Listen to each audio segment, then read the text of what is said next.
Oh, you're on mute. Okay. Hello. Let's see. We got Kyle here. We got Andy here. We got the Scotsman's here, and Jade One is here. Bobby Barlow is here. Hey guys. So anyway, if I get knocked off, it's because the thunder's. If I get knocked, if I get knocked off, it's because the thunder's. We have echo. If I get knocked off, Kyle, we have echo. If I get knocked off.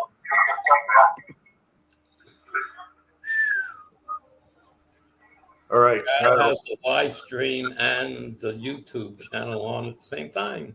Yeah, you got to clean that up, Kyle.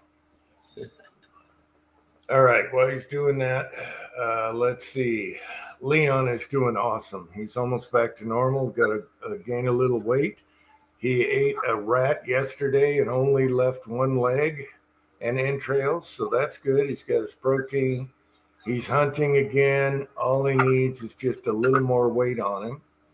Garage Guy is here. Meanwhile, we have another orange cat outside. Just Jeff is here. And the other night, there was an orange cat outside, and Leon was going crazy and making all kinds of howling noises. And it got in a, I heard Minnie got in a fight a couple days ago. I could hear him, So I brought Minnie in, and she got scratched on the anus of all places. So we had to give her some antibiotics just in case. And so the orange cat, I don't think is as big as Leon. I had a good look at it in one window, one door. And then I found out it belonged to a neighbor. The neighbor had moved and only got one of his cats. And so that's why it's out there. And the neighbor's dying, so he couldn't do nothing anyway. So that cat's running amok and driving Leon crazy. They're both orange cats, different face. And I can't tell if it's a male or female. So my wife says on the orange cats, only 90% are male. So it'd be rare if it's female. But it fought with Minnie, so I'm thinking it is a female. I don't know. So I might just let Leon out and let her rip and see what happens as far as fighting goes. First, I'll go out and see if I can pet it. It's, I don't know. It belonged to a neighbor, but I think it was an outdoor cat anyway, a ratter. So there's a story on that. I got footage. I missed some really good footage, but Leon howling, wanting outside to get at that cat. And they're both the same looking cats. So there's that. All right. So if I get knocked off of here, we finally got rain.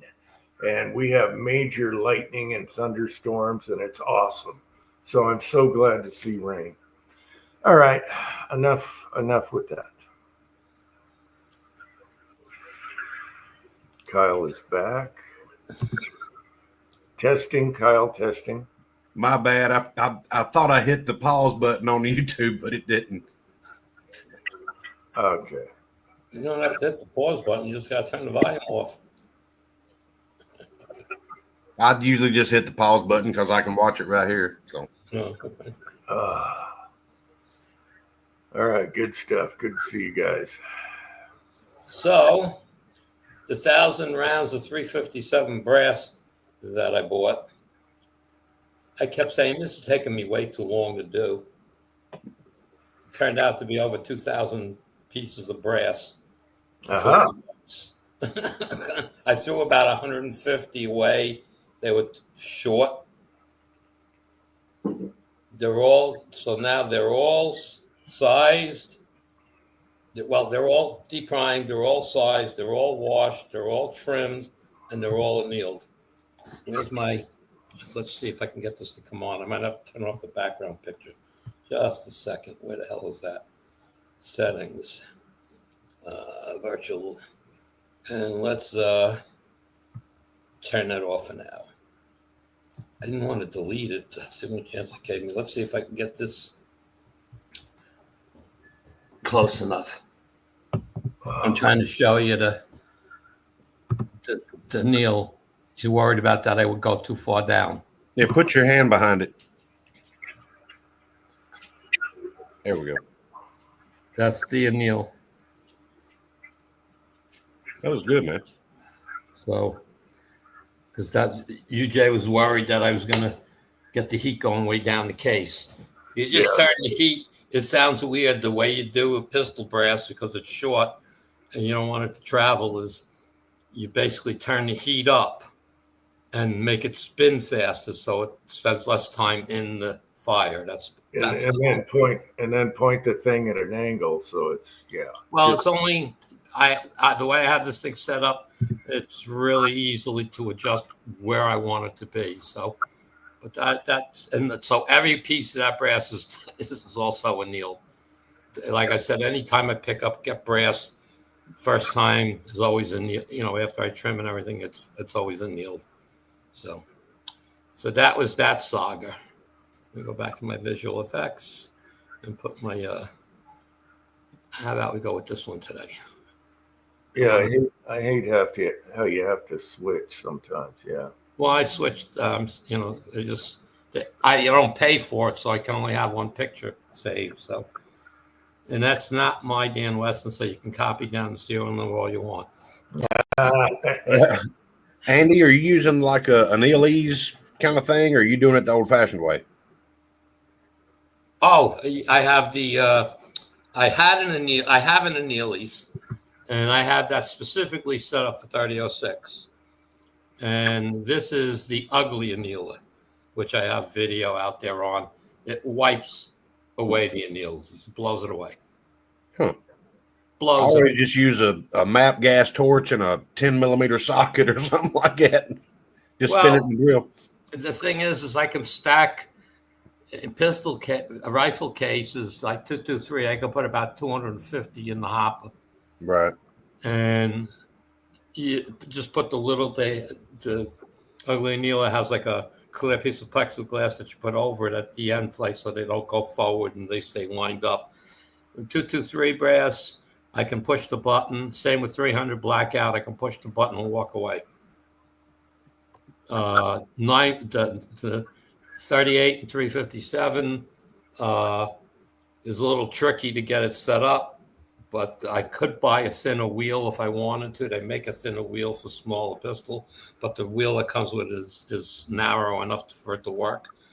And you can only put maybe 150 in the hopper because they start cocking on you after a while, and then it'll jam.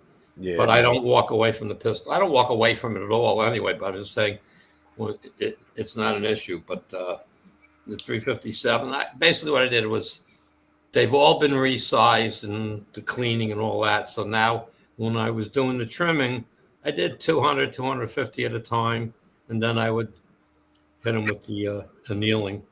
And, then I go back to, trimming another 200 or so and then anneal that batch. So it took a little bit of time, but that's all done.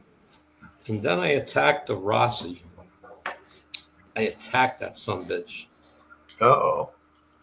Well, I don't know if you remember me telling you the screw that goes through the rear tang and hammer. You know which one. I don't know. They probably have a name for it, but I don't know the name. Yeah. Ever since I got the rifle, if you tightened it down to where it would be snug, when you pulled the trigger, nothing happened. You have to loosen it an eighth of a turn, a quarter of a turn, and then of course when you went shooting, it would loosen up. So it might be a little crooked or something. So my thought was, I'm just going to back out the screw and put a dab of blue Loctite on it, put it back in. Well, of course, when you pull it out, everything that goes out of alignment, and you can't get it back in alignment unless you take the tang out and start playing with it. Then I realized how tight. Remember, I always told you it's like the tang was so hard to get in; it was always tight. you know, and so it made it difficult for assembly and disassembly. So I decided to say, what the fuck? And I took out the Dremel tool, but not with like a grinding wheel. It's like a white wheel. It's like super fine, like a glass wheel, I guess they are. And it's more like a polisher than a grinder. And I just kept going, went over it a couple of times. It felt easier going in. And then on the inside of the magazine area, and I don't know what the part's called, the whole mechanism there. I was like rubbing my fingers on it, and I felt burrs and stuff in there. So I went in there with a nail file, very fine jeweler's files, and Mm-hmm. just to make sure everything was nice and smooth. When I was done, the thing slid right in, boom, boom, boom, and lined up the holes and went. I said, my whole problem was how hard it was to get everything together. So now I take the bolt and I drop it through, line it up and push the bolt in, tighten it down. And I go with, okay, that's tight, go an eighth of a turn more, tight. And now everything's working now. So what was happening was there was too much material there. And I went to tighten it and it was squeezing. So the trigger wouldn't, the hammer wouldn't let go. Yep. Yep. That's what was actually happening. So trying to solve a tang issue, fixed two issues. So that was good. That's good. And I got the new scopers all mounted on it. And I used that. I think I mentioned I bought the CV Life laser sighter. It's like $39. Bore sighter, yep. It's not just a bore sight because it has a laser on the end and a long thin stem that they give you these different inserts that you fit on it, and they spread out so that you can tighten them up in the barrel. Yeah. And you pick the one for your barrel, size bolt, you put it in there, you tighten it up so there's and it supposedly squares everything nicely. It's all right, no problem using it. I put it in, and I'm only like 20 feet away from the basement. And I clicked in the new scope right on. The new scope, I pull it up and it's right there. I can see everything I want to see, which was how it was when I first put CV Life scope on, but it was way too big for the gun. But they have the smaller one that I put on there. It's only a 44 millimeter tube instead of 55 millimeter tube. So it's so it's a big difference. And you pick it up, it's right there every time. And it has the parallax is on the side instead of that was what made the scope shorter because the adjustments now in internal instead of external with the end cap rotation. So I forget the CV Life scope is like 15 inches long or something, and this one is only like 11.9 inches long. So there's a big difference in the length. So it looks better on the scope. But now I got to deal with it doesn't eject. Because it hits the scope and bounces back down into the regime. Okay. So if you cock it a little bit sideways, it comes out. Well, what about like zip tying, just to test, zip tying a little piece of plastic that's curved? Yeah, that's what I got to the scope. Well, that's what I originally thought of doing that with the original CV Life scope. And basically, I got a little piece of plexiglass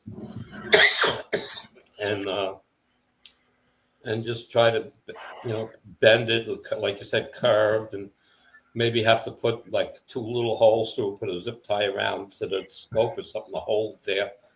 But it'll come down the side of the rifle so it won't flop. So I don't know. We'll see. I have an idea. I just haven't done it yet. And we talked about the trigger on the Ruger, remember? Which Ruger? Oh, yeah. You're nice. Yeah. It was, the ripples on it, or whatever, the grooves in it. Yeah. And so today, while the guy was here spackling, I was in the basement and got my shrink tubing out, put one piece on. Boy, you could still feel the ribs through it. Put a second piece over the first piece. Feels pretty damn good. So we'll see what happens when I go shoot it. All right. So Patriot Paul is here. Hey, Patriot Paul. So you didn't go to the range this week? No. Okay. Well, again, the Rossi wasn't, it was giving me fits. I didn't get it working right till Thursday night, and Yeah. working on all the brass, and then plus I had to load more rounds up for the Rossi, to reload the test rounds because the thing was all over the place, and it's like, now I got to start from big scratch, so I have to load like one full box, one box of 50. I got to load up in the ladders, and the other one I only had like 40 to replace. Not 40, 20 to do out of the 50 that I already loaded. So they're all loaded up now, and that's about it. Well, I can't give you any crap because I haven't been shooting, and it's a little more convenient here. So I can't give anyone crap. It's too damn hot. But now we got rain, so that's Well, awesome. well, that's Wednesday was 88 degrees here with almost no wind. I was glad I didn't go to the range. Let's see. Thorzak's is here. So I'm quite happy at this point. I sure the Rossi's going to shoot lights out now that I got a scope that I can really see through on it. So that's the biggest thing. And I just have to look up the two different long eye release scopes I have. I don't know if I want to save them for anything, so I may offer them up, at a real good price or trade for something. I pay like $79 for one and $89 for the other. I just forget the brands. I can only find the box for one of them. That's not like me. I can't believe I can't find the box. It's got to be down there somewhere.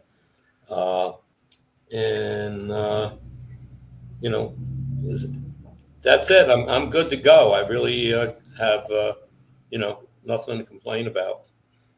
Cool. Other than I hope it cools down a little bit. I want to go out and really test out that Rossi now. I'm going to sight it in at 25. I'm taking that laser sight with me so I can at the bench set it up at 20. Go to 25 yards and zero it on 25 yards, and then pull out the old wad cutters and load a few up and see where it's hitting the target. I don't want to waste a good ammo. Just so I get somewhere on the target, and I know I'm on the target good. But I did take my old laser sight that just was like magnetic and stuck in the end of the barrel, and I put that one on after I finished with the CV Life, and it was definitely it would have probably shot 2 inches to the right and 3 inches low. That's the difference, and that's how I was sighting before, getting on paper and then fixing it at the range. But this thing. Mm-hmm. Was worth the $40. I'm telling you, it's a hit. It does everything from, I think, 17 HMR all the way up to 12 gauge. Wow. It's a big kit. I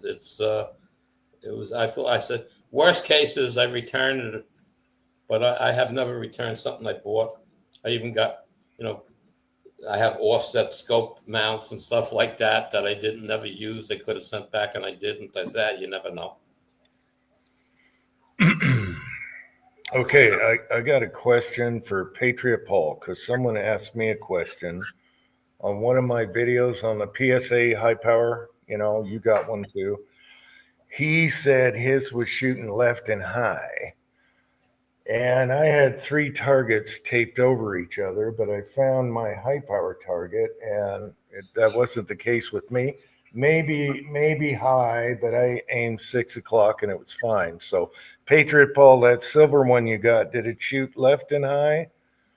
Yeah, obviously you can drift the rear sight, and I like 6 o'clock aim anyway with pistols. So let me know, Patriot Paul. I just told him, hey, it could be your grip trigger. I didn't even say that, but a lot of times it's your grip and trigger, how you're doing it. But I looked. I had to unwrap 2 targets to find the high power target, and then compare where I shot the targets over it. And ours was centered, a little high, but it depends on its bullet weight also. Yeah, well, bullet weight, how you pull on the trigger, everything's gonna matter. How I you mean, look down your sight. I mean, even that matters. yeah, a lot of people shoot Glocks wacky, but they're not gripping it like you should with a Glock. I found that out a long time ago. And then boom, it's there. I don't know. Oh, you're waiting. Okay. Waiting for a buddy. Okay, just let me know next chat. And see if yours shoots left and high. Obviously, you can drift the rear, but mine, the sights are dead on as far as how they were put on. And I looked at that target, and both me and my son are shooting, and most of them are centered right above the 2-inch dot. And so, yeah, I was just curious. All right. Let's see.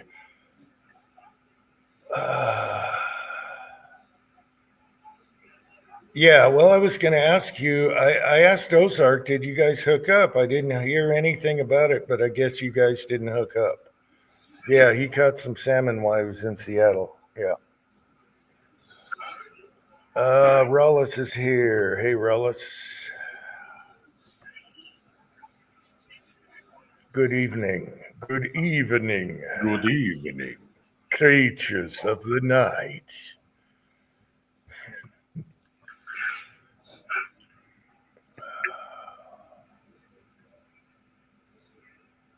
You got the shortened version also? I thought you got the silver one, but okay. All right. So you got like a commander size with a aluminum frame, it sounds like. All right, cool. I always wanted to try a commander size high power, never did.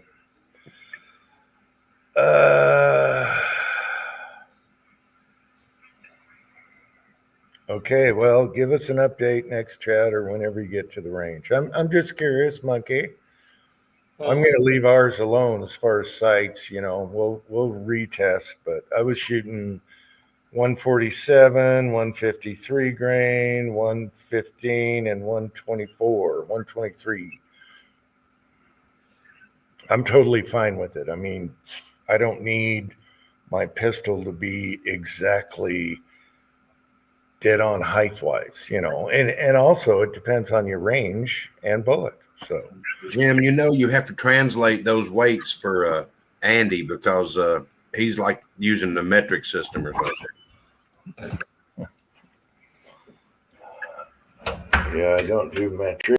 Oh, come on. Nobody found that funny. No. I guess that refers to because I'm using zinc bullets. Yes.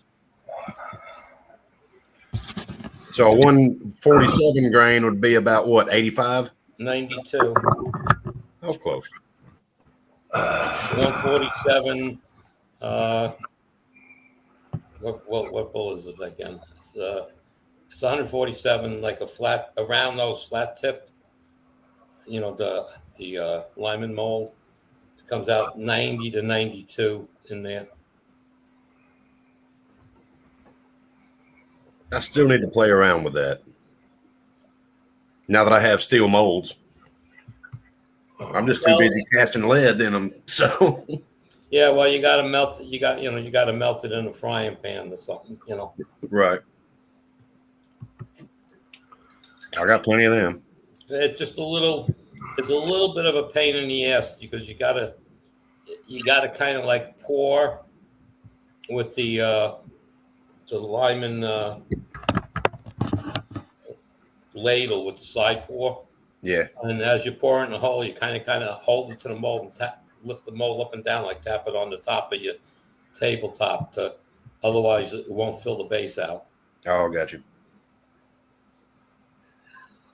Weight and Andy weight. Yes, exactly. Now, if I only weighed 60% less.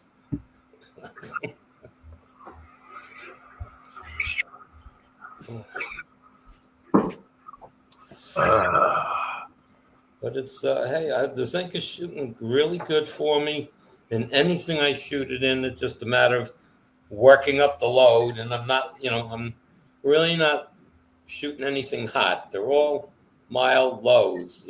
They're like wad cutter level velocities. I'm at about 950 out of the revolver, out of Dan Weston, and out of the Rossi. They're in that 1,200 feet per second. Yeah. And so now I got I got loads for the pistol, and now I'm working around that load to see what's going to work this best in the Rossi. If it's going to be the same load, or a little bit more, or a little bit less. Well, StreamYard sure has changed because now you get a pop-up when someone comes on. Rawless just showed up, and it said Rawless at the top, so you don't have to go brain dead and forget that someone's down below in the pictures there. All right, Rawless, are you there? I'm right here. Good evening. I'm trying to figure out this new setup. Yeah, I got my first pop-up. Rawless is here, dummy. Yeah.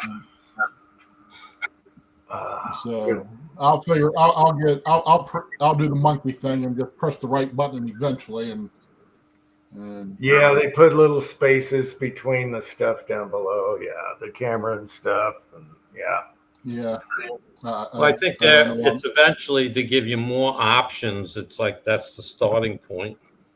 Well, tonight, it asked me accept cookies, and I said no. It said, so I'm running without cookies, but it's working fine. So I just something every week. It drives me crazy.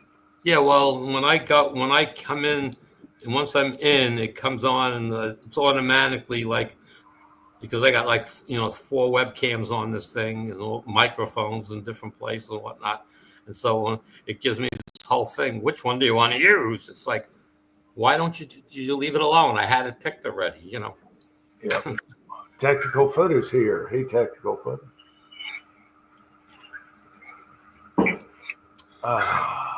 So I don't know what the weather's going to be this Wednesday yet. We're expecting hurricane. What's it, Erin or something like that? Aaron or something. Erin, whatever. It's not supposed to make a landfall, but it's going to be only like 100 miles off the coast. So we're going to get some kind of effects from it. Huh. So Wednesday, they're saying Thursday into Friday. But the wind's got to start picking up on Wednesday. It's coming. It's going to supposedly move up the coast. Whatever. What did they say? The freaking I forgot what they said. How big the eye of this thing is, and it's like 6 miles. I forgot how many miles it is. The wind, funnel, the full size of the wind funnel. They said it's monstrous, and it could hit a T5 level. It already is. Oh, it hit 5 now? Yep. Yeah. Angel was just watching something in the living room. I said, they just say at category 5? She said, yep. I was like, oh, no. And they're talking about the stuff they're getting from the orbiting satellites and stuff, the pictures they're getting from. They've never seen anything like it before. Yeah, they were talking about the pictures and some of the airplane photography and stuff like that. They flew through it.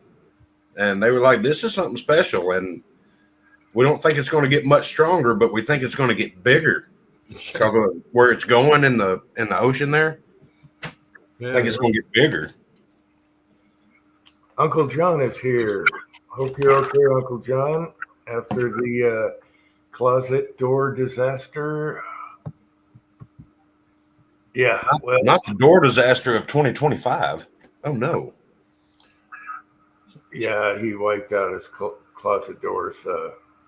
Yeah, I hope you're okay. I thought we tweaked with those too. I can't remember if they fold and shut or sliding. I think they fold and shut. Too louvered. I don't know. Anyway, it's been a while. So where's this hurricane going over? What states? Like Florida or what? it's not going to really. It's right now. I don't think it's supposed to hit any of the states, but and it's really not hitting all those islands down there direct or anything like that. They're going to see high surfs and winds, but not a direct hit. What they're saying, I don't know. Okay. Yeah, because Jerry's in the Philippines.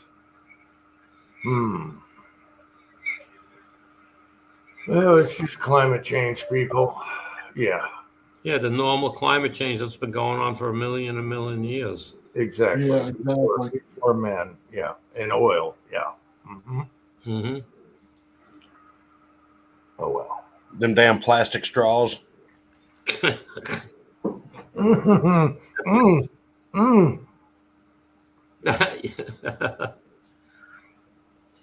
You're bad for the environment, Jim. No, we don't do paper. Did you see where they found that the glue that they use to hold the paper straws is causing health problems, Yep. and they still ship them in a plastic sleeve? Yeah. What's wrong with you people? That you laugh at they send you the paper straw comes in a clear plastic sleeve. That really made a big difference. Yeah, Patriot Paul. We had lightning storms today, and that's scary because it's dry. But I said, as long as the rain comes with it, awesome. And man, we had lightning going right down to the valley, hitting the ground. One sounded like a gun blast. We had the front door open. It was right over us. What was And it rained, and it was awesome. So that was good. And Yes. okay, what brought this up was there was no chemtrails before the thunderstorm. So sorry about that, Scotsman. No chemtrails that caused this. they did it at night? You didn't see them. Did you see the lightning? 51 miles or something. A lightning bolt was 51 miles long. Wow. I heard something about that, but I didn't look into it yet. But they're talking about on the ground. They're not talking about from the cloud down. It went as it hit the ground. It went 51 miles in the whatever direction. Wow. Yeah, There was a really good ground somewhere. we had a hell of a light show. So all the way from way up here down to the valley, straight line, just kaboom. And I'm like, I hope we get enough moisture so we don't have a fire. Michael is here. Hey, Michael. Yeah, this evening, just before it got dark, we had a pretty good storm go through, and there were several thunder, just a roll of thunder that just lasted a minute, maybe even more. It just We had some thunder here when this first got started, but I haven't heard it in a minute. I don't know. We can't buy a drop of rain around here. I know it's been dry and hot and boring, high 80s for months. And it was so nice to see rain. Oh my gosh, it was so nice. I think it was 96 here today. Ew. Yeah. One more month and we're good to go. Cool off. All right. Northern part of 285 is getting hammered right now, and we can't buy rain. a friend of mine, she went up to Nashville this morning. She left about 7:30, 8 o'clock. So she calls me and she's there. I'm in Atlanta. And when does this rush hour end? November 33rd. I looked at the clock and I said, the rush hour hasn't started yet. Right. Yeah. And this is the weekend rush hour, not, just wait till you go try to do it during the week. Yeah, wait for a Friday afternoon and then talk to me. Well, she's talking about coming home on Friday. I said, well, you either need to leave like 3 o'clock in the morning and maybe you'll be, or just, wait till like 9 o'clock at night and head down or go through there, because it's, it'll just be ridiculous trying to do that. On Friday, your rush hour generally starts about 30 to 45 minutes late. So it'll be around 7 o'clock when everybody decides to start being idiots, instead of 6:30 to 6:15 to 6:30, because everybody likes to sleep in a little bit. Right. But God forbid you add water. All it takes is 1 tablespoon anywhere in the metro Atlanta area, and oh my God. The entire city shuts down. Yep. Vanessa Kitty's here. Hey, Vanessa. Hope all is well. I'm so glad I'm not dealing with that every day. I take back roads all the way to work now. And it's only 3 miles, so. We have no traffic unless we go up to Salt Lake City. And that sucks. Yeah, why do they call it rush hour when you're sitting there? Down here, the joke is you're at a stop sign trying to get on the freeway. You look right and left. There's 2 cars, and we go, the traffic. I had to wait for 2 cars to get on the freeway. Right. Love that. I can't stand traffic. Can't stand it. I'd rather go 20 miles out of my way and just maintain a speed of 40 miles an hour than hit all that stop and go, because everybody thinks that, you're at a complete stop and the car in front of you moves forward 2 car lengths. You can accelerate to 60 miles an hour and get somewhere.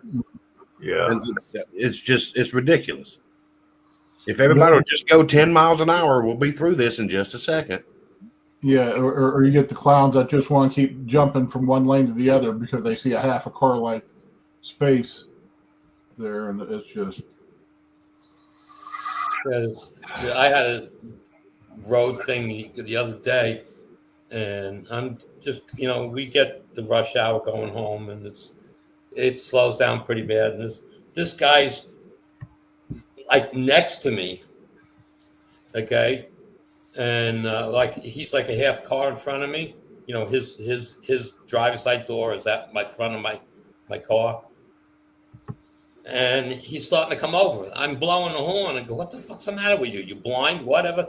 He finally jerks back. He opens his window. He's like, "I have my fucking blinker on." I go, "You weren't clear of me. I never even saw your blinker, you idiot." Yeah, I'm glad it was blinking when it was behind me. Okay, Yeah, and just because you have your blinker out doesn't mean I have to slow down and let you in. It's not my job to let you in. It's courtesy that's if I something do. that's something that somehow people have gotten in their head that they think that automatically means that my turn signal was on. It flashed 3 times. I'm coming over. Well, that's the the entitlement thing that we have going on in this country. Right. Look at my truck. Do you think I'm scared to hit you with it? I mean, it's not beat up, but it's a 97 F-150. I'm not scared for you to buy me a new truck at all. Yeah. Did you guys see the video going around where the Muslim woman was giving the cop crap for Muslim phobia or whatever she called it, Islamophobia, because she had it in with some other car, and she's just giving the cop all kinds of crap. You're a white guy. I don't want to talk to you. You got phobia and all this, Islamophobic. Oh my God. You guys didn't see that video? It's all over the place. It's crazy. Yeah. Not yet, anyway. I seen the thumbnails for it where a couple people put it up, but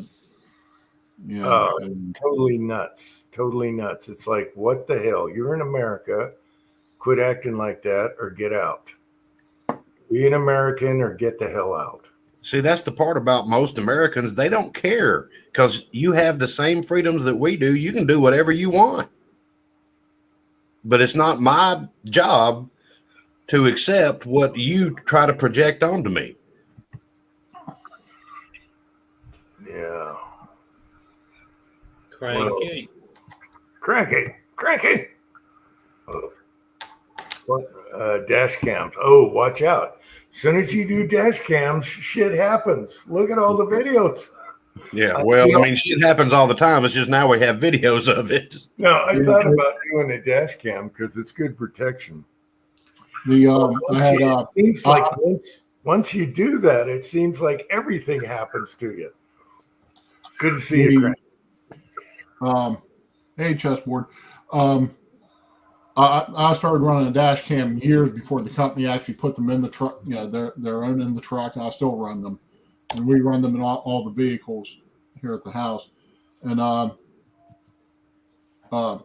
hit a guy a few years ago. I just bumped him. You know, parking lot speed during everybody was evacuating a hurricane that was coming through.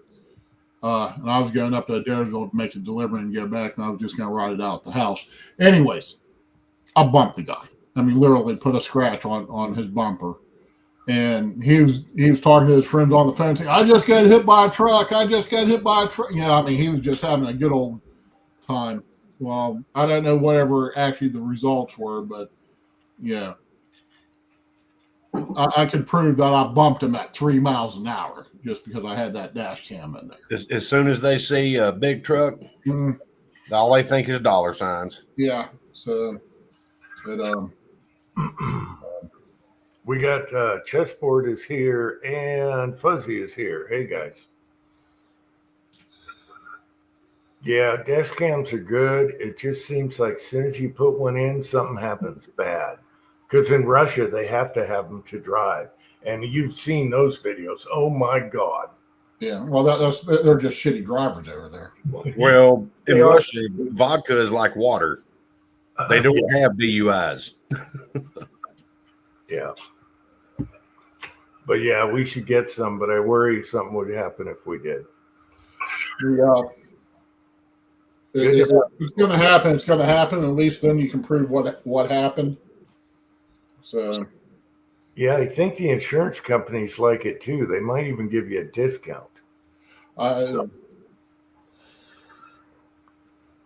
don't know if I'd go that far, but Yeah, I think some will for defensive driving if it's their fault.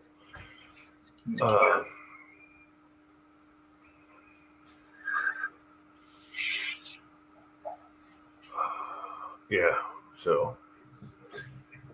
Oh, you got a little shorty rifle there behind you. mm-hmm. Is that yours? I ordered Susan and I we had 2 or 3 loans out and stuff. So what I did was called the bank, got one loan, and just consolidated everything. Well, I made sure I had a little extra left over for her and for myself. So I walked into the gun store and I asked him, do you have a Colt Anaconda in 45 long Colt, not 44 Magnum? Wow. Okay. And they're there. No, we do not. And they're okay. So I talked to him. And I said, well, can you meet this price that I think it was Bud's had? It was either Bud's or PSA had on a Model 25, Smith. And they said, no, we can't beat that number, but feel free to have them send it to us and we'll take care of the paperwork. And I'm there, okay, well, we'll see. Anyway, so I'm there, well, I'm going to walk around and just look at the eye candy. And I look up there on the wall behind, that was behind me. And I'm there, what's the price on that kitty cat? Because that's the DPMS kitty cat. And they gave it to me, and it was pretty reasonable. So I said, well, I guess I'll just go ahead and get that instead. I still ordered the Model 25, but so I'm there. They have a gun range there, and I'm there. Well, I'm going to go and check it out because and they're there. Well, you can't shoot that inside the building without a suppressor. They're there, but since you just bought it here, we'll let you use our silencer. I'm there, okay, because just the damn thing shoots a lick of flame out of there about 2 foot. And it's loud inside. And it's loud. And that suppressor, I mean, hell, that suppressor is longer than the friggin' barrel on the gun. It does absolutely nothing to tame the noise or it reduces it, but you still get a lick of flame coming out of it. And it's the most impractical, useless damn thing there is, except for a couple really narrow, very narrow. If you're a cop or if you're going to be possibly shooting from a vehicle, something like that, yes, it'd be great. But it's just damn fun. I've been giggling like a teenage girl for the last 2 weeks now. Yeah, what is that? An 8-inch barrel? What is it? They're 7.5s. 7.5? Okay. Yeah. Yeah. I remember like going in the range, and there's a couple people back there, and I think I had like the Keltec pistol in 223, and I lit that off, and they were like, "What the hell was that?" And then I go out with a 308 pistol, HK. And they're like, "What in earth?" And I could see why the indoor ranges say, "Hey, you got to put a can on that." People are getting pissed. Yeah. I think they're more just worried about any unburnt powder catching on fire. Have you ever seen those flame ups that they have at gun ranges every once in a while? Yeah.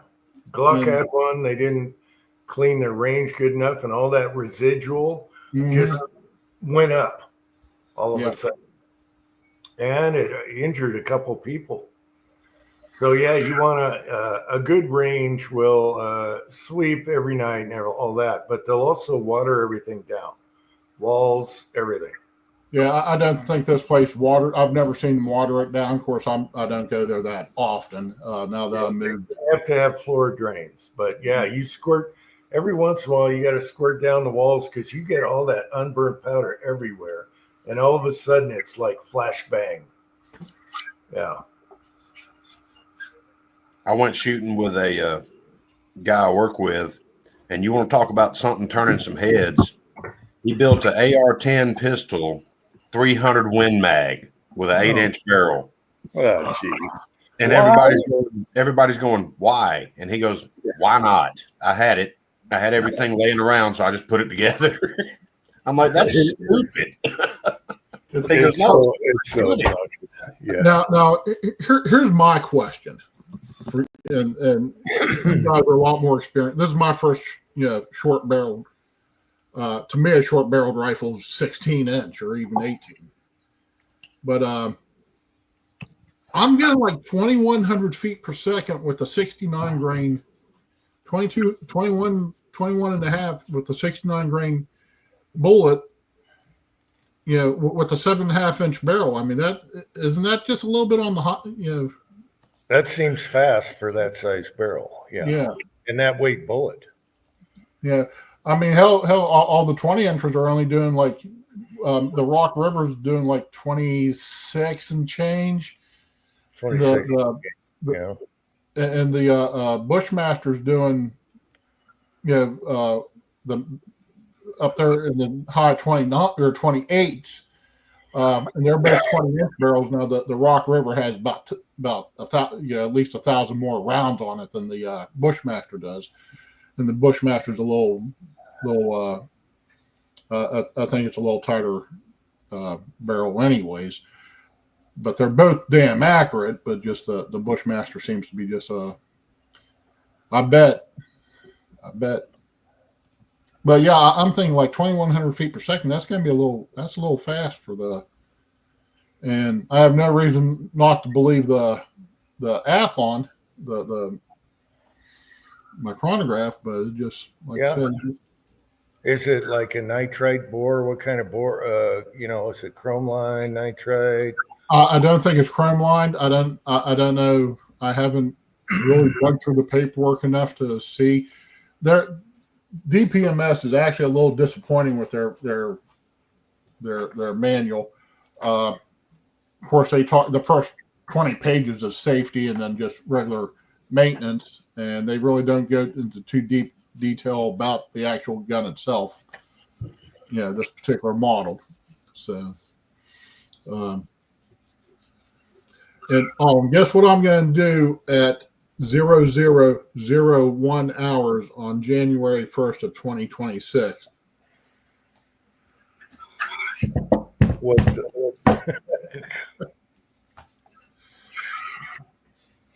Because that brace is just annoying.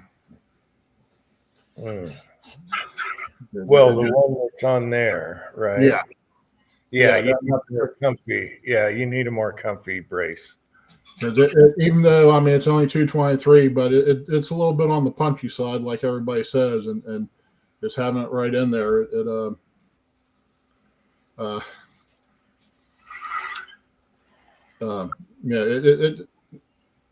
it becomes uncomfortable. And when I say uncomfortable, it's just annoying uncomfortable, not like, oh, my shoulder's broken or a foot swelling up and it's gonna burst on me. Actually, a 9 or 45 blowback will kick you more than that. So Right, I bet.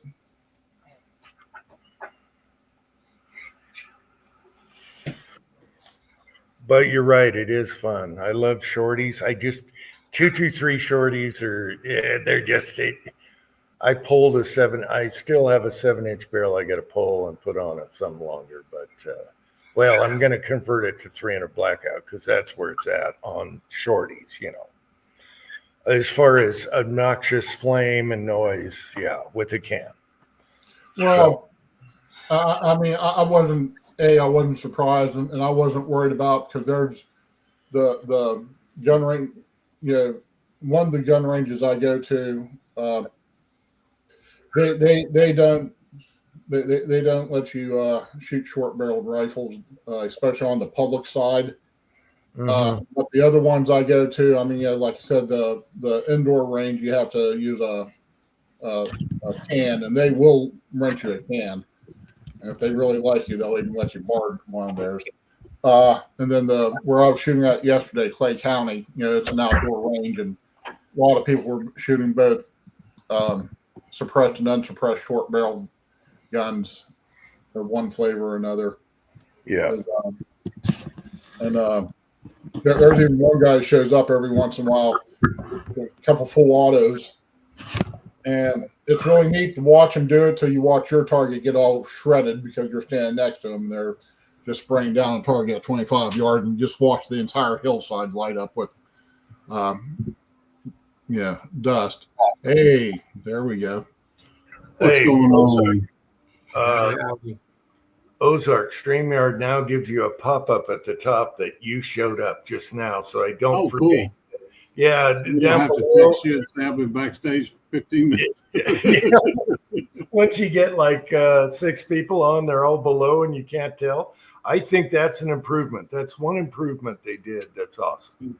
Good Have for to try to them. do the weird dance, try to get somebody's attention. Well, somebody in the side, I've been here for 5 minutes, damn it. Yeah. I've been watching the Savannah Bananas baseball game, and so then I realized, oh crap, the chat's on. Oh, they are hysterical, man. Oh, it is a hoot. The trick plays they do in the field, it's a holy cow. The right fielder spun around, caught a ball behind his back, and the left fielder jumped up, did a flip as he was catching the ball, and then the center fielder caught one between his legs. There's like a 2-year wait to get tickets to see their Oh game. yeah, it's crazy. It's I have crazy. no idea what you're talking about. It must be the Globetrotters of baseball. It's like the Globetrotters of baseball. Yes. Oh my gosh, really? And Yeah, they they're are called- impressive and funny.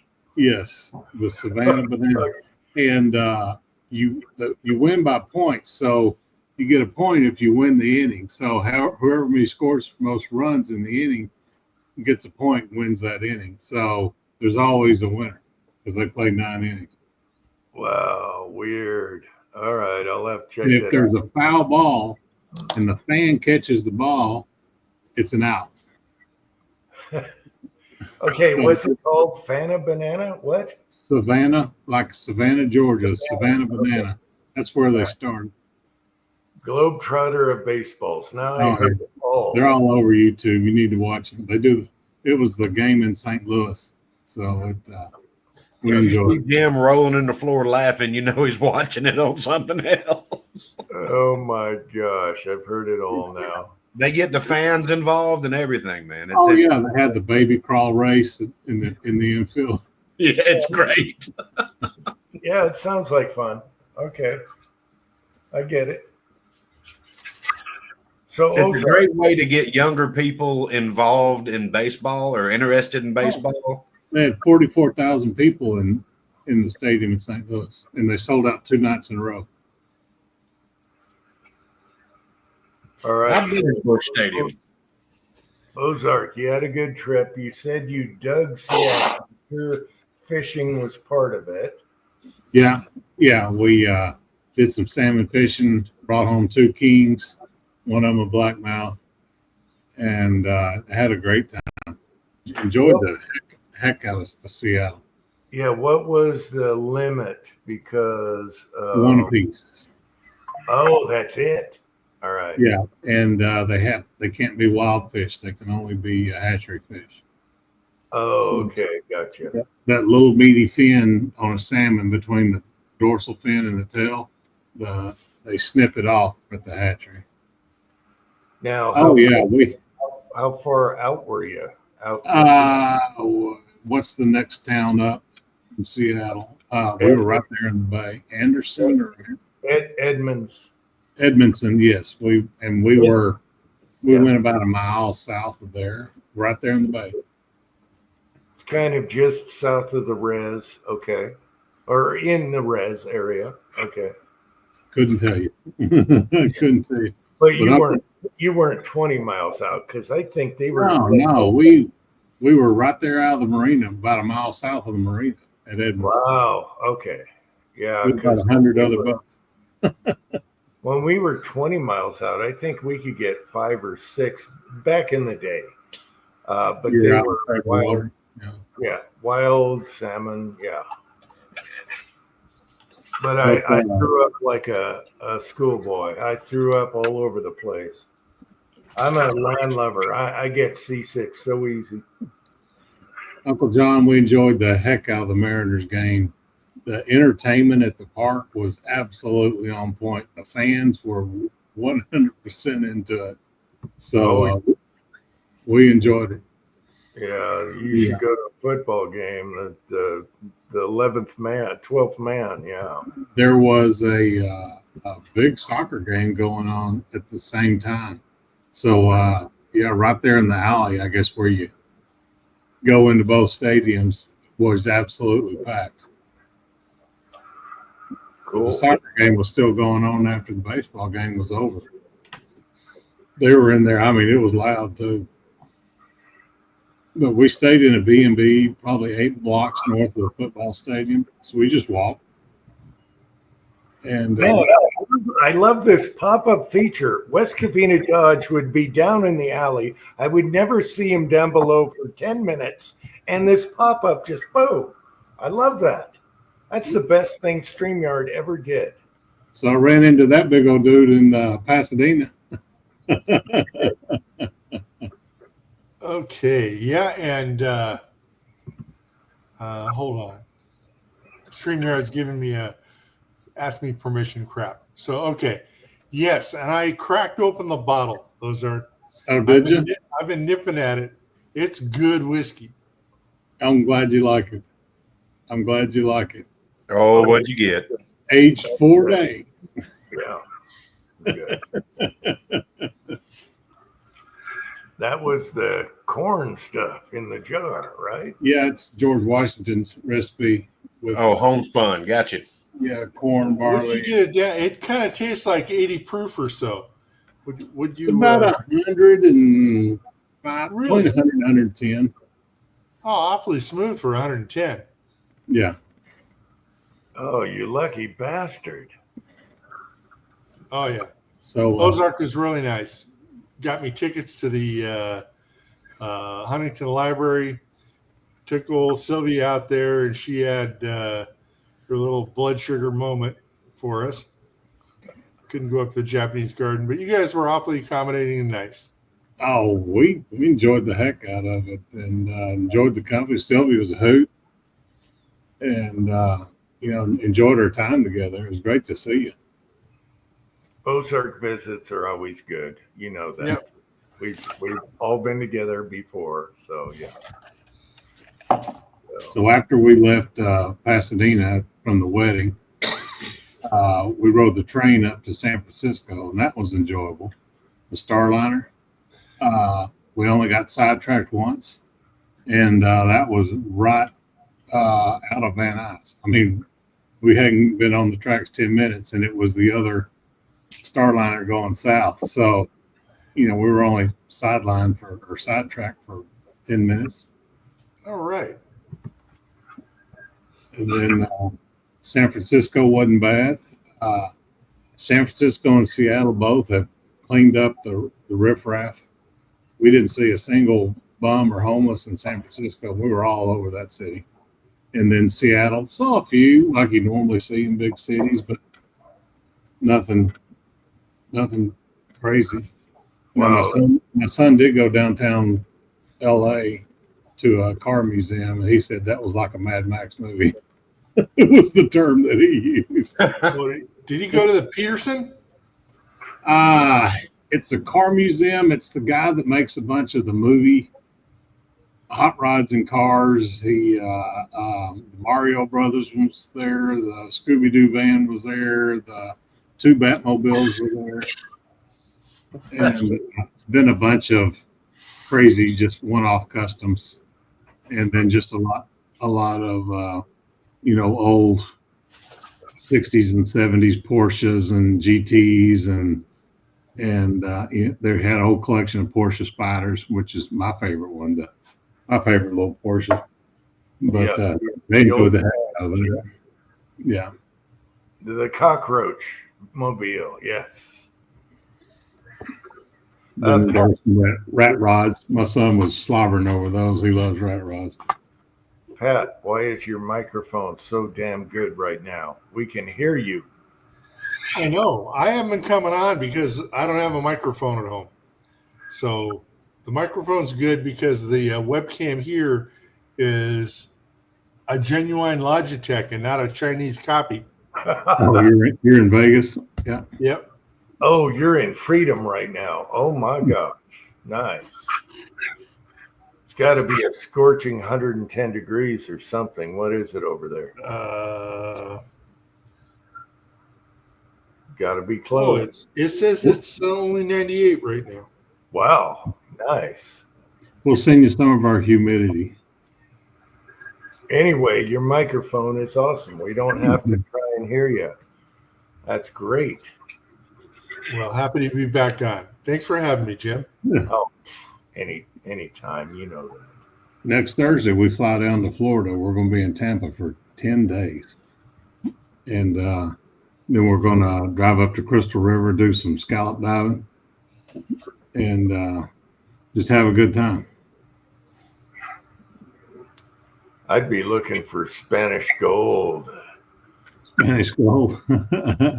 We're going fishing in Tampa Bay, so it's going to be mangrove snapper and some flounder and maybe some snook.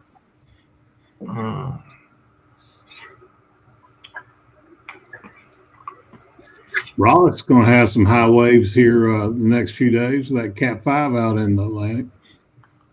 Yeah, well, hey, I'm going to be up Kyle's way, but yeah, I'm not going to have to. From what I understand, we're not going to have to worry too much, other than, like you said, some high waves. Yeah. So Yeah, it's supposed to be offshore. That's a good thing. It went from a Cat 2 hurricane to a Cat 5 in 4 hours. Yep. And Raleigh's, whenever you're up this way, let me know, because I got to be at work. Let's see, what day are you talking? Well, I'm going to be going up to for the rest of the week. I'm going to be delivering up at Lenoir City, Tennessee, up north of Chattanooga, about 75 miles or so. So I'm going to try to get 3 trips in this week. That'll put me over 3,000 miles for the week. Then I start paying for all these fucking guns I bought. But you know what you need to do is give me your number, because there's been a couple times where I could have done a break there, and I can shoot you off a text. Down around. I like to stop there at Adairsville. Like at the 306. There's no parking at the Loves. I thought you had my number. If I did, I can't find it in the phone now. So I had Jamie. I still have Jamie's, and I have Put it Chico. in the private chat here on Yes. Yeah, put it in the private chat, and I'll send you a text right quick. Okay. Here, Let's see. Ross isn't sure he wants to give the rest of us his number. Uh, I'll just ignore you like I ignored the bill collectors. All right, I got you. Okay. Then, yeah, because shoot me off a quick text, and then, like you said, and I plan on when we come back from Ohio, and it'll be like November 2nd or 3rd, something like that. Susan might want to stay in the car, but I'm going to come out, at least go to your place and shake your hand over the whatchamacallit. I just had a brain fart. I just had About to say, if you say so. yeah. So you still do the sushi, right? Yes, sir. Yeah. So I mean, if nothing else, I'll just run there. It's me. Gotta go. Okay. Yeah, it just came over. All right, I got you. Good If it deal. involves sushi, barbecue, or cornbread, Kyle will be there. Yes, sir. Okay. Here's an interesting fact, and I know this for a fact because I had my first cigarette break yesterday. I got back at 9:15, and I was out of seaweed wraps, so I refilled it, and that's a pack of 100. So at 9:15, I put 100 in my little bucket, and at 12:45, when I stopped rolling for today, I rolled 172 sushi rolls for our seaweed sale. Damn. That's in like 10 hours worth of work. If somebody walks in your house, do you go, "What's it on?" I dang sure don't say Konnichiwa. You know, Kyle, I saw a video where a sushi guy, Japanese, whatever. No, where was it? Anyway, he was doing snake, and he cut the head off of this nasty cobra. It was totally dangerous, of course. Mm-hmm. And then, later on went to throw the head away, and it bit him, and he died. Oh, geez. Yeah. It's So Vietnam where they do all the cobra stuff.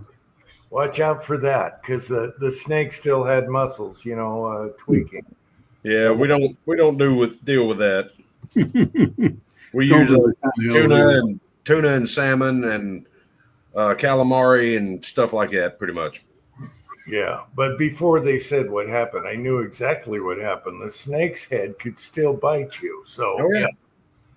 Mrs. Tin Man is here.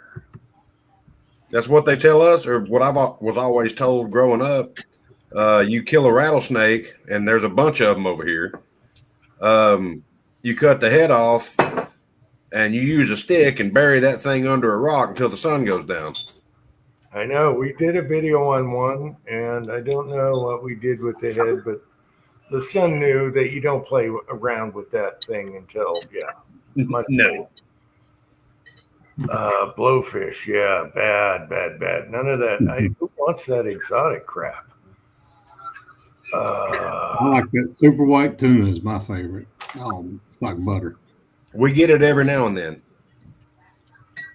And Tin Man is here. So Mrs. Tin Man and Tin Man's here.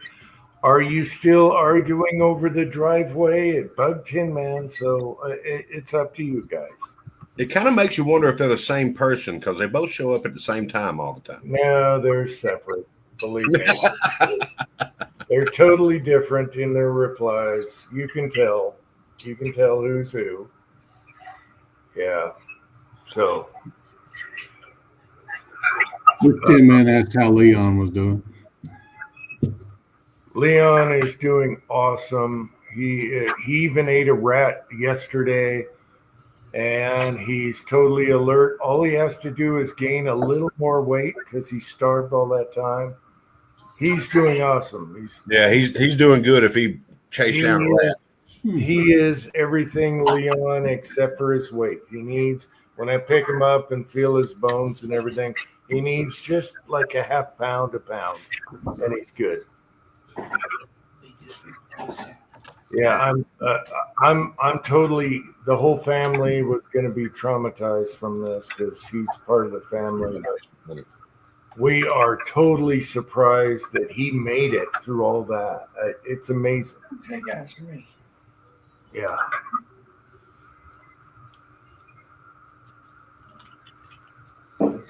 I love that here every day. Yeah. Our official spay and neuter count is 15. So we had a litter of 7. So, and they're luckily the kittens like that are easy to catch. They're about 3 pounds, 3.5 pounds, just big enough to get spayed and neutered. But Twine caught all them in 2 days. So off to the clinic they got shots, wormed, flea and tick treatment, and spayed, and they've started nipping their ears there so you can tell which ones have been spayed and which ones hadn't. Because try to hold a feral cat up and see if she's got a tattoo a half-inch long on her belly in the fur. That's not easy. You better have 3 sets of welding gloves between 2 of them. Yep. Okay, Hobbies is here, and for you guys that weren't here earlier, we have another Leon in the backyard, and it comes in at night or at 6 in the morning. Already had a fight with Minnie, and then Leon went ape shit when it saw him. What was it, the other morning? He went ape shit. I could have got good footage. I didn't have my phone. But we have another Leon in the backyard, and the story is the neighbor moved. He couldn't get both his cats back before he moved, and then he's dying of cancer. So he left the orange cat. He couldn't get him. He couldn't get him before he moved. He didn't come in, and now he's in our backyard at nights. And Is that Leon, the sheriff? totally nuts, howling at the door at 4 in the morning. I got kind of footage of it, but just his howling, and that's about it. So, Jim, is that the sheriff? huh? Is that the sheriff? The neighbor No. you're talking about? No. This is a neighbor down in the valley, and I feel so bad for the cat because it's a really good-looking orange cat, just like Leon. And it has no water and it has no food. Obviously it's eating rats. I think it was a ratter anyway, because it sounded like it was outside all the time. And so now, next time it comes around, maybe tonight, I'll go outside, see if I can pet it. And then I might hold it and bring it inside and see what the cats do. It'll be cat fur flying like crazy. Welding gloves. Leon's howling. He wants. Oh man, I got some sound, but I wish I had my phone on me because I would have had excellent footage of Leon just howling at the door and the cat's on the other side, and I got all the lights on in the back, and it's just looking at me like, "Hey, let me in. Give me something to eat." Yeah. And I can see why you don't want to put food and water outside. I can dig that. It's a good-looking cat. Like us. I feel so bad for this cat because it's a good-looking cat. It's like Leon. I don't know if it's a male or female, but it fought with Minnie, so I'm thinking maybe female. I don't know. Anyway, there's a story update for Pat and Ozark. So anybody needs a cat, they're already fixed. Had their shots. Yeah. I don't know. Yeah, If it fits in chips, I'll send it to you. Jesus. The problem around here is there's so many stray cats, you can't give them away. So it's we thought about, we have a trap, we could trap it and then give it away, but there's cats galore around here. All these farmers, they don't give a crap. They just want the rats out of their yard. Yeah, they want barn cats, which They feral don't cats take are good care of for because they're all hunters. They don't give a crap about cat. Yeah. So I feel really bad for it. I almost want to take it in, but I'm sure Minnie wouldn't like that. They've already been in a rumble. Well, if you got him fixed, they would accept him. But while he's not, But the Too good long. news is, since Minnie is small, she already fights with Leon, so she knows how to fight. She's trained, and she held her own out there in the backyard when I heard him just going ape shit. And I'm like, what the hell is that?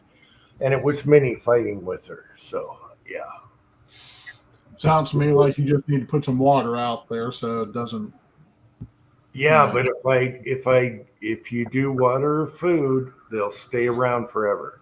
So, there is a pond that cat can drink out of where it lived. It lived down by the pond there.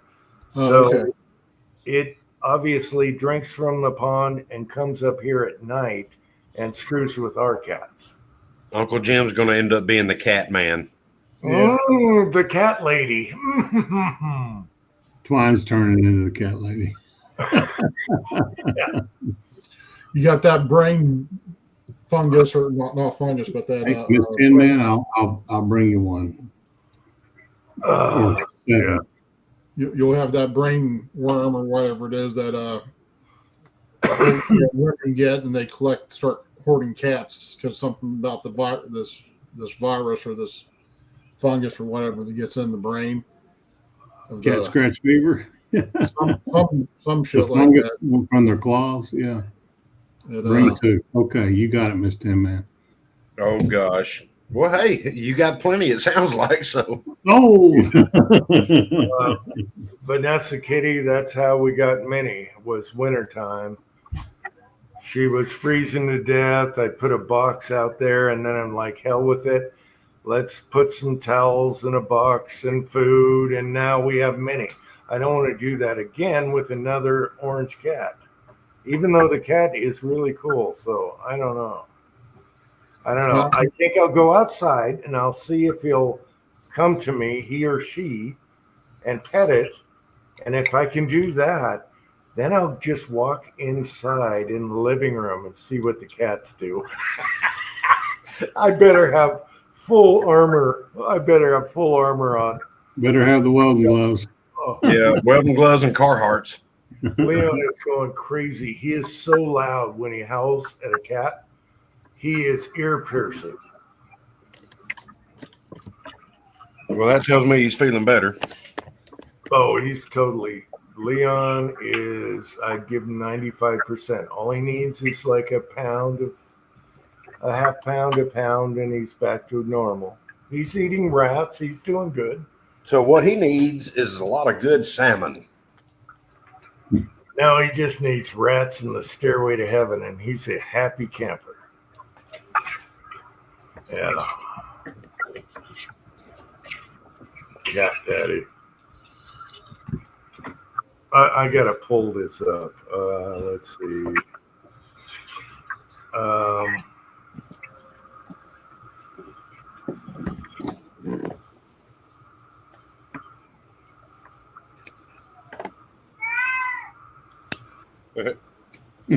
Okay, here we go.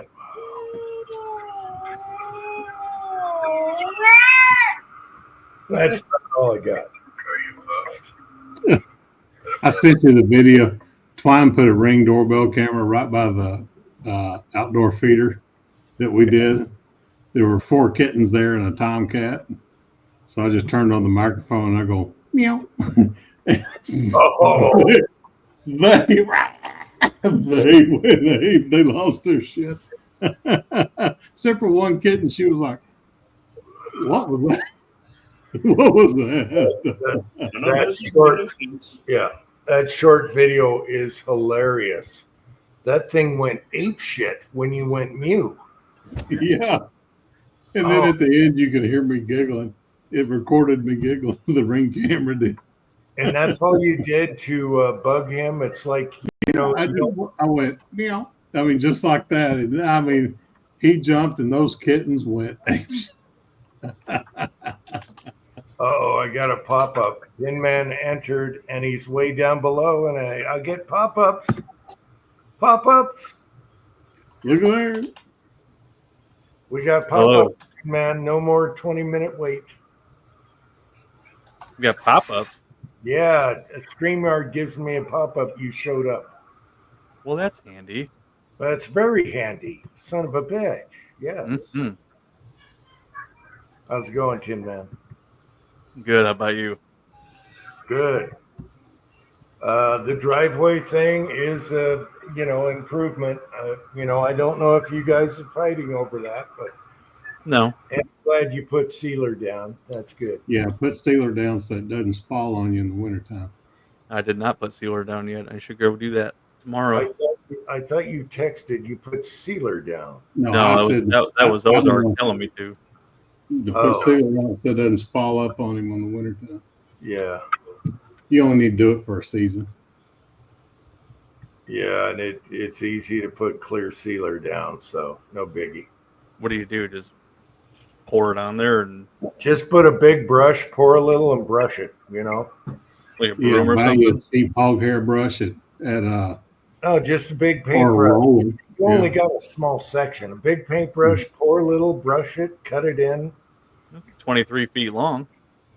Oh, Or 5 Sounds minutes. like you get like a brush like what you use for tarring a roof or something, and Just a four. No, Harbor Freight, you can buy a 6-inch hog hair brush for like $3. There you go. It'll save you a lot Just of time.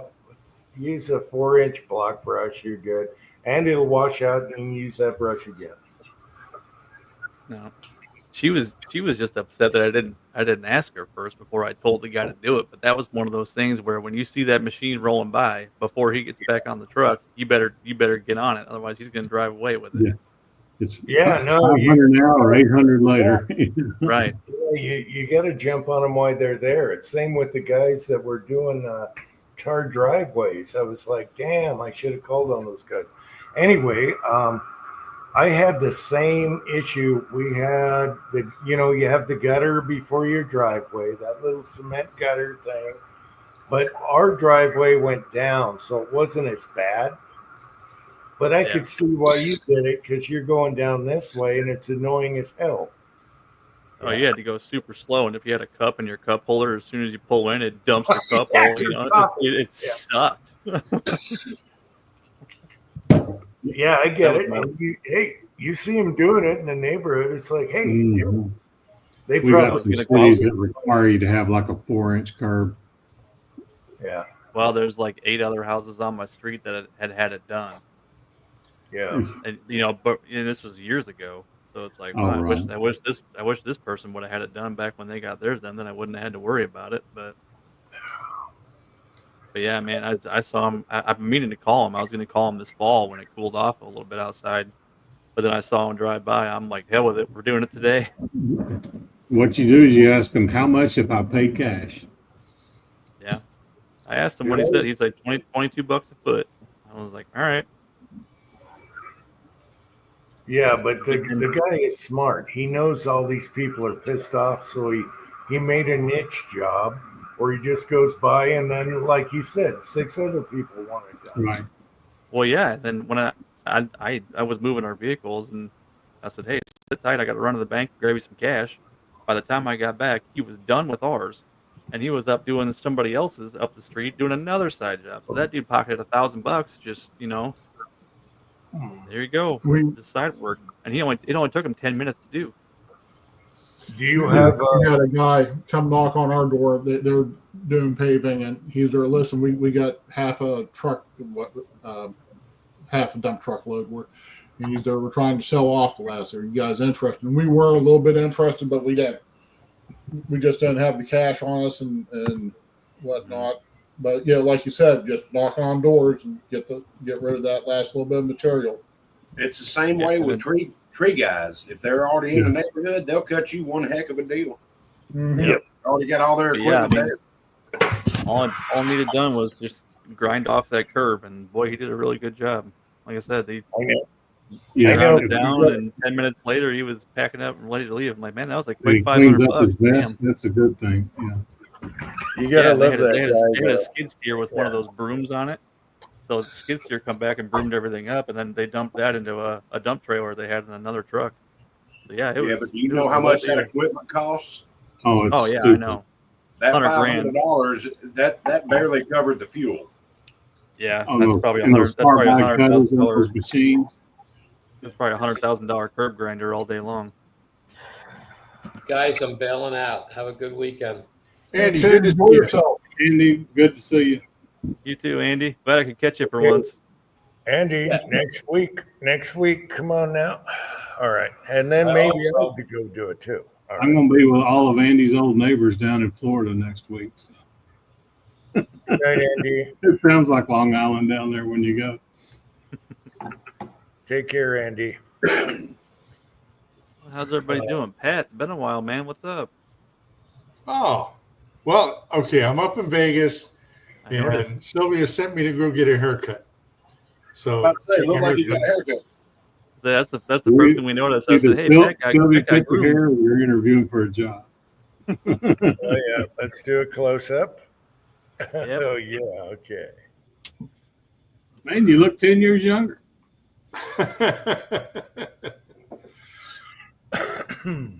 oh, You got to do the same microphone in California because you sound perfect right now.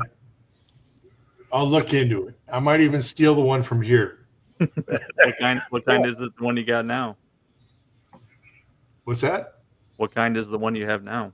It's a Logitech. I got it from work. But the one at home is a $12 Chinese. Oh, is it the camera mic? Oh, Logitech's only like 20. Yep. Is it the camera microphone you're on right now? Yeah, this one's nice. Yeah. You know, Sounds good. not bottom of the barrel. Yeah, you sound good, and I felt so bad because we had to listen for you, on the other. Whatever it is, it works. So, are you using a laptop or what? No, this is a little mini Windows machine. Oh, But the other problem I've got at home is I'm running Linux full time, and part of my problem was I had to run a Windows virtual machine to run the camera under Linux.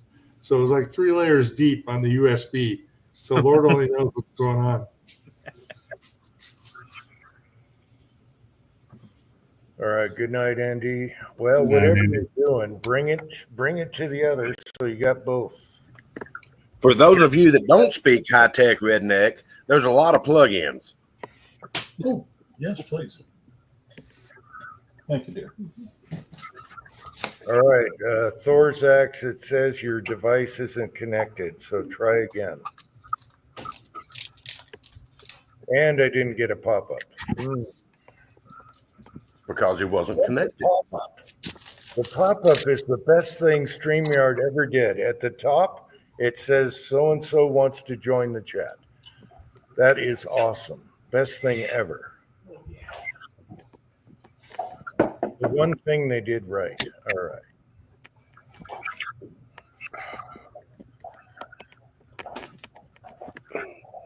We got a private thingy. Oh, okay. You leave your private thingy out of this. No, I'm just seeing if Thorzak's trying to get on here. So he must have a connection problem. But you're all sounding good, guys. It's good to see you all here. It's good to see you guys here.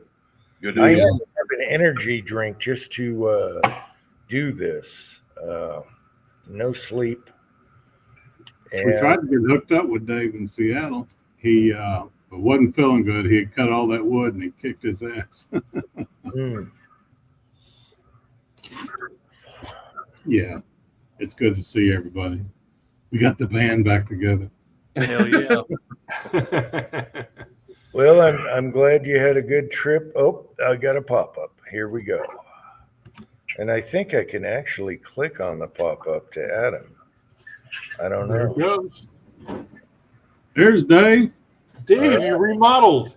What's Oh, up, man? remodeled and got a hair. He got a haircut and shave. Oh yeah. Hey Dave, when can I have my piano back?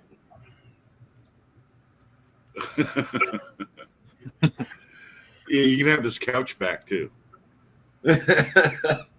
I don't know if I want the day Uncle Dave Yeah. casting couch. Marvin, those.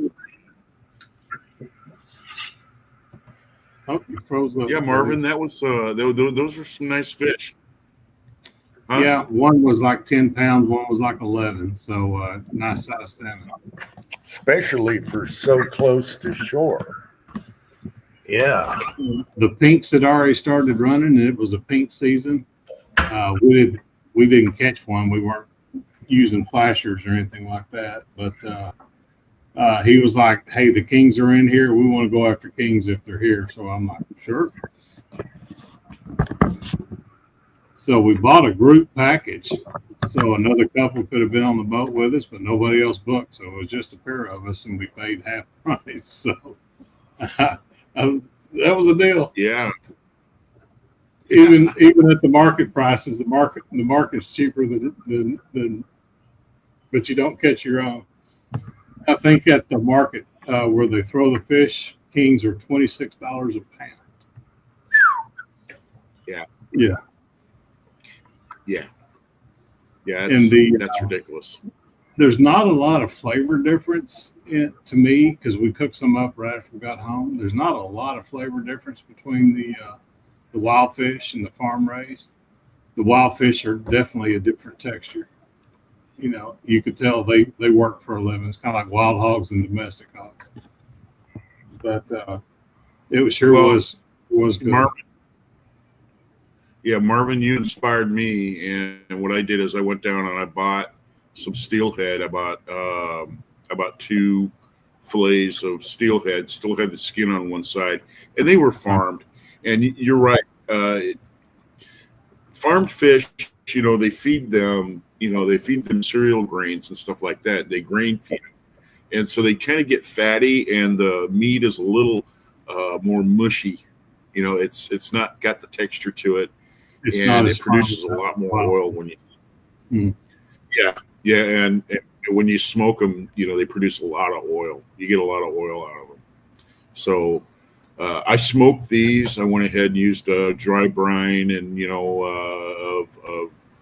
brown sugar, salt, and a shaker of garlic powder, and went ahead and mixed up the mixture and laid it all out and left it in the refrigerator for about 14 15 hours. Took it out and then washed it off and then dried it out over a fan. Had a fan blowing across it for about 2 or 3 hours after I washed it off, and then I loaded the smoker and went ahead and smoked it. And I'll tell you what it turned out. It turned out fantastic. It all candied over. I mean, it was wonderful. Yeah. Alder.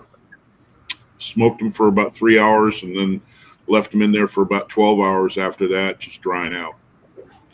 And they turned out perfect. Yeah. Yeah. So, man, I'll tell you what, man, I wish I would have been able to get over there that day. Oh, no worries. It'll happen one day. It just killed me. I kept apologizing to you, man, because I just God, it just killed me to have to. But you know what? I wouldn't have been much fun. Man. My shoulder was hurting. I just basically was on and off the couch with my ice pack all day. We understand. We walked down and ate the crab pot in your honor. So we had a big special with 3-4 different kinds of crab, shrimp, andouille sausage, and lobster claws. So we didn't go away hungry by any means. Damn, that sounds great. Yeah, it was like dungies, snows, queen crab. What else was it? Head-on shrimp, andouille sausage, Maine lobster claws, and then they come out in a big bowl and they dump it on the table. Then they set the bowl on the floor. You just throw all the shells in the floor. Did you give any kings? Was there any king crab in there? Didn't do kings. Kings are about $45 a pound. So yeah. So we did everything but. And you're getting browns. You're getting golden kings. You're not getting red. Bear eye and snow. and then You gotta run up and do some mixer. yeah, and then You know, snow crab is good, but you really have to work to get the meat off of them. You know, they're very flavorful, but mhm. they're more of a snack than they are actually a main meal. And snows work really good in like broths. If you're gonna make a broth, like soup or something like that, you get fish chowder or something. Kind of snows are the way to go. Paradise is my favorite. Flavor. King crab Yeah, can be a lot of- salty to me. Paradise, some people call them queen crab. They're my favorite. And those dungeons though, are so much better over on the West Coast than what we get here. They're sweet. Yeah, the best flavored crab is the dungeons. You got to work for them, but boy, Yeah. they were good. Yeah, I can catch those right out there in the canal. Yeah, I can go right out here in the canal, 500 yards away from my house, get in a boat, go out and get them. So yeah, I'm we can kinda get them spoiled. here, but they're like steam halved and then frozen and then thawed. The ones we had were just fresh steam. They were good. You know, I'll tell you what. Right off that channel of water there, that's between Edmonds and Whidbey Island. That's always known for good fishing. Come here, man. That's always good fishing. We had a good time. I think we caught about eight salmon altogether. Klein caught 2 big wild fish, and then we caught several, in the 2 or 3 pound range. And then they have to be 20 inches to keep. But then she caught a dogfish. She was fascinated with that. Basically super shark. And then I caught a rock. Yeah, I caught a rockfish about, I don't know, maybe 3 pounds, but they're not in season, so he had to go back. Right. Yeah, I'm gonna move. that would have been great. The charter now. When you guys went out, did you down rig for those? Yeah, Or were you we down rig Mhm. with a flasher? No, flasher like he an he said the paints would be jumping on, so we were fishing actually with like a plug that was about 6-8 inches long. There's many. Oh, okay, all right. Oh, Minu, the fighter, the survivor. Oh. Anyway, Chico Weiss is here, and he's looking for a 44 for his 44 birthday. Hey, Awesome. I love that Smith & Wesson 44 lever gun. It's an awesome 18. Mhm. Or Chico, if you're looking to get real buck wild, 44 is about the most common caliber you'll find of a used contender. I love 44 Magnum. I'm sorry. We got Mhm. lots of them now. Wheel guns, lever, whatever. Contender. Yeah, Chico, I love mine. It's threaded and it doesn't have that cowboy buttstock on it that digs into your armpit, leave bruises. The curved. No, the Rossi, my Rossi doesn't have a curve, so that's good. It's got the pick rail on it. Yeah. Pussycat shoot. Yeah, the crescent butt plates they put on the Rossies are too small. They're too small. They don't fit your shoulder. Well, you can get them with the rubber pad. That's what I got, and it's a Pussycat. Well, yeah. But if you want one that has a crescent, if you want one that has a crescent, because some people like that style, Jim. That's what I'm trying to say. I know. And when you order one, you're going to be sorry because it doesn't fit. For some reason they screwed that up. The Winchesters don't fit me. The Marlins don't fit me with that cowboy stock. They'll leave that bruise right there. Oh yeah. That Henry will fit you. Yeah, Yeah, Chico, if the you're Henry. looking for a revolver, Chico, Red Hawk all the way. All Yep. the way. Yeah. There ain't no doubt. Red Hawk all the way. You can Not a load it- super red hog, just a red hog. You can load it all you want, and a regular Red Hawk. None of the rail and crap and shit. No, regular Red Hawk. And we really like the 7.5 inch barrels for some reason. I don't know why. We were talking about this last night on the Georgia chat. And that's what I've got is a 7.5 Red Hawk. And the reason I bought the Red Hawk, other than the Super Red Hawk, is it's got a stronger top strap on it. And you can load it with any powder just like you can Varget. Just fill it up the top, scrape it off, and cram a bullet down it. And I prefer, I guess Red Hawks changed their grip frame. No, you don't want a half a grip down there. Get an older Red Hawk, just like we got a blued one. We got 3 of them, blued, stainless, and one 5.5 inch. They are the stuff. So if you're looking at a revolver in a 44 mag, Red Hawk all the way, just trust me. I'm not disappointed in mine whatsoever. Chico, the regular is more like a cowboy style. The Super is kind of that industrial, kind of has an industrial look to me. And they're stainless only, aren't they? The Supers. The Supers have a scope mount, and the lug is different, I think. But Well, you can get a regular Red Hawk with drilled and tapped for scope, and I wish that I would have done that, but I didn't. So there's that little bit of tidbit information. If you don't want to put a scope on it, don't worry about it. But it's already drilled and tapped if you want to. Now I got to get a gunsmith to do it.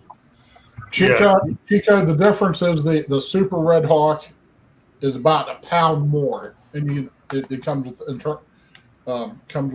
integral scope mounts already. you got to use the Ruger scopes, mount rings for those, which is no big deal. Sometimes you get them with, but It's got a weaker frame on it though. just get a regular freaking Red Hawk, okay, with the full size frame, the full size grip. None of this cut off bullshit like they did to the other. Yeah.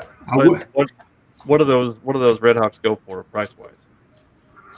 They're going to be about, depending on what finish you get, between or around here, which is pretty decent pricing. $850 to $1,000. Yeah, we didn't buy brand new, so everything was under 600. I wish the Taurus Raging Bull wasn't a piece of shit because it looks cool as hell. Right. Yeah, Red Hawk's gonna last a little bit longer. Okay, once you get a Red Hawk, you ain't gonna stretch it, break it, or anything. It's The made. screws won't fall out. Yeah. Well, I will say this: I've got a Taurus snub nose 44, and I love that thing. 44 special. There's No, a bunch of it's full bore. bunch of contenders on Gunbroker for about $500-600. Chico, I got Brownells mine right in that now. auction for $450. Nice. Hey, there's another option, Chico. A contender with a can on it. Oh hell yeah! Yes, sir. You know. And then instead of buying new guns later on, you can just buy new barrels, save a little bit of money. One of my favorite contenders is a 44 Magnum with a can on it. Yeah. Yep. And they're incredible triggers on those contenders too. Yeah, and yeah, and I like the Super 14-inch barrels. Super 14s, they are awesome. Got one sitting right next to Right me. now, Brownells has the 7.5 inch on sale for $755.30. If it wasn't for the fact that Susan would come in here and snap my neck, I'd be ordering one immediately. So And don't forget to use the GNG10 for 10% off your Brownells order. something like that. Yeah. But yeah, I mean that's one of the best prices. They had Smiths on sale for $710. That's when I ordered my Model 25. I was getting. Does the G&G code work for firearms? I was just wondering that in my head as you said that. I'm not sure. I don't see why not. I would think that would be stipulations. They've been wearing me out on text over their 9mm sale. S&Bs are back in stock. S&B primers or It got to the point where S&B ammunition. It got to the point where I had to just have everything from Brownells and Buds and should do it for PSA also. Just have all that go to the trash because they just blow up my phone all day long. Mm-hmm. PSA $50 a box. is killing me. They have so many good deals on stuff. I want that CZ clone in 45. There's all I'll kinds tell of you what. Before you order anything from PSA, make sure you check Buds and Brownells because, like I said last week, Brownells they were just giving shit away. And one of the items I ordered from PSA, it was like $150 cheaper from Brownells, which is a surprise for Brownells because normally you expect them to be the most expensive. But yeah, they had. PSA has deals no one can touch on certain things. Oh yeah, I mean, yeah, I'm not saying that I bought 2 L frames from them. I'm waiting for them to friggin' ship. Yeah, but I bought 2 L frames from them last week at like $650 a piece, and yeah, that was the cheapest any of them had them. But then some of their other stuff that they had that I was just price checking, you know, they're the most expensive compared to Buds and like I said, when Brownell has sales, yeah, they have sales. The good thing about Brownells is no matter what, you can return it. And so I'm hoping, yeah, because like I said, I got into this model 25. I got into it for like $710 before all the taxes and everything. And so now it's just a matter of, it's in Jacksonville, but it won't be at my dealer till Monday. So I won't be able to get it till next weekend sometime. Because I'll be gone all. Chico Wise 44 mags, one of my favorite. I do 44 mag special, and then I cut my own Russian. So if you want to be really quiet, whatever, and that's lever action, revolver, whatever. You know, revolver's loud, of course, but 44 is one of my favorites, hands down.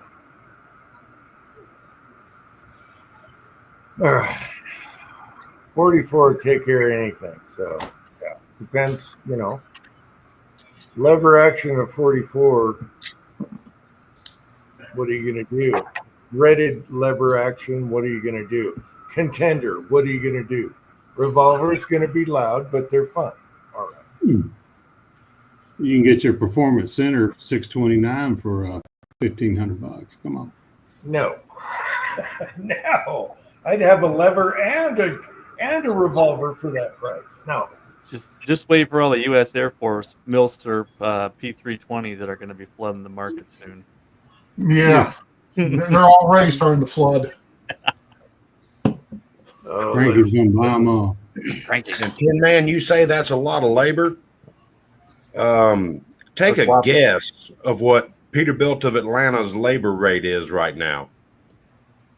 No, I'm saying the job he's doing on that Ultima, swapping out those components, is they're a bitch to get to. Is what I meant. Yeah, they suck. They suck to work on. That's what I said. But just take a guess of what Peterbilt of Atlanta's labor rate is right now. $250 an hour. $385 an hour. Damn. Man, 150 is a good price for a recharge, dude. Damn, dealerships around here charge like $340 for a recharge. I'll be right back, good guys. price. Hell yeah, man. Be right back. I just had to replace the compressor and dryer and stuff on my father-in-law's. What is that?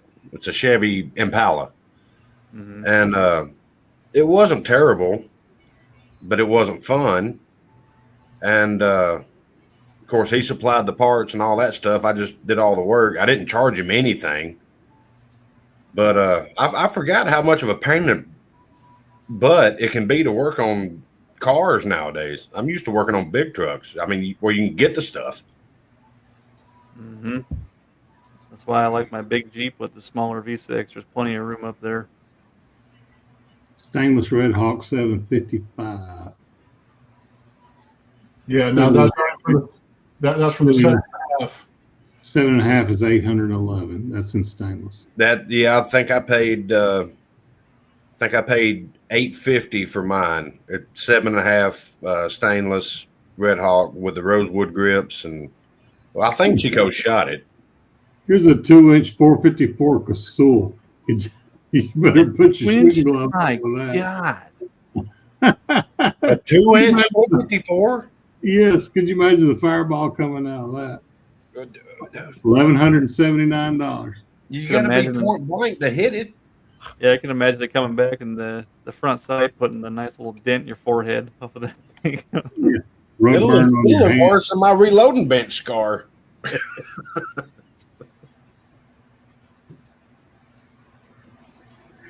Do y'all remember that night when I fell asleep and bounced my head off my solid steel reloading I bench? do remember that. I bled like a stuck hog. That one and the time you put the lampshade on your head. Woo! We were Yeah. all pretty whipped up that night. It happens. Actually, it doesn't happen that much anymore. I've kind of, I guess, after almost 50 years, I've grown up a little bit. Mhm. Hank Jr. When speaking of nasty calibers, I dropped off that Dylan to my buddy that I sold it to, and he had a 338 Lapua. Was a savage. He put it in an MDT chassis. He let me shoot that thing. Ooh wee! That was something to shoot.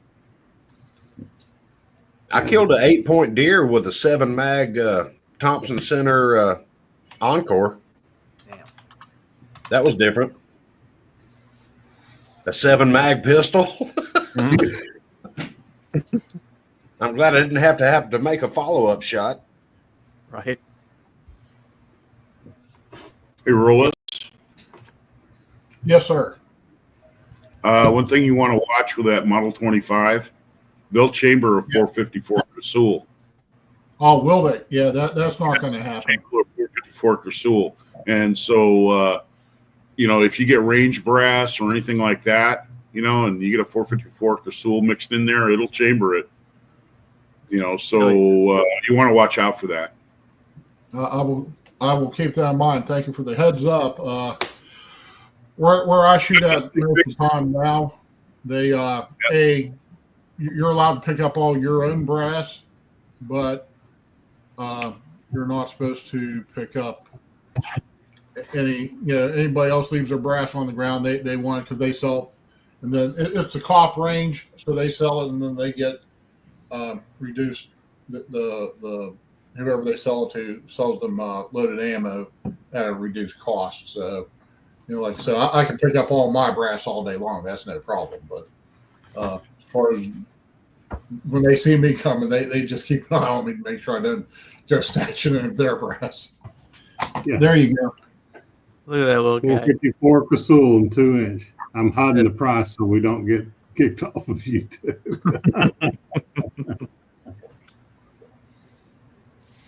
Yeah, you guys first on that one. Eric Yeah, had I'm another good. one. It was, I'm going to I go ahead had and shot shoot. a 2-inch Smith 500 and it carpet burned my hand. Yeah. Yes. They're not that bad. I just sent Jag something. Yeah, rubber grips. My buddy had one. We were shooting 444 grain cast bullets, and the first set of loads, I just took a press with us to the shooting property and screwed it to the picnic table, and we just loaded it right there. And the first ones, they were hot. And I changed powder, brought several powders with me. We changed powders and that kind of stuff, played around with it. And now it's so comfortable. His wife loves shooting that 500 Smith & Wesson. I'm sure the right load, but we were shooting hot hunting mode. We were shooting bear loads through that thing. hell yeah. Yeah. And I mean, it was throwing fire rings out the end of the barrel. I think I sent you the videos of that stuff.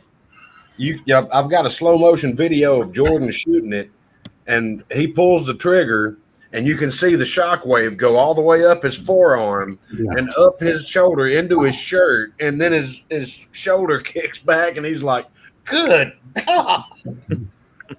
it shot a fireball so bad. It was raining, and we were under an easy up canopy. And he pulled the trigger, and there was no more water on that canopy. he just turned around with the gun hanging upside down. He goes, "Here." I'm like, "Hell, it's your gun." He goes, "Take this. That hurt." We learned that inexperienced shooters that say, "Oh, I want to shoot it. I want to shoot it." We put one round in the One round. Yep. Exactly. Yes. That's all we did. But Um, then we found a good pet load, and his wife loves shooting it. She's like, "This is fun." I don't know. 44 Magnum is as big as I want to go. 44 Magnum is about as big as I want to go. You know, if you can't do it with a 44 Magnum, get a rifle. Yeah. the first time I saw a 500, this was just a standard, like the 8-inch model with the. Anyways, shot that with just standard factory 500 loads, whatever the standard was at the time. And then we were shooting a Smith & Wesson ultralight police model, the titanium and aluminum 44 Magnum, the 6, whatever they call that particular 629. And I'll tell you what, that 44 Magnum, it was twice as nasty to shoot as that big ass X frame. Now, a 2-inch X frame, I'm certain, is a pain in the ass, but I have no desire to shoot that. I think it's called the 329 model. Yeah, and it was just nasty. Shoot a red hawk, pussycat. Shoot a red hawk, pussycat. Rollis, Yes, sir. Tell us a little bit about your. Is it a 6.5 inch? The rifle in the background. No. The Model 25 that you're going to get. Is it It's just a standard 6.5-inch model 25, and I guarantee you, man, that thing's going to shoot like a target pistol. You're not going to get a more accurate pistol than that. Those Model 25s they're a match gun. They're they're like a 29. You can't beat them for accuracy. You cannot beat them. I love a in frame. Yep. And I've been since I was a little kid, literally a little kid, at the Big Will's store in the sporting goods department, looking at 27s and 29s in the presentation box, and I was like 8 years old, trying to convince my dad we needed to buy one. And I finally got mine.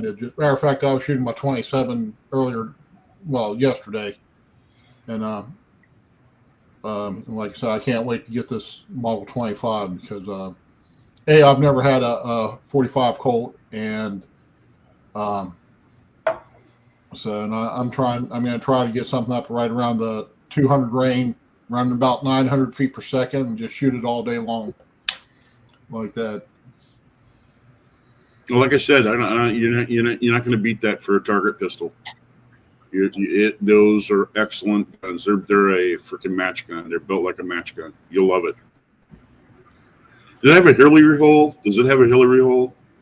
Yeah, this one will. One? Yeah, no, it's production. If it locks up, and like I've had all my other Smiths that had the Hillary hole has locked up, I'll just do what I normally do, pull it, and eventually I'll buy a plug for it and just not worry about it. From what I understand, I think Smith is going to abandon the Hillary hole once and for all their revolvers. Yeah. All the revolvers are going to take that out because people hate it so much. Yeah, there's already Model 19s, and then there's mountain guns. They have 3 models, I think maybe 4 now, without the Hillary hole. So they're on their way out. It's going to be a decade before all that gets out of the original pipeline. But Yeah. it's Patriot going Paul to said no more Hillary hole. Yep. But the end frame, just so we're clear here, the end frame was made for a 357, not a 44 mag, and the Red Hawk was made for a 44 mag. That's all I'm saying. Also, West Covina Dodge said Kenny posted a video on the 22 action he's got. That looks really good. Yeah, so there you go. Pat and Kenny.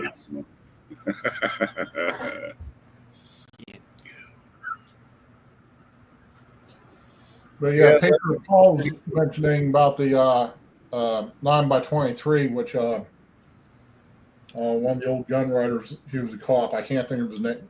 I've been up since 5, guys, so just work with me, please. You're talking about Assad Ayub?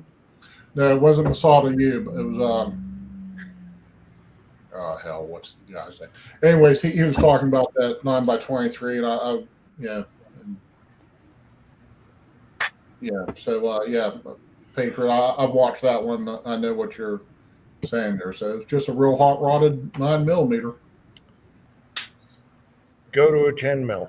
There you go. All right. That's it. Go to a 10 mil. It's done. Easy brass, easy everything. Dick, yeah, Yeah. Dick's board.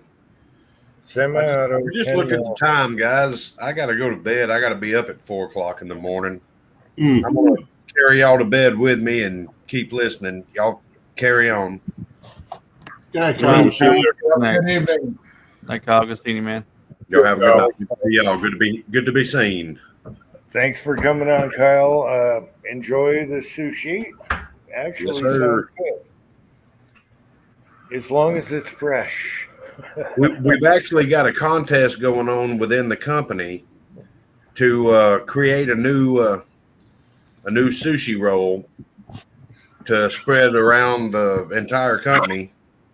I'm thinking of taking raw salmon and dabbling a little the Chinese chili oil on it to give it a little bit of heat.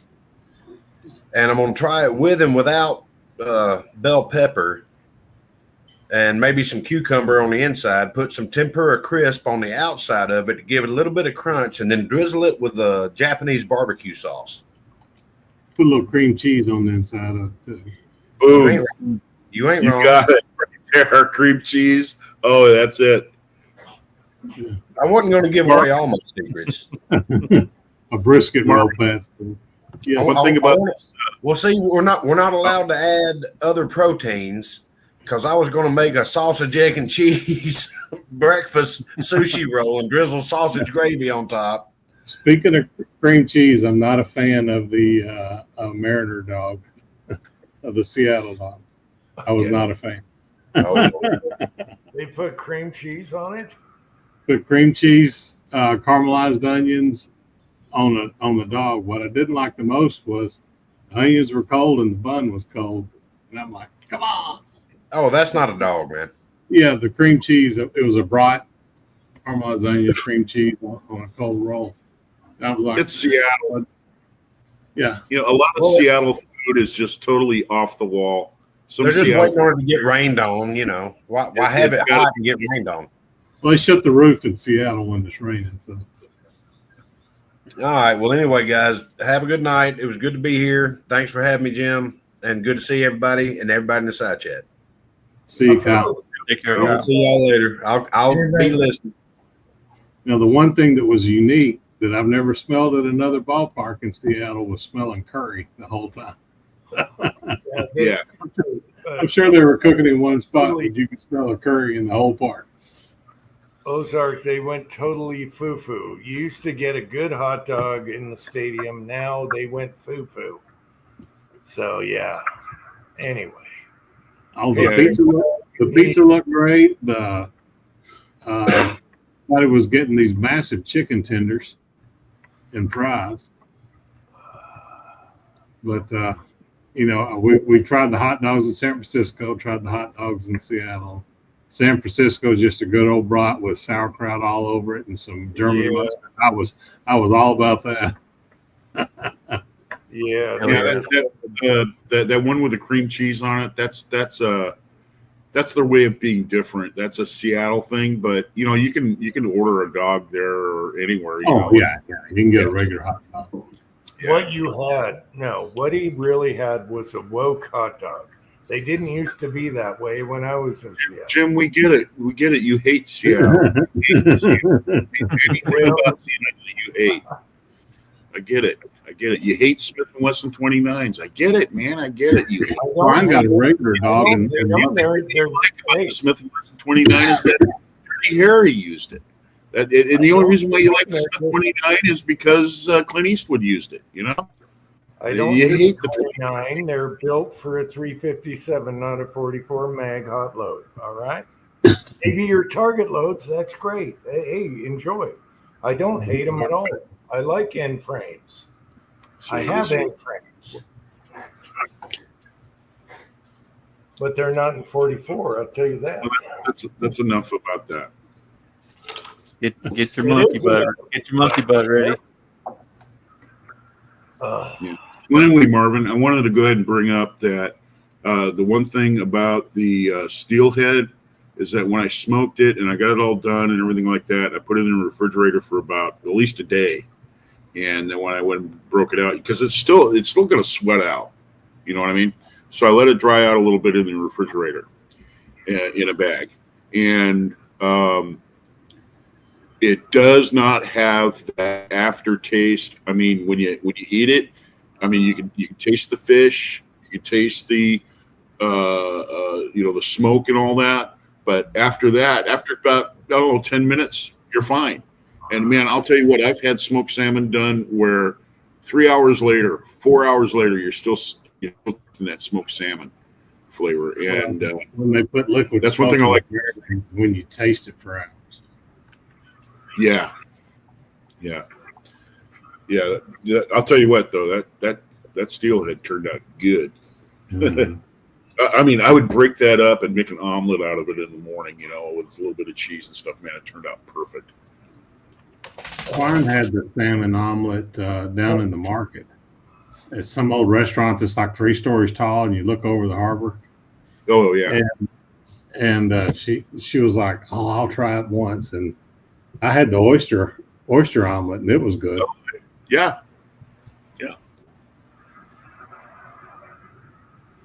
I don't know, man. That whole thing with oysters, I don't know how somebody was walking down the beach and opened one of those things up and said, "Hey, man, let's see what this tastes like."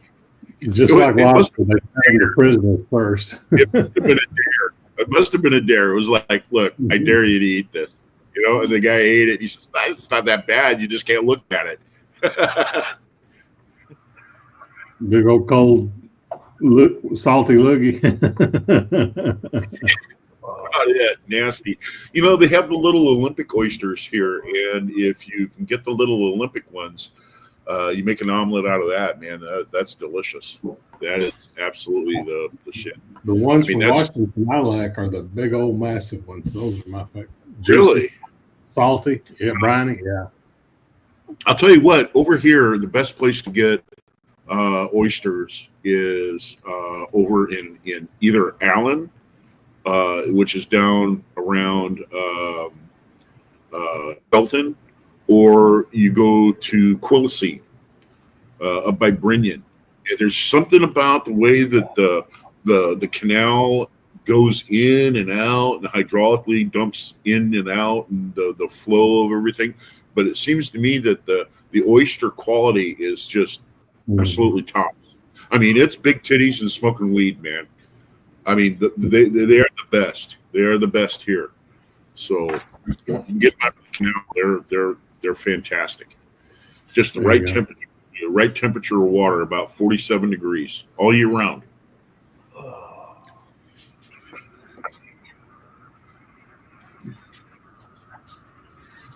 They're up in Washington State, Paul.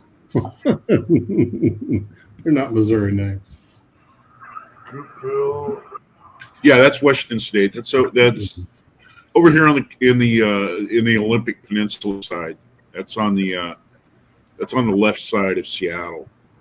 You go. I tried to find razor clams, but they must be out of season. Yeah. And that's another thing from Washington that I love. Oh yeah. Next time you come up here, we'll definitely have to make sure that we go out to eat somewhere. Gooey ducks must have been out of season too, because I was going to ship one to Jim. Well, the Japanese buy them up like crazy. The gooey ducks. It's a Yeah, muscle Gooey with ducks, man, they a ballast about that long. That's their main thing when they come here to Washington State. They want gooey ducks. That's what they want. My mom used to make gooey duck chowder, and it was like a clam chowder, and it actually was pretty good. I wouldn't really go out of my way to make it, but yeah, Aren't those gooey things duck that chowder, shoot out? it's pretty good. Or you go ahead. Aren't those the things that shoot out that stringy semen-looking stuff? The gooey ducks. Well, they're about 3 feet under the sand, and they put that thing all the way up. That's how they filter their water.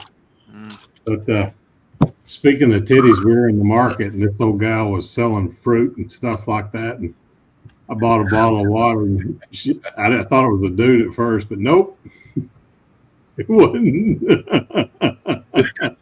She had a sleeveless shirt on. Called that one. I saw that hairy armpit come out, then I saw that nipple pop out. I was like, oh, unsee, Yeah. unsee.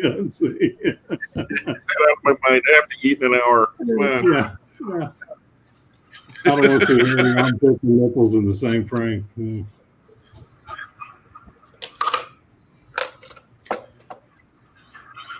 Yeah, but when you went and sent me that photo of the fish that you caught, man, I was that right there. I said, damn it, Yeah. I'm gonna have to get some. I'm gonna have to go out and get some fish, man, and smoke it.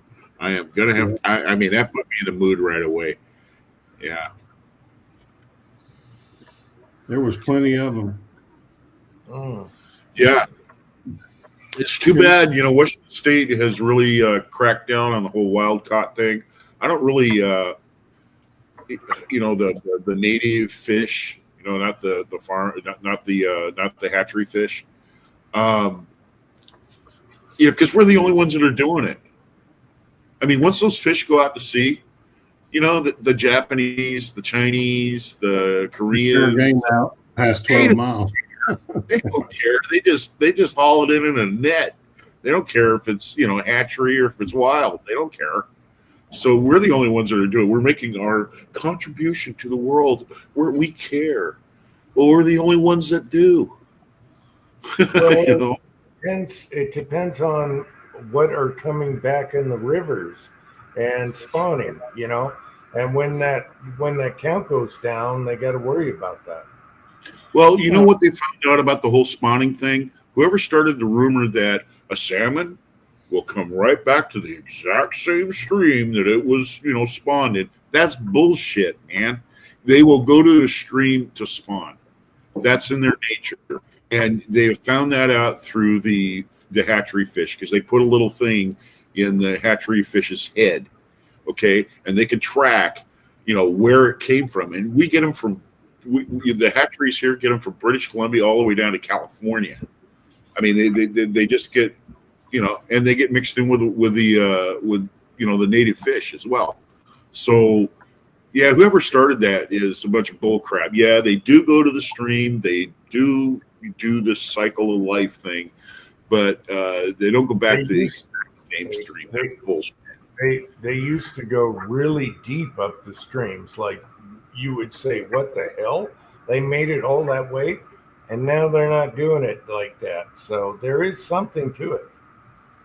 Well, it's like chickens. I mean, if you raise chickens in a cage and they never see the outdoors, and they're just raising the chickens for the meat and the eggs, you're going to breed out, their instinct on what to do when they do have chicks.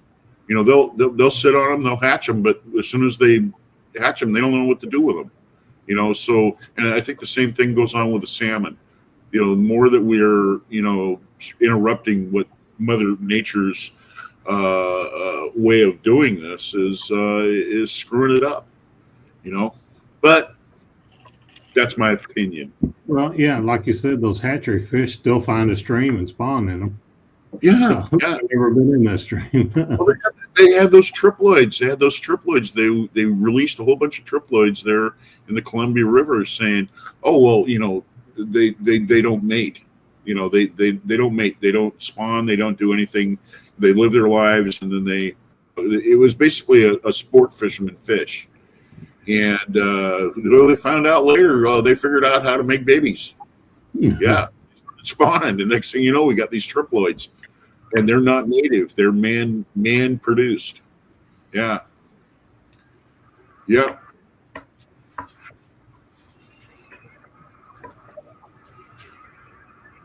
So yeah, I don't know, man. I rack my head against the wall when I look at Washington State talking about the dams and how the dams put stress on the fish and blah blah blah blah blah and all this other crap. But you go to other states, and they'll actually drop. In fact, Utah will go out and they will, they'll plant the lakes and the rivers, and they do it by aircraft. They just a bomb bay. They just open it up, and all the fish in the water drops out the bottom, and they go into the streams and in the lakes, and it works. So where's all the stress that you're talking about with the dams? That's bullshit. We've got world record trout in Arkansas, and they're all that water's coming out of a dam. So there you go. Yeah. I was amazed how much wild trout we have here in Utah. Wild, and they are awesome. Yeah, good trout fishing. I couldn't believe it because I was used to Idaho, where I got the best trout I ever got. 16-inch trout off the river with a worm. Boom, you got your limit right now, like 6 casts. So Utah, you got brookies and greenheads and goldens, rainbows. Yeah, I was very surprised at the trout here. They're everywhere. You didn't think of it that way here. It's Actually, dry. as far as I'm concerned, you have better fishing. You have more wider range of fishing. If you're a fisherman and you enjoy fishing, going east of the mountains, when you get into eastern Washington and all the lakes and the streams and all that stuff and the rivers, you can fish all year round. All year round, you can fish, and you have to catch. You got bigger limits. You have longer. You have longer seasons. You have the lakes stay open longer. I mean, over here in Western Washington, though, it seems to me like right before November they close everything as far as freshwater around here, and they don't open it up until May. So yeah, you don't get much option over here in freshwater fishing in Washington State. It's a bunch of bull crap. The only time we have a fishing season that closes is in designated areas where they're spawning, where the trout are spawning, and it'll be like for a month. In that shoal, you can't fish. But we don't shut down fishing anywhere other than that. The University of Washington is touted as being environmental monitors on the fish and all this other stuff. And they put out this thing about the returns on the salmon. And they were saying that the returns are low and blah, blah, blah, blah, blah. And they're talking about the dams, and they're talking about, all these obstructions that man has had in the rivers and and pollution or whatever. And they're blaming it all, okay, and on this thing. And the bottom line is, did anybody ever take in consideration that the population of the Orient has grown fourfold in the last 40 years? So what do you think that the number one staple of the diet of the Asian culture comes from? Where do you think Chinese the fish fish everywhere? They're catching up all the fish. That's what they're doing. That's where it's going. It's going to the Orient. It isn't the dams. It's not these obstructions. It's not pollution. It doesn't have anything to do with this. You have China over there, and they need to feed their people. And the number one staple is fish. Its number one staple is fish. And that's where it all. Florida's the same way. Ask Ross, what grouper season's 2 months? But the commercial people are out there all year long. Yeah. You can keep 2 grouper in Florida, but the commercial fishermen are catching, tons and tons and tons of fish year round. So, well, you guys, it used to be, and I haven't been salmon fishing for a while, but the last time I went salmon fishing, it was you had a limit of 2, and they had to be over 18 inches. But Now it's 1 and 20.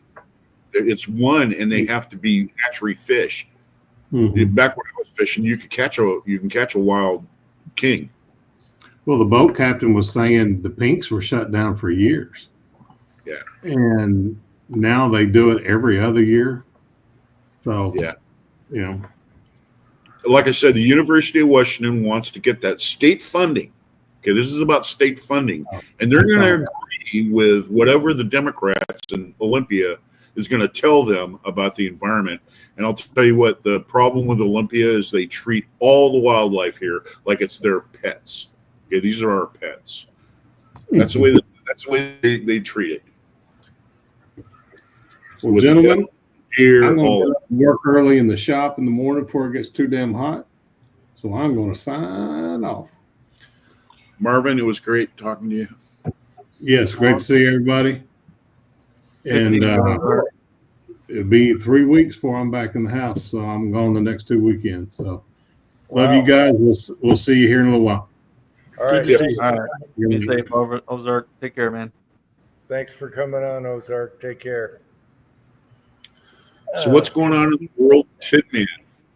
What's happening with Tin Man? Work, and more work. He laid carpet. He ground cement. Yeah, and work.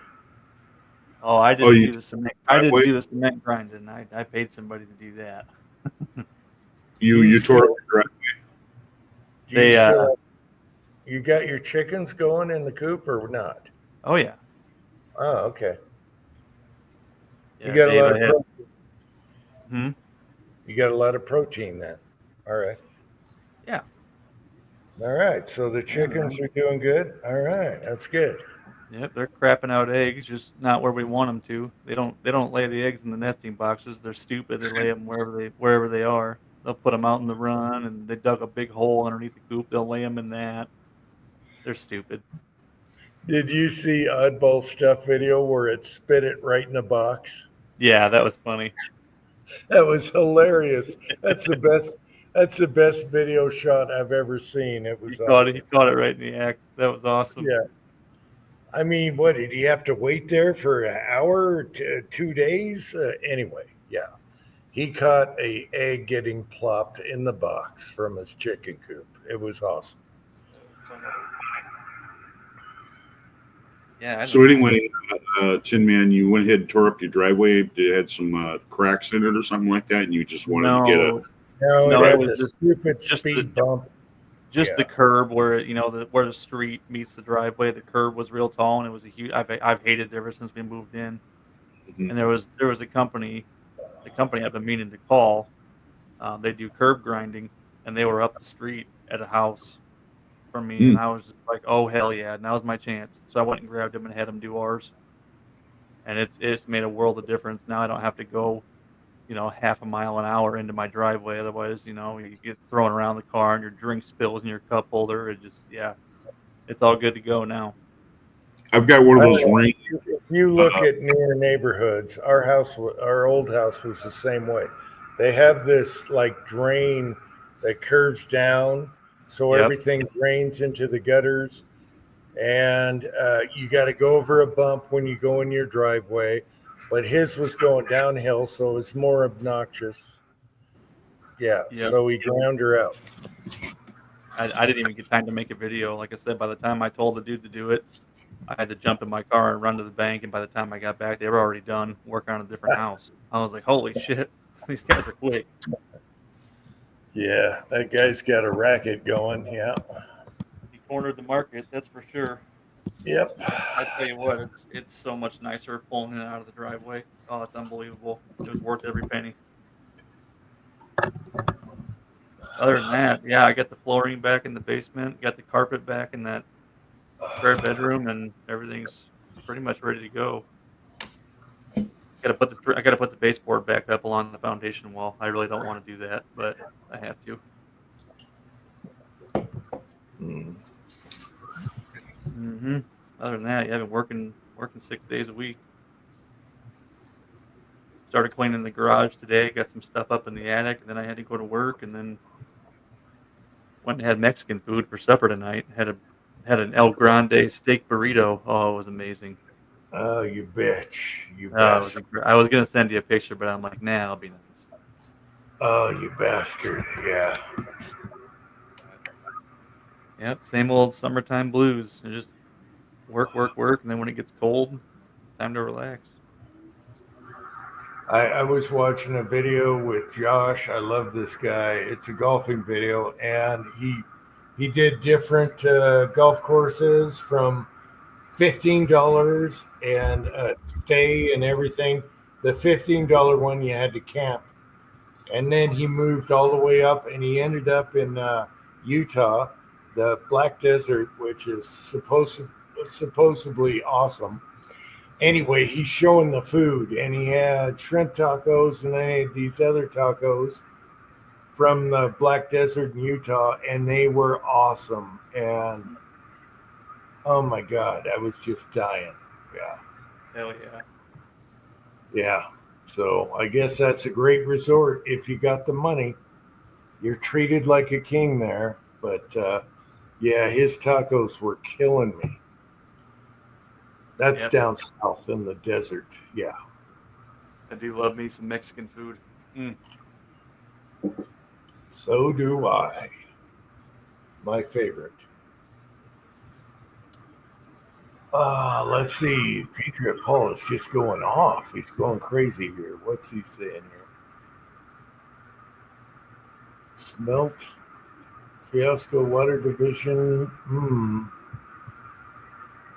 Oh, he's talking about up in California, them trying to save the smelts.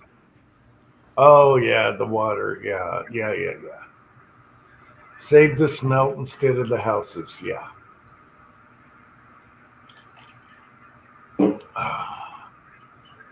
Yeah, That's- our stupid mayor.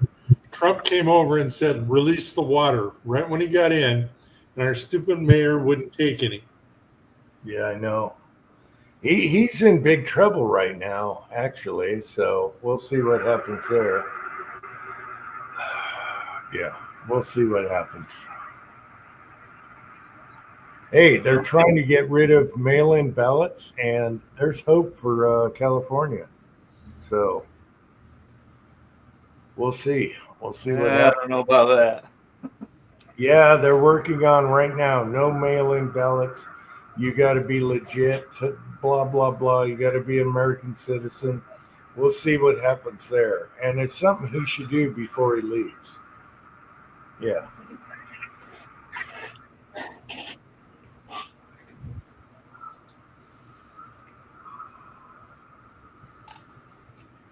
Hell, it's illegal to even show your ID in California, isn't it?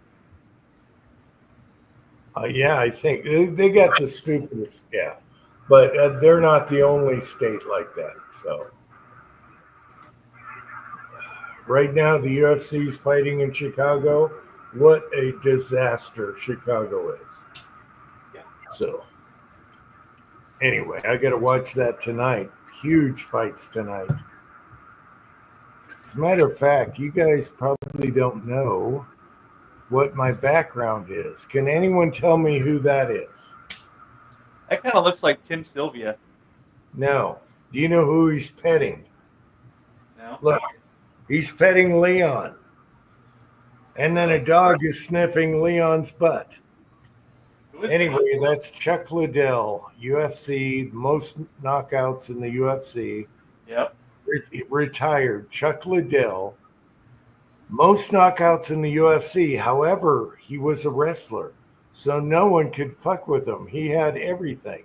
No one's going to take him down, and he knocks him out. He has the most knockouts in the UFC. Oh, Michael knows that's Chuck, baby. Chuck Liddell, the legend. And here he is in some hotel between fights, and he's got Leon and some little dog here sniffing Leon's butt. I thought it would be funny.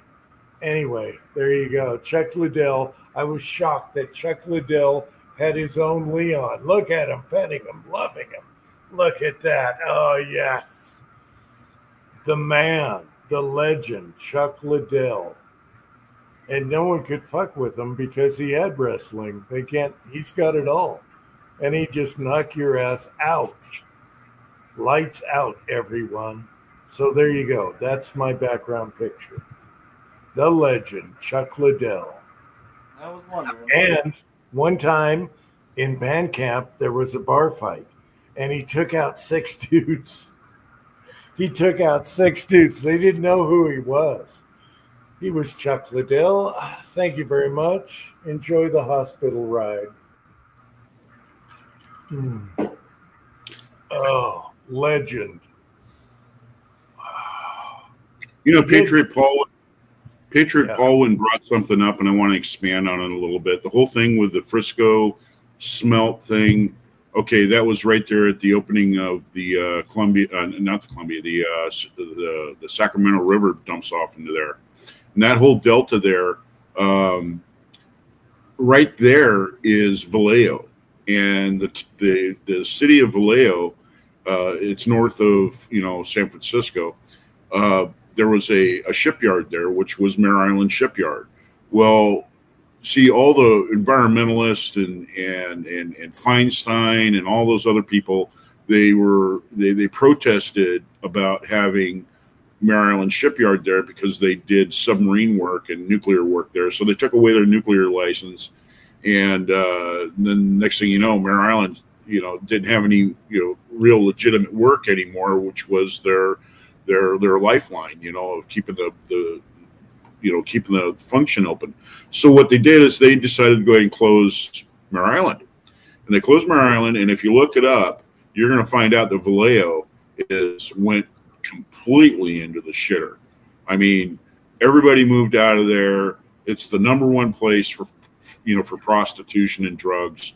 I mean, in the San Francisco area now. One thing that the federal government did because of the delta there is they dredged that area. They dredged that area so they could bring the submarines and the ships and stuff in there, and they could use the dry docks there at Mare Island. Well, when they closed Mare Island, well, all that federal funding went away, and they don't dredge in there anymore. And now they want that dredged, but the federal government is like, why should we send the Army Corps engineers in there to dredge it? It has no benefit to us at all. If you want to dredge that, then the state of California is going to have to do it. And so that's what this whole thing is about the smelt. That is what it's all about. It's about federal funding. It's all about money. It's all about money, and it's because the Democrats cut their nose off, despite their face. They weren't thinking this far into the future, So there you go. Well, I'm glad they're getting their ass kicked right now. DC is getting taken over. We'll see how that works out. They can't arm the National Guard or whoever. No, the Marines. But they're taking over DC, and I agree with that. Why do you want somebody to come to DC to visit the White House and look at a dump? I've been to DC, okay, when I was younger. You don't want to see a dump, and I agree with that. So let's see. You go a couple of blocks over from seeing the sights, you could get killed. I You know. get murdered. Yeah. So, when I when I was there, the joke was, don't wear good tennis shoes. You'll get killed for them. You'll Yeah. get robbed for your tennis shoes. That was the joke when I was a kid, when I was younger, teenager. Yeah. So anyway, yeah, I'll tell you one thing. Trump is putting pressure on our state governor now, saying, "Hey, all this federal money and stuff's going to go away until you start learning how to do the tap dance." And they're all thumbing their nose at him. They're all like, "Oh, what are you going to do? What are you going to do?" Well, they're starting to find out that the businesses here in Washington State, because of the tax hike they just voted in, the businesses here are saying, "Hey, you're going to put us out of business because what we have to make and what the taxes are and what our taxes are to stay in business. We're not going to be able to do business here anymore."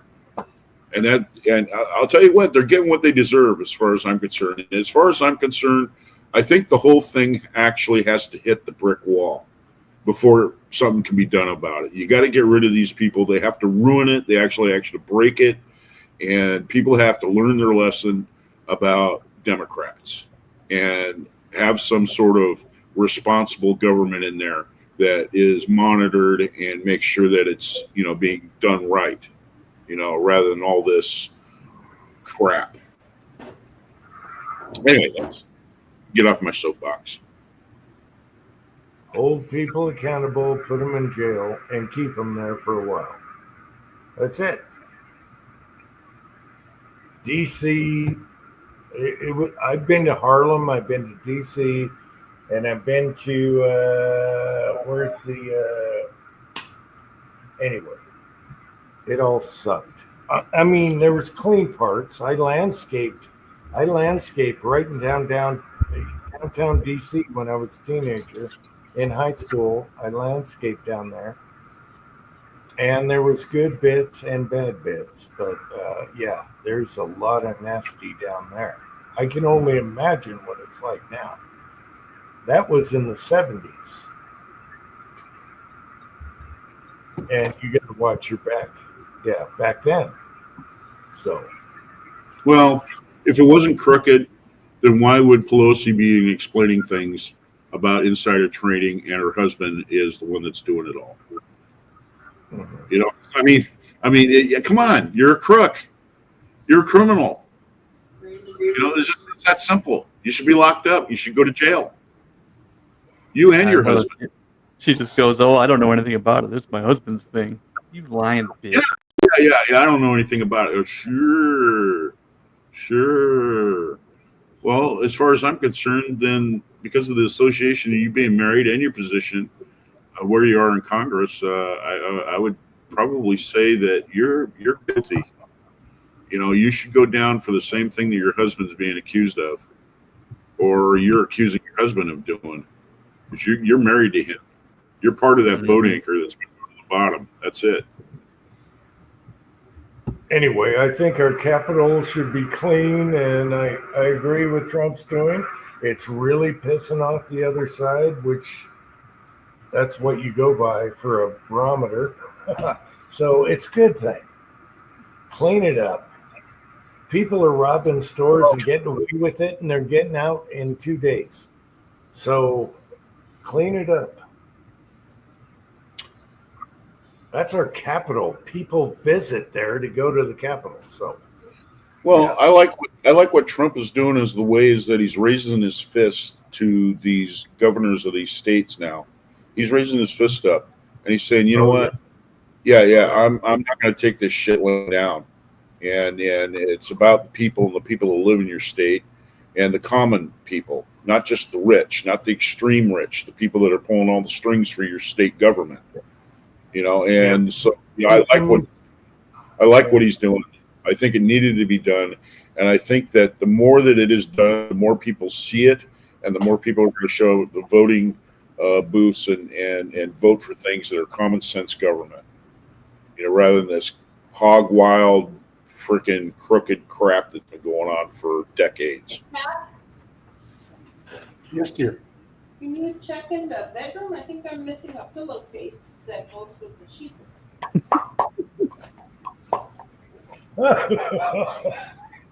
So Tin Man, are you and the missus gonna, see about maybe getting out and doing a little vacay maybe this summer, maybe loading it up and heading out for a week and do a little camping or something? Probably not. No, it's not on the menu, huh? Well, you guys just bought the new house too, so. Right. Yeah, there's too much shit to do. And I haven't had a vacation in like 4 years. geez, you got to get out with the kiddies. Yeah, I know. Take them out somewhere. Yeah, we took them to the water park this summer. Pat, did you solve the pillowcase problem? Yes, I did. Oh, you should say, no, that's my sock. If you know what I mean. It stands up all by itself.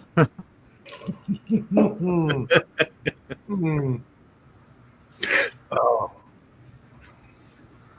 Look where Pat's head is. Look where Pat's head is. perfectly centered. All right, so Pat, you're in Vegas. What are you gonna do while you're there?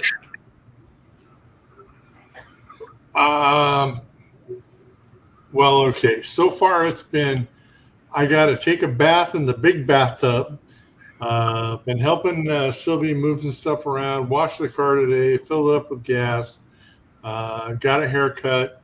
And I'm going to be furniture moving. She's redoing her little craft room, so I'll be dragging a bed. Nope. No, try the other wall. That doesn't look right. Nope. Over there. So that's what I got going. How hot is it out there? Well, it's 73 in the house, and I don't know. It was up to 110 or so earlier outside. Damn. How It was- long you got before you're going back? Probably going back tomorrow. Tomorrow, Monday. Okay. All right. Man, it hit 95 here today, and the real feel was 109 with the humidity, and I was not having it. Mm, I was also welding, so yeah, that was no fun.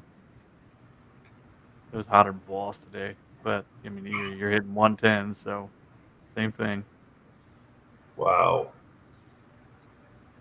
Yeah, no humidity here, but it's still hot, and I don't want to shoot in the heat. I got to wait till afternoon, Mm-hmm. even without humidity. But Yeah, it's it's still cool fun. enough. One more month, and it's going to be awesome. I know I'm so ready for fall. I'm ready for snow. I love the snow. No fires, no nothing. It's No quiet. snow. I like when the high is about 60 and the lows are about 40. That's about perfect for me. I like the snow. People think I'm crazy, but I like the snow. It's quiet. Nobody messes with you. Nobody comes up here. And it's perfect. I love it. So I can't wait for the snow. I'll take sweatshirt weather all day. I can do that when the sun's out in the snow. Still hot. We Yep. just have snow on the ground. We don't get that here. When there's snow on the ground, it's 14 degrees. Yeah, I know. I know. That's why people don't like snow. But if you got sunshine, you like the snow. Mm-hmm. I remember. It's what makes it different here. Yeah. We Until were the shooting- sun we were goes shooting down. in the snow. We were shooting in the snow at your house, and yeah, you can be out there in a sweatshirt, t-shirt, no big deal. Yeah. As soon as some clouds rolled in and the wind picked up, nope. It's cold. Yeah. I know. Luckily, we got rain, so we're good. Yep. I could go change targets. My foot's still kind of messed up. I got to go do targets and a lot of shooting videos instead of all the other crap I've been putting out. Yeah, me too. Oh, God, I think I've only been out like 3 times this year, and since that basement happened, I haven't been back. And that was back in May. I haven't been out since May. Just got chains off.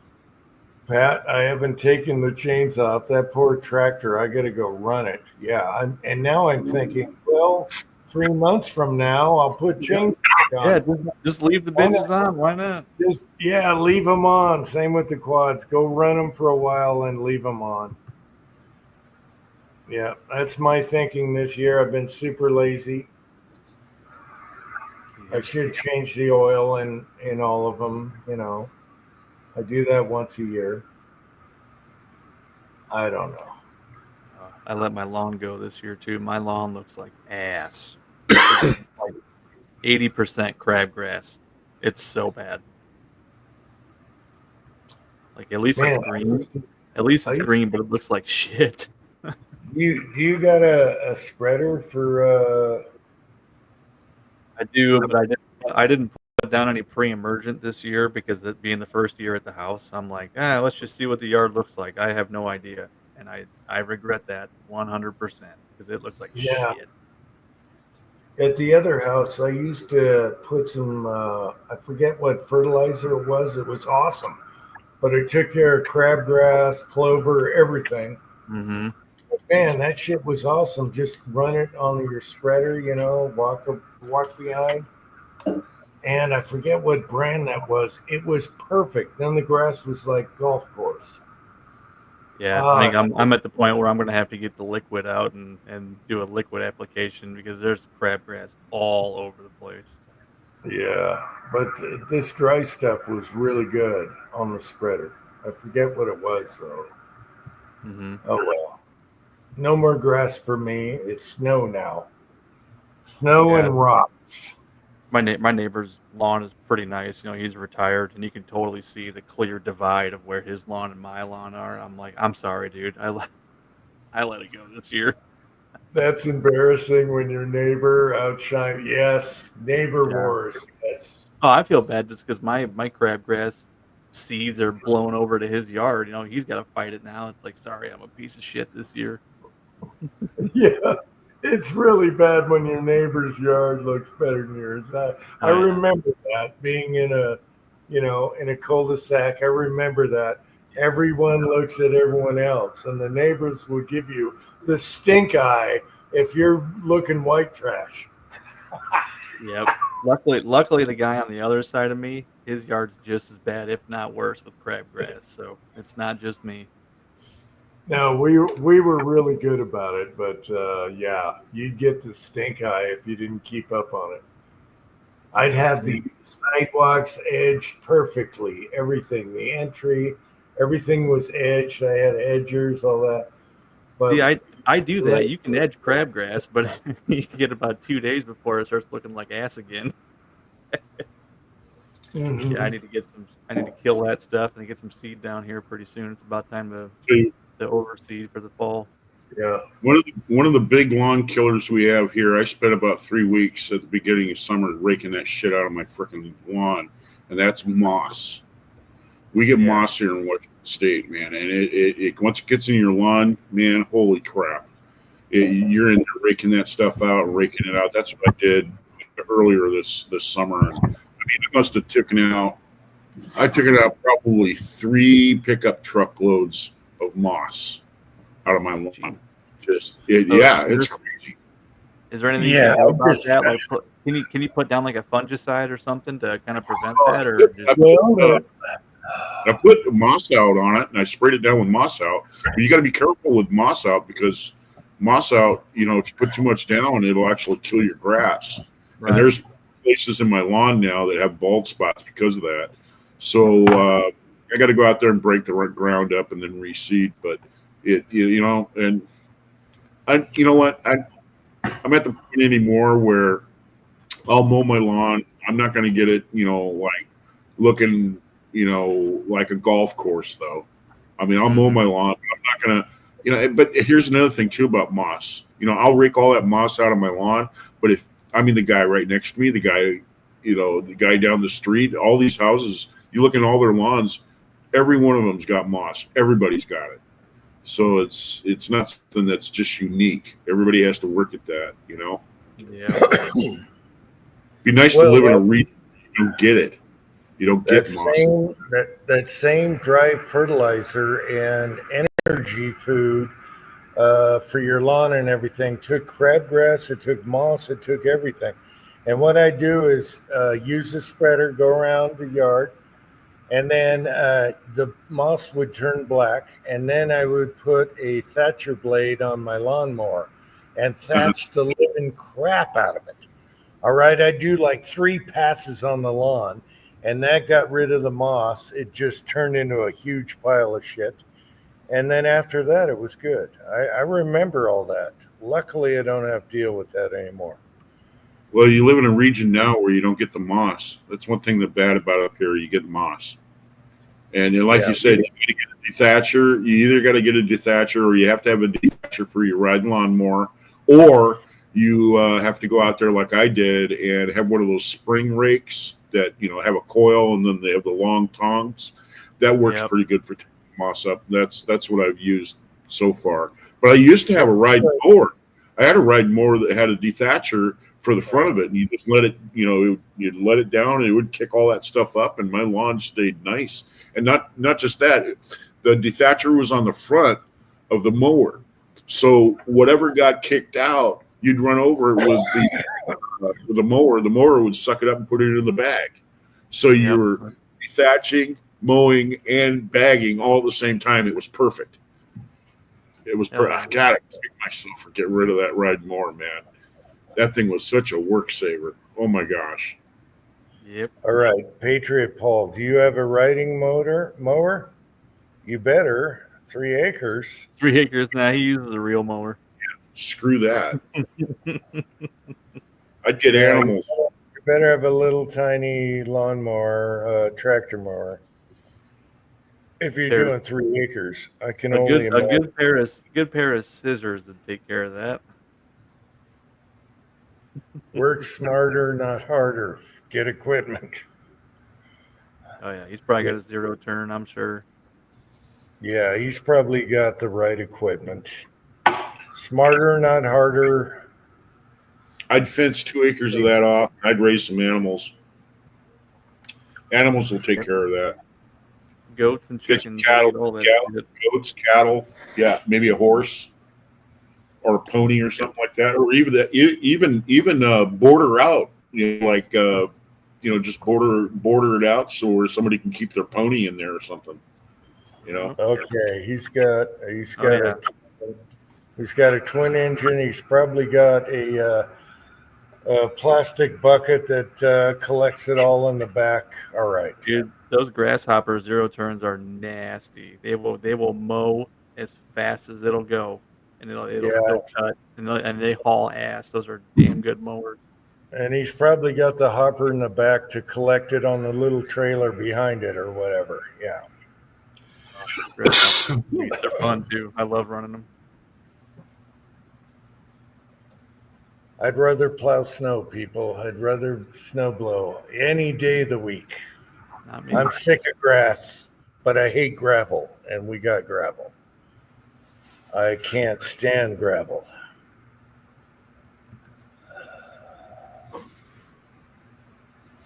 So you go one to the other, but to me, I enjoy waking up. The sun comes out. It's 6 a.m. It's cold out, and just snow blowing. I love it. Or plowing. I just jump on that thing, have me a little what do we call it? Hydraulic fluid in the morning. Oh yes, I live for it. 6 a.m. hydraulic fluid. You have your cup of coffee, and then Red antifreeze. Red antifreeze. cup of coffee. Then I make a tall hydraulic fluid to last me down and back, and hell yeah, we're all over the place. Yeah. I love it. The air is clean. I like snow better than grass. I'm sorry. The air is clean. Everything's beautiful. You look at tracks. You can see all the animals around that are walking around. And you just kind of dig it. And then I get in and then I tell my wife how hard it was. And then I'm a rock star. Yeah. And it wasn't hard, but I have to do the story. Oh, it was really bad this morning. Oh, it was terrible. Oh, yeah, it was awful.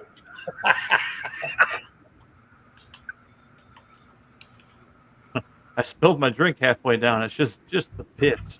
I'll tell you what. Hi, honey. I'm Mome. You're Mome? You're home? I'm Mome. Yeah.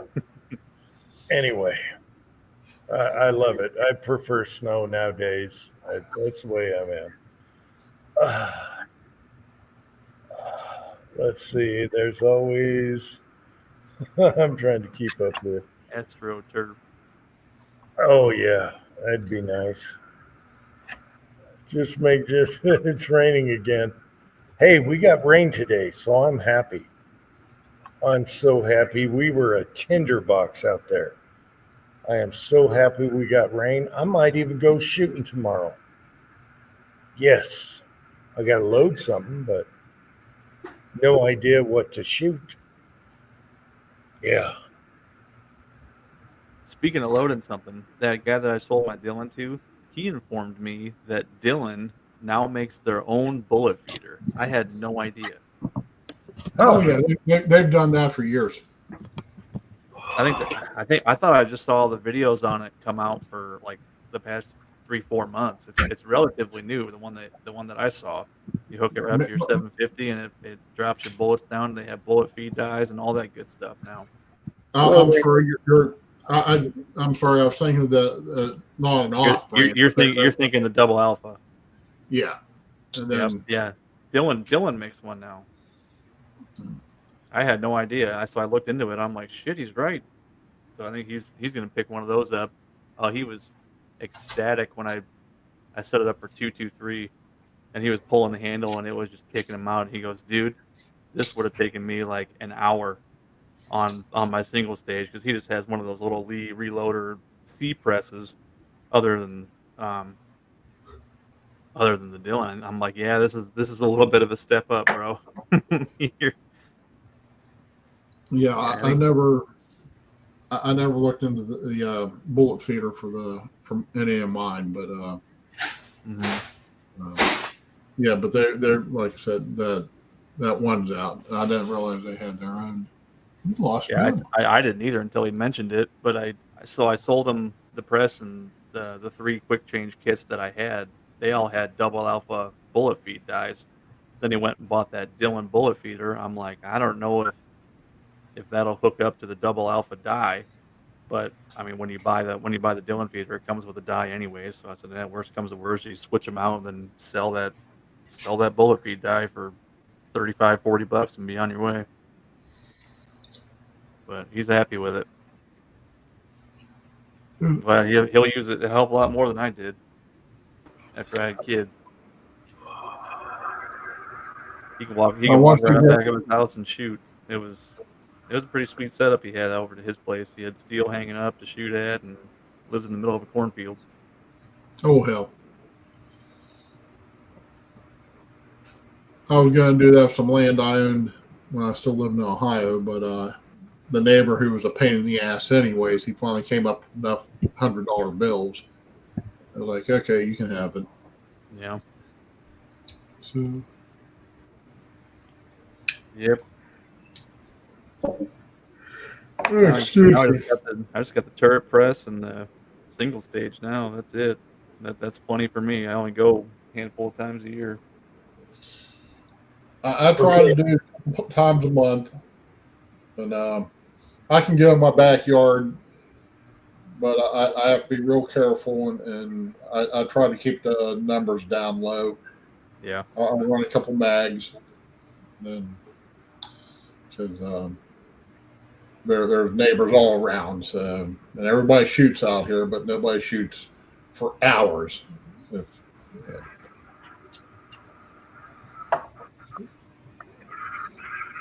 Excuse me. Yep, Eric's place is pretty sweet. He said when there's no corn, in the fall after it's all harvested, he can shoot out to like 1,800 yards. He said the farmer that farms that land, he says, I don't give a shit if you put targets up. He just shoots out in the cornfield. Like, that's awesome, man. He's in the long range stuff.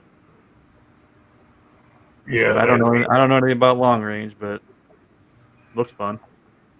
That would be awesome. Yeah. He's got a 460 Smith & Wesson, I think is that what that is? Yeah. Revolver. Yeah. And it's got like a 10-inch barrel on it, and it's got a bipod, and this thing is nasty. He shot that a couple times. He kept trying to get me to shoot all his guns. I'm like, dude, I got to go home. I got a 2-hour drive home.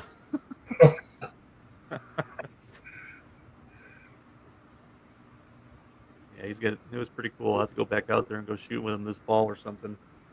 Take my 700 out. 460 with a bipod. Okay. Yeah, I don't know what kind. I think it was. I'm pretty sure it was a Smith. It's the Smith & Wesson X-frame in the 460, and comes as a package. And And it has the bipod, has a muzzle brake on it as big as what I have on my 300 Yep. Grum. That's exactly what it was. Yep. And it's made for long range shooting like that. Preacher, what is going on, man? I Oh, saw you and Ozark met up, Preacher. Hope you guys had fun. I know. I saw that he hooked up with them. How come I can't enlarge here? Anyway, Preacher. Okay, that's the Iceman, and he's playing with Leon. All right, he's playing. He had his own Leon. All right, and then a dog sniffing Leon's ass. So there you go, Preacher. But you knew who the Iceman is, the ultimate knockout artist and wrestler. Good fights tonight, Preacher. Oh, you know who we want to win tonight. Yeah. Anyway, good to see you, Preacher. And you hooked up with Ozark. That was awesome. You know who we want to win tonight. And it ain't got a beard. Yes. All right. Don't need any of those. Good to see you, Preacher. Anyway, yeah. I got bumped off for a minute there. Oh, I can't do it. I need to get my butt down to Arkansas and hang out with Preacher one of these days too. You got to meet the Preacher. Everyone needs to meet the Preacher at least. I met him. He was up at the old house. Remember? Oh, okay. Yeah. Okay, you met him. He came over to your house. Yeah. Yep. All right. Yeah, that's back at the old house. I need to get down and go hang out with him. Do some mag dumps and have some fun. He didn't lose his chin, Preacher. He just got old. That's all. You still gotta love Chuck. You still gotta love him. The guy's an animal. All right. Gone till late September. Till Dang. late September. Wow. Yep, All he right. must be pastoring somewhere. We haven't even seen a garden video from Preacher. Usually he's doing garden videos. Nope. Yeah, he said he's burned out on YouTube. Yeah, a lot of people burn out. Mm-hmm. If you're not having fun, don't do it. You know what I mean? So if it turns out not to be fun and it's work, quit. I'm still kicking because it's fun. Kind of. Yeah, man. I haven't done much lately, but kind of. Yeah. It's got to be fun. Otherwise, forget it. I should have done a carpet kicking video. You want to talk about not having fun? That sucked, kicking that carpet in that bedroom. Oh, I'll never do it again. Nope. I still have scabs on my knees from doing that. Yeah, I don't want to do that. But the guy kept, I was texting back and forth with the flooring guy.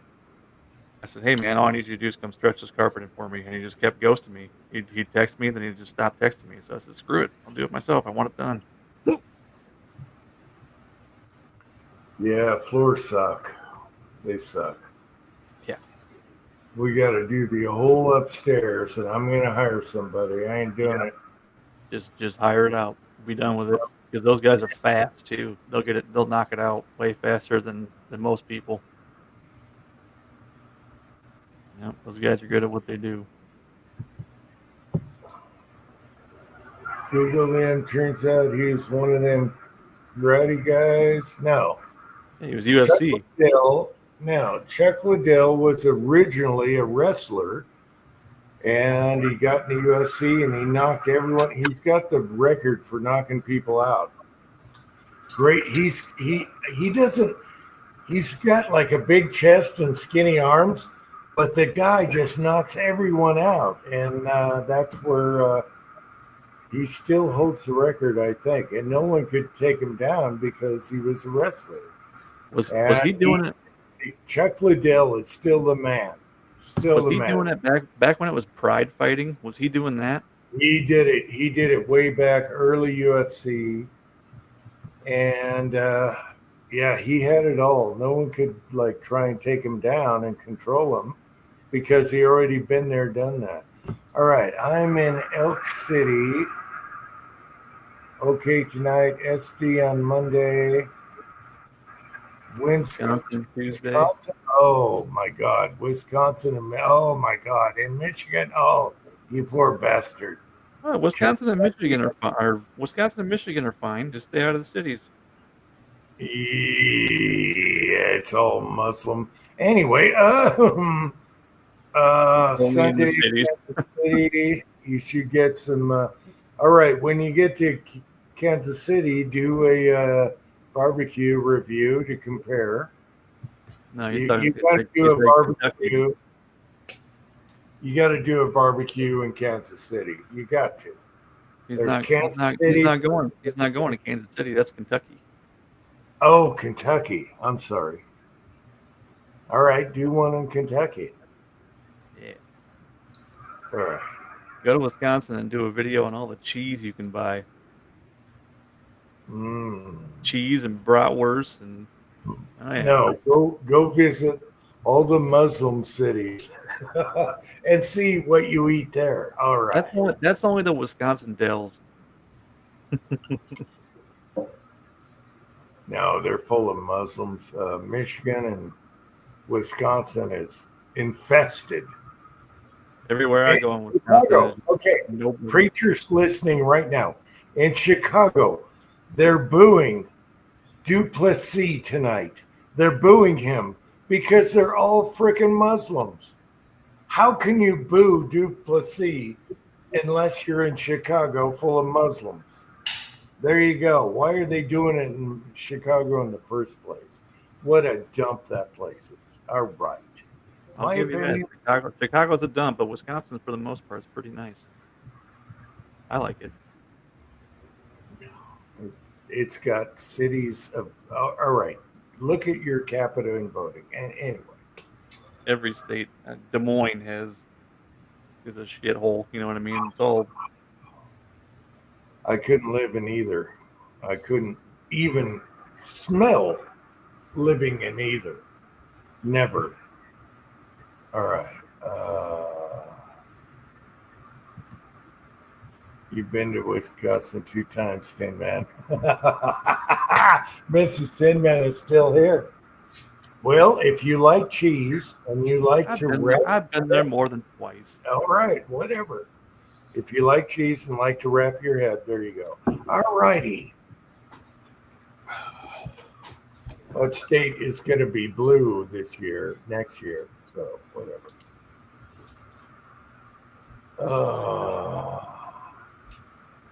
Slip down to Tennessee for barbecue. I want a preacher barbecue vid, no matter where it is. I miss his barbecue videos. And, whether you're burned out or not, it doesn't take nothing to hit the camera while you're eating barbecue and put some banjo music and speed it up, and there you go. And then sit in the car and tell you what you thought about it. Yeah. That doesn't take no time at all to do that video. All right. If Preacher is still here listening. All right.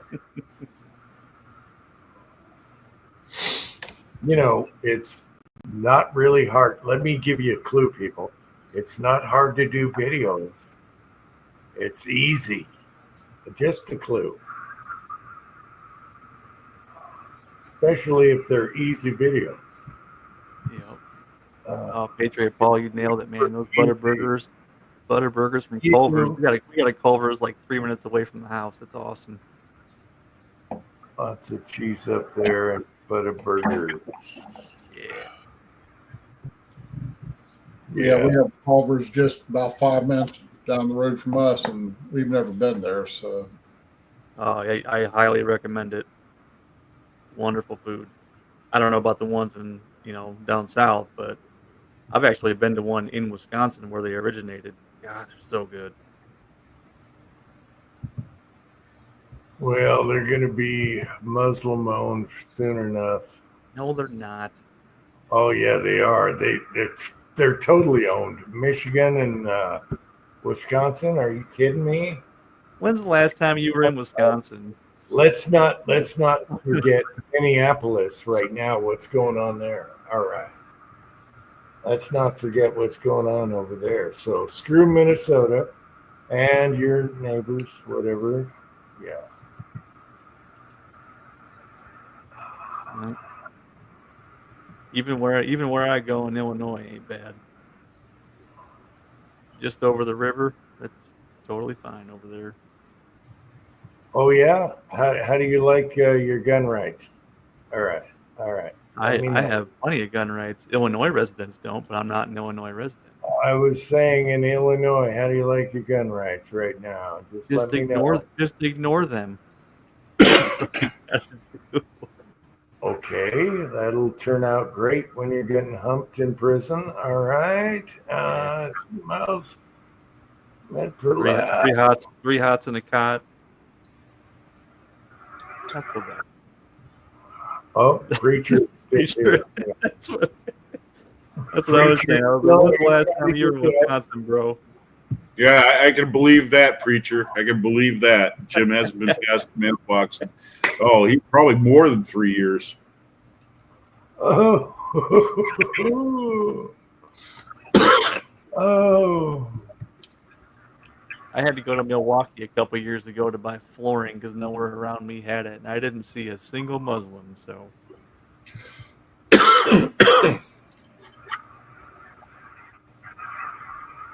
Those states are getting taken over. If you don't know, you can look it up. All right. Look up the capita and the voting areas, and there you go. You're being overrun because you don't vote properly. That's pretty funny, preacher. I've made it past the mailbox a few times.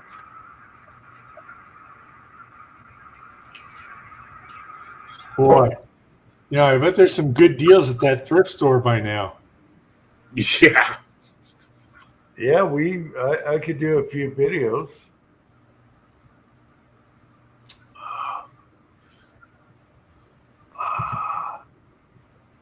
You only went to Home Depot and then back home.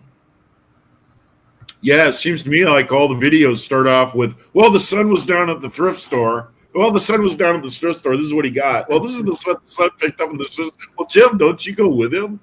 You know? Oh, yeah, we went to the thrift store a lot of times. I got video footage. I got the Reloaders Network cup in the video for $1. That was quite a while ago, Jim. Or was it 10 cents? Oh. I get out. if I didn't have to leave home, I wouldn't either. So I can't I even say shit. The only reason I leave is because I have to go to work. Yeah, I get out, but I prefer to be here. No, the only time that I leave the house is when rush hour traffic is over, like in the morning and in the afternoon, like, you know, between like 3 and 5, and in the morning between like, I don't know, 6 and 7:30, 8 o'clock. I wait for everybody to go to the rat race, and then I can go out and do my shopping and everything. Pretty much, you know, have some sort of sanity when I drive. Yep. Yeah. I'll tell you one thing. One thing about being retired, though, man, this is something for you to look forward to. Is you pretty much put everything on your own timetable. You know, you do things when you want to do them, or when you feel like doing them, or whatever. And it's a whole new world. I don't know how many months went by that I would wake up and I would like look at the clock and it was like, say, 7:30 or something like that. And I think, oh shit, man, I'm late. I got to call in. And I thought, man, I'm retired. I don't have to do that crap no more. I mean, it does. It takes a while for that to get out of your. After 42 years of working, it does. You have to. It's a process. Going into retirement mode is a process, especially when all your buddies work come by, your buddies from work come by and they tell you what's going on in the code and all this other stuff and who's doing what to who and blah, blah, blah. And you're thinking to yourself, man, this is like, it's like they're talking a foreign language to me anymore, because I'm out of it. Yeah. So, yeah, that's kind of the way ball bounces. One thing that I've thought about, and I haven't really shared with anybody, but with my shoulder and my arm being all messed up, I'm never going to go ahead and probably use the capacity of the reloading capabilities that I have. And so I actually thought about selecting certain items and then putting them on eBay and then selling them. And because I don't think I'm ever going to be able to shoot the way that I used to. If I shoot, I'm probably only going to go out and shoot a few rounds and have some fun with it, maybe a rifle or two, or a pistol or two, and then that's it. But as far as having the capacity I have for reloading, I'm probably going to have a equipment reduction sale. So, yeah, that's something that has been kind of passing my mind.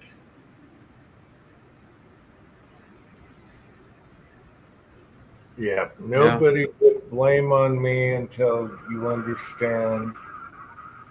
You find your happy place and you don't want to travel anymore. You can persecute me for that, but that's where we're at. How's it going, son?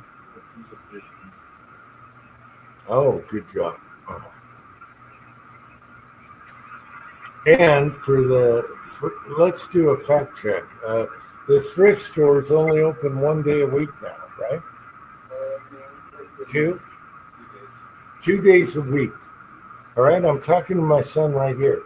It's only open 2 days a week. 1 day doesn't jive with me, and now he's playing with the carbine. A Patriot. Oh, that looks good. Oh, that's a good one. Jim's getting trotted on. Jim is getting trotted on right now. That's awesome. He's getting trotted on. So awesome. And he's got the can on it. Anyway, all right, it's time for a smoke. And you know who threw the first punch? See, this is what I like about her. I like Kurt's wife. Kurt's wife, before you know it, you're going to get socked right in the jaw from wherever it comes from. Man, she would be so much fun. You married yourself a good girl there, man. I'm telling you that right now. I think that's awesome. Awesome chick, man. Awesome chick. Her and her dad both like to stir the pot. Their shit stirs. Oh, yeah. Here you are talking about something mild and easy, and everybody's having a good time, and then out of nowhere, oh really? She'll say, "Well, if I check my facts here." I think that's awesome. I think she forgets that me and her went to the Wisconsin Dells like 8-9 years ago together. It was cool up there. Hey, you know what, Kurt? Why don't you, I don't know if you still have your riding mower or whatever, man. Sell that thing and then go ahead and put that money aside and just take a family vacation. Like take like a week and a half and map out some areas there in the state or something, and just go rent a motorhome. Just go rent a motorhome and then just pack it up. And then you and the kids and the wife get in that thing and you take off and you start, just take a week and a half and go around, do a little fishing along the way and screw off and just have fun with the family and just use the motorhome. And when you guys come back, throw the keys back in and that's it. I think because you only really get to spend this time with your family once. And that's something that me and my wife used to do quite a bit. We used to go camping all the time. Mm-hmm. We used to go camping. So you're talking about Tin Man's Lampoon Vacation? Yep. I think we'll get a pretty good tax refund back this year. We'll probably do something. Yeah, just go rent a motorhome and then just map out where you want to go and then just hit all the places that you want to hit and just take the kids along with, have a nice, family vacation, take them out, just get out of the house and get out of the rat race for a while. I think that'd be great. For you guys. I mean, that'd be fantastic. I highly recommend it. It'd be money well spent. Oh, I'd love to, but the hard part about it is I don't get any paid time off work. If I don't work, I don't get paid, period, no matter what. So that's No, what makes it that's tough. a bullet. That's a bullet, man, that you guys would have to work out on how you're going to dodge it. You know? Yeah, I I do. understand. Yes. I do want to see a Tin Man's Lampoon Vacation. It'd be a cluster. It'd be fun though. Oh, it'd be awesome. Preacher is still here. He says, come to the Ozarks. There you go. Kids would love that. Hell yeah. You ready for the kids, Preacher? Oh, yeah. Hey, there you go. Preacher said, come on down. Bring the kids. Get in the motorhome. Come on down. And yes, we love Mrs. Tin Man. She has spice. She has pepper. And that's what I like in a woman. That's what I married. Same thing. And you got to love Mrs. Tin Man for that reason. Mm-hmm. Spice and pepper. Every woman has their moods, but from what I see of her, she's fantastic. You got a good one there. I'm telling you that right now. I see so many guys have to get their emotional wallet out and just pay and pay and pay into the bank of the woman they're married to. You know what I mean? And they never get to take a withdrawal. And you know what, dude, man, when you got a relationship that's not reciprocal, you ain't got nothing. You ain't got nothing. If you got to give to each other and you don't have that, reciprocalness, man, you ain't got nothing. And I'll tell you what, it doesn't cost you anything to be reciprocal with your wife. I mean, conversations, having fun, even if it's just, reaching over and tickling her while she's trying to drive and she's trying to push you away and, shit like that. You're just having fun, just having fun, dude. I got her this morning in the garage. I picked up a can of air duster. We were cleaning out the garage. I picked up a can of air duster, and I said, "Hey, I don't know what to do with this. Throw this away." And she went to go grab it, and I sprayed it in her face and scared the hell out of her. She thought it was like brake cleaner or something. Oh, jeez. Oh, boy. Oh yeah, we still mess around. Yeah, that's good. Yeah. Keep that alive, man. Keep that alive. Yeah. That's spontaneous, reciprocal, non-communication, having fun with each other. That's what it is. No, yeah, everyone thinks the perfect marriage is you're perfectly alike and everything is great and everything is sunshine. No, that's not how a marriage works. You got to poke each other. You got to give each other crap. That's how a marriage works. Yeah, she pokes me, all right. Oh yeah. No matter how many times I say the garage floor is not where cardboard boxes go, she'll do it just to spite me. She'll throw a cardboard box right in the middle of the garage floor, so I had to put it in the recycling can. Yeah. Yeah, that's cool. Yeah, you got a cool lady, man. That's right. Yeah, we have a million of them. Yeah. So, yeah. No, everything isn't lollipops, okay? Marriage has to be a little bit adversive or whatever you want to call it. Adversary. All right. Adversarial.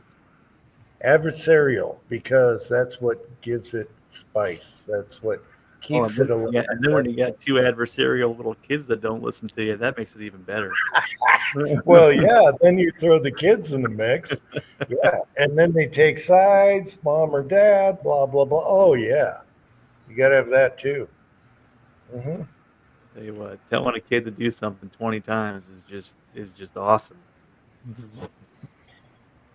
Anyway, you done good. I can tell Mrs. Tin Man is the perfect wife for you, and that's good. Yep. You know what? You were saying you don't get any vacation time, Kurt. I'm going to tell you what. I'm really proud of you because, you got to do a trade.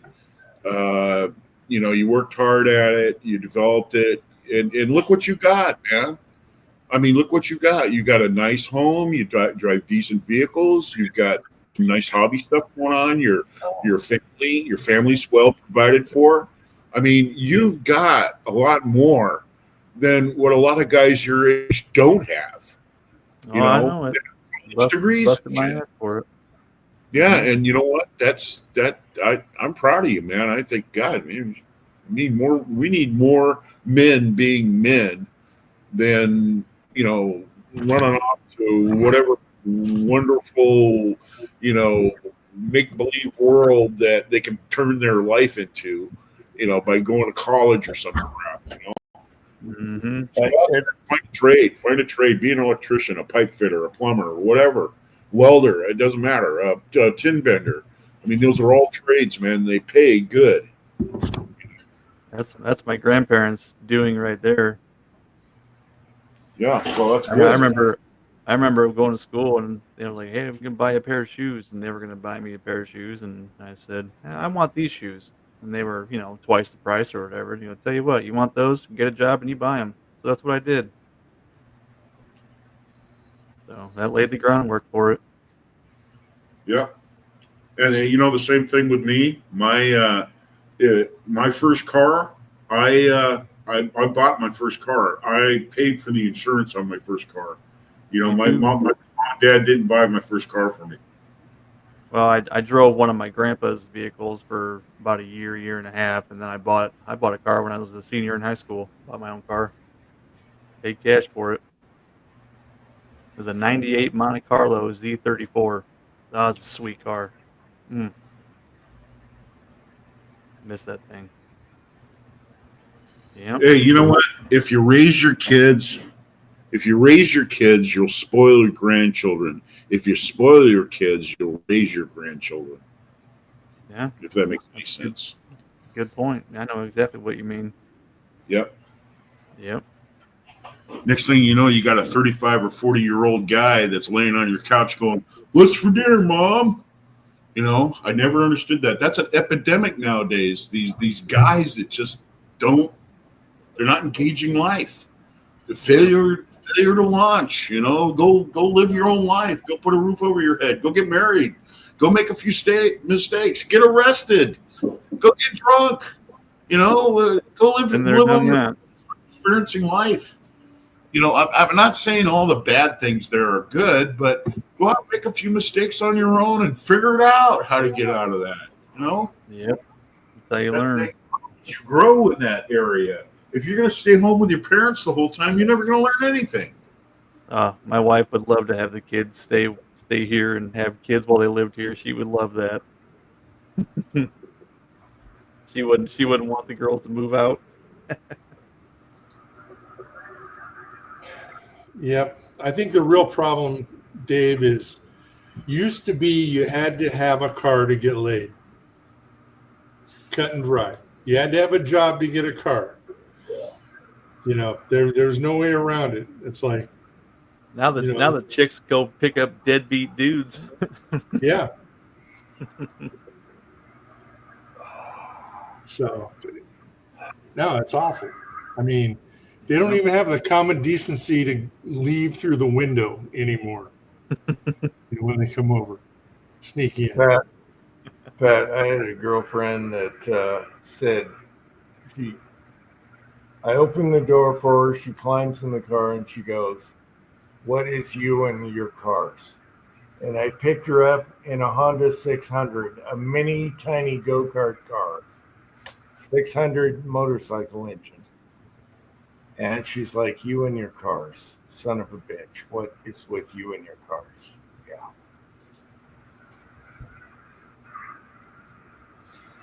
I picked her up in a clown car. Put it that way. If you guys know what Honda 600 is. Well, that's how you make sure you get a good one. My big one is a double dip of Copenhagen for the first kiss. If you can handle a double dip of Copenhagen kiss, then yeah, they're a keeper. Yeah. And then it's okay. Mm-hmm. So tell me about this 2-inch spark in her nose. Oh, it's so dry here right now. Your arm hair just starts to raise as you go by a wall. So that's a time to strike. So Shuffle your feet across the carpet and let her rip. Oh, you don't have to shuffle anything. It's just, I think it's the walls of this house get energized. And anyway, no, I got her good. Yeah, Oh man. snapped really good. It was loud, about a good 2-inch spark. Oh shit. That's funny with the air duster. I said, hey, I don't need this. This ain't any good. And then just right in her face. Boy, she jumped. Look, I thought it was a chemical. Love it. And then, of course, I had to get up and put some storage totes in the attic above the garage. And wouldn't you know it, the 27-gallon Home Depot totes that stack on top of each other really, really nicely. They're really nice, good totes. They don't fit in the arms with the springs on them, where the ladder goes up into the ceiling, you know. Uh-huh. The arms are 19 inches wide. The opening's like 20 and a half, but the tote is 19 and a half, so it wouldn't fit through the arms of the ladder. So I had to like do this weird maneuver and get it up through, you know, around the arms and push it. Oh, it was a nightmare. And then the last tote I put up there, I was like, "What's all this stuff?" She goes, "Oh, those are my clothes." And of course, the thing weighed, 56 pounds. I'm trying to get it up in that goofy ass opening without throwing my shoulder out. Yeah, good times. Yeah, Hopefully what a that- coincidence. She's boxing stuff up for the attic right now. We don't have a ladder for it. Yeah. So it's going to be up on the step ladder. But Well, the pull down ladder we got's missing one of the rungs, about a quarter of the way up. So you got to take a double step. Yep. Mm. And I don't know how much weight those trusses are rated for. It's got sheetrock on it, so hopefully it's not too much. We'll find out when the ceiling cracks. What do you got for trusses? Are they 2x6s? I didn't look that close at them. They look like 2x4s, but I could be wrong. Yeah, I think they're probably 2x6s. Are they? Do they have the reinforcement bracing? Yeah. Your attic? Okay, so yeah, they're not 2x4s. I don't think. Not with Yeah, those snow. I didn't- You're probably right. I think they are 2x6. I didn't look that close at them. But yeah, Pat, I agree, man. There was a lot of things a vehicle when we were teenagers opened the door for you. And number one, if you had wheels, that was your freedom. Okay. And number two, girls. 3, going out partying with your friends and going out hanging out with your friends. I mean, it was, and the thing that gets me is, like I was saying earlier about these guys that are 40 years old laying on couches asking mom what's for dinner. It's an epidemic because mentally those guys are not capable of starting their own lives. They're not capable. They've always been taken care of. They've always had a roof over their head, and they're just either a burden on their family or they're going to be a burden on society. So, yeah. And then that's it, and it's all because people coddle their children, Now, there's some reasons why people have adult children still living with them, like they take care of them. Maybe there's needs and stuff for the family and that sort of thing in the way of health. I understand that. I get it. But, failure to launch. I remember when I was 21 years old, I signed my first mortgage, and I was sick for like a week thinking about the fact that I was $56,000 in debt and had a family to raise. And, you grow, man. You grow. You figure it out. And you start being a man about shit, and you start looking at life like an adult. Yeah. Mm-hmm. That's the thing. I'm pretty sure all of us here have lost everything at least once. Oh, I got set back to zero. I got, when I went through a divorce, I got set back to zero, and I ended up having to rebuild. But Got once drunk. you do that, you can make it. I got can't say that drunk I've been through that. I'm lucky. I guess I'm lucky. I haven't been there. Well, I'll tell you one thing.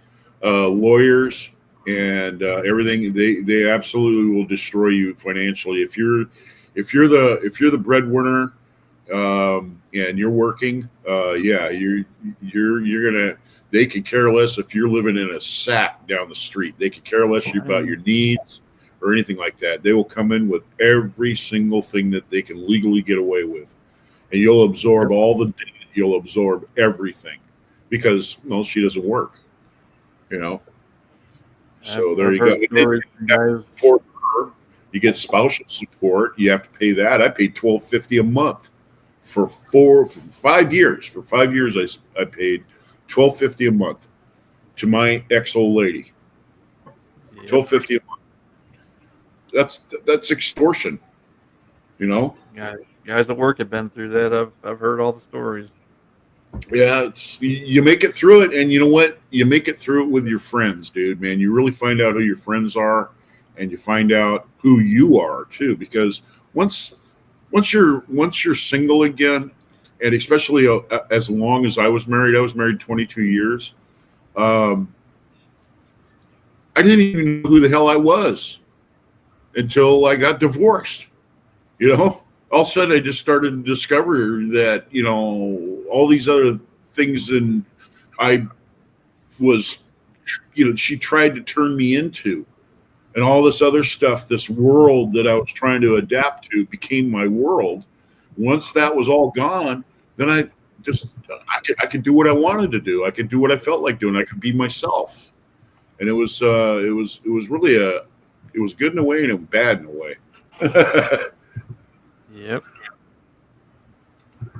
Anyway, that's enough about that. I mean, that's a horrible, terrible thing. I don't wish it on anybody.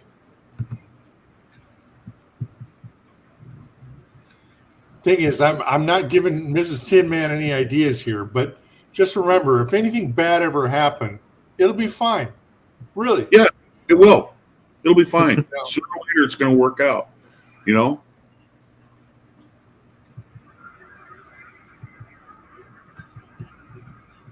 That depends.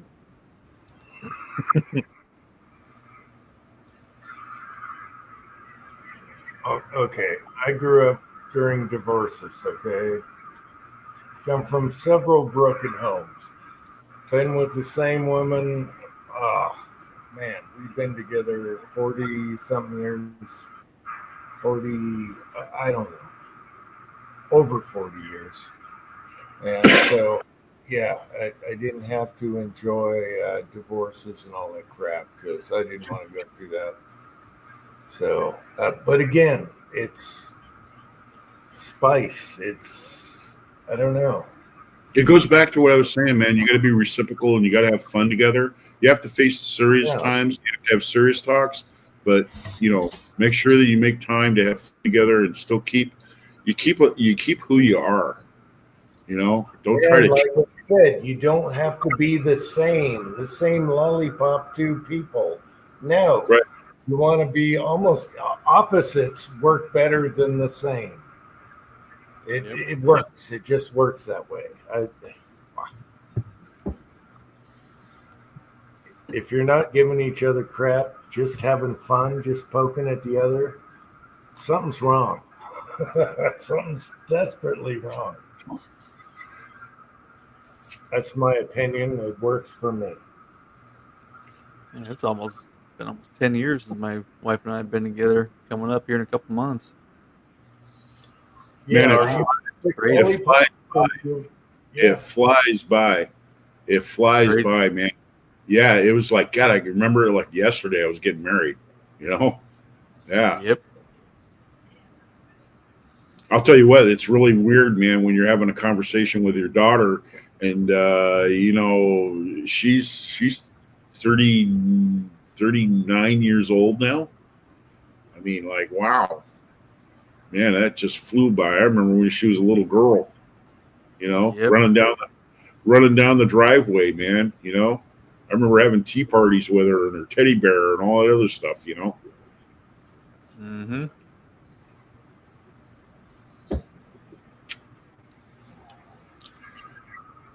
I just got jumped on. I was laying on the youngest. I was laying in her bed, before we were putting the kids to bed, and I laid in her bed. I'm like, I'm gonna sleep here tonight. She goes, no.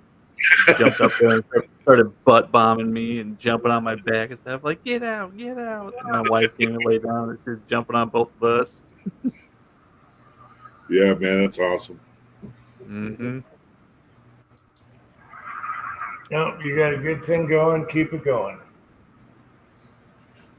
Yeah. Hey, man, all my hair is turning gray, but we'll be all right.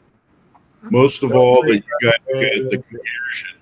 Most of all, you guys got the cohesion of being a family, and your family staying glued together, man. I'm telling you, I see that happening in families too, where the kids get to a certain age and everything starts falling apart, and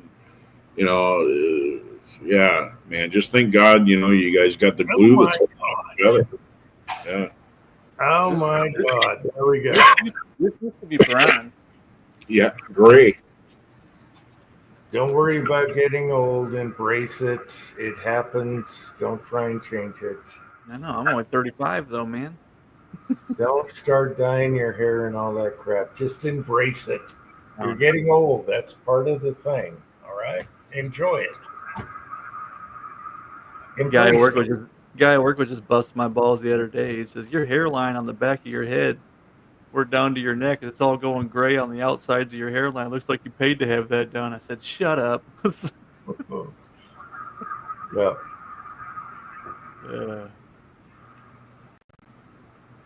Almost time for readers. What, glasses? Uh-huh. My vision's got still lots all of right. Vision hasn't gone quite yet. I got all kinds of reader glasses, different magnifications. Depending on what you The eye doctor told me I was only one click off from 2020, so I'm all right for now. you're doing really good. Yeah. For now, if I keep welding and doing all that crap, I'm sure I'll be blind in no time. I didn't find out until I had to do my driver's license here, and they put me on the machine, and they asked me what this and this was, and I'm like, oh my God, I got to guess now. And luckily I guessed right, and then I had to get driving glasses. Mm-hmm. Afterwards I passed, but I was totally guessing. I was hopeless. Yeah, my I grandpa didn't have to only. get readers. I didn't have to get readers until I was 50. But I kind of knew it was coming up because they sent me up to get a material handlings license at work. So I went up there and they put me on the machine, and the guy was like, "Are you sure that's what it says? Are you sure that?" Yeah, I mean, he was. I was trying as hard as I could, and the guy says, "Look, I'd recommend that you don't have a forklift license, or man lift license or anything like that anymore, because your vision's starting to go."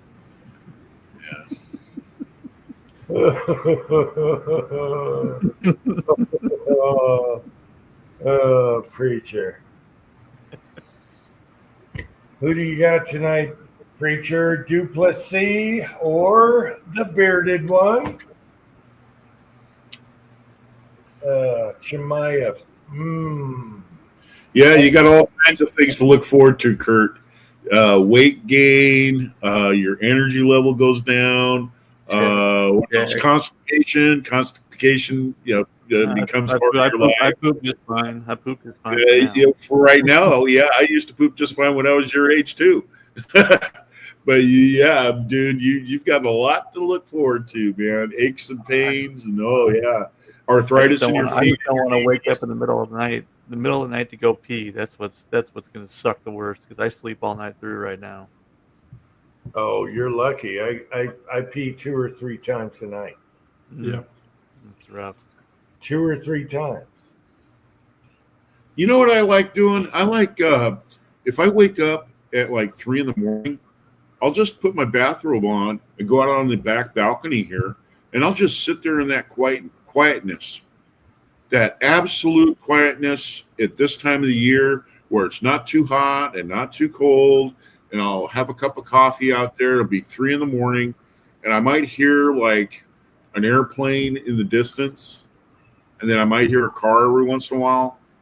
But that's it. And it, man, I'll tell you what, it sure does an overhaul to you're in peace, man. I'm telling you.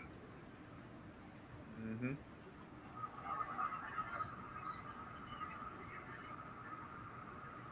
What's nice about working second shift, I get home from work and the whole world's asleep by midnight. Yeah, I loved working swing. I liked working. It's a pain in the ass on the family.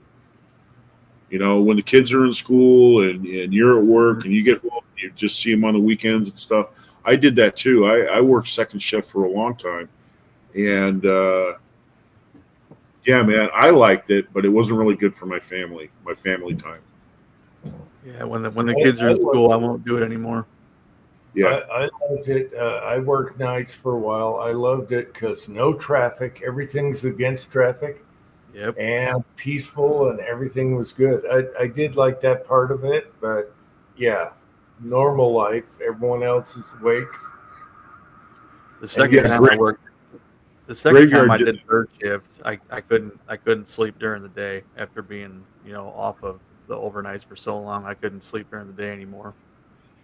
I used to go to bed as soon as I got home from work, and at 7:30 in the morning, I'd wake up at 4. But I tried that. It's been probably 8 or 9 years ago now. They put me on third shift for like 2 weeks, and I'm like, I can't do this, man. Couldn't sleep during the day. It just sucked. Well, usually you got to wind down for 3 or 4 hours before you can go to sleep. I never had that problem. Even now, I get home from work at about 11:45 or midnight, and I could go to bed at 12:30, no problem. Wow, I needed to wind down. Yeah. Well, the kids wake me up at about 8:30 every morning, so that helps too. You're usually pretty tired. There you go. Yeah, some of the guys that I work with on my shift, they'll stay up till 4 in the morning, 5 in the morning, then sleep till 1 or 2 o'clock. Shit, I couldn't do that. I couldn't. No way. we'll see you later, Harold. Hey, good night, preacher. I'm glad to see you again, and have a good one. So glad to see you on here. Yeah. Night- All right. night, Take care. preacher. Take care, man. Have fun. Be safe. Yeah. Night, Good, Fisher. good to see I you. better roll out too. So anyway, it was nice seeing you guys. Thanks for having me on. It was great talking to you. Tin Man, Pat, roll it together and just throw everything in the middle. Hell Talk yeah. about whatever. All right, we'll see you guys later.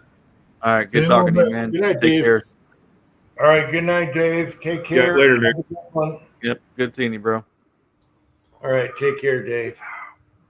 I wish he lived closer. He's a good dude. I didn't Well- check. Is this a short chat? I didn't even want to dare post a short chat. I wanted a Yeah, short right. chat. We ain't even at 4 hours yet. I've only had, Pat, I only had like 2 or 3 hours sleep today. So I borrowed an energy drink, which I never drink, from my son. And boom, here we are. Ooh, Yeah. I hope he ate something before you drank one of those. Those tear me up on an empty stomach. Ugh. It was, Oh, I just had to go get one. Wait, yeah, wait. mine was a Monster. What was it? What do you got? I got a green The monster. green one. Yeah. A green what? Monster? Yeah. Yep. Oh, and there's another one. Rawless. Yeah, I had a Monster. I forget what flavor it was, but that woke my ass up. And empty stomach. Haven't eaten all day. I'm gonna eat dinner after Ooh, this. that's bad. You start getting all weird I was feeling shaky. and yeah, Well, jittery. Yep. Yeah, I got shaky. I got Yep. shaky. You get real jittery with no food in your stomach on those. That's what happens to me. I got to eat something before I even touch one of those, and I don't even drink those very much anymore. Yeah, I got super. Yeah, I don't drink them, but my son had some, and he had a Monster in the fridge, and he's like, "Hey, what do you want, the Monster or the Red Bull?" I said, "I'd take the Monster." And oil quench sites, okay, 5-gallon bucket. All right. Tell you Anyway, what, the that monsters I do drink are I'm sure I've said this before, but the ones that are iced tea, they have like a peach iced tea and a lemon iced tea Monster. Those are very, very good. I love those. I don't know what flavor this was, but it had kind of a citrus. What do you call the big Grapefruit. grapefruit kind of taste? But it was sweeter and had something else in it. It was actually really good, and boy, that woke me up. I started shaking. I was Yep. all uneasy, and yeah, like a half an hour before the chat, and it kept me going. Eat something next time, you'll feel better. I can't drink them on Yeah. my stomach. It Yeah, tears me up. I'm gonna make some hamburger sausage tonight, and yeah, Mhm. no eating so far. And then we have the radiator fluid, or whatever you want to call it, hydraulic fluid. Yeah. I don't usually do carbonated stuff when I do it. Maybe a beer here and there, and that's about it. I don't drink anything carbonated at all. He likes what? That's Celsius is an energy drink, and they make regular and they make alcoholic ones. And here recently, they released a batch of regular cans that contained the alcohol, so people were getting drunk when they weren't trying to, and that was a whole big debacle that was in the news. Whoops. Uncle John, my son makes a perfect drink where he dumps an energy drink right in the glass and let it sit there on the ice with the other. I forget what they call it, a garbage can or something. That was awesome. All right. It wakes you up and keeps you happy at the same time. I remember doing the Jaeger bombs and cherry bombs and all kinds of stuff like that with the energy drinks. Ugh. Yeah. Jaeger But bombs yeah, are fun. Pat, I didn't dare call this a short chat. I was going to make it a short chat, but then I should have said long and then medium. I don't know what to say anymore. I'm It works. just glad you had one. It just works until it stops, you know. Yeah. Yeah, good seeing you guys. I know it's been a while since I've been on. I've been busier than hell.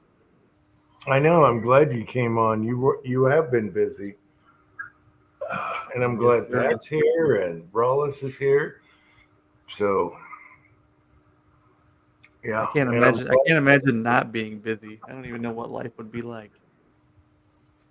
Well, let me tell you this: even if you're retired, you're going to be busier than hell. Yeah, my uncle told me the same thing. He said as soon as I retired, I got busier than I was when I was ever working. Shit.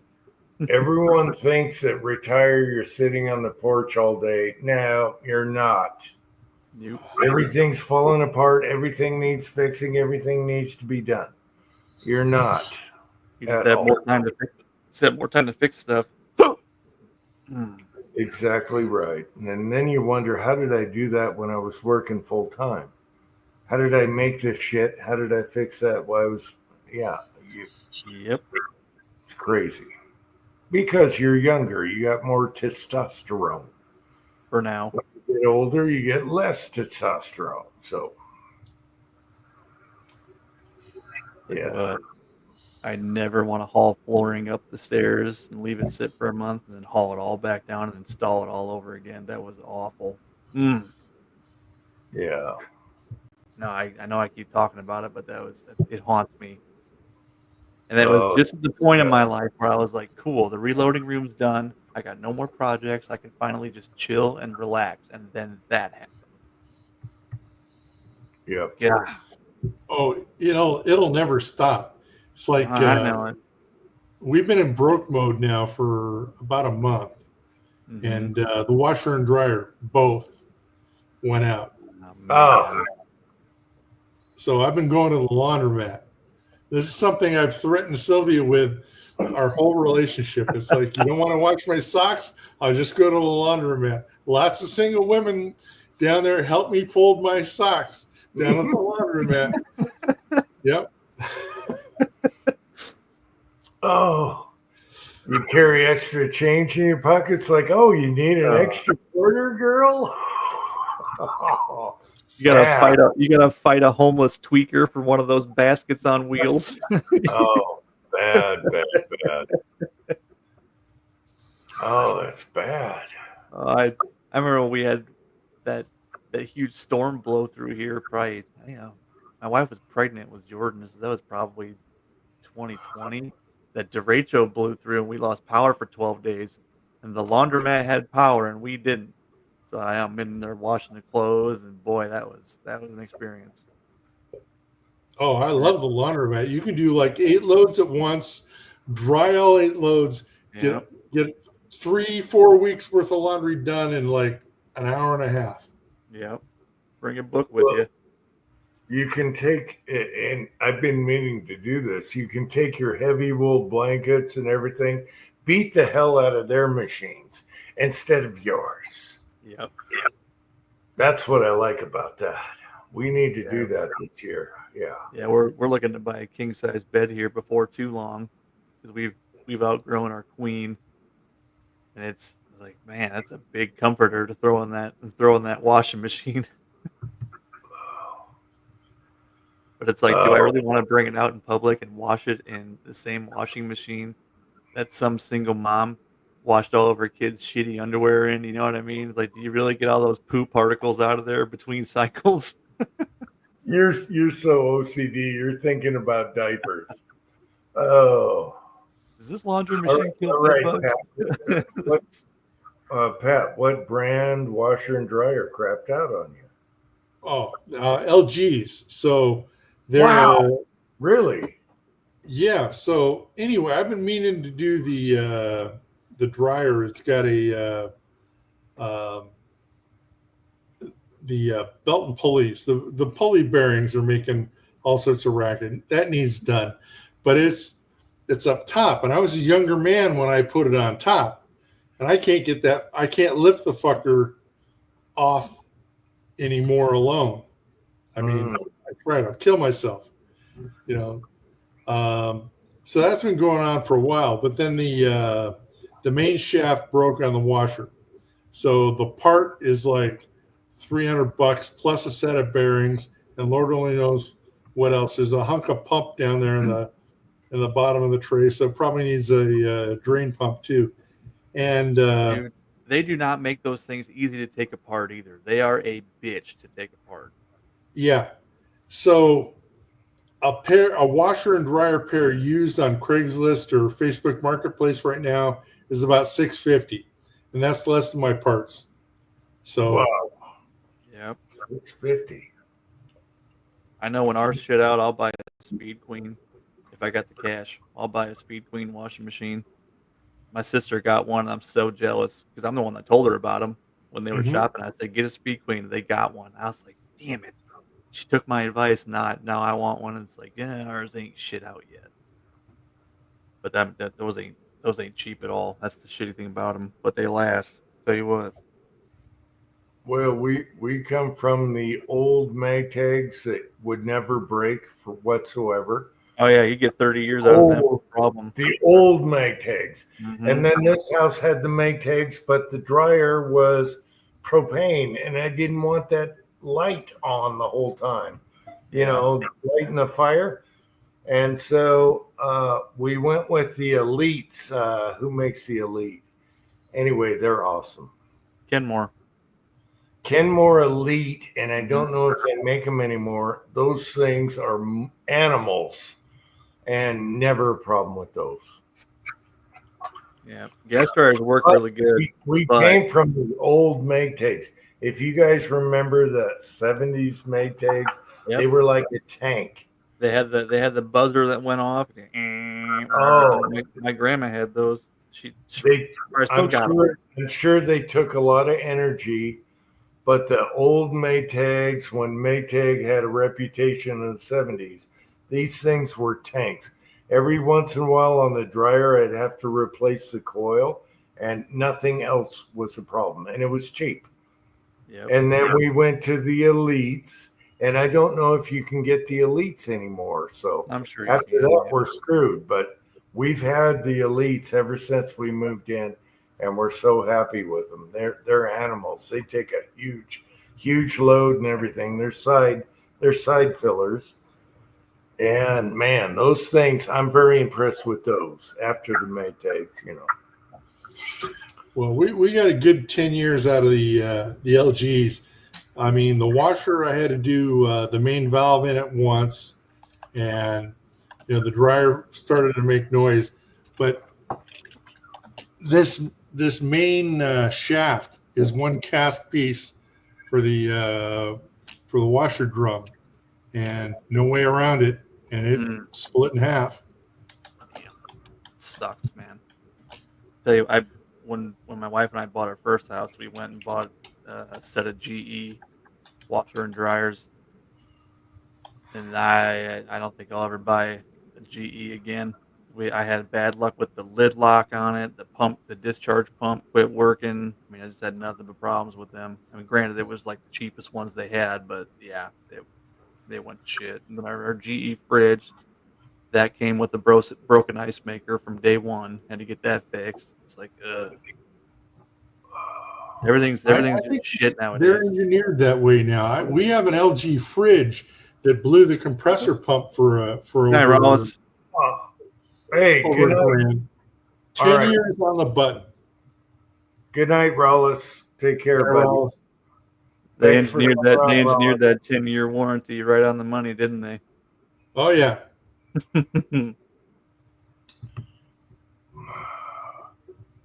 Yep. Okay, we have I think it's Kenmore fridge right now that came with the house, and that thing's lasted. It's lasted as long as we've been here in the previous owners. I think it's Kenmore. No, it's a. Yeah, I think it is. Anyway, So, according we're to waiting Google, for it to die to get something better, but it won't die. according to Google, Kenmore is now owned and licensed by Transform Co., an affiliate of ESL Investments. So yeah, they got sold off. Yeah, you can't trust. Every time you buy something new, then you got to do super research, and then no one's had it for 10 years, so you don't know. That's what I stumbled on the Speed Queen. They're made in the USA, up in Wisconsin. They got a 7-year warranty. Yep. That's what I want to do. 67 Rebel SST AMC is here. What's going on, Rebel? Yeah, Kenmore, Whirlpool, Maytag. Gee, they're probably all owned by the same company, to be honest. Well, our last house, we had old Whirlpool, not new Whirlpool. And those lasted 20 years, 25 years. And then we changed them to sell the house, to make everything look nice without all the marks and everything on it. Well, all the manufacturers realize that if you design things to last 25 years, you don't make no money on selling new ones. So, just like cars are the same way. I know, but if you look now, then you got to research and you don't know if they last like the old stuff. We've been really lucky. So those Elite washing machines, I don't think they make them anymore. Those are animals and they're still perfect. And that's what we changed out when we moved here because I didn't like the gas dryer. Yeah, However- gas dryers, they work really well, but if your dryer vent gets plugged up, then you got to worry about carbon monoxide, then you got to worry about the pilot light and all that shit. Yeah. I just didn't like the pilot light smell. And then I found out the guys that came and replaced the washer and dryer, they're like, "Are you sure you don't want to keep these and sell them?" I'm like, "No, just get them out of here." Then I find out all these people in cabins want that dryer big time. Yep. I could have sold that thing for $600. Yep. They run them off of their 100-gallon propane tanks outside. Yeah, and I did know that at the time. I just wanted things fixed right now. Fix it. I want now. Yeah. Those run off 110 volts, don't they? The gas dryers, they don't need 220, do they? No, just it was 110. it was Yeah, that's just 110. That's awesome. all it simply did was light the damn thing and turn it. So yeah, Yeah, I don't know what voltage it was. 110. Same with a gas stove. If you got a gas stove, you only need 110. You don't need 220 for a gas stove. But I'm kicking my ass for not saving that dryer and selling it locally because I could have paid for half of the dryer and washer. Oh well. Yep. Hey, we were moving in. I wanted things changed. Get her out of here. Mm-hmm. The really old Maytags were good, but Uncle John's right. Maytag went to crap. Everything, their name, I don't know how they ruined their name so bad, but Maytag now is garbage. They shipped all the jobs overseas. GE did the same thing. My grandma worked at GE for years, and she lost her job when they shut down, when they kicked it all over to Mexico or China. Yeah, they used to be tanks. They had a reputation, and then they totally ruined it by going garbage. Yep. Man, Yeah, I think the top brands for kitchen appliances now are like Bosch and KitchenAid and I forget whatever else. But Maytag's still around. They do stuff. But yeah, even the KitchenAid and Bosch shit, that's all made in China. yeah, and then we put in a dishwasher because there wasn't one here, and we got lucky with that. It is super quiet, and it's been awesome. Nothing is broke on the spokes or anything, for your dishes, and it's super quiet and it works great. And we found that just by looking up reviews. And what the hell name is that thing? Anyway, that thing is an awesome dishwasher. You just reminded me that mine needs replaced. All my racks, they're all getting rusted out, and the prongs are breaking. The thing's louder. Yeah, none of that here. None of that here, and we've had it a long time. We need a new one. There goes $800 right there. Yeah, but I don't know what dishwasher that is, but I looked it up on reviews.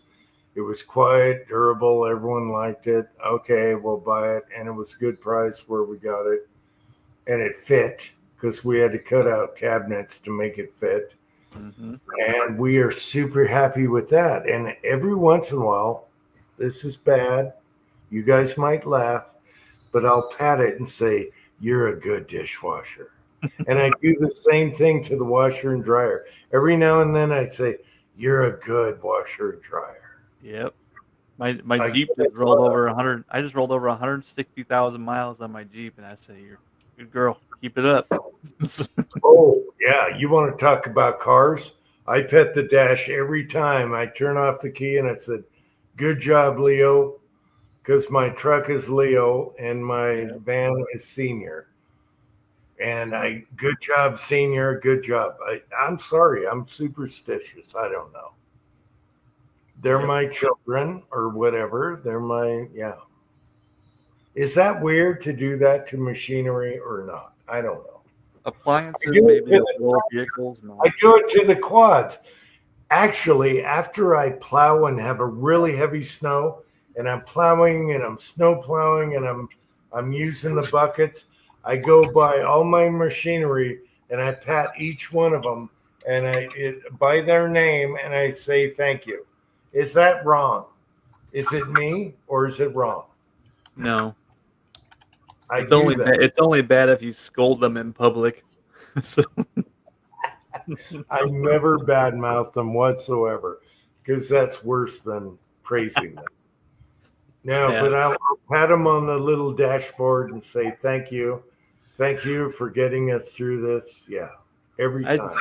I just had to get rough with my Jeep today because it's something screwy with the blower motor. I think it's where it plugs into the switch, on the main console. So once in a while, the blower motor won't turn on, so I got to bang my fist on the dash, and then it'll kick off. So it's like, all right, cool, we're all right. I don't know what the issue is with that. Just whacking the dash, the blower motor fires right off. Probably a switch. Well, but I don't know. Same with mini bikes. I'll say good job. I don't know what it is. They're a machine. They don't know, but I pet them and thank them anyway. Bosch makes. I thought Bosch. I thought- I've heard really good things about the new Bosch dishwashers, but yeah. I thought they only made tools. Oh no. I Nope. think our dishwasher is a KitchenAid, a weird brand, and man, that thing is awesome. KitchenAid makes good ones too.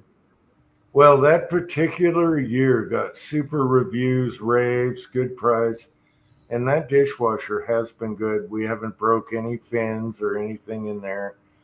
It's got a clean outs and all that. Anyway, Our dishwasher is a GE and it's going to shit. I'm not a fan. Yeah. Our stove's It's- good though. I bought a good stove. It's a GE stove, and we've had good luck with that one. See, Yeah. we're real lucky. We got a like a 1948, 1950 Gaffer and Statler range.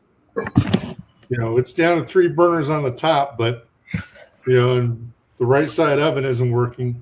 Now you can't get parts, but the thing just keeps going on. You know, I had a Hot Point stove when we bought our old house, and that thing worked really good. You know, the old '80s Hot Point stoves. And then one day, I busted my ass outside like all day long. I didn't eat anything, and I was starving. We picked up a Papa Murphy's. You know, they sell the cold pizzas that you take home and throw in the oven or whatever. yeah, I was looking forward to that pizza. I was stoked about it.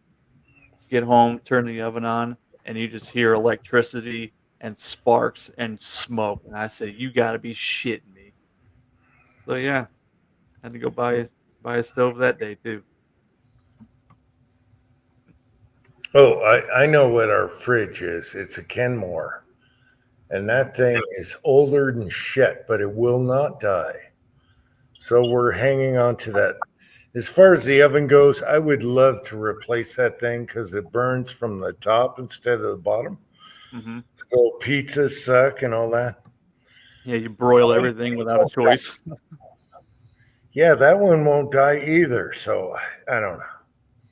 Hmm. Actually, I think I have a Hot Point fridge down here. Oh,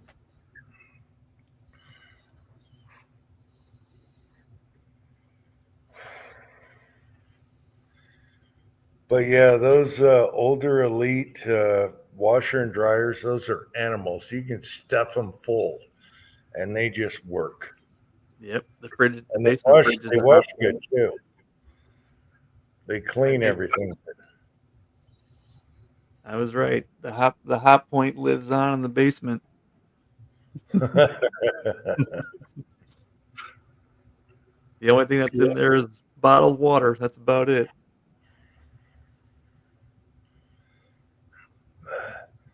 Anyway, it's too bad that you have a brand you really like, you had it 20 years and you want another one and it's totally different and you're Right. fucked. Yep. That's what I hate. Stick It- with that, the brand. that happens with every product you buy too. It seems like I Jeep, know. Jeep used to be great back in the day. Now that Stellantis bought them, I wouldn't buy a brand new Jeep right now. No way in hell. Or a Maytag washer and dryer. No, it's not even Mhm. close to the same. It's not the tank it used to be. Yep. Even though it gets better energy ratings, now that it's lightweight and a piece of crap. That's a crock of shit too with the washing machine. It's like, oh, it's a high efficiency washing machine. That's just a fancy way of saying it doesn't put enough damn water in the thing to clean your clothes. They're garbage. Yeah. Now I'm getting riled up. yep. Okay. Pat, my son, he got it from grandma when she passed away, air conditioner unit, a portable, you put the exhaust out the window. It finally, he's on his computer. He's been using this forever, like at least 7 years. And my mom had it forever. And the squirrel cage blew apart, exploded. And he's like, what the hell? So he's sitting there on his computer and all of a sudden his air conditioner just exploded. So now we got a squirrel cage on the bench down here where I'm talking in live chat.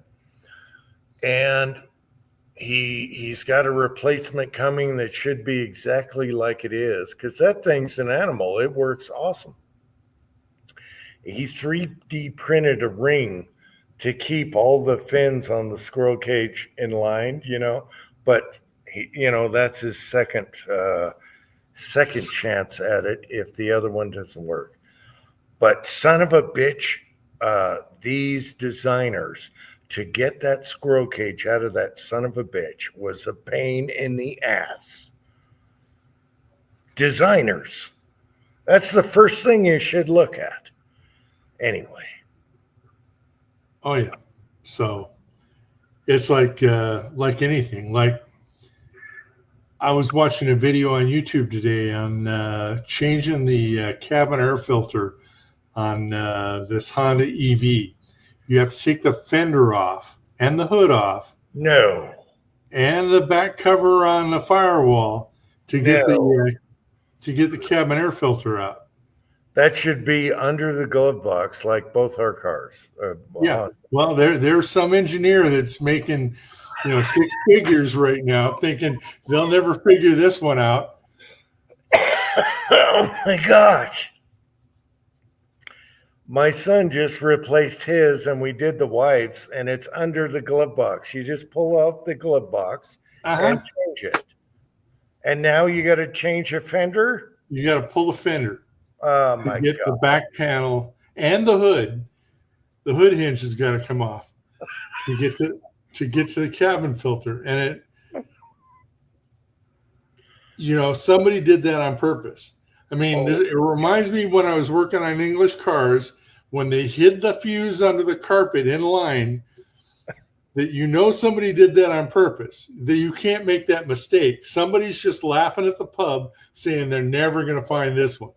It's almost like they're laughing at you. Yeah. Are you kidding me? A fender and a hood? Are you This talking is about, a 5-minute change. Easy. are you talking about cabin air filter? Yeah, the glove box, you just pop the hinges forward, pull it out, change it, and now you got to do a fender and a hood. Are you talking about cabin air filters? Yeah. Yep. The year Jeep that I have, they didn't even put one in those. It was an added option that you had to pay extra for. They didn't put them in there because people never changed them and they had problems with their HVAC systems in their car, so they just stopped putting the filters in there. Well, also, the mice can figure a way up there and chew them. They chewed my wife's up, and then we put a screen so they can't get to it. I'll never forget the Lincoln dealer I worked at.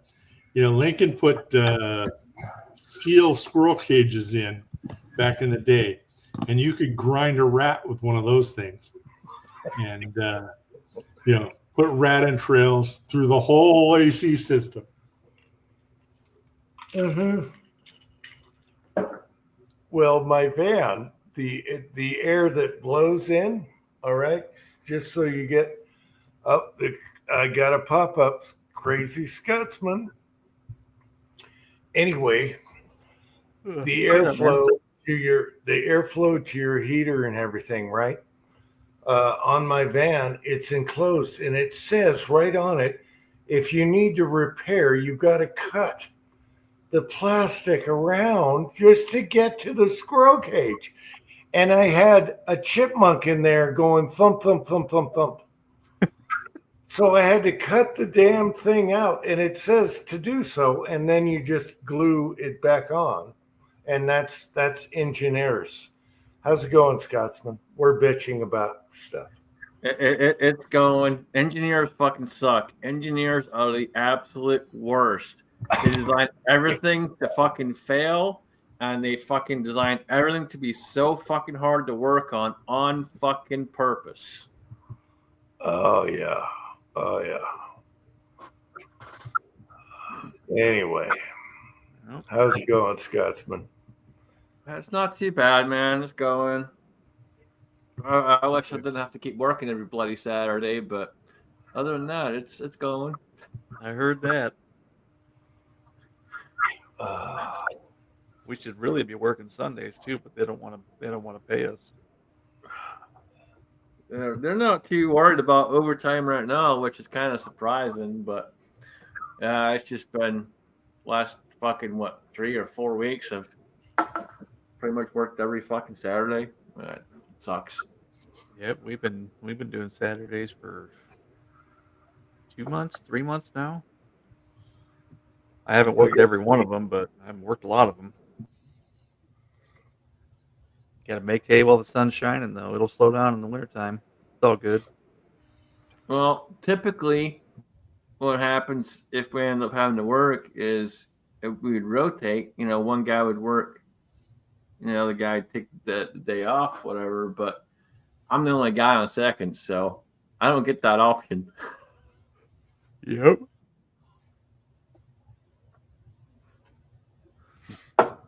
Gotta love it. So what you Yeah. drinking, Scotsman? Today we have Smoke Wagon whiskey.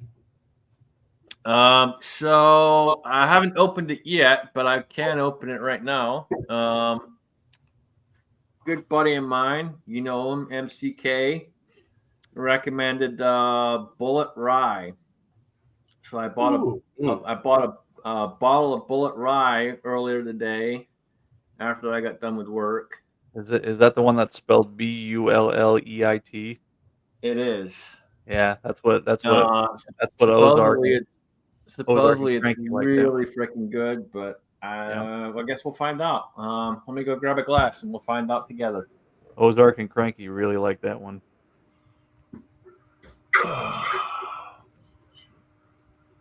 okay, Patriot Paul said what car was it? 99 GMC van, all-wheel drive. Anyway, they just encapsulated the squirrel cage fan that blows everything, your heater and air. And it literally says, I did a video on this. It literally said on the outside, take a razor blade, you need a stiff one, and cut around so you can get to the squirrel cage. And sure enough, No one likes the floppy one. So sure enough, I had a chipmunk in there just flopping around, screwing everything up, burned out my motor. And actually, So what do they want you to do after you replace it? Just not put that plastic back and leave it open? no, you put the plastic back, and then what did we do? We just glued the outside on. Yeah. So it was like a permanent deal on something you need to replace in the future. I just hate engineers. I hate engineers, and it's been working ever since. It's been fun. Trust me, engineers are the worst. We probably have some of the worst ones I've ever seen where I work, and so we got 4 fucking engineers. God knows why. And they all work first shift, which is fucking retarded. There should be one on every shift. I've been saying that since the day I got there, and to this day, they still all work fucking first shift. So when shit goes wrong on second shift or third shift, and the maintenance guys can't figure it out, guess what? Got to wait till first shift. Yeah, they are dumb as fuck, and some of the shit they've installed over the years is just absolutely freaking ridiculous. Uh, All right, Okay. let's see how this tastes. It smells good. It's got a good nose on it. Kind of sweet.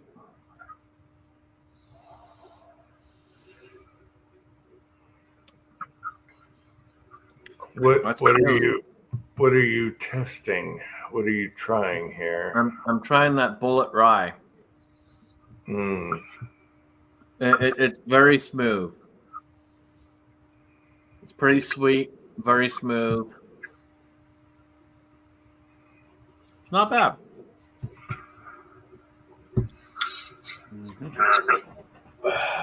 I think it was $40 for the bottle. It's not bad. Not bad for that. I just tried some of this, and oh my god, it sucks. Pinnacle Pinnacle. whipped No, Pinnacle. The chicks love that, Jim. Pinnacle. Christ, Vodka. what That's are you girl- fucking that's drinking? girly shit, man. God. No, Pat. Dude. What did you say? Who loves that shit? Chicks. That's a girly vodka right Yeah, there. chicks with That- long that's hair, a not Gatorade fucking bottle old if I ever them. saw one. Oh my God, it's disgusting. It's disgusting sweet. Okay, the Bullet Rye is not disgusting sweet. It's sweet, but it's not like disgusting sweet. That shit right there. I don't even know how you even fucking tried that shit. When they try to make vodka taste like cake frosting, is what it's Yeah. there. You need pigtails to drink that. No, it was bad. It was bad. I only had that much in a bottle. My son gave it to me, and I'm like, oh, that's bad. It's way Oh God! So your son drinks that? That says a lot about your No, kid. he tried that. He doesn't. No, that's why he gave it to me. He tried it, and he doesn't like it. So of course, yeah. Oh, good Lord! Here, I don't like this. You have it. Chicks with arm hair. Oh my God. I'll give the Bullet Rye a solid 6. Now, Sylvia just got a bottle from work, a 15-year-old Johnny Walker. And I'm not a Scotch drinker, but what's your opinion of Johnny Walker, 15, Scotsman? Oh, I haven't had that one yet. But if it's aged, I can look into it because I do like to buy the aged stuff. I don't like. Typically, I really don't buy anything that's not aged unless someone recommends it. I got to say, though, that 4-day-old Ozark Spirit whiskey is good stuff. Mm-hmm. Most of the stuff I usually buy is at least 12 years old or older. I don't really like anything less than that. Again, unless someone recommends, like this Bullet Rye was recommended. And like I said, it's okay. Again, I'd say a solid 6.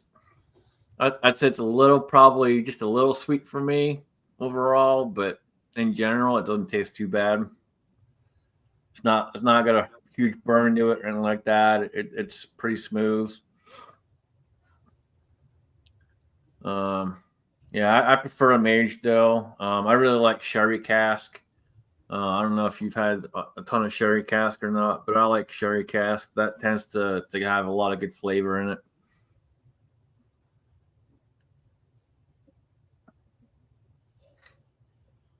Yep. Got to have your vodka in a plastic bottle. I'll tell you, I tried vodka once, and I don't even know what fucking age I was. That's how long ago it was. And I've never touched the stuff since. It's probably easily 30 years ago, and I've never touched it since. It was all the rage in high school, man. Oh yeah. Sometimes you need to fortify, the cheap beer we used to buy, Schaefer. So Schaefer didn't taste like anything unless you put a half a shot of vodka in it. Yeah. So it's good for that. The cheap beer for us back in the day was Carlsberg. Oh, Schaefer is 2 tiers below that. I guess we were spoiled with Keystone Light. I couldn't tell you how many freaking Carlsberg I went through over the years. It was a fucking lot. Remember, we were too poor for Captain Morgan. We'd always get Admiral Nelson. Yep. That's not a bad rum, really. And then if you were, never mind. I've never really been a big rum guy. I had one. God, it's 25 years ago, maybe. Somewhere around there, and it wasn't bad, but I've never been a huge rum guy. That was my dad's drink. He would drink Malibu coconut rum and mix it with pineapple juice. Yeah, Yep. that shit wasn't terrible. I mean, it was palatable. I'm sure it's probably decent. It's just that, where I come from, we're raised on whiskey. Mm-hmm. We're not raised on rum or vodka or any of that crap. We're raised on whiskey.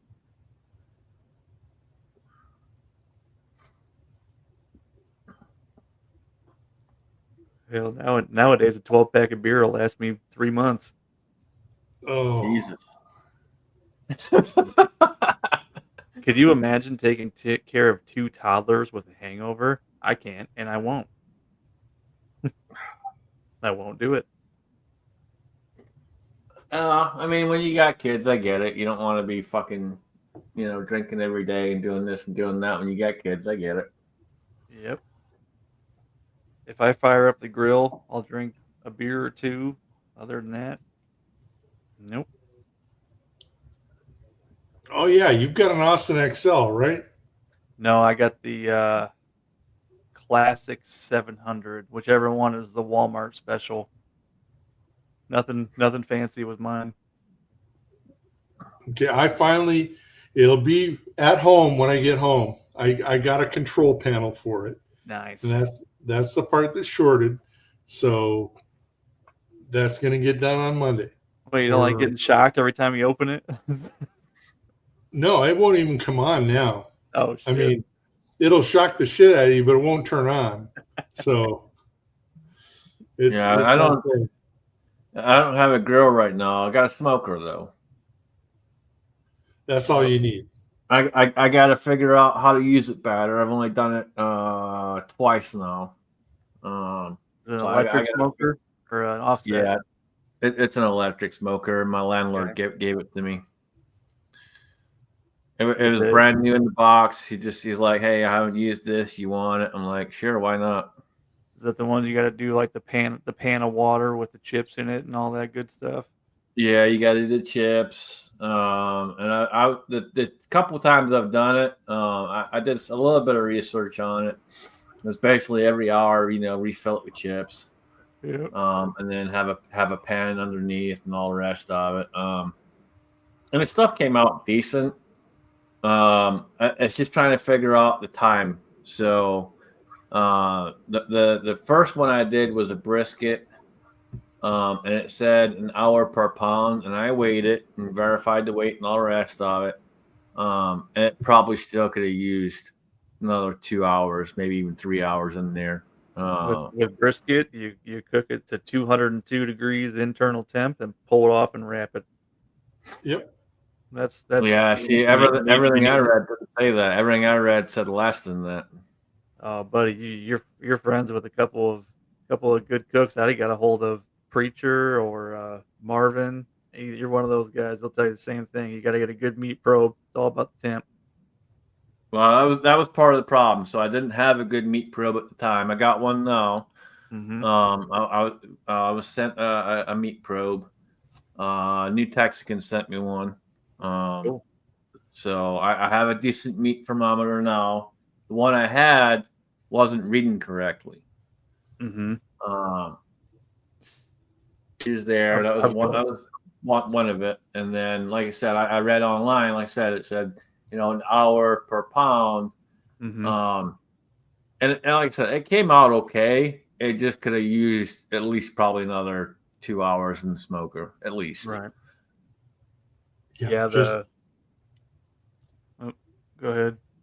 225 and pull it at 202, and that's probably 12 hours. Yep. Yeah, I had it at 225 and I did 10 hours, and there you just said 12 hours. Like I said, another 2 hours at least. And so, yeah. I have a thermometer that I got from Wally World. It's like, it kind of looks like a kitchen timer, and you can set alarms on it. And it's got 2 meat probes. I put both probes in, and you can set it, to go off when it reaches a certain temp. That's what I do, like pork butts and all that stuff. If you're busy doing other stuff and you start hearing the alarm go off, I wait until they both go off, and it works pretty well. I think it was only like $15-$20, something like that. It wasn't much. Yep, it's all about the temp. Yep. Yeah, I mean the temp was fine. It was just the amount of time. I mean, the temp of the meat is what. Oh I mean. yeah. Yeah, because I mean, the temperature goes up and down in the smoker. It doesn't stay that steady. Yep. But Right. Well, every time you go and you open it to check it or anything like that, it drops 10, 20 degrees, and then it takes a minute to get back up to temp. So you gotta pay attention to what it's doing. Yep. Yeah, just ignore that and go by the meat temperature. That's all that matters. Once it hits 200, pull it and wrap it. Chicken, I do to 170 just to make sure. I know 165 is fully cooked, but I do chicken breasts and all that stuff. Once they hit 170, I know they're good. Yeah. Next time I go to smoke something, I'll double check with one of you guys and just make sure what I'm doing. Yeah. I haven't touched it in a while because it's too hot out to even go out there and do anything. It's just been fucking too hot. I really don't want to be outside. When it cools off a little bit, I'll start smoking again. Yeah. I'm no pro, but I've done pork butts and all that stuff. That pork butt I made was awesome. Did some shredded meat with that. I ate that for like 5-6 days straight, and it was incredible. Yeah, we'll probably do a pork butt. I did see one at the store earlier today. That was actually a decent price. So pork butt's probably in there. Tenderloins. Tenderloin's good too. I like doing those. Pretty easy. I usually buy the whole tenderloin and just cut it myself. It's way cheaper that way and much easier. That's the way to do it. That way you can decide your own thickness and so on and so forth. So I prefer to buy it that way. And then I also want to figure out how to do my own jerky. Never tried that. Oh, jerky's easy. You can do it different ways. So Yeah, I want to figure out how to do it in the smoker though. I love jerky. Yeah, I want to. Yeah. Did you say turkey or jerky? Jerky. Jerky. So I did jerky in a dehumidifier. Not a dehumidifier. Dehydrator. Dehydrator. Yeah, dehydrator. The brass dryer. That's right. I did it in that, and it came out okay, but I think it'd be better in smoker. So I really want to try and figure out in smoker. I've never tried that. I have no idea. I don't know nothing about that. Oh, jerky is awesome. You can even do it in the oven, but you got to slice it thin. Blah blah blah. Right. And I bought so the last one I did, I bought I think it was bottom round. And I sliced them up super thin, salt and pepper, and then tossed them in the dehydrator, and they came out okay. I just think it'd probably work out better in the smoker. Yeah. What's tough nowadays is it used to be that the cheap cuts of meat were cheap, but now a pork butt's not 89 cents a pound bone in anymore. The bastards Well, want and that's the thing of it. That's why I suggested and said it. I buy the full things and then I cut them myself. Don't go out and buy single steaks or this, that, the other, because they are way overpriced right now. You got to go out and buy you the full chuck loin or whatever you're buying. Go out and buy that full thing and then cut it yourself.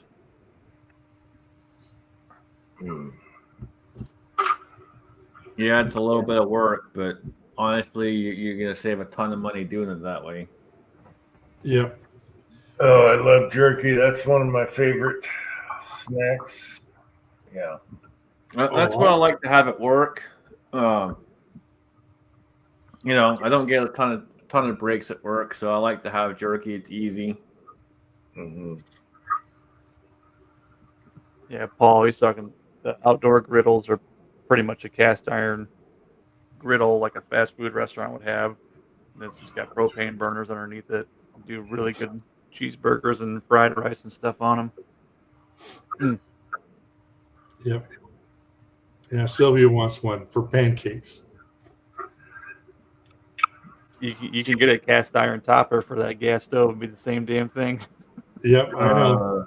But Paul, if she you're gonna wants look in one. the I told her as soon as the Christmas decorations come out at Walmart, it's going to be $400 off on a Blackstone. Right. if you're gonna look into a griddle, go on Amazon and look up PFOA free and all that stuff, PTFE free griddle, and you'll find one. And if you don't find it, let me know and I'll send you the link to it. It wasn't expensive, but you want to try and get one that's got all that chemical bullshit free. Cast iron, baby. Yep. Or cast iron. Yep, cast iron will work just fine too. Yep. Mm-hmm. Every year Walmart will have them for half price or 2/3 off. Something's wrong with it. Already assembled, ready to go. I have a cast iron one that I can just toss on top of the stove top too. So it just goes under the two burners and fire the burners up and boom, there you go.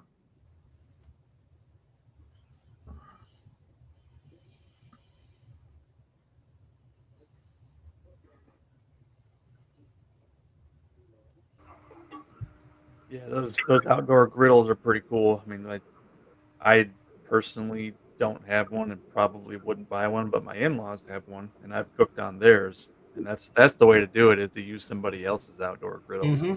Mm-hmm. Grills are good. Just you got to make sure they're good and hot. Yeah. William for pancakes. All right. Yeah, they do make some mean pancakes when you got a well-seasoned griddle. Get some bacon grease left over on them. Oh yeah. I also have a craving for French toast. I got to do that. Damn it. We just made some a few days ago. It's been French a long time. toast with bacon. It's been Yeah. a long time since we made French toast. Kids liked it. Well, one of the kids liked it.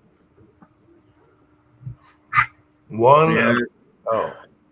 We got one good eater and one horrible The eater. griddles are great for pancakes, eggs, bacon. Griddles are fantastic for that. Yep.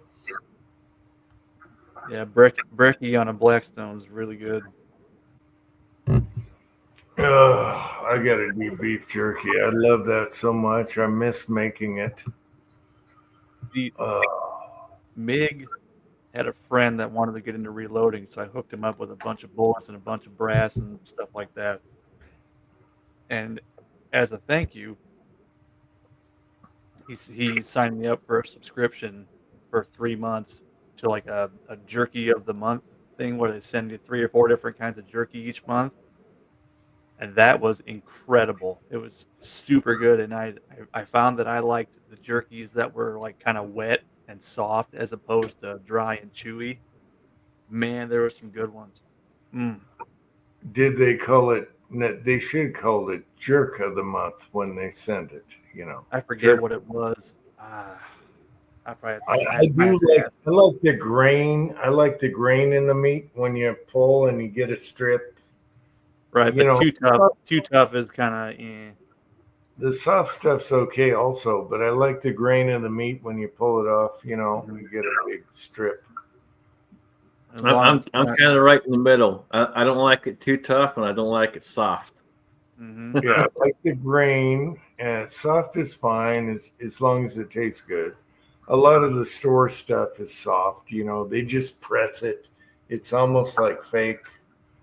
But I do like the real meat of the grain and in between. So it's not like super dry, but not super soft. Yeah, and I think that's why I think trying to do it in the smoker would come out better. Do it in the dehydrator. It came out pretty tough. It was good, but it was just pretty tough. I think doing it in the smoker and having the extra time and all that in there, I think it would come out better. I remember watching YouTube videos trying to learn how to make that wet, soft jerky, and people actually use like it looks like a concrete mixer. They put all their meat in with the sauce and just let it roll around in there for a while and stuff, like a brass tumbler. It's like, this seems like a pretty intense hobby that I do not have time for. I agree with Jag. I need a pizza oven in the backyard. Yeah. Stone. Stone. We just make it out of stone, lay it on the stone, let it rip with wood. Yeah. You got to have a good coal-fired pizza. You haven't lived if you don't have a Presto Pizzazz pizza oven. Man, I want jerky right now. Damn it. They still make those, Pat? I don't know. It's on my list of I must have one of these, and haven't got one yet. That had saved me from several apartment fires. Because if you get drunk and make a frozen pizza, throw it on there, and when it's done, it just shuts off. It's not like an oven where you'll wake up to a smoke-filled apartment and then a pizza that's coal black and the size of a cookie, you know? Mm-hmm. Well, the air fryers work great for frozen pizza. My son does it all the time. I got one right here next to me. Yeah, That they Presto work. Pizzazz, it doesn't take up much space though. You can put it in a cabinet pretty easily. Yeah, That's the well, cool thing. it's not I the made- same as the fired oven though. You know, on Right. the road. Totally Yeah. agree. But I made crescent rolls, mozzarella sticks, chicken strips. You can cook all kinds of shit on it, not just pizza. So, Tin Man, have you been loading, man? I see your bench is still pretty clean.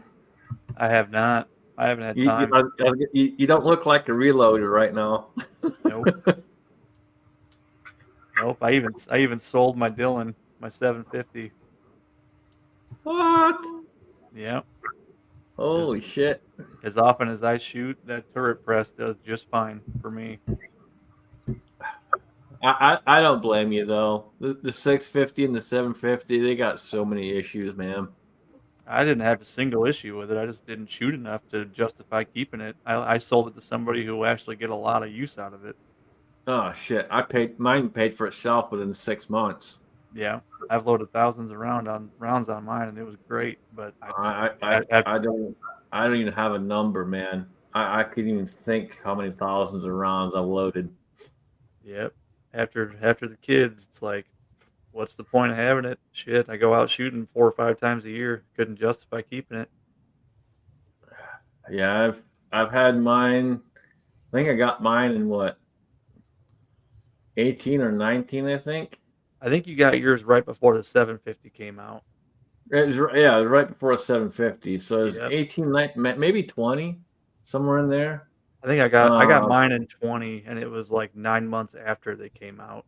So yeah, somewhere around Yeah, there. so it's probably like 19. Cause it was after I got this job I'm at now, and I know I'd been there a while. So yeah, it's probably like 19. Mm-hmm.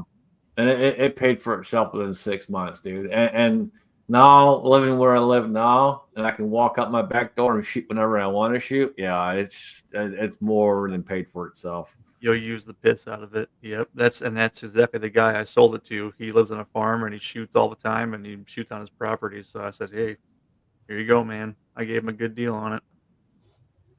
Yeah, I mean, I didn't get hosed, but he got a good deal, you know.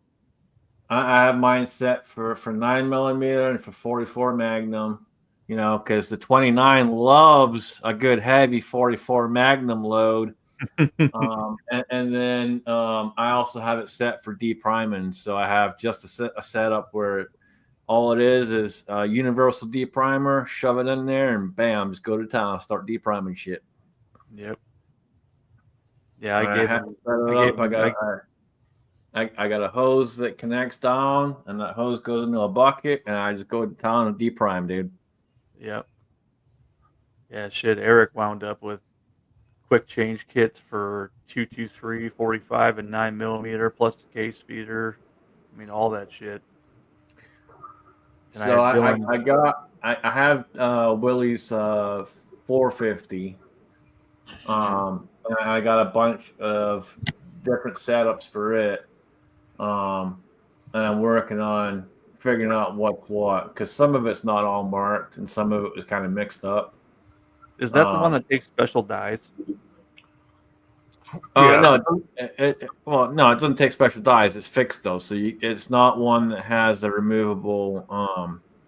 You can't change. Oh, you up the can't top. pull the tool head. Gotcha. Right. It doesn't have a separate tool head, so you have to set the dies where you want them. So I use the lock rings that have the set screw, and that way, whenever I pull them, they're still set for what I want. Mm-hmm. But I have a bunch of different sets that came with it. And the one I want to put on there next is 223. Right now I got it set up for 45. 223, I verified that with Chapin. So William C. Chapin. I verified that. I had all the correct stuff for it with him. And then I bought the Lyman dies for 223. So I have the Lyman dies that are specific, and what is it? The MSR? I think it's MSR dies.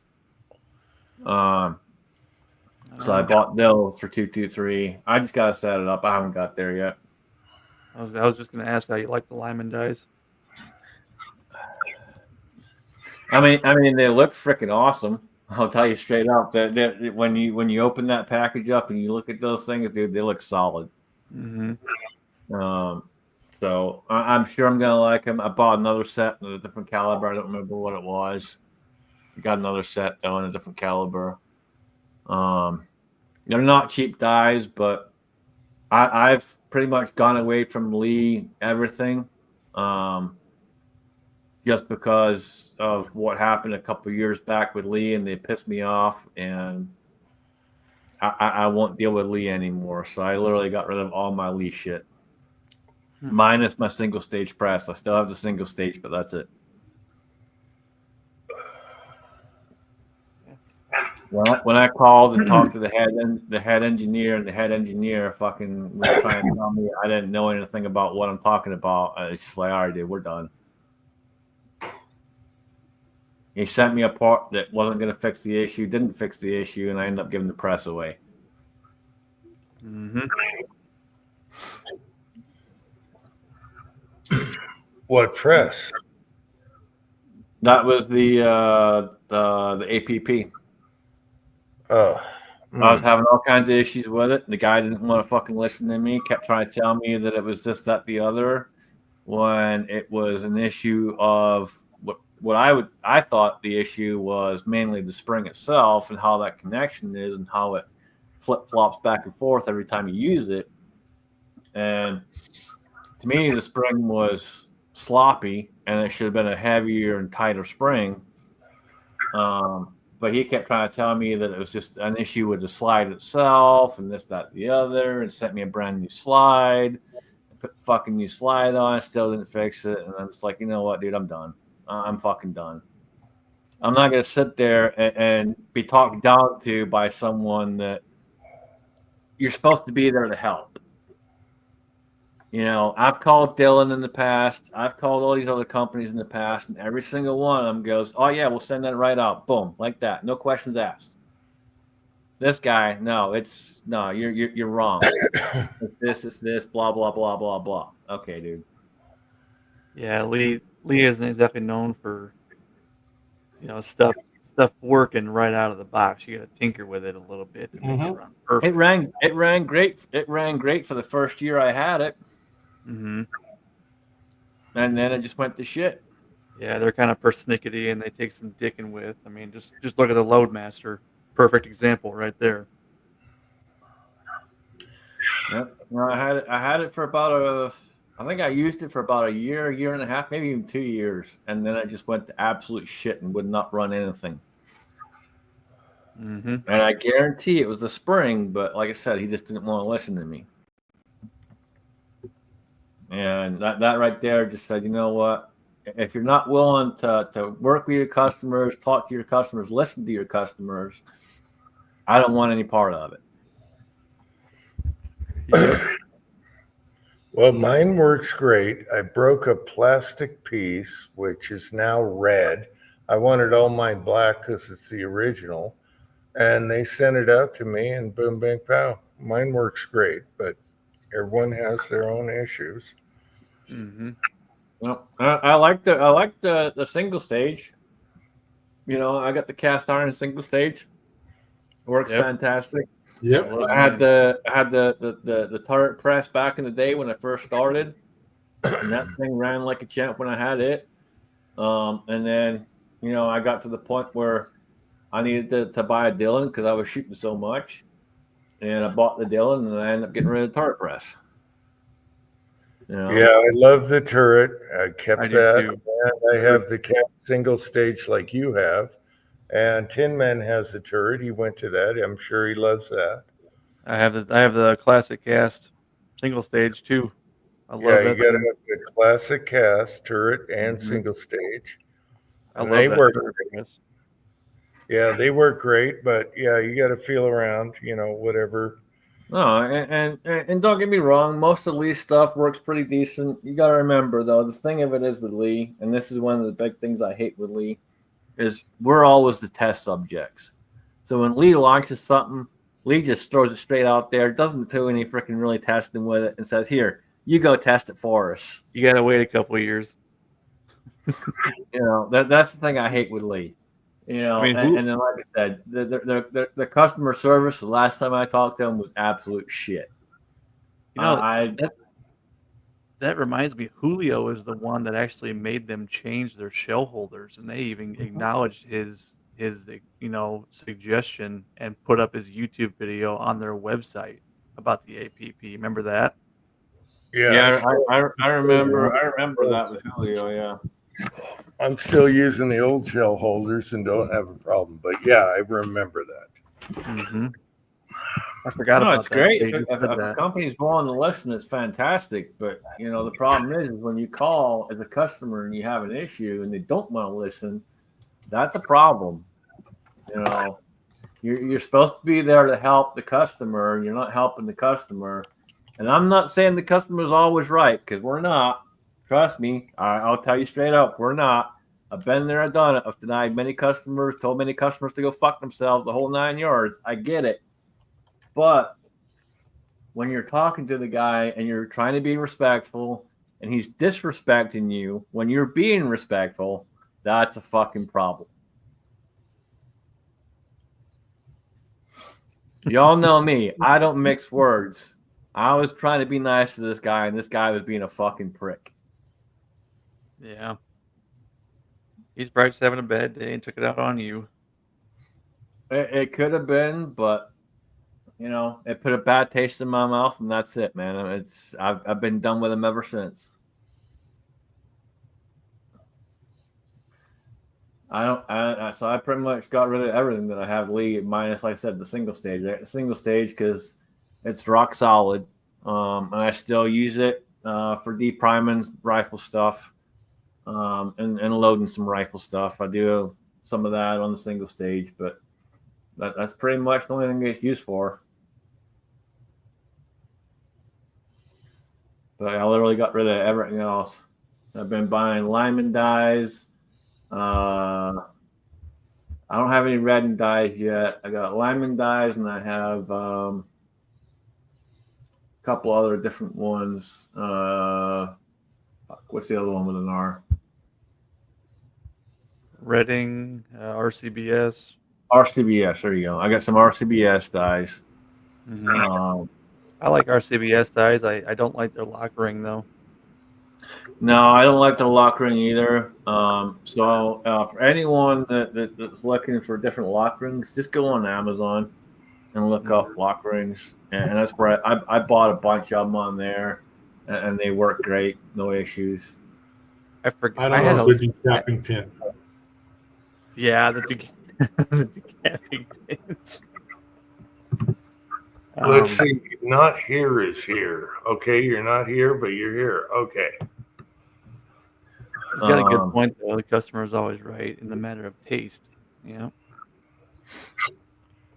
Hey, I had a set of, I had a Squirrel, set of Squirrel laminate. Daddy's the place to go if you want really good decapping pins. The Squirrel Daddy decapping pins work fantastic. Oh yeah, I was doing 30-06 for Sylvia. I had World War II brass, and I'm telling you, you know, some of them would balloon out about a half an inch before they finally let go. To this day, knock on wood, I haven't had one break yet. I've never even broken a Lee pin. I I've have broke- never I've broken- broken a decapping pin. I think I've I've got broken a at drawer least- full of them. Damn. I've broken at least.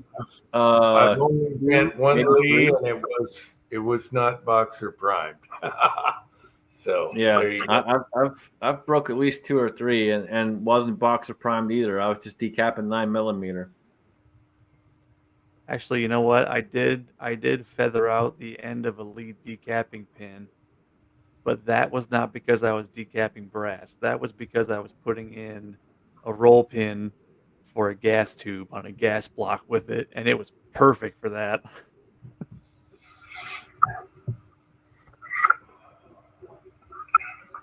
I had a set of Lyman 45 dies, and there was something about them that I had an issue with, but I can't remember for the life of me what it was. I think maybe if you put too much flare on it, it won't go up into the seating die as easily. It was something like that. I forget. It's been years ago. Yeah, I've only bent one lead pin, and there was no primer there. So there you go. There's no primer. Straight brass.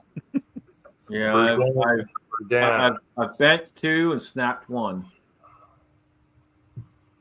See, I've always had good luck with it. If you run into an issue where it's gonna break the pin, if you have your collet set right, it'll just shoot the pin up, like it's supposed to. I've had that happen a couple times. Oh, you can tighten them down enough. They won't do that. I've had it where the brass has got stuck in there, and I've had to figure out how to get the fucking brass out. Yes. Yeah, Patriot. I'm not going to tell you people how I got the brass out, but I got it out. But I'm not going to tell you how, because I don't recommend doing either of the ways that I've done it. Oh, I got a Lee 9mm, resizing die. That thing's never going to come out. I've already gone through everything I can go through, and it's just not coming out. I've got a punch stuck in one side and the 9mm stuck in the other. Bullshit. If we get you a grease gun, we'll get that bitch out of there. We'll get couple threaded you inserts. you need a bigger hammer. Use a bigger hammer.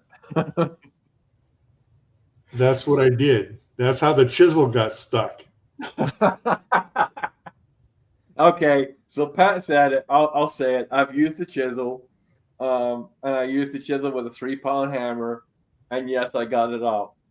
But I wouldn't recommend it, folks. Just be careful. I had a piece of Starline brass that was brand new. It was 223. I was using the collet neck sizing die from Lee, and on the package it says you don't need to lube it, and I was like, oh, okay. So I put a piece of 223 brass up in there, and I went to pull it out, and it ripped the shoulder and the neck off of the case, and it was stuck on the mandrel. I was like, you lying sons of bitches, you do need to lube those. Mm-hmm. Yeah, they're the same guys who put don't clean your brass in the book. Yeah. Yep. Bastards. Fool me once, shame on you.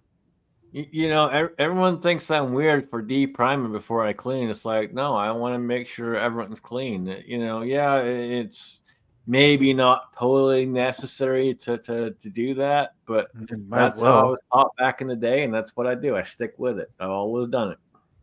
Yep, that's what I've done too. Might as well get them primer pockets clean and don't worry about it. Except when you use dry media. It's not really a whole lot of an extra step because you're going to de-prime it at some point anyway. So just de-prime it before you clean it. And I do everything in stages. I don't do full-on loading sessions where it's de-prime, clean, and then get to load. And I de-prime one day, I'll clean another day. and then I'll throw it on the machine, and then I'll run it through the machine X amount of rounds, whatever it may be. But I'm not. You got to do it that way because you're gonna get tired if you don't. You're gonna get wore out real quick when you just fucking all day long doing that shit. You gotta break it down, do stuff in stages. Yep. For me, reloading is therapy, man. I love reloading. It's therapy. It's a time to relax and do your thing, and that's how I look at it. So I try to do everything, break it down, do stage by stage, and that way it stays enjoyable. Otherwise, I'm gonna get bored of it. There's no therapy like trimming 2,000 pieces of 223 brass on a Lyman case prep center. So I don't have one of those. I have the Hornady handheld trimmer. Yep. And that's for deburring and all the rest of it. That's for that. I have the actual trimmer. The case trimmer is in the drill. I forget which one it is, but I have that set up in a Milwaukee drill. And you do that 2,000 times, dude, your hands are fucked. Yep. So, Pat, about that, the world's cheapest trimmer, they don't make them anymore. They're done. Really? Yep. Oh, bastards. Discontinued. Somebody told me, I think my buddy Eric that I sold that press to, I was telling him about them, and he said, it says they're discontinued on eBay. I was like, what? No way. So I looked, and yeah, it says right on it, discontinued. Once these are gone, they're done. The guy's done making them. Now that's a shame. It is a bummer. It's a bummer. Yep. Yeah, this is recent. Yeah, you just sold it. So yeah. There's a caliber or two that I'd like to have that in. So better get them quick. What caliber are you looking for? Let's see. What am I missing? I'll look right now. Patriot. See what we've got. I'm probably okay. I don't have one for 243, but Sylvia doesn't shoot her 243 anymore. Hi, buddy. Patriot Paul will try and find you the file if you want this. We went shorter, All right. For hobos or whatever. So it depends on what size you want. Okay, so it says last item available. Let's see. I think that's the one I have. I have it for 223. It says right on the listing, these have been discontinued, and these are the last that I have. These are priced for each trimmer. You do not receive all that are pictured. And it looks like he's got 204 Ruger, and that is it. That's all he's got left. No, don't have one of those, thank God. Yep. That's crazy, man. It's NOE is also going out of business. The guy's retiring. Yep. So if you're looking for molds, go over and buy yourself some molds at a good price. He's got some decent prices over there, trying to just get everything sold. Yeah, but he's the same as always. I went over there right when 2 weeks ago, and it was 5% off, and he didn't have anything in stock. Nothing in stock. Yep. Yeah, no, and I saw that too. I went over there. I think I went over there last week. I think, and the ones that I was looking at, he didn't have in stock either. Yep. Oh, he's growing out pretty good.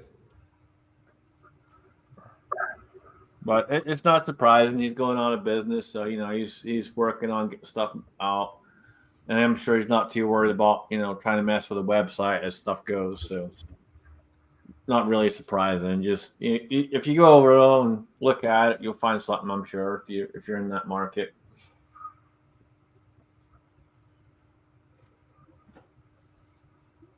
Yeah, I couldn't find anything. I mean, I've always used them for the 458 diameter stuff, and his hollow point fucked setup, and he didn't have anything in 458 anywhere from 300 grains all the way up. Nothing. No, I've got I think I got 2 in 45 and 2 or 3 in 9mm. So I think it was about 2 years ago. I won a contest with hell, what's his name? And Taco? what is it? Full lead taco? Yeah, Full Taco. I won a contest with him. And he asked what I wanted, and I was like, well, I don't have a mold for 45 yet. And he bought me one in 45, sent it to me, and I got it, and I was super impressed with it. And then I bought I think I bought at least three or four more since then. Fantastic molds. The guy does a fantastic job. Yeah, I agree. I accept, geez, it takes a long time to ship and doesn't answer the phone. But other than that, and doesn't have any inventory. Just Yeah, I'd say I really haven't had any issues with shipping or anything like that. I've got mine fairly quickly over the years that I bought them. Man, I've talked to that guy on his cell phone before. Called him and he'll answer his cell phone. That was Most of the molds I've bought are all off of eBay. I bought a shit ton of molds off of eBay. That's where I got probably 90% of my molds. I've gotten fucking. There's all kinds out there. You just gotta do the research and look for them, but you'll find something. All right, Patriot Paul, what tail wad are you looking at? The shorter one for hobo slugs or longer? Let me know. I'll ask my son, see what he's got on file. There's different lengths. We came down. It depends on if you're doing a hobo or your own with a Lee slug. Let me know. I'll try and figure it out.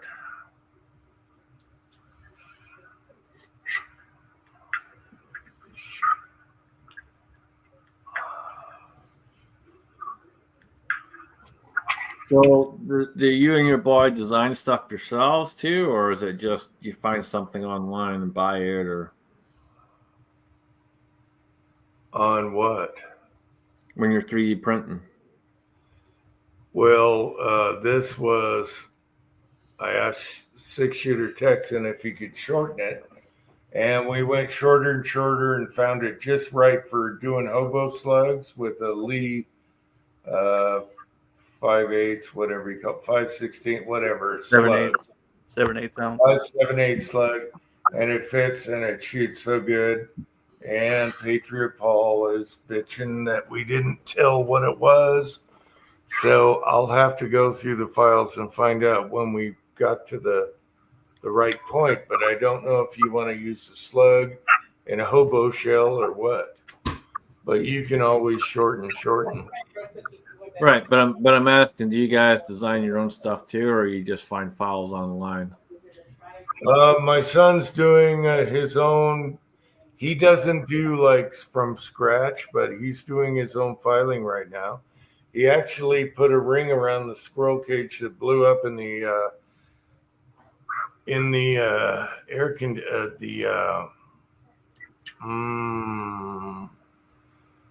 air cooler.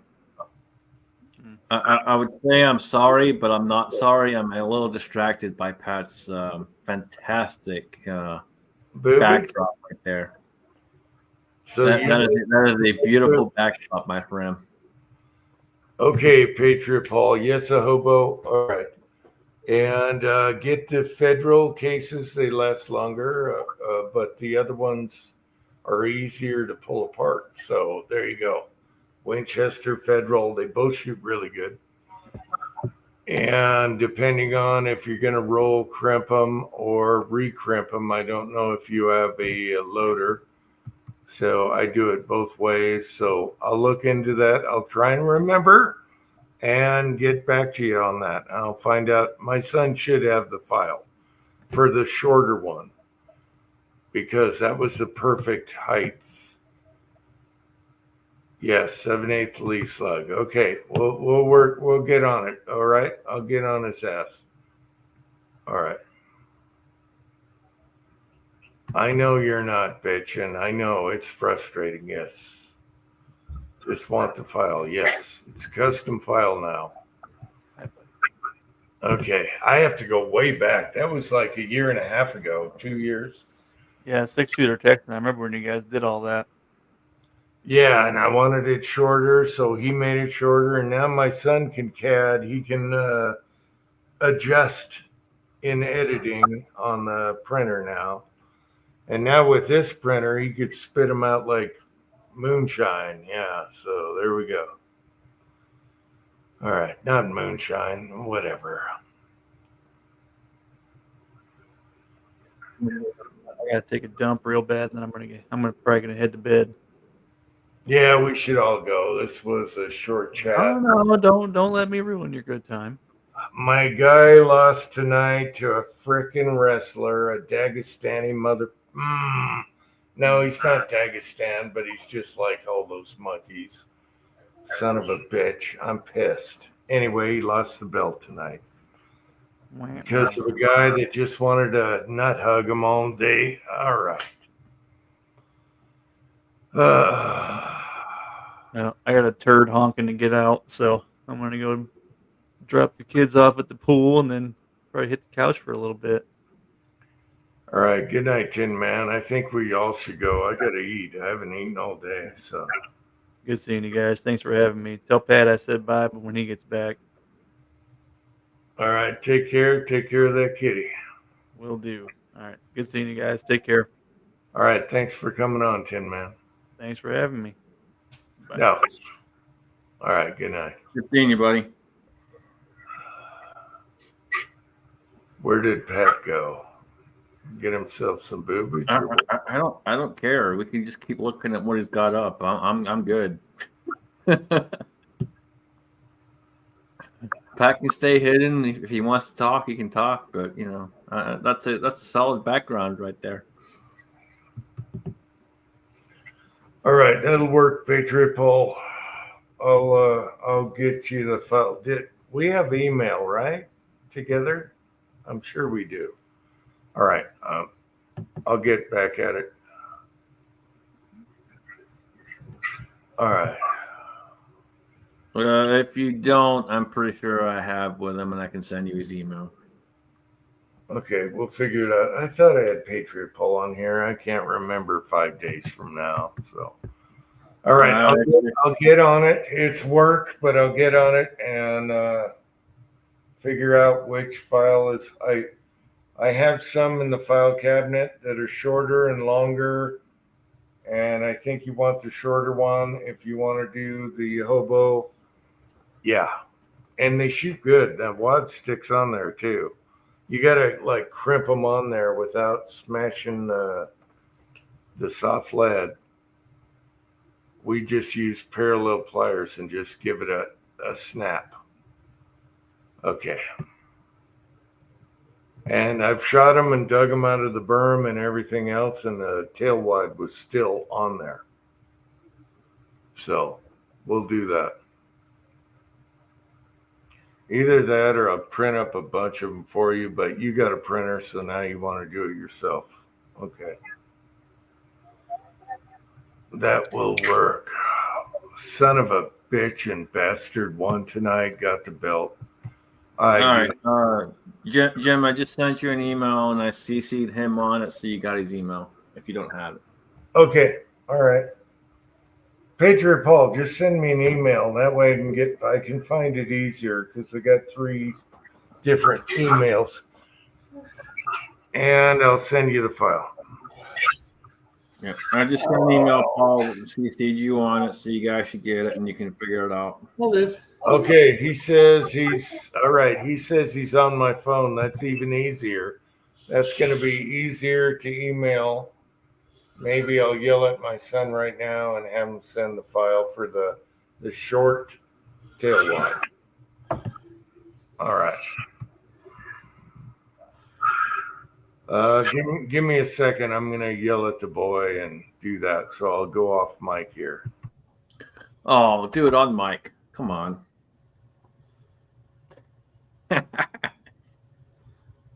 Damn it, Pat, get your head out the way. Much better. There we go. My man. Well, you know what? We've been on for 5 hours. The kitties have gone to bed. Let me fix this thing. No, the titties are still out. I see them. No, kitties.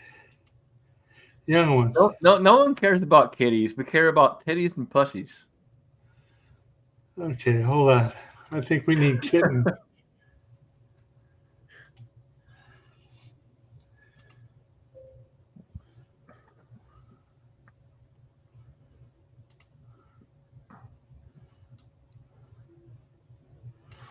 Oh, that sucks. Let's see.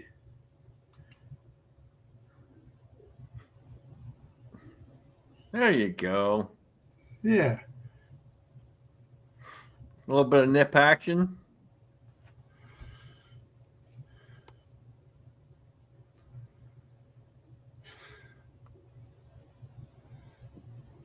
Oh, already got a compliment.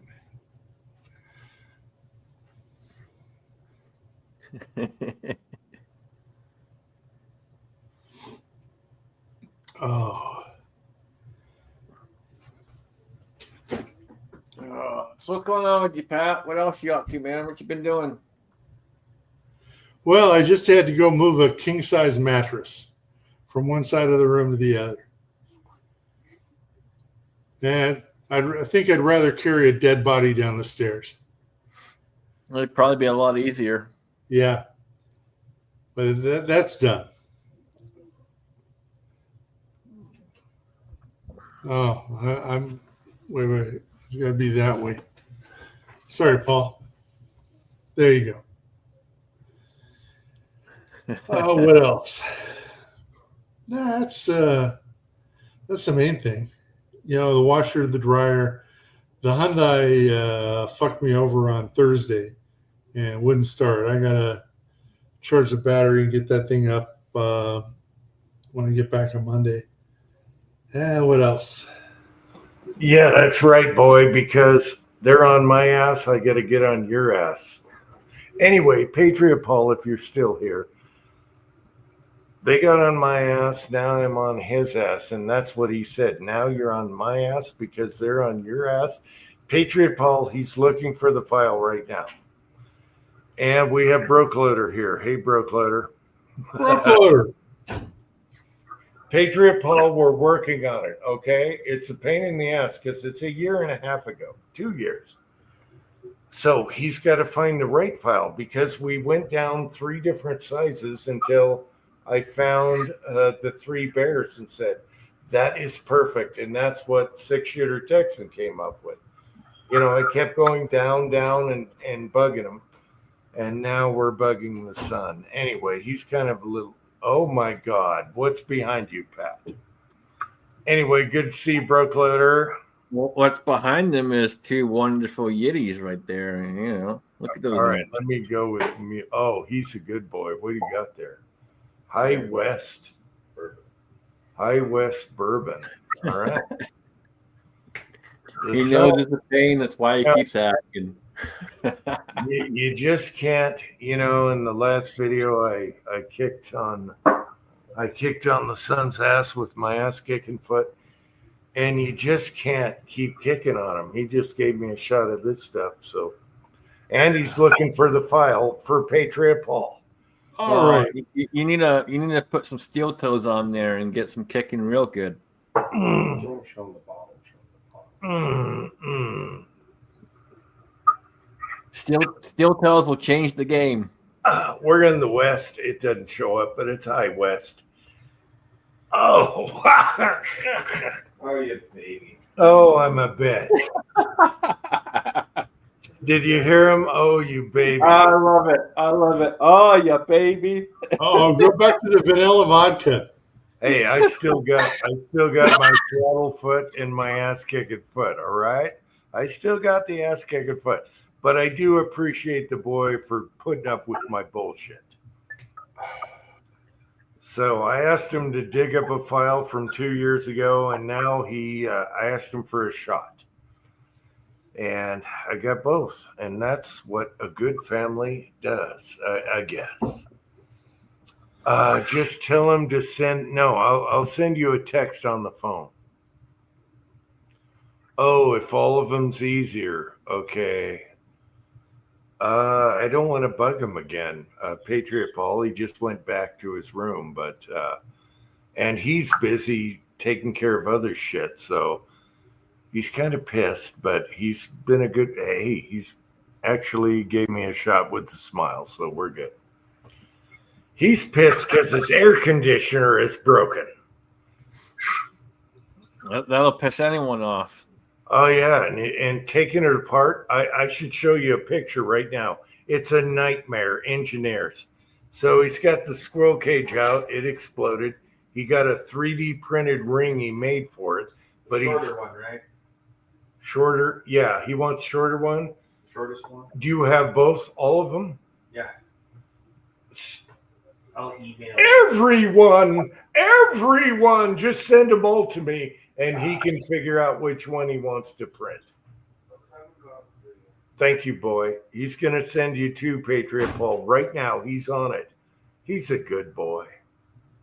That's why he's still in the house. You know that.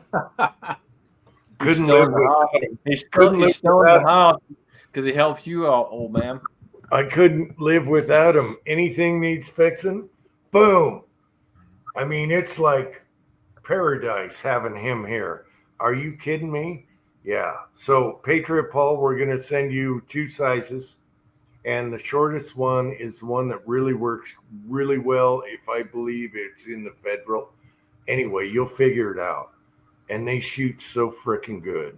And again, you're going to need parallel jaws to snap it on there because it's nice and tight. Otherwise, you can adjust where it fits on that little square at the bottom of the wad. And I just told him we're going to need to print more anyway for your Beretta shotgun because that thing's an animal. And he's like, my Beretta?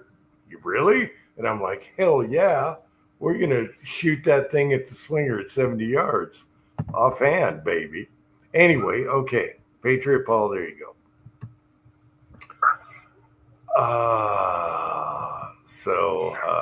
These things always come up. And, you know, I love you, Patriot Paul. I'll do anything for you, all right? So he's going to text me, and then I'll forward it to you, and hopefully it comes out right. Just print a couple of them and see how you like, you know, do your experimental, and then roll crimp it, and you're good to go. So That I is got such an awesome shooting wad. I'll tell you that right now. And we'll do a video on that. So We'll get I a got a demo question. out there. All right. So I what's up? got a question for you. What is one of the give me let's do it this way. Give me 3 of the best months to come out there. Where it's not too hot and not too cold. It would be fall or spring. And right now I'm not ready for anyone. I have so much to do. So I'm looking at next year. It wouldn't be this year, so next year. So say like March, Next April. year, fall or spring, unless you like winter. I like bringing people up in the winter. I don't mind winter, man. My truck can handle it. My truck's bad boy. If you got a 4x4, I'd plow you up here easy. You're Toyota. Oh yeah, I got 4x4. It'll get up there. All right. You're driving. Your Toyota would make it up easy. And winter is the best for me. I love winter. You'd love it too. I can do winter, man. We can do winter. It's beautiful here in the winter. The big horseshoe mountain and everything. It's beautiful. Yeah, we can do that because I do a skim plow and you're up. I mean, all our cars get up and down here. All right, yeah, we could do winter, man. Winter's good for me. I like it cold, man. I'm good with the cold. You're gonna wear a kilt because you know them Scotsmen wore a kilt in the cold. Hey, look, here you got to understand this, people. I'm going to tell you straight up. It's built-in AC. It's built-in AC. Toilets are clean. I tell you what, Scotsman, I'll hunt around for a kilt just for you. Oh, I could picture it now. You're coming up the driveway, and I'm wearing a kilt blowing in the wind. I It might tell show a you little too what. Oh, I yeah. tell you what. If shoot me a message with your waist size and your leg length, and nothing else. I don't want your dick length or any of that bullshit. Just your waist and your leg. Well, you got to make sure it covers. You got to And wait a minute. How do you know? and I'll get you a kilt. I'll take care of you. I'll get you a kilt. How do you not do the dick length if you don't know the cover? Well, you're not Scottish, so you don't qualify.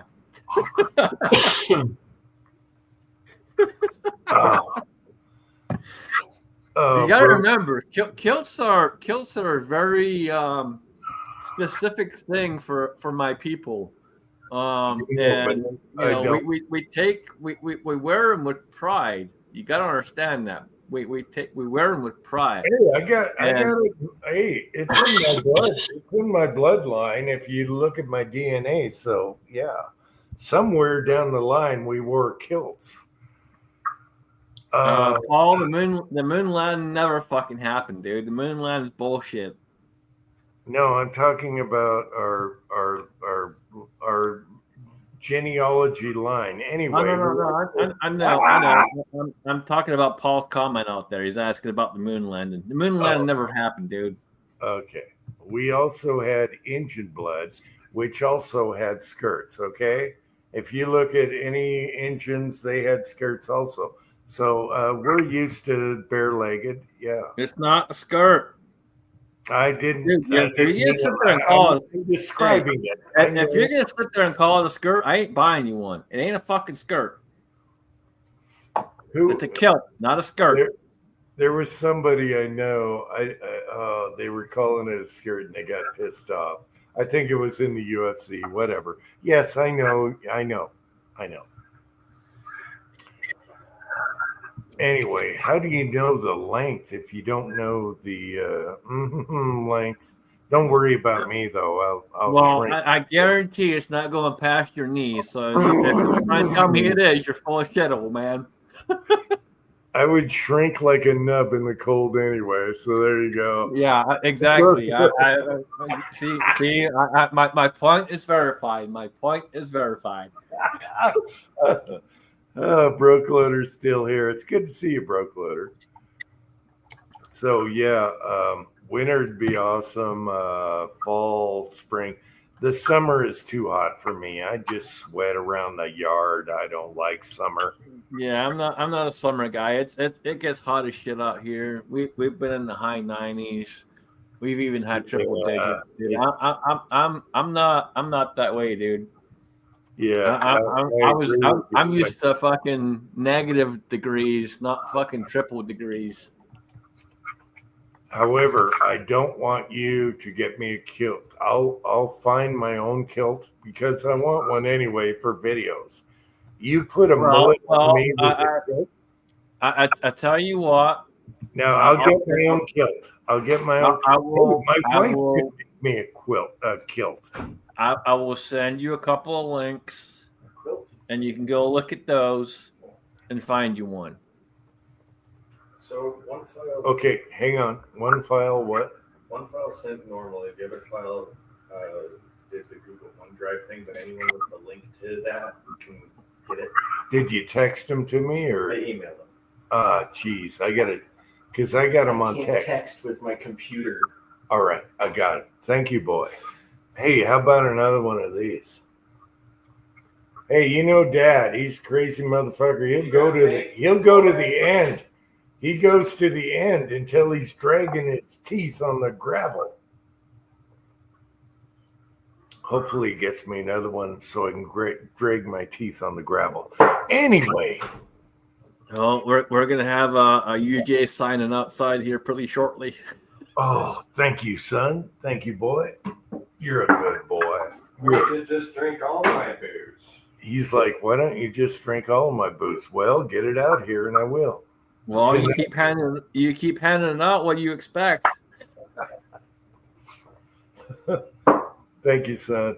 I appreciate you. You're lucky I don't fart in this dice. I got a fan going. He goes, you're lucky I don't fart in this fan right now.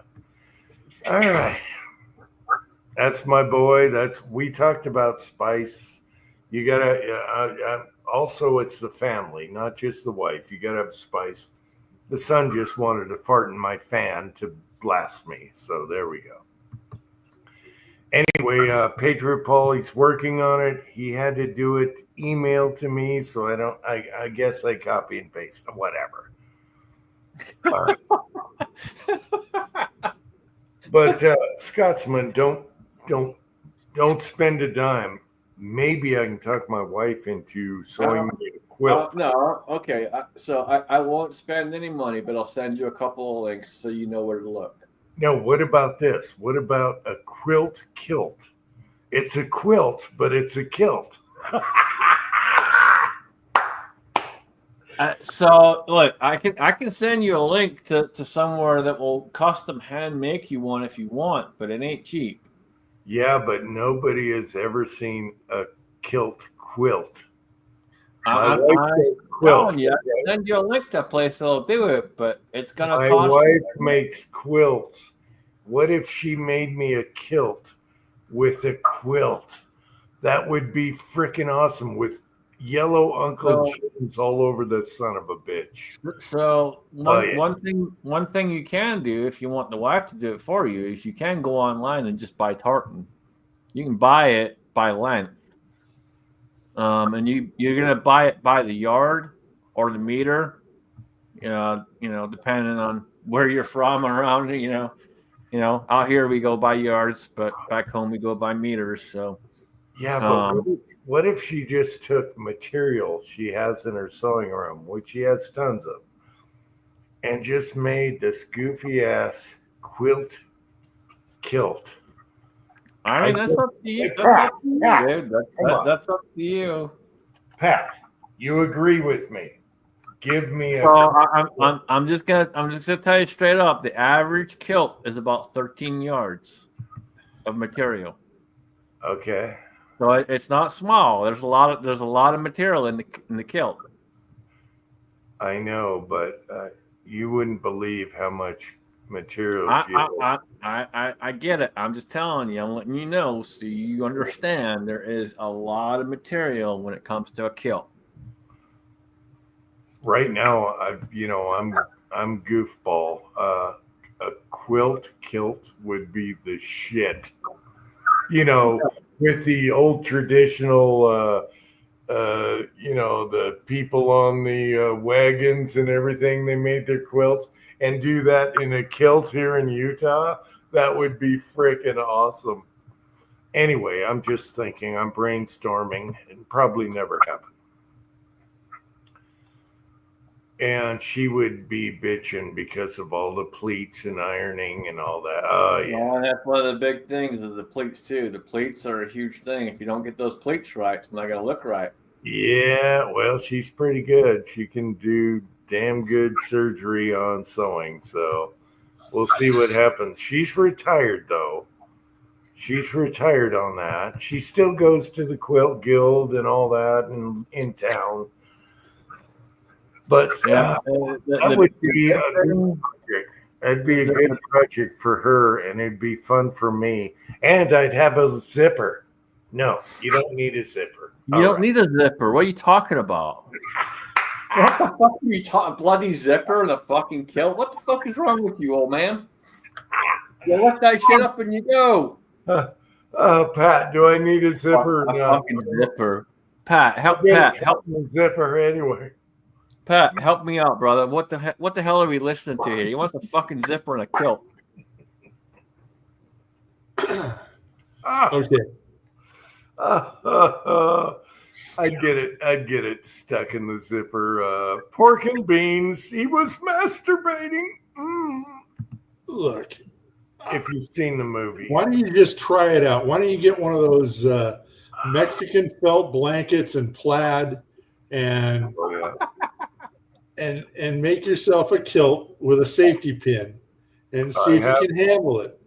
We have those blankets. As a matter of fact, I got blankets from you. And we could do it there. That's yellow and I'm gonna tell you straight up, and for anyone out there that's listening, I'm gonna tell you straight up. There's nothing like wearing the kilt in winter. I do not shit you when I say it is built-in AC. It is built-in AC, and you feel fucking fantastic. oh yeah, that's why I wear undies all year round. You get that breeze up in there. Yeah. Yep. You don't get that crotch rot when you're blowing. If I could wear a kilt to work, I would, but they won't let me. It doesn't meet safety standards, so otherwise I would. If it met safety standards, I'd be wearing a kilt every fucking day.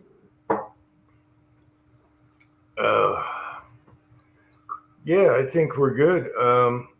As far as driving here in the winter, all the roads are good. They're all salted, plowed, blah, blah, blah. And driveway, I do a quick plow and you get up here easy. All our cars go down and up. So I think winter. No, I'm good with winter. Winter would be good. We got hot sun and winter, and yeah, that would be good. Yeah, we can do that. All right. And I'll bring some 29s with some super hot loads so you understand what a 29 can do. Oh. If you actually manage to blow up my 29, I'll hand it to you personally. We get to blow up your 29. That's awesome. If you can blow it up, I will hand it to you personally, but I doubt you will. Because I put so many fucking hot loads through that bitch, and that bitch is still standing. No, it won't blow it up. I'll just have to put some end-shake fixings on it. That's all. And that's my 4-inch. My 4-inch is taking a lot of abuse.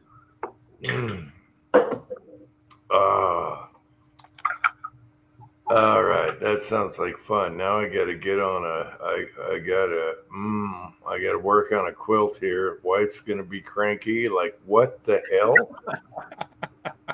I'm gonna be like, hey, this is a challenge. You haven't done a quilt before. Let's do a quilt. Or a kilt. You can just blame me. It's fine. I don't care. Blame me. Just say the Scotsman said you got to do this. We'll do the kilt quilt. Just tell her the Scotsman said he's going to come out and visit, and we got to have this done by the time he gets here, and blah blah blah. And blame me. It's fine. I've been blamed for a lot of things over the years. I'm used to it. All right. Let me see if I got.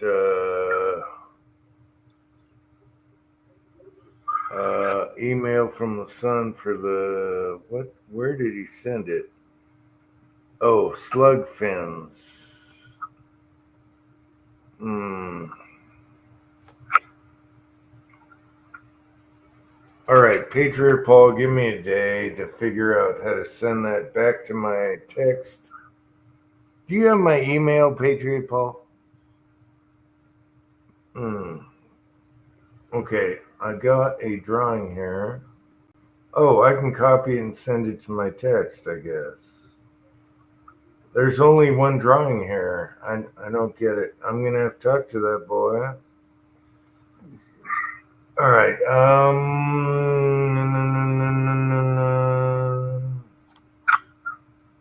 Let's see. Patriot Paul. Patriot. Wrong Paul. No, don't have you on the iPad. Okay. Look it up, Jim. I sent you an email with him copied on it, remember? So you got his email. Would he happen to be a Smith? Hold on. No. He's not Smith. Okay. No, it shouldn't be Smith. It's not that. Like I said, I sent you it. All right. Wait. I'll figure this out by tomorrow. It's Putnam.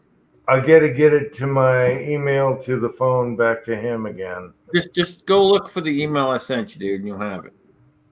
Oh, you're sending me his email? I sent you an email like 20 minutes ago. Yeah, under what? I didn't send it under anything. I just sent you an email and copied him on it, so you have his email as well. Under what email? I'm not seeing anything. 300 Blackout. Yeah, I didn't get an email from you. Wait a minute. No, that's Uncle John. No, I sent you one. Yeah, I sent it. Fuck, I sent it almost 30 minutes ago. PWF. Anyway, we'll figure it out. Okay, we'll figure it out. I didn't get nothing, but I can convert my email to my. No, don't worry about it. I can convert my email to a text. I'll text myself and then copy it. No, Don't worry about it. Hang on, I'll just text you. Hang on. Gunswater is here. No, I can text I it. got you. Hang on. I can email to myself and text it. All right. I need a ciggy. This is too confusing. All right. Oh, I just sent you the your email. balls dropped, Jim. I just text you, Jim. I just heard it. Okay. All right. I'll get back to it. I'm having a smoke right now. Anyway, we'll figure it all out for Patriot Paul. Then he can shoot slugs and be happy. And find his happy place and shoot slugs. All right. The great thing about this Patriot Paul is once we got the right size, it fits the shell perfectly with the wad. Everything is perfect height. And that was the beauty of the whole thing. You just stack it in there and roll crimp it and you're good. All right.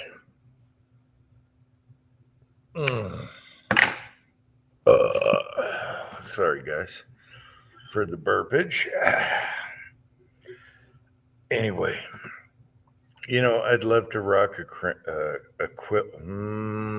kilt. Why do I call it a quilt? I want to rock a kilt, but I want it to be a quilt kilt, which is even more awesome. So we'll do that. Pat, why do you have such big boobage with small nipples? This is a celebrity, famous in the My late 60s, my- early 70s. This is Kit Natividad. Before they had implants, she was world famous. my question is why are the nipples so high? She was just a mutant. That's all. But now I'm wondering why they're so small. When you got boobage like that, you got silver dollars at least. They should be lower. They're so fucking high. Look how high they are. No, compared to they. fucking- That's like man boob nipples. They need to be at least silver dollars on that size. I'm sorry. It just goes by from experience. All right. They should be When you about go to 2 the inches circus low. and go look at the freak, you don't complain that he's not short enough and one arm is too long. You just take what you get. Okay. Dude, those should be like fucking 2 inches lower. They're like 2 inches too high. The Gunswatter said it's a bug bite. Oh, yes. Yes. All right.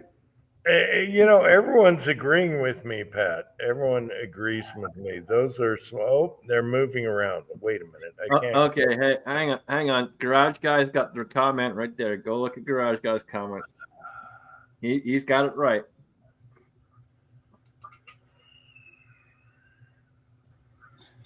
That's true. As long as she does as she's told, 100%. Bitch, But, know your place. Pat, you got to agree with me. Those are nickel size, and they should be at least dollar size with that size boobage. I'm a boob man. I know the difference. And again, they should be 2 inches lower. They're 2 inches too high. Yeah, but if they're small, flat chested, that's perfect size. But if you get bigger like that, Now, there's stretchage going on. Hold on. What the fuck is that? What the fuck is that? That's the owner of those boobs. Okay. Dude, And that is those- wrong. That is those totally are- wrong. Look at that those are- shit. Those are totally fake. Pat, Dude, those those are fucked Look, up. Those are not They real. didn't have fake boobs in '68. They're not fucking real, dude. Look at Those that are shit. real. She is a circus freak. No, those are not fucking real. That's Yeah, bullshit. she must None be of a- that's like your fucking moon landing and the Earth is fucking round. Get the fuck out of here. That's fucking fake ass bullshit. Yeah, that must be a circus freak because they don't sit up that high, and they don't have. Yeah, they're not up there high. That the nips. It's wrong. That is so wrong, Pat. Where did you leave it to Pat to find out some weird shit? Yeah, those ain't fucking real, dude. They're not real. And I'm sorry. That's like for saying the moon landing's real. The moon landing wasn't real, people. The moon landing was 100% fucking fake. And those craters are wrong. Okay, Those craters are wrong. I want to Those craters are apologize. wrong. I want to apologize for any younger people watching this. PG, you're beyond your capability. It's went to X or R, whatever. That's beyond R. Fuck off. We're way beyond R. But Pat, you have to agree with me. That's not natural. Women's boobs don't stay up there. They're down below a little. Okay, your picture right there. That's where they belong, down there. That's the same girl. Right, Well, but that's art. That's not actually her. That's art. That is Right. not the same girl because you'll notice they're lower and they're bigger. Well, no, again, it's art. That's not an actual picture. That's art. There's a big difference. The natural one, where you see when you actually see a picture of her, they're fucking fake as shit. This is art, and that is not real. Oh, I feel so bad for any younger watchers that shouldn't be watching this. We You can know go. We can go around this Hold all day on. long. Pat Man, I knows. didn't even plan on coming on here, but I'm glad I did. Pat knows exactly what we're talking about. Natural is not way up here, like a way up here. No, women never had boobs way up here, unless they were small and Pat, cat, even cat boobs hang low. All right, there you go. You know, I give Pat a lot of credit because Pat has one of the best stashes on YouTube. He really does. He's got a fantastic does. fucking stash. He's a He good does. guy. He's got a lot of knowledge. Great reloader. The whole fucking 9 yards. Shoots a lot of big ass fucking bore shit. I got mass respect for him. But dude, what the fuck, man? Showing all this fake ass boobage shit. I don't know what's up with that. Geez, Patriot Paul, now we got an issue. I think, wait a minute. Scotsman sent an email, so I'll try and figure it out. Okay. Yeah, well, I sent you a text. It's got his email in it. All right. We'll figure it out somehow. We'll figure it out somehow, but probably in the morning because right now I'm not in a position to do all this. All right. But I'll try. I'll try tonight if I can. I don't think I have his phone number, but I sent you his email. I texted to you about 10 minutes ago, so you should have it. All right. I will try that and move on. I need to eat something today. Oh my God. All right. We will try. But back to the boobage. Women's boobs were never up here. They're down here. And if you see, all right, if you watch anything vintage, 70s, 80s, 60s, boobs are down here where they belong. And according to the size, there's a nipple stretch. That's all I'm saying right now. All right. Okay, I don't think you know, you can try to place these amazing freaks of nature into your preconceived notions. They are what they are. Hey, I haven't been to the circus, so I don't know what these. That's like saying we haven't been to the moon in 60 years because we lost the technology, but we have magical smartphones and all this other bullshit we can fucking come up with, but we can't figure out the technology to go back to the moon. Get the fuck out of here. Your fucking Teddy theory is fucked up.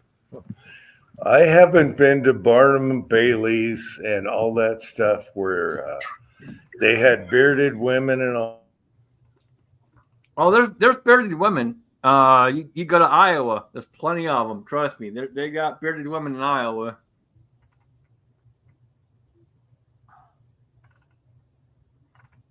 They got full on fucking stashes, the whole fucking 9 yards in Iowa. That shit's fucking scary.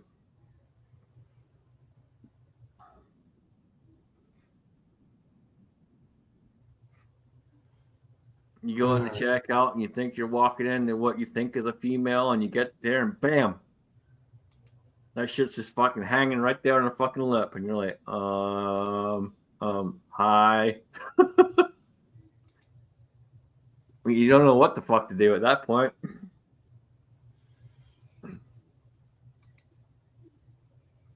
Oh, we lost Jim. No? Yeah, we lost Jim. Yeah, he froze up.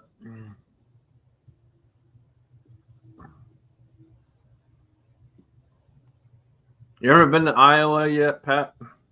No, I haven't. I haven't been past Colorado. I've been to Florida, but no, furthest out east in the plains I've gotten is, Colorado.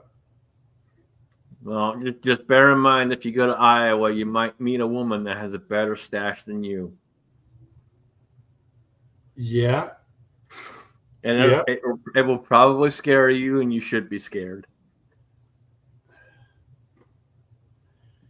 See, that's the thing.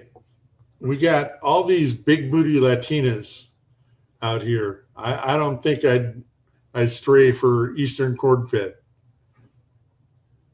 Oh, see, now you're talking my language. Big booty Latinas. I need to come that way. Okay. Yeah, we got lots of them. I need to head that way. If you got big booty Latinas, that's what I'm talking about. Patriot Paul, I just got your email and sent you a file. I don't know if it's a short one or whatever. Let me know if you got that file and you can work off of that. But now I got you on here. All right. So I cut and pasted what I could do under my condition right now. Patriot Paul, let me know if you got an email. All right. Patriot Paul, potatoes. What the? Patriot Paul, let me know if you got an email on, and I don't know what file that was. I can try it again. Let me go back to my son's. Oh gosh, I hate this. Anyway, I got Patriot big Paul. hands, man. I got big hands, Pat, and my hands love a big booty. So big booty Latinas are right up my alley. Okay, you check it, Patriot Paul. I don't know which file he sent or which one I sent you, but I got your email. Now we're doing something. All right? We're doing something. It's progress. Let me go back and see if he sent. I'm trying to find my son's email. Son of a bitch. And John's emailing me. What?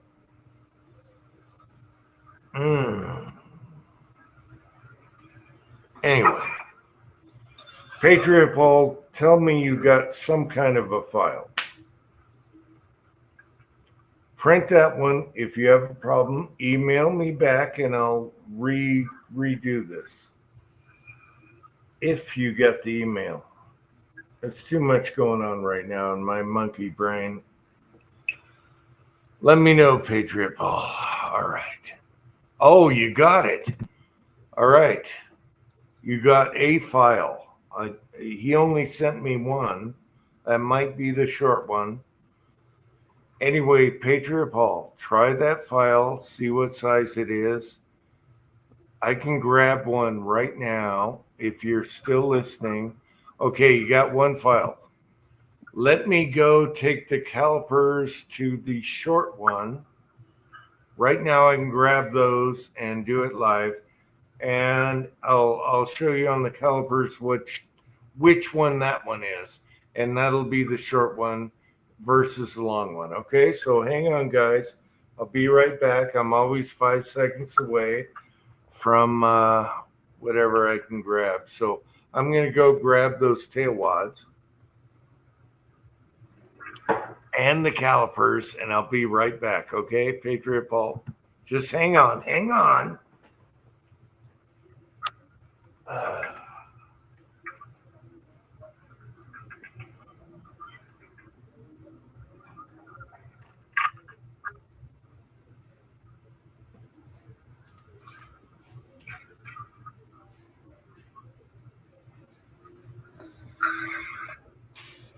Well, here's the Scottish.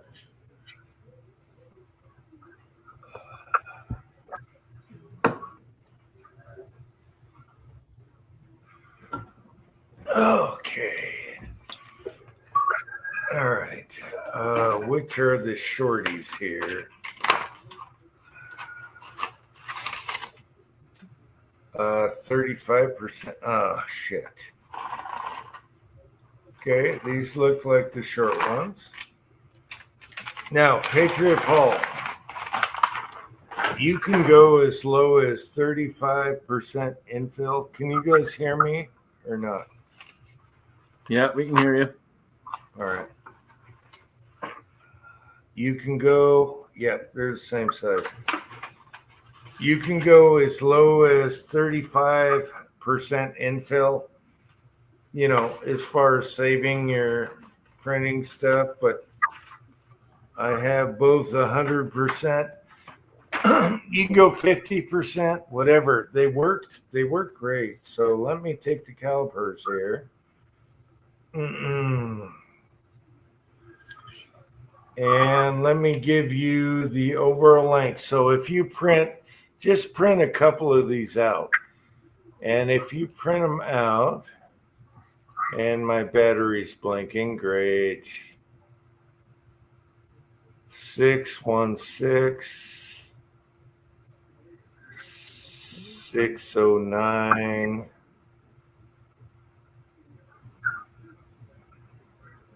It's hard to get this. Okay, 616. So look for 616 overall length. Where are we?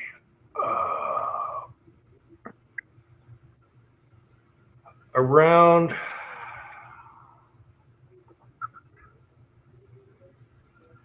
these have to be the short ones. So they're going to be around 601 to 616 on the lips there. Yeah. 616. So if your file tells you, oh man, how come I can't? There you go. 616 on the tail wads there. That is the short one which you're looking for. All right. Okay. And I hope that helps. Now we got it covered. Did you get my email? I think, hopefully. Oh my God. Now where do I put this back? Anyway, you can start at 35% fill if you want to save material, or you can go to 100%. Hey, 50% was totally fine. It didn't blow up at all. Even 35 worked. So that's on your infill. So try 50% infill with that file, and hopefully we have this solved tonight. Thank God. For God's sakes. For the love of Mike. Okay. All right, Patriot Paul, let me know you acknowledge. Yep, he says he got it. All right. I started at 35% fill, which is super cheap and being super nasty. Try 50%, and then I went to 100%. But what I found out from what I dug out of the ground and everything, 35 to 50 worked just fine. You don't have to go 100% on your fill on doing the 3D printing.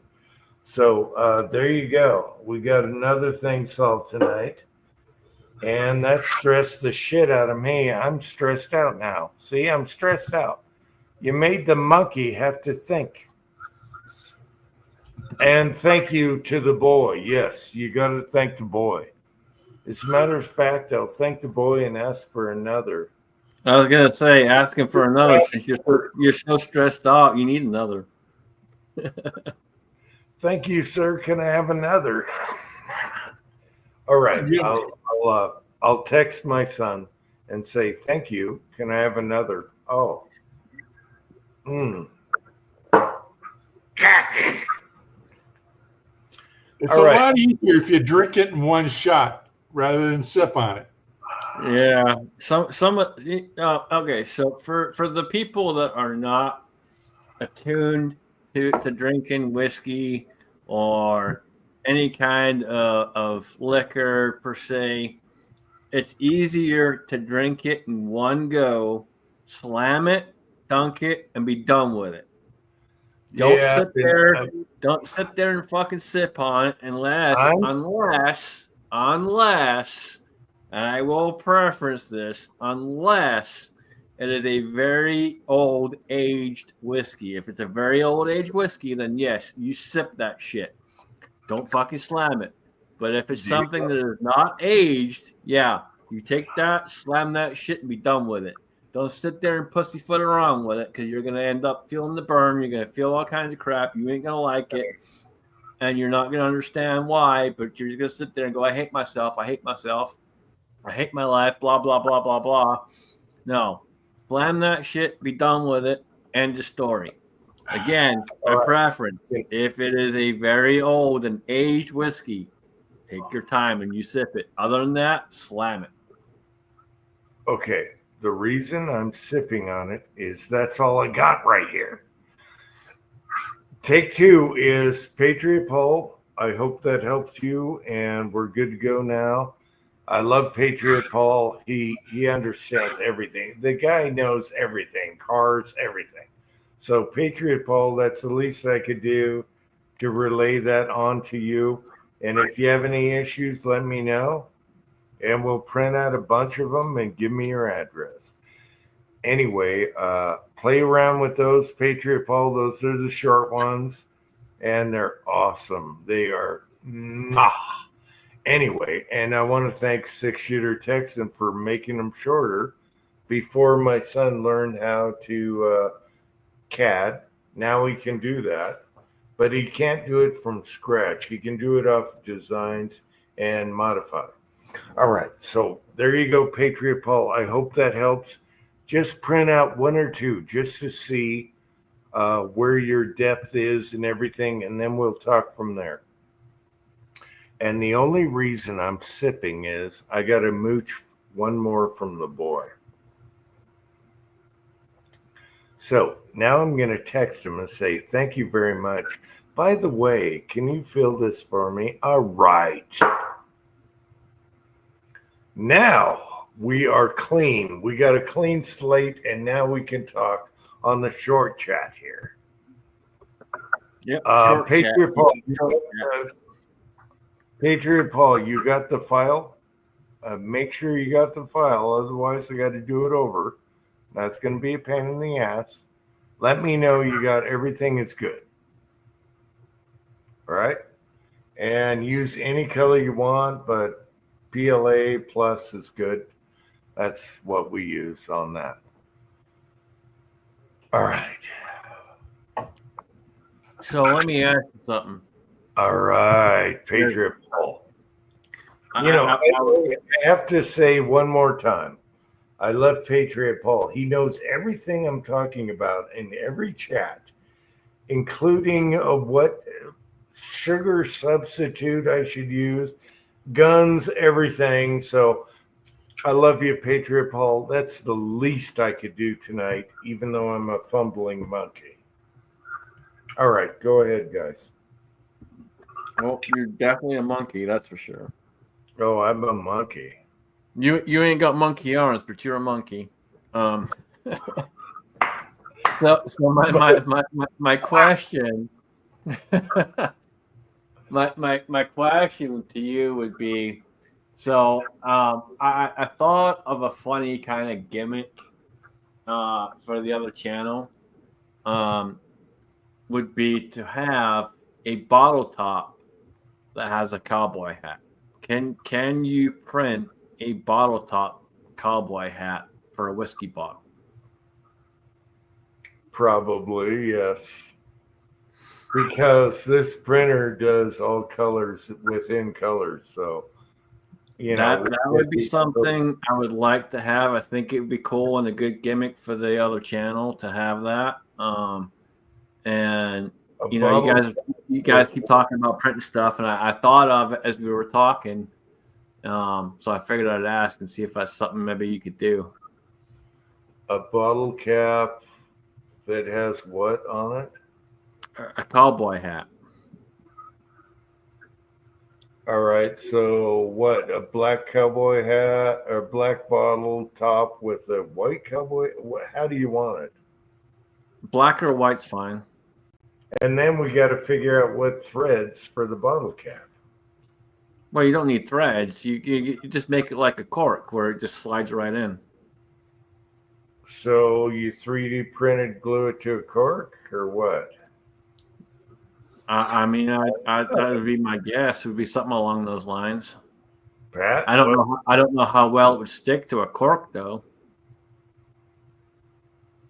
Pat, what would you suggest? A bottle cap that has a thread that goes to a cork, which we have extra corks. I would think probably just do a smooth sided whole 3D printed thing where it's smooth sided and just slides right in the bottle. Yeah, it won't seal right though. And all the bottles are different. That's why the cork's got some give. Yeah, I do save some corks, and I guess we could print. How about this? How about a 3D printed hat with a pin in it, and that pin will go into the cork that's with the existing bottle? No, you pull the cap and leave the cork behind if you did that. Yeah, maybe. Yeah, the problem is the cork between the 3D printing, unless you 3D printed a cork screw that went into the cork without turning it up too much and opening without breaking. Right. Shit. Well, there's components. It sounded like a good idea. Maybe it's not a good idea. Well, yeah, Patriot Paul says hot glue it. No, that cork is going to stick in the bottle if you hot glue it. So I'm thinking a 3D printed cap with a corkscrew, a tiny one, like a screw, that goes into the cork, which we have extras of, and then do it that way. But what kind of freaking cowboy hat? Yeah. What color is the cap, and then what color is the cowboy hat? So it'd be either black or white, and then the style like a John Wayne kind of style. Okay. This printer that he has now does a color within colors, so that'll work. We did the Uncle Jim knobs and everything with that. I'm gonna have to run it by him. He's gonna have to figure out what corkscrew type. Oh my God! It was just an idea. If it's not possible, don't worry about it. It's just something I was throwing out there. I think it's doable. We just got to figure it out. Wait, they got that flexible stuff, the rubbery stuff. I forget what it is. It's not PLA, it's the other one. And his printer will do that. Yeah, but it's better just to cut off. I save corks on top of bottles, so I can cut one that is universal pretty much. But then the cap would have to screw to the cork so it didn't come apart when you open it. And so he'd have to figure that out.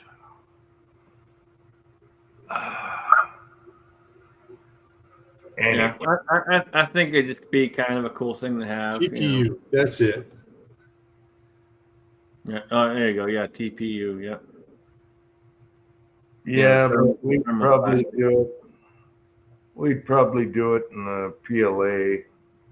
PLA's pretty strong, so I don't know. I'm looking over there. He's got 4 rolls on top of his printer, so I'm imagining one is white, one is green, one is black. Well, white or black would be fine. It's just something I thought of. I don't know. If it's possible, fantastic. If it's not, no big deal. All right. I thought it'd just be something kind of cool to have, a little bit of a, not necessarily a gimmick on the channel, but something kind of cool to have on the channel. Why the cowboy hat instead of a kilt? Oh, because Mr. Holster. Oh, yeah. And you know what? We got that stuff from Mr. Holster from you. Yeah. And he has no room on his bench for his holster press. And my God, I've been wanting him to do holsters for me, the 10 millimeter, all the hiking stuff. We have to clear a space and do a Mr. Holster thing because we got all that material from him through you. And we need to do that also. Yeah. Yep. I got like 5 holsters I want him to make me. And he's got the press. He just doesn't have the bench room unless he uses my powder coating bench. And I'm like, no, you clean your damn bench and you do it on your bench. Anyway, that's why we haven't done holsters. You'll get there. You'll get there. I know, but And here's the thing of it. So for folks out there that don't know, Jim and a bunch of other guys over the years, I went out and visited Mrs. Holster probably, I don't know, 4 years ago, I think 3 or 4 years ago, and helped her appraise a bunch of stuff, guns, the whole 9 yards, gun cleaning supplies, and a whole bunch of other things she had that Mr. Holster had. And she asked me to pretty much try and sell as much as I could of it. So my truck was full to the brim, and I mean full to the brim to the point where I couldn't close it. It was beyond full. And we managed to sell quite a bit of it, and folks like Jim were good enough to jump out there and help out and purchase some of that stuff. And so again, thank you to Jim and his kid for doing that and helping out Mrs. Holster. And she's very grateful for all the help she's had over the years. She's very grateful for the folks that have been there.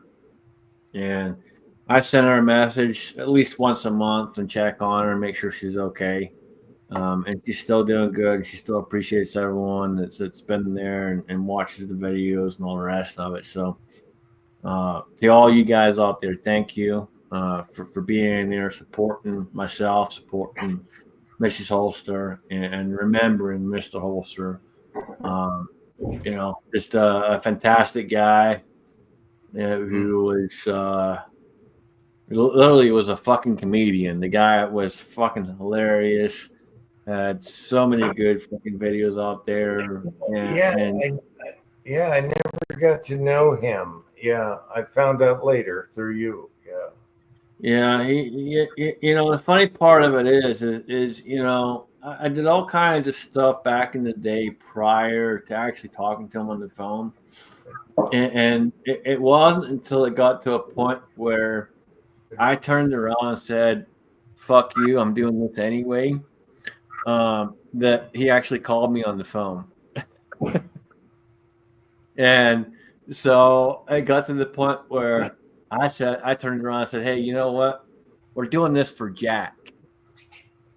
And when I posted that video that it's for Jack, he called me on the phone. He's like, "You're a motherfucker." Oh, And I'm like, "Yeah, I am. But you like it. You know who I am. I don't fuck around.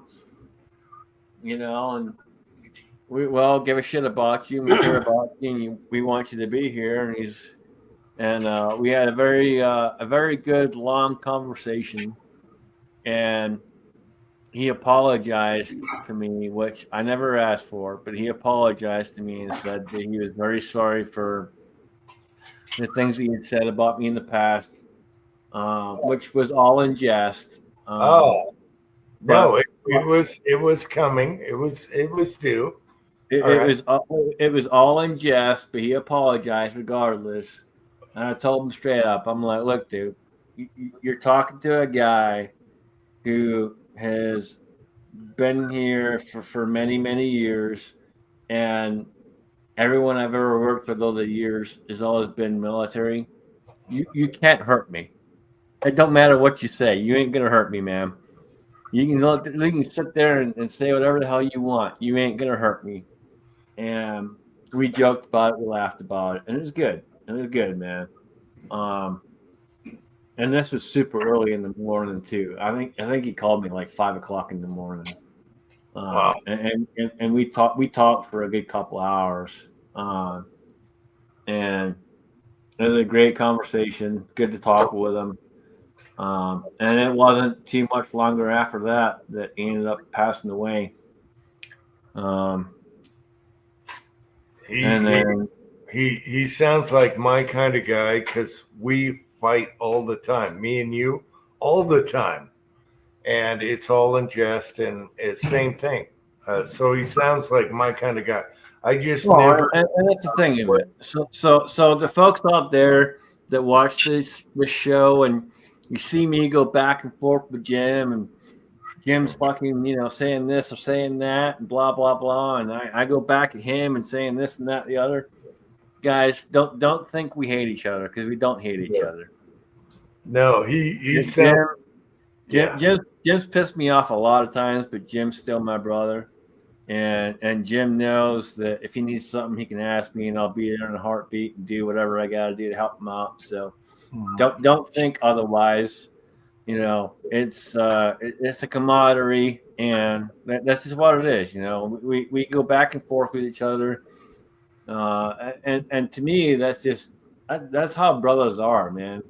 Regardless, even me and my own brother back home, shit, me and him go fucking toe to toe constantly, and it's hilarious. I just fucking laugh my ass off. So, don't ever think you're insulting me, because if you think you're insulting me, I'm just gonna laugh my ass off, because you can't. There's no fucking possible way you can insult me. I don't care what you say. You ain't insulting me. I am the wrong motherfucker to try and insult. That ain't happening. Yeah, he I didn't know him before he got sick and all that until you brought it up and everything. But he sounds like my kind of guy. If he gives you shit, all right, I'm good with this guy. Oh yeah, no, he gave me plenty of shit, and he gave me shit about whiskey. He gave me shit about this, that, the other. Mm-hmm. The common ground that we had was revolvers. We always had common ground with revolvers, and it was funny when he called me. Like I said, we talked for probably, I'm going to say at least probably 2 hours. But we sat and we talked and kind of talked about some of the things we bought over the years and some of the stuff we'd done over the years, this, that, the other. and he talked about some of the things he collected and other things. And that's when he said, "Hey, I want to send you something." And I'm like, "Okay." He's like, "I need an FFL." I'm like, "What do you mean you need an FFL?" He's like, "I need an FFL. I want to send you something." Oof. And I told him straight up, I'm like, "You don't have to do that, man. I'm not trying to do this to get something from you or this, that, the other, whatever." He's like, "I know you're not." He's like, "I want to send you something because I know you'll appreciate it." And I was like, "All right, if you truly want to do that, that's fine. I'll get you that information over." And so I sent it over to him, and it's probably about 2 weeks later, I got a text from my FFL, and I had a Springfield 1911 Oh, sitting there with my name on it. a foof. And Oh my gosh. I walk in and look at it, and I'm trying not to tear up as I'm holding it. You know, I'm not really one that tears up, folks. I really don't. But when you got something that's coming from someone who means something to you, and you give a shit about it, it hits you. You know, it hits you. And I'm not gonna lie, it hit me. In that moment, I'm sitting there filling out the paperwork, and it hit me. And to this day, I still have it. Sits in my safe. I shoot it. I love it. It's freaking awesome.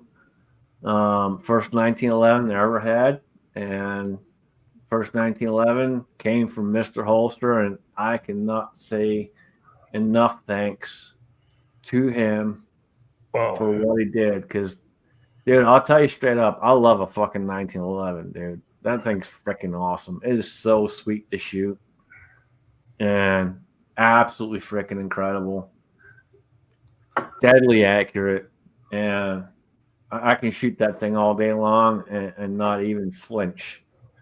It's just awesome. Absolutely freaking awesome. All right. Did you get a holster with it? So, no, at the time I did not. All right. But Is it a GI? Is it a GI style Springfield? No, it's a newer one. I mean, no rails at the bottom and all that. Yeah, no rails on it. No rails. Just a regular 1911, right? Yep, regular 1911 45. Yep. How about my son, once he gets his table done, he makes you a holster out of Mr. Holster's material, and we send you a holster. That would be awesome, man. What kind? Outside, inside, what? Probably outside. I prefer outside. All right. And I don't like the angle. I'd rather have it straight up and down. So I know a lot of folks like it kind of angled. So I'd rather have it straight straight up and down. Straight up and down inside the waist, or what? Outside. Outside the waist, straight up and down. Okay. 2 hooks on the belt. Yep. 2 snaps on the belt. Okay. All right. Well, maybe we can do a what do you call it? A revisiting with his holster material. My son does it on a press. I can use one of my 1911s, and boom, there you go. That would be cool. You can that would be really cool, man. Okay. Yeah, no, that'd be freaking awesome, dude. I have a couple different holsters I've got over the years. Thanks to some companies that I've worked with, and they worked great. But to have something that was his and was made from that would be pretty phenomenal, dude. That'd be pretty freaking awesome. Yeah, from his Kydex, boom, just mold it. I can mold it on my gun, and yeah, that would be awesome. It's got regular sights on it and everything. Yeah, regular sights, 5-inch. Okay. Yeah, that'd be freaking awesome, man. That would be cool. All right, I got to get him on that. He needs table room because I want 5 holsters right now. But he could press one out, and we'll see how it works when you come to visit, whatever, and see how you like that. Okay. Awesome, man. Awesome. Yeah, that'd be freaking cool, dude. All right, that'd be kind of cool. It'd be like a revisiting or what do you call that? Anyway, reincarnation with his holster on your gun that he gave you. That would be awesome. Yeah, that would be pretty freaking cool. I know Mrs. Holster would love that too, man. I know she would. That'd be freaking awesome. She'd get a kick out seeing that for sure. Does the son Kydex? Yes, he does. Patriot Pole. Yes, he has a holster press. He's made holsters. But to do he bought a whole sheet, a whole pack that he got from Scotsman that came from Mr. Holster. So it's all his material. He just presses and makes a holster on one of my 1911s and boom, bang, pow. So I think that would be kind of cool. It's full circle type thing. Full circle. Yeah, Yes. that'd be awesome, man. That'd be pretty freaking cool to have. Absolutely. Okay, so a belt, not a pedal, outside, right? Right. 2 loops. All right. I got to get that son to clean part of his bench so he can get that going.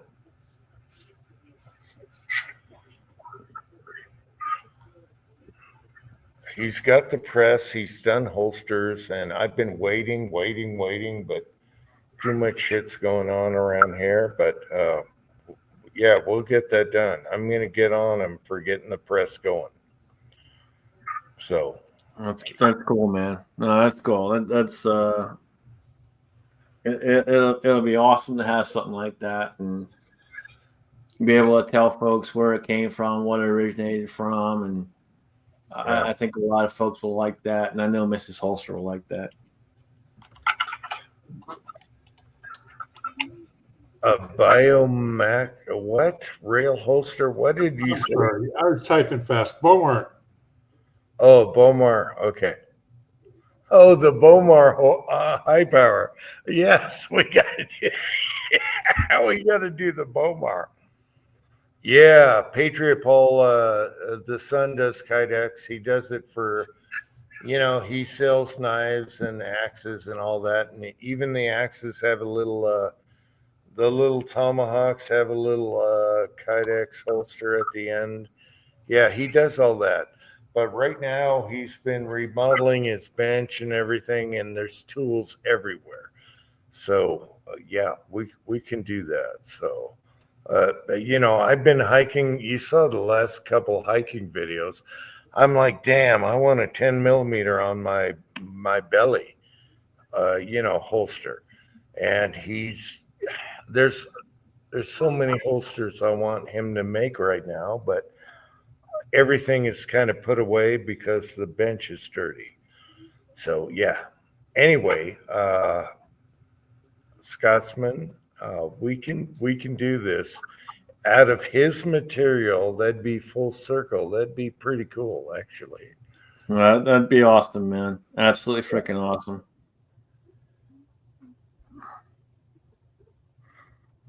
Hey, Dave.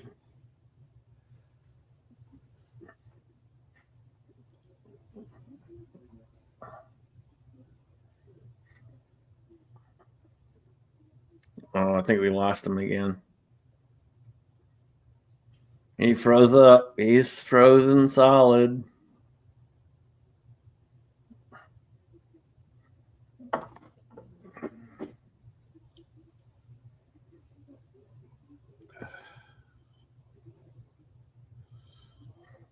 Yep.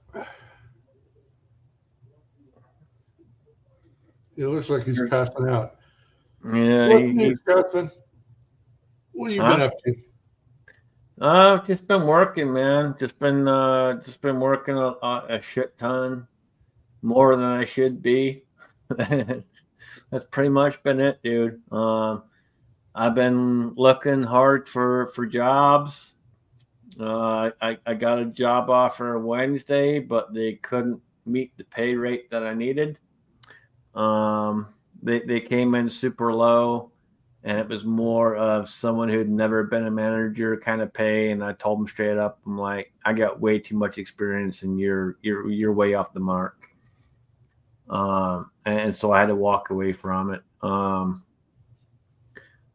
Yeah, just working and constantly looking, trying to find something else, man. I need something else where I'm not on a concrete floor all day long. And, you know, I don't mind working hard. Working hard is fine, but I need to be off the concrete floors, and I need to be in a better position and doing something that I actually want to do instead of something that I just have to do.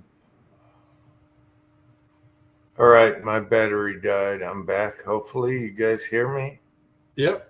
Yep, we can hear you. All right, I think that would be cool. We do the holster thing, and Patriot Pulse wondering what a Bullmar high power. All right, it has a Bullmar rail on it. I got a T Series high power, late 60s with the Bullmar rail, and that's what they're talking about. But it probably never gets holstered. Thorzak is still here. Yeah, So we're still at it. It's a short chat, Dave. We're still at it. So for any of you guys that are wondering why you've never seen the pistol that Mr. Holster gave me, I've never done a video on it, and I never did a video for basically a simple reason. It's a personal gift, and I don't really see the need to make a video with it. I'd rather just have it and enjoy it. And yeah, so that's basically why you've never really seen a video of it. Now, if UJ is able to make a holster and send me a holster, you'll probably see a short video. But I'm not going to do a super long video on it or anything like that. But we'll definitely do something if we get a holster and make sure that credit's due where credit's due and all that. But yeah, it's just something that was a personal gift from him to me, and so that's why I really haven't done any videos on it. You've seen it in videos.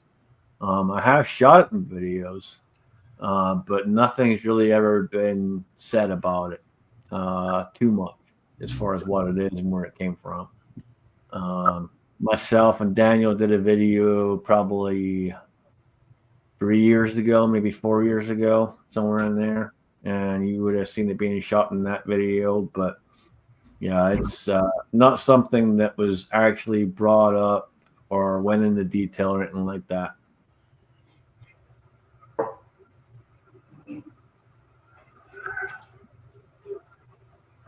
Okay, so is it a GI or is it kind of enhanced? What? No, it's just a basic 1911. Like a GI with small sights or bigger sights? Yes, it's got regular sights on it. Like GI or enhanced a little bit? No, it's just regular. There's nothing really enhanced about it. I think he probably did a little bit of work to it. And the only reason I say that is because when I went out to see Mrs. Holster, Mrs. Holster gave me a whole bunch of stuff that was his, that was parts, pieces, this, that, the other for 1911s and some other stuff. She gave me a whole bunch of books and gunsmithing and various different things. So I know he did a bunch of work to it. I just don't know what he did to it. Well, as far as the holster goes, does it have GI sights or enhanced slightly? No, it's just regular DI sights. There's nothing enhanced on Like it. really small stake front sight. Yeah, I can send you a picture of it. Okay. You want to try this one? Yeah, I want to try that Jim Beam. Yeah. Pine. Yeah, well, I'll take a picture of it tomorrow for you, and I'll send it to you. All right. We'll figure it out. All right. My son's right here. Boy, you got to clear the bench for making holsters, okay? We got to do one for Mr. Holster for the Scotsman. Mr. Holster gave him his gun, 1911, and we make him a freaking holster. So when he comes and visits, we'll try it right in the backyard and see if it draws and does everything right. How about that? Try. We're talking spring, I've winter. not done gun holsters. We only do knife sheets, so I know. Try. Well, no, you've done gun holsters because you've done one really for me. crappy ones. I know, but you got the press. Anyway, we're arguing right now. What the hell did you just fill me up? Pineapple? Yeah, Jim Beam pineapple. Jim Beam pineapple? What the hell? Another date rape drug. Wait. Oh my god! Fucking Wait a pineapple. minute, guys. What is that? What the frick? I don't know either. It's their newest one. Gee, I've never had it, but good old Jim Beam. okay, hold on. Why in the hell do you put fruit in fucking whiskey or bourbon or whatever? You don't do that shit. Who does that? Who Oh, the fuck it does smells- that? Wait a minute. This smells so good. Obviously hasn't seen Jim Beam's lineup. Oh There's so my many God. different flavors.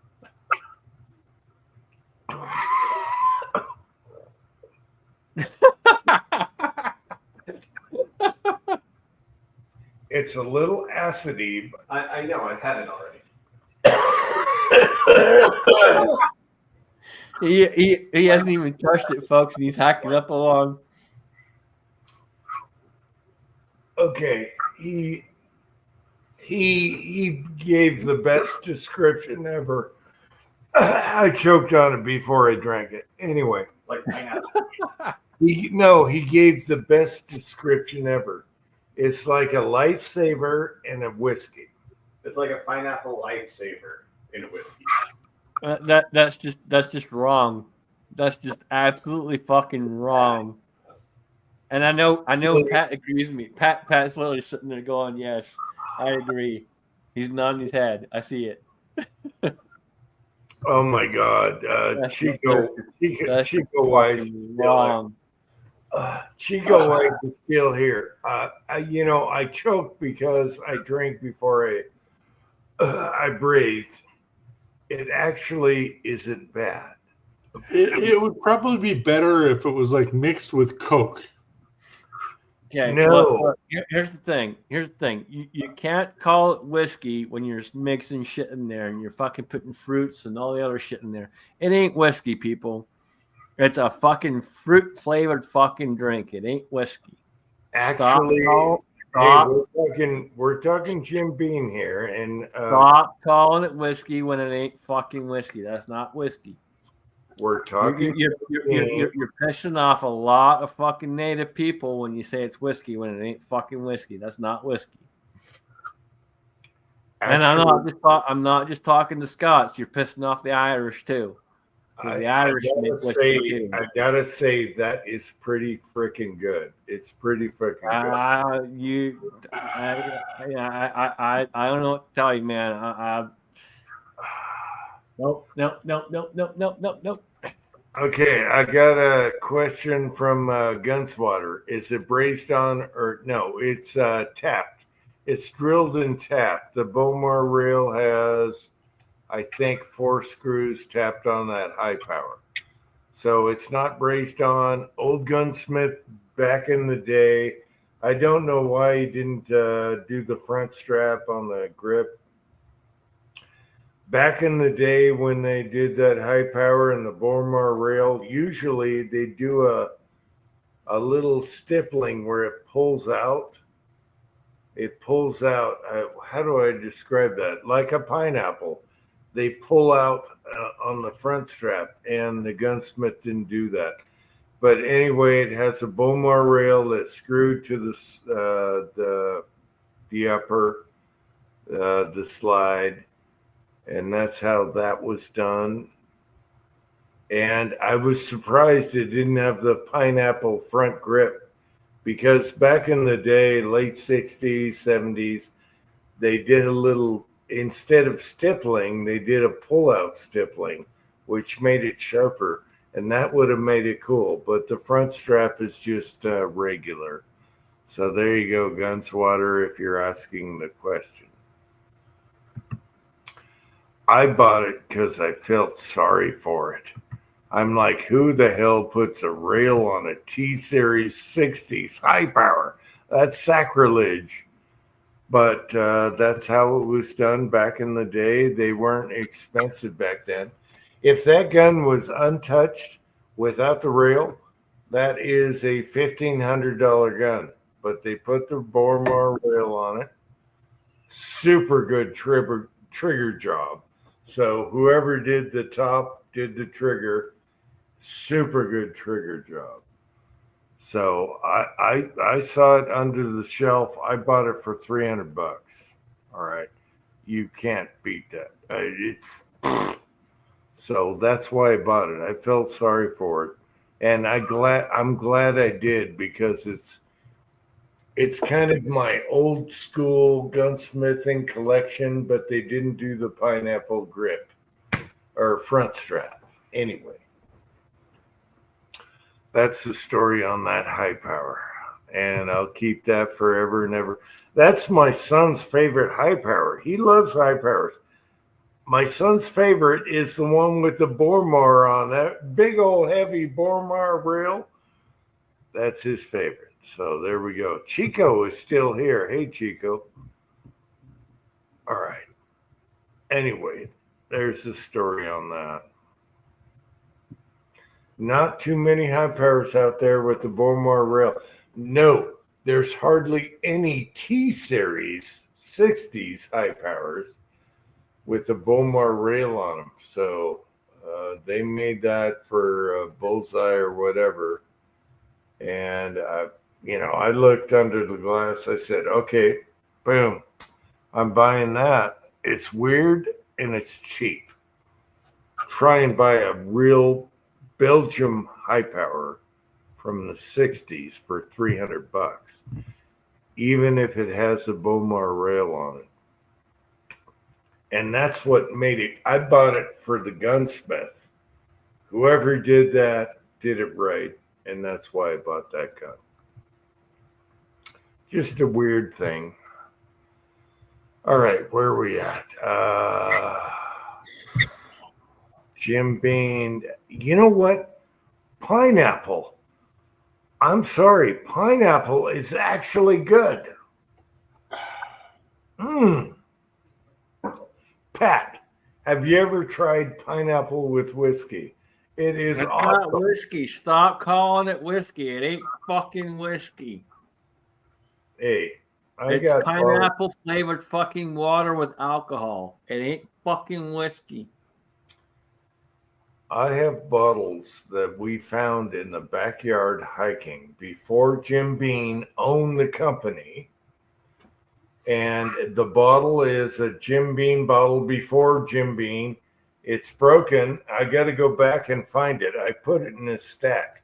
When I was hiking in the backyard, I stacked the glass up, but I looked up the bottom of the glass, and it was before Jim Beam bought the company, and it's a whiskey. Yes. It's got flavorings in it. It ain't fucking whiskey, people. I'm telling you straight up. Well, this one doesn't, but whoever was in hiking in the backyard in the 1930s or 35, whatever, I looked it up, late 30s, that bottle is stacked up. I left it on a rock, and it was Jim Beam, the people that Jim Beam bought the company off of. That bottle is still in the backyard. And for son of a bitch, I'm going to go back hiking out there and find that stack of glass because I looked it up and it's still, I stacked it on a rock and it's still out there from the 30s when some rancher was up in my backyard ranching and he left a bottle of whiskey and broke it. So I have a bottle. I have that bottle stacked up somewhere in my backyard, and I'll find it and I'll retrieve it someday. Well, if you don't find it before I get there, I'll help you find it. I got a nose for this kind of thing. I just found it funny that ranchers would drink whiskey and look at the view and everything and do their cattle. They used to run cattle up in our backyard there, and it's weird. It's it's hilly. It's not like cattle flat country. And Just I trust me. I got a big old snout, and my snout will smell it out. I'll find it. I left that bottle in a stack, and I took a picture of it, and I found out it was the company before Jim Beam bought them out. So yeah, it's pretty cool. I got to go back and find that bottle. It's not too far. It's a short hike actually. If I can find the bottle. So I stacked it all. It was all broken up, like they threw the bottle and broke it. And I stacked it and it's on a rock somewhere in my backyard. There's a couple of them like that, but not the Jim Beam. I thought the Jim Beam was kind of cool. It was pre-Jim Beam. So that was 1935 something. Anyway, right before Jim Beam bought the company. It's pretty simple. No liquor should have any artificial flavoring, bullshit, blah, blah, blah. Well, the one in the backyard was total whiskey. This is like 1920s, with. Right, but and that's fine. That's the one in the backyard doesn't have flavorings. What I'm saying is none of it should have any of that bullshit flavoring. Well, I have to tell you, Pat and other people watching, pineapple and whiskey works. It works. No. I'm telling you straight up. Hey, people, take it from a Scotsman. Absolutely fucking hell no. No, don't do it. No, fuck no. And absolutely fucking hell no. No, somebody nailed it. The pineapple and the whiskey works. The little people are going to come get you now. Oh, no. Somebody nailed the flavor. Pineapple. No. Pineapple and whiskey works. No. There's some things that work. People wake up. No. I'm getting itchy just talking about it. Now, the little people are going to come by and they're going to shit in your shoes, and you're going to blame the cats. I'm going to drive out there and shit in these fucking shoes. I'm telling you right now, pineapple and whiskey actually works. I will literally drive out there and shit in your fucking shoes. I don't give a shit. No. Pineapple and whiskey? No. No. People out there, give it a try. Pineapple and whiskey. No, do not. People, do not. Please. No, it's like pineapple and pork. It works. It works just like whiskey. It's like whipped cream vodka. All right. Well, hey, Cranky's got my back. Cranky knows exactly what I'm fucking talking about. Put Cranky's comment up there. Where's Cranky? Did Cranky? He's out there in the fucking side chat. Put his ass up there. Where is Cranky? Jesus Christ, he's in the fucking side chat. Put him up. All right, I'm trying to go down the list here. Where is Cranky? Cranky. He's right there. He's on the fucking end of it. Oh, there he is, right there. Cranky, you're still up, oh, son of a bitch. Oh, See? no, Cranky, wait a minute. Cranky No, fucking knows. no. Cranky No. fucking knows. Cranky, I love you, brother. Cranky hates pineapple on pizza. Everyone alone- can hate fucking pineapple on pizza. It's bullshit. Pineapple does not go on fucking pizza. All right, Cranky, I'm sorry, but you're gonna have to try pineapple and whiskey. No, you are not. Cranky, please, for the love of God, No, do not Cranky, fucking do I it. know you're traditional and don't like it on your pizza, which I actually like on pizza. Look. But when you put Cranky. a little pineapple in whiskey, it is awesome. No. Look, Cranky's on my page, man. Cranky knows decent whiskey. I've actually been out and seen Cranky and drank with Cranky, and Cranky had some good shit when I was there. Cranky knows good shit, and it doesn't have fucking pineapple in it. So no, hell the fuck no. You know, I'm so happy Cranky is still up tonight. He's going through hell. His back hurts. And Cranky, I'm sorry about your back and everything, but I will. Okay, I will give you that pineapple doesn't belong on pizza, even though I like it on pizza. But pineapple in a whiskey is like perfect. It's awesome. I'm sorry. All right. Oh, I'm gonna get the hate so bad. I'm gonna hate. Oh, I'm getting the hate. Everyone's gonna hate me for pineapple and whiskey, but it's actually this is the first time I tried it, people. This is the first time I tried it, and I'm like, you know what? That ain't bad at all. That ain't bad at all. Still up? Can't believe you're still on. Yeah, Cranky, I can't believe I'm still on. I had 2 hours sleep, energy drink, and that's why I'm still here. My son gave me one of those modern energy drinks, and boy, did that make me shaky. Shaky, wakey, wakey, and that's where I am tonight. We're 7 hours on. Oh my God. I thought we'd do 2 hours and I was going to crash. Short chat, people. Short chat. We're 7 hours in. I thought I was going to crash after 2 hours. I haven't eaten anything all day. I've only had like 3 hours sleep last night. Okay, hey, Paul, stop encouraging him. It's got pineapple in it, dude. It ain't fucking whiskey. It's bullshit with fucking pineapple flavor. Quit encouraging the motherfucker.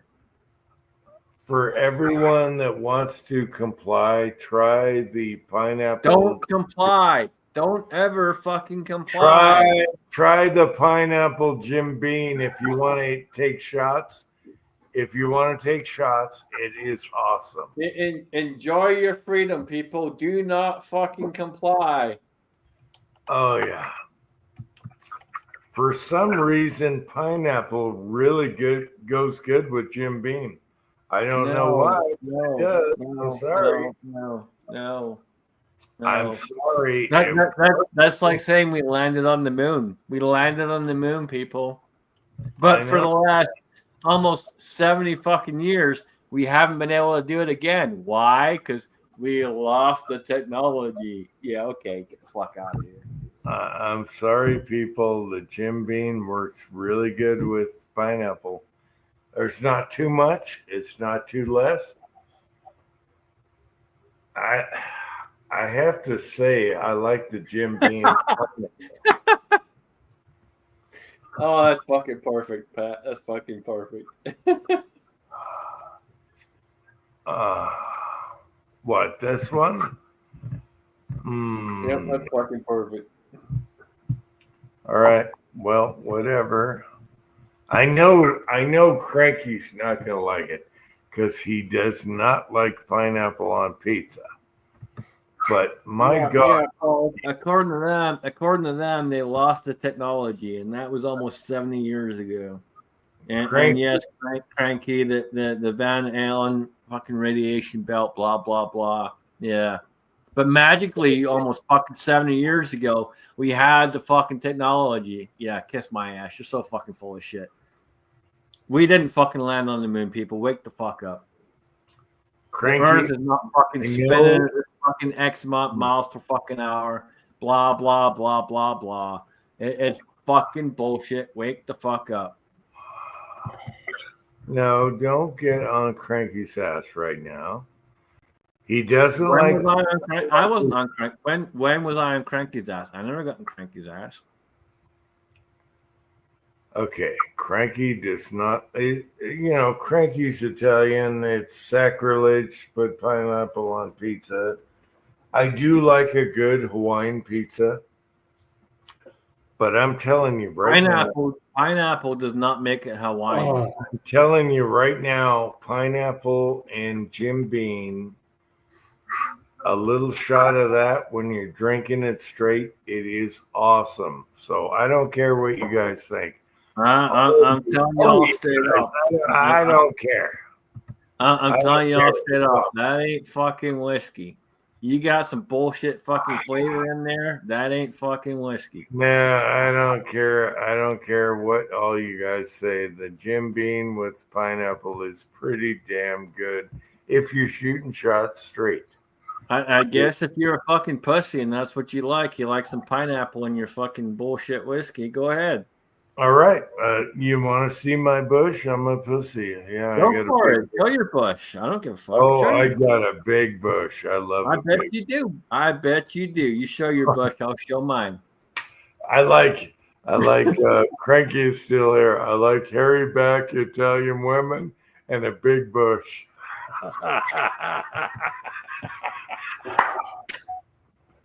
Yeah.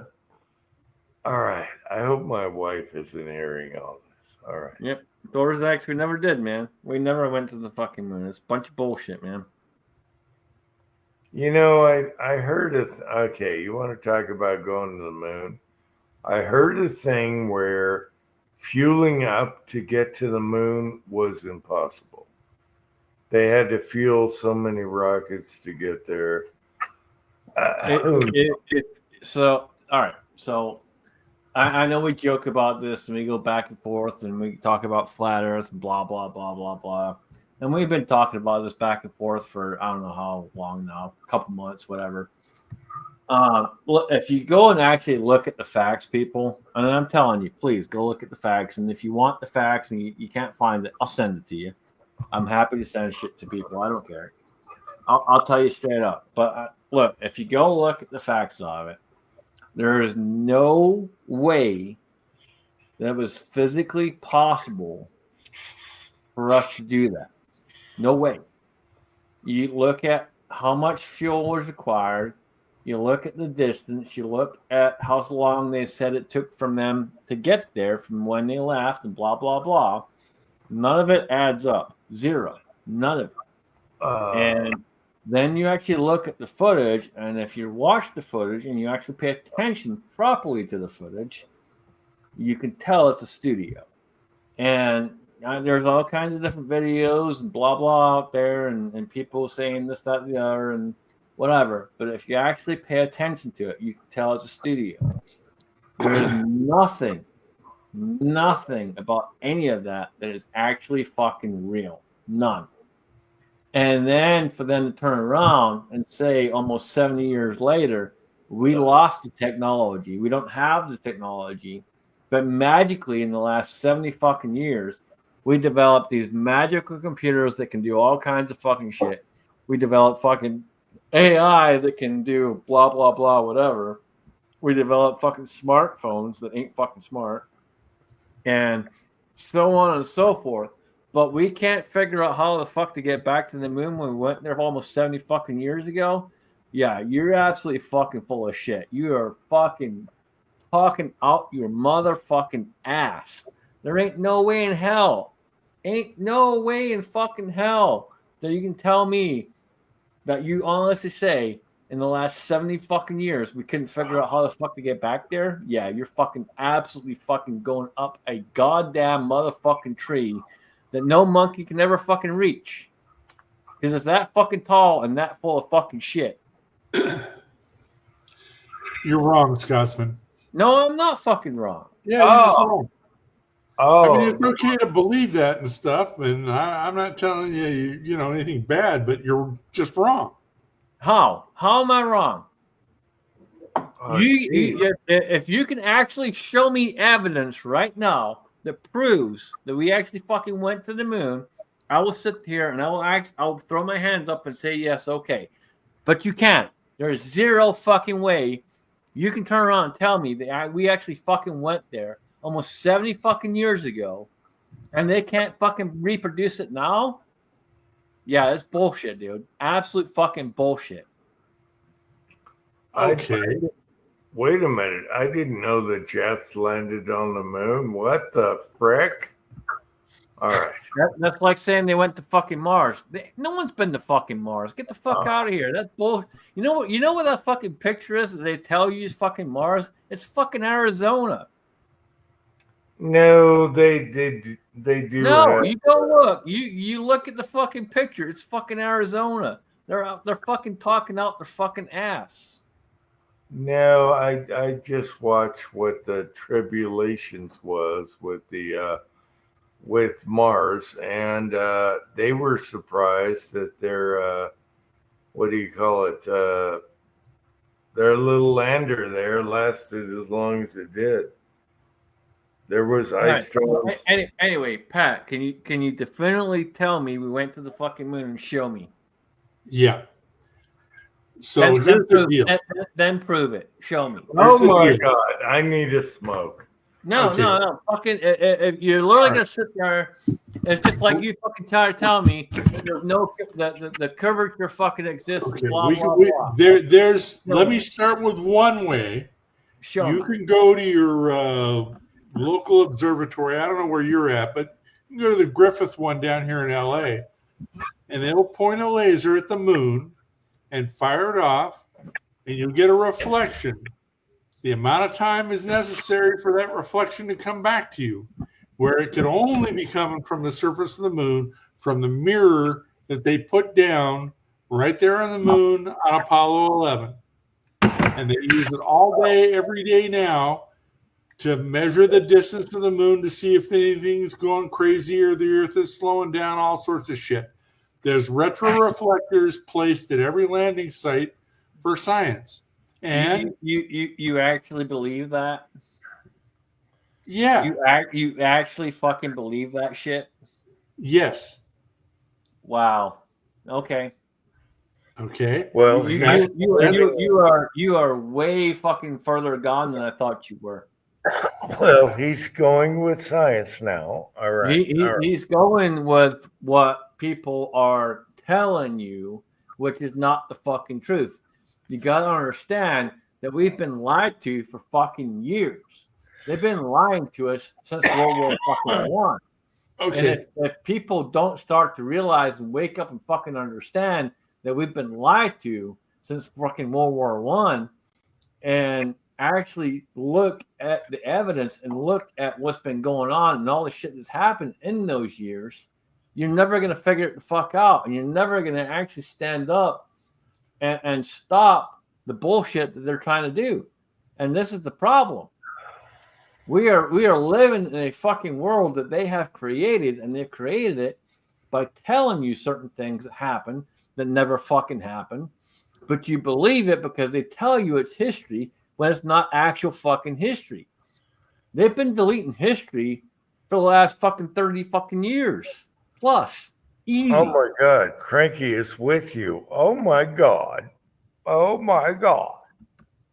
You all need to fucking wake the fuck up and realize that you've fucking been lied to.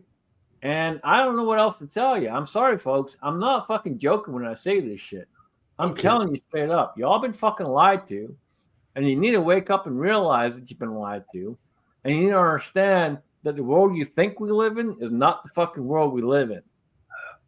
Okay, I'm going to agree with one thing. I did see where they didn't have enough fuel to make it there. It was impossible. That's the only thing I know about, but They might have. I don't know. You guys. That's true for Apollo 10. They didn't load enough fuel for them to land, so that they couldn't land, because everybody knew that the guys would get close and then say, fuck it, we'll go ahead and land. Look, Okay. That would be look, me. look, all right, look. Cranky agrees with me. Cranky's got my back on this one. Look, y'all need to fucking wake up and understand again. It's not something that's new to us. It's something that they've been doing for years. And what you all need to understand and realize was back in the day when 9/11 happened, our wonderful fucking president at the time turned around and said it's okay to lie to people again. And when they put that in place, a lot of shit changed. And people were not paying attention.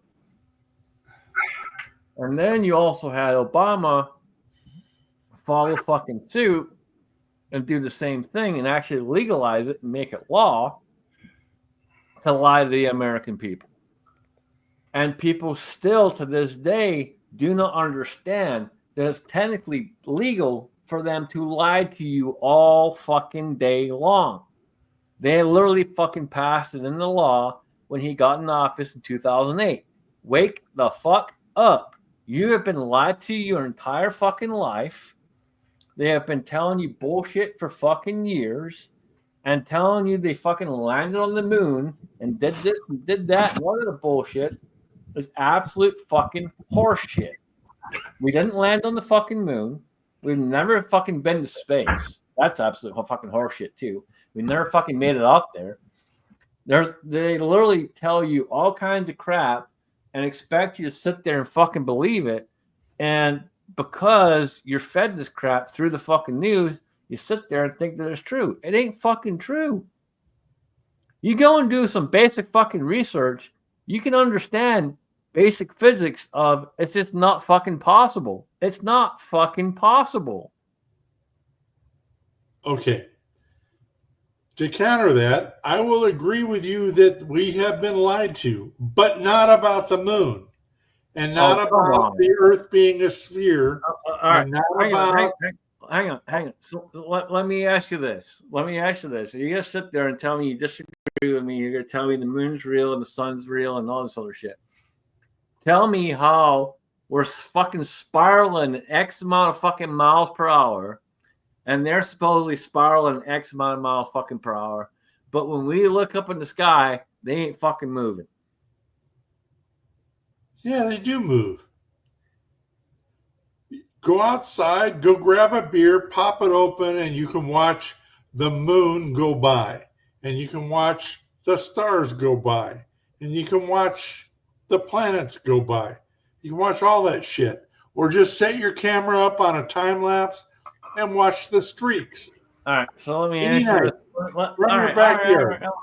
Let me ask you this one. Oh, yeah. So if you go and buy, and I'm going to throw this out there and you fucking take it for what it's worth. You go out and you buy yourself a Nikon P1000, one of the best fucking cameras on the market, and you can zoom all the way the fuck into the moon. And you can see all that shit out there. That is telling you straight up, it ain't fucking there. That shit's not fucking real. They're lying to you. Everything they fucking told you about how they landed and this, that, the other is bullshit. There's nothing on there. There ain't no fucking flag.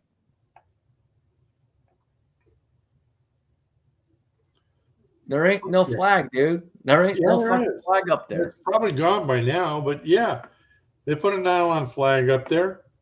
Oh, it's gone by now. Oh yeah, it blew away when there's no wind up there. Yeah. No, yeah. there's solar wind up there. There's heavy solar, radiation and solar wind. Solar wind. Yeah, okay. Yeah, if you put a flag in your backyard for 50 years, oh my god, cheap nylon one, it wouldn't be there now. Oh fuck me! Wow, you're really bought into the system. I honestly, I did not think you were that bought into the system, but holy crap, you really are. You're bought into the system. No, I don't get my CIA check every month. No, but you're literally bought in the system. You believe what they're fucking telling you, and it's the thing of it is you gotta wake up and go do the fucking research. Dude, there's all kinds of fucking evidence out there, and I've done tons of it, tons and tons of fucking research. None of this shit fucking happened. None of it. None. They've been lying to us for fucking years, and people still sit there and believe we fucking did it. You know why they went out there and fucking did it? They went out there and they said, hey, we're going to be the first to do this, because they had to be the first to do this because they wanted to be the most powerful nation in the world. And they had to prove they were the most powerful nation in the world by landing on the fucking moon before anyone else did. And then they had to build the fucking first nuclear weapon. Then they had to do this and do that, blah, blah, blah, blah, blah, to be the most powerful nation in the world. They did all this shit magically within fucking 10 years. And somehow people don't fucking question it. Yeah. We had You all need to wake the fuck up. That shit's bullshit, and none of that shit fucking happened. Yeah, we have all kinds of crap out there that can blow the living hell out of people, but you need to wake the fuck up. We didn't land on the fucking moon. That's fucking bullshit. And yeah, you all are fucking crazy if you think we actually fucking went and did all this crap and blah, blah, blah, blah, blah. It's insane. Absolutely fucking insane.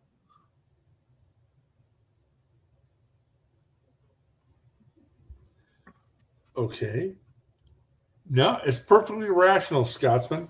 And we just have a difference of opinion, that's all. And that's okay, because I'm a good skeptic too. And yeah, I've done the math and I've looked into it and I didn't trust nobody. But my opinion is we went.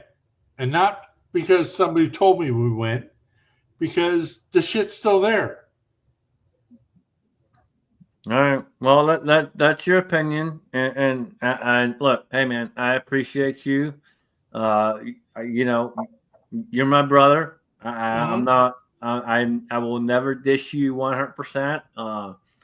You know, we have respect for each other, and you know I respect you, and you know we can go back and forth, and we can disagree on certain things, and that's fine. That's just how life is. We all disagree on certain things, and we disagree on this, and that's fine.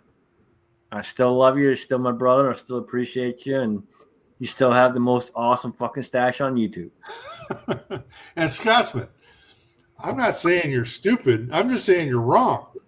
And it's okay to have a difference of opinion, and I don't hold it against you. You know, but I know you don't, but I'm not wrong. That's the thing of it. I'm not wrong. But that's okay. That's okay. You can think that, and that's okay. Okay, I just think that you need to, instead of validating your opinion with your research, look into it.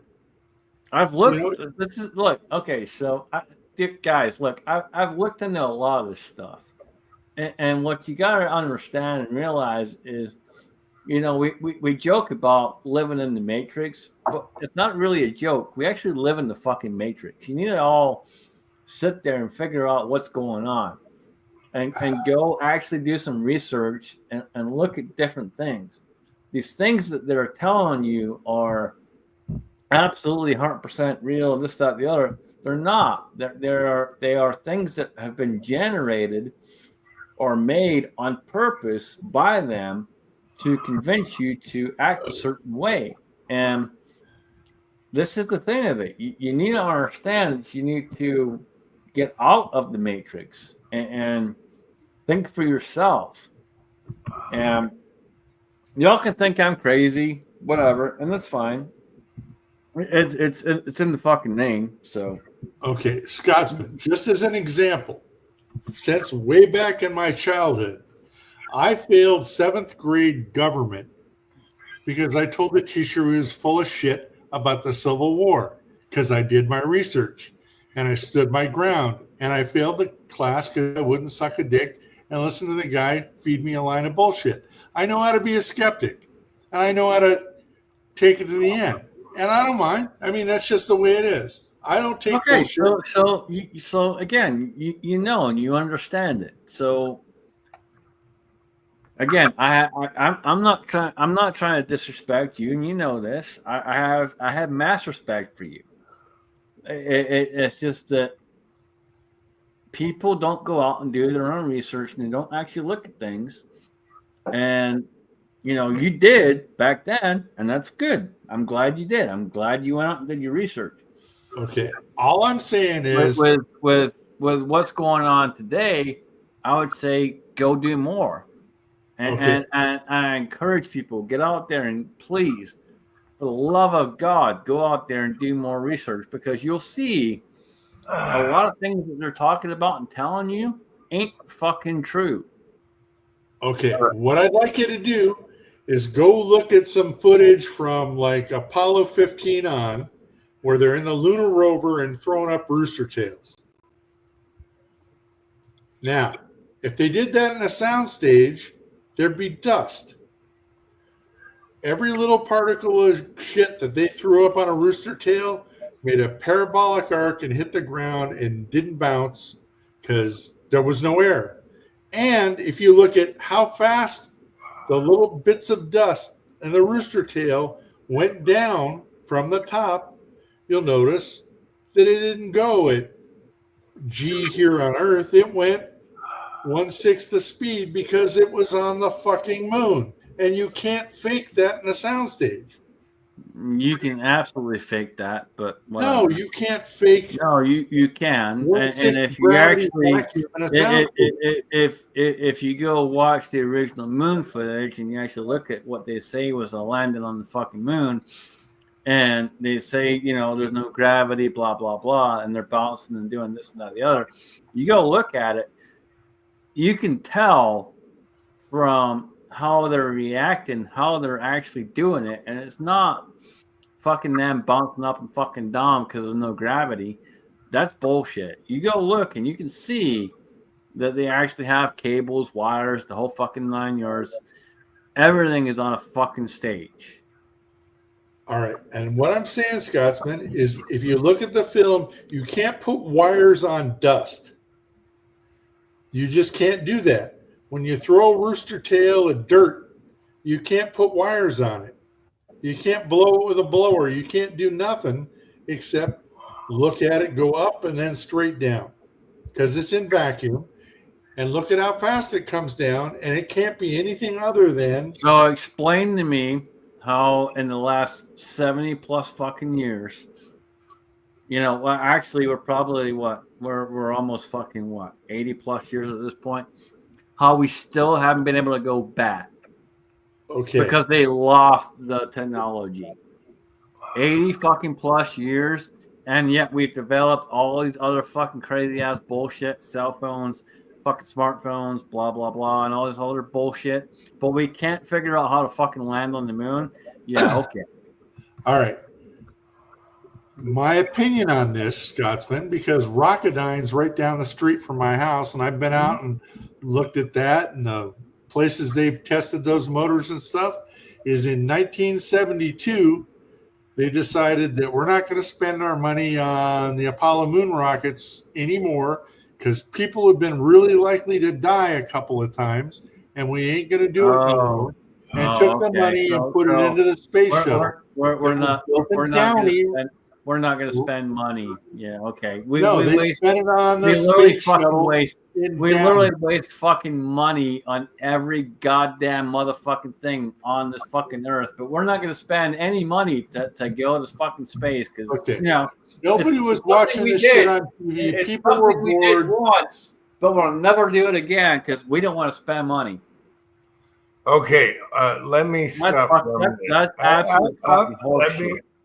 Let me stop for a minute. I want Cranky on here, even if it's only 3 minutes. Cranky, I want you on here. I agree with fucking Cranky, dude. You've been brainwashed to hell, like brainwashed. No, it's not for that. I just want Cranky on here. All right. No, I'm telling you straight up. I agree with Cranky. You've been brainwashed to hell, man. Like Pat, I love you, dude. I love you, man. I do. You're my brother, and I love you. But you are brainwashed to fuck. I don't think he's ever been brainwashed. No, Pat has never been He's brainwashed. literally sitting there believing all the bullshit they're fucking throwing No, out there. he looks at everything technically. Okay, but look, He's never been again, brainwashed. if you how can you sit there and tell me that they're saying, well, we're not willing to spend the money, and it's been 70 fucking plus years, and they all say we want to go back there, but we haven't been back there. How can you say it comes down to not spending money? That's fucking bullshit, dude. It's Okay. absolute fucking bullshit. If they want to actually go fucking do it, they'd fucking do it. But they can't do it because they never fucking did it in the first goddamn motherfucking place. It's that fucking simple. They fucking never did it. They can't fucking do it. And it's bullshit. They're lying out their fucking ass. And for whatever fucking reason, just like you think there's a fucking curvature to the fucking earth, you fucking believe it. And I don't know why, but you do. It's fucking retarded. There is no fucking curvature. There is no fucking magical fucking space that we can fly into that we've never fucking been to because we never fucking went there. They're fucking lying to you. Okay, two things. First off, Scotsman, maybe it was indoctrination, but I have my private pilot's license and navigation to get where you got to get. You have to take into account the curvature of the earth when you do your flight plan and set up your navigation. Okay, I call bullshit because I've talked to a lot of pilots and every Oh, pilot. no. I've talked to a lot of pilots and every single pilot I've talked to says no, there is no curvature. None. Mhm. What pilots? They all know about that. I've talked to a bunch of them. They all said no. It doesn't exist. No, they all know there's curvature. No, I've literally talked to a bunch of different pilots over the years, and they all say no, it does not exist. No, they all know about curvature. They have to deal with it. DB Cooper. Oh, never mind. I've talked to real pilots, Patriot Paul. I've literally talked to fucking pilots, and they all tell me no, it does not fucking exist. I want. You want to sit there and believe whatever fucking whatever the fuck they tell you? You go ahead and you fucking believe that shit. I'm not one to sit there and believe whatever I'm fucking fed. I will. Back in the 1700s, when they had the longitude problem for navigation with ships, and they built the clocks that were finally good enough so that you could see where the angle of the sun was, and you'd know that you're this far away from where it was supposed to be by your clock, and you could tell that because the sun isn't the same place it's supposed to be when you're in England and now you're in the middle of the ocean, that you can tell where the fuck you are for the last 400 years. That shows that the earth isn't flat because it's not over the same place depending on what time it is and where you're at. And that two people can have the sun straight overhead at noon if they're 1,000 miles apart. I mean, that's just it.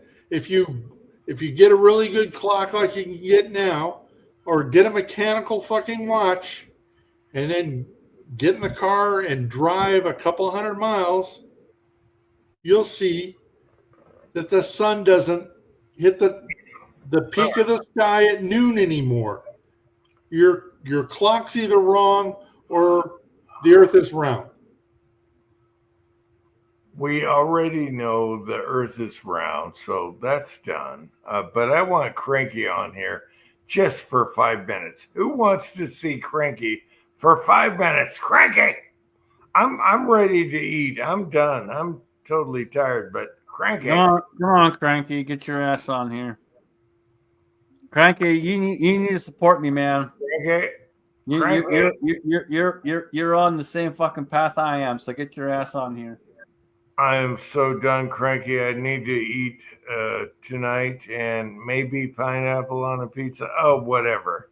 All right. Cranky. Come on, Cranky. We all know you ain't putting pineapple on a fucking pizza. Get your ass on here. You got 5 minutes, Cranky. Otherwise, I'm putting a pineapple on a frozen pizza. Cranky, come on. 5 minutes. 5 minutes. Otherwise, we're going. All right, so let me answer the question. So Gunswater asked, why do long-range shooters have to take Coriolis effect into consideration? Well, it doesn't always actually come into consideration. It depends how far away you are, and it depends exactly what you're shooting, and there's a lot of factors that come into play there. So that's not always a thing. So to sit there and think that that's just a natural, magical thing that happens every single time you're shooting a long range, no, that's not what happens. I've shot plenty of long range, and I've shot a lot where that doesn't come into coloration. So that's not something that makes any sense when you ask that.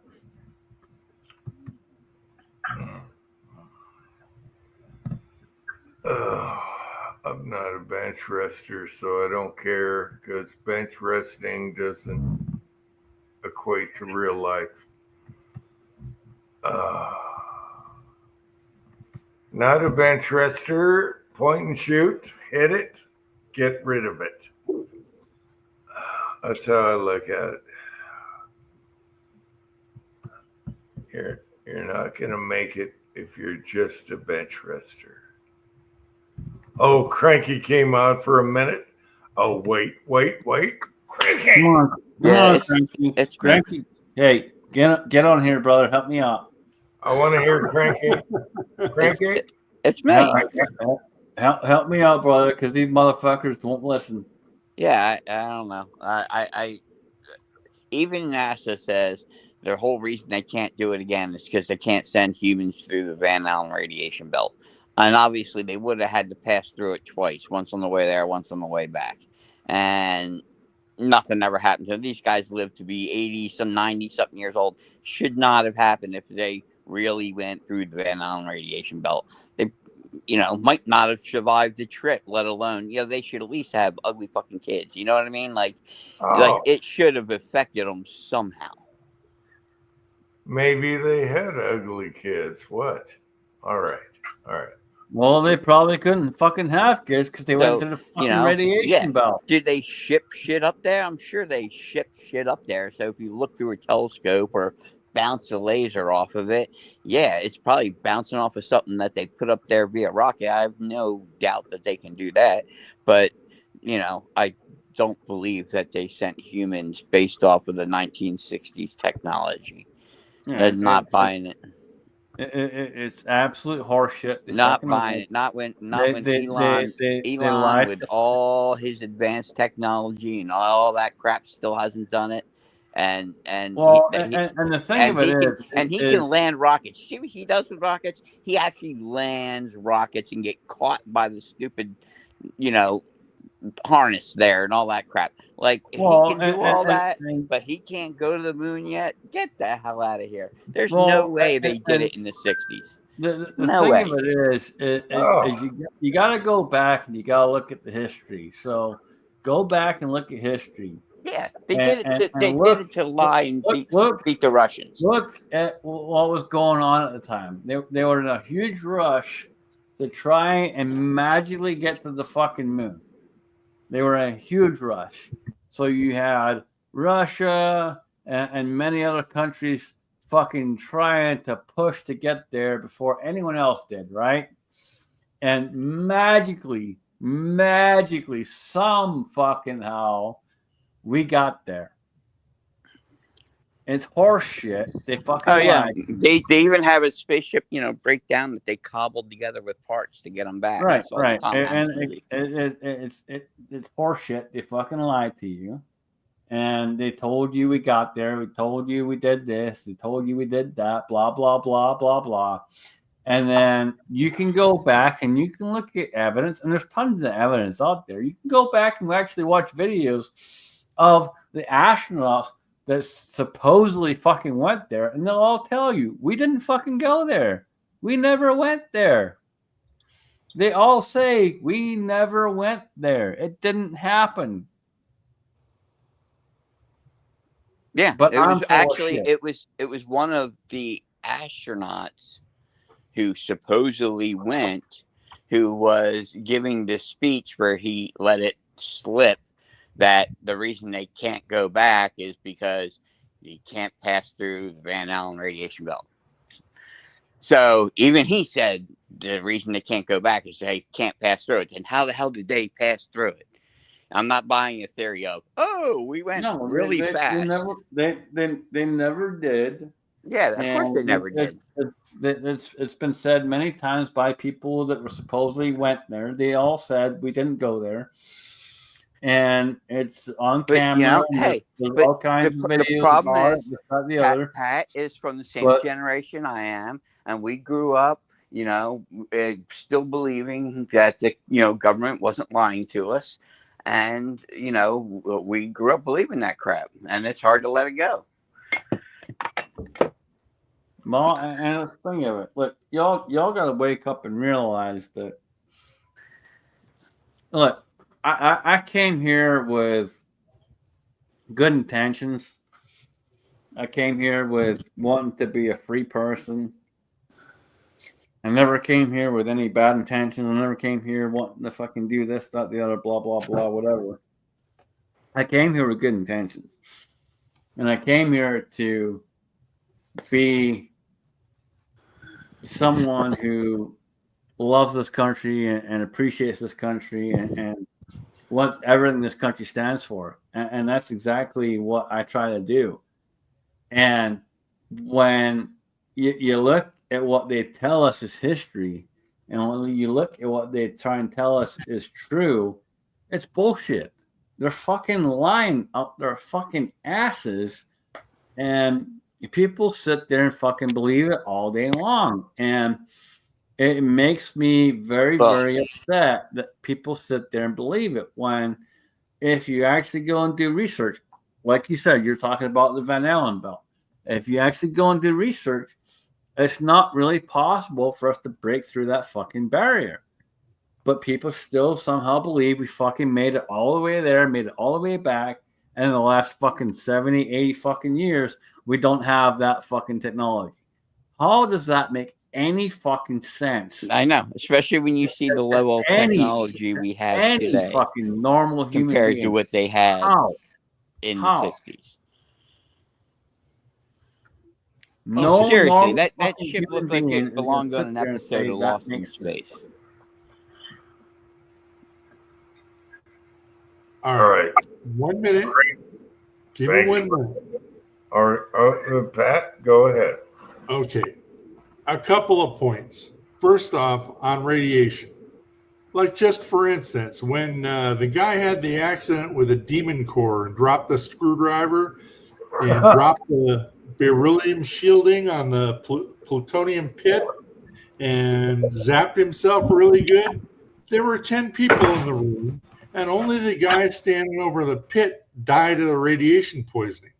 Not everybody in the room. Because radiation poisoning is not about you get it, it's about dosage. And like any poison, whether it be lead or arsenic or radiation, it's all about dosage. If you don't get enough dosage in the short time you're in there to kill you, then you don't die. And if I go ahead and look up the outer Van Allen belt, radiation flux, and the amount of time that they were in the outer Van Allen radiation belt, and figure the dosage, I'll bet you. I mean, maybe it'll take me a week to come back to you guys, but I'll bet next you week the we dosage won wasn't answer. fatal. All right. So look, And if it doesn't kill you right away after 30 days or so, then probably you're going to be fine. Now, you might have a three-eyed kid, but probably not. A lot of people in Hiroshima raised families after getting nuked. Okay, look. So you go look at some of the past flights that have gone out and supposedly gone out into space and supposedly blew up, blah, blah, blah, blah, blah. And you go look on the internet and there are people that exactly resemble these people that supposedly fucking died 20, 30, 40 fucking years ago. And they have different names and this, that, the other. They're the exact same fucking person. None of this shit fucking happened. They are literally fucking lying to you. And everyone, for whatever fucking stupid ass reason, believes this bullshit. And I still to this day, I do not understand why people believe it. You're literally sitting there listening to what they feed you on the fucking TV and think that it's the fucking God honest fucking truth when it's not. They are literally fucking sitting there and lying to you constantly, telling you that this happened, that happened, blah, blah, blah, blah, blah. And Two you things, fucking guys. believe it. I do not doubt that they are lying to me and to you and to everybody here all the fucking time about all sorts of shit. We just had the COVID thing.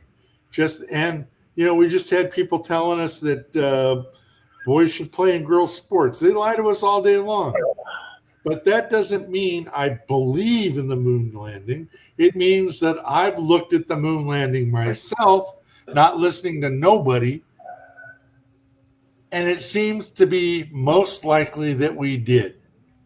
Not because somebody told me so. And that's fine if that's what you think and that's what you believe. And I know you're a man of research, and I'm not discrediting you one bit, but I just cannot buy it, man. With all the shit that's out there, with all the evidence that I've seen over the years, I cannot say wholeheartedly there's any fucking way that we land on the fucking moon. There's none. Absolutely fucking none.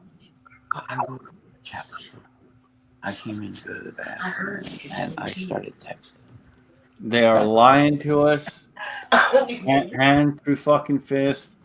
They're fucking telling you that this, that, the other, and blah, blah, blah is the way that we need to be and for the greater good and so on and so forth and all the rest of the bullshit. And people keep fucking buying it. And it's sad because I wish people would wake up and actually go do some fucking research and look at shit. And you've done your research. And again, I give you credit. You've done your research. But I still sit here with all the knowledge that I have and everything that I've looked at and say, and I'm not saying you're wrong, but you're wrong. I don't believe we landed on the moon. Yeah, I watched enough Y-Files. I don't believe either. They debunk it. It's just something that didn't fucking happen, man. I'm sorry, but I'm not sorry. It's just there's too much evidence out there that shows that it's just no way fucking possible. And then to this day, magically, we haven't managed to fucking get out there again. Makes zero sense. Yeah. Zero. I think you can make all kinds of excuses and say money this, money that, blah, blah, blah, whatever. None of it makes fucking sense. We literally it's the combination of both, though. It's a combination of the technology wasn't there. You can find enough evidence to disprove it. And you look at the political climate that was going on at the time. And do you really trust our government not to lie to us to try to get ahead of the Russians? One of the biggest ones that you just mentioned was the political issue at the time. And if you go back and you actually look at the issues that were going on, one of the biggest issues and things that we were fighting was certain things about what did we pass, what do we do here, what do we do there. And they were fighting back and forth, but there was also the fight for who gets to the moon first. And so magically, somehow or other, we fucking figured it out and we got there. And bam, we're on the fucking moon. And then we have peace in this country, we have peace in that country, and blah, blah, blah, blah, blah, blah, blah. It's fucking horseshit, people. It's horseshit. They lied up their fucking ass, and they told you all kinds of different things on purpose because they wanted to create a narrative. They made the narrative. They made that narrative happen, and then people fell into the narrative, and here we are today. We lost Uncle Jim. Okay.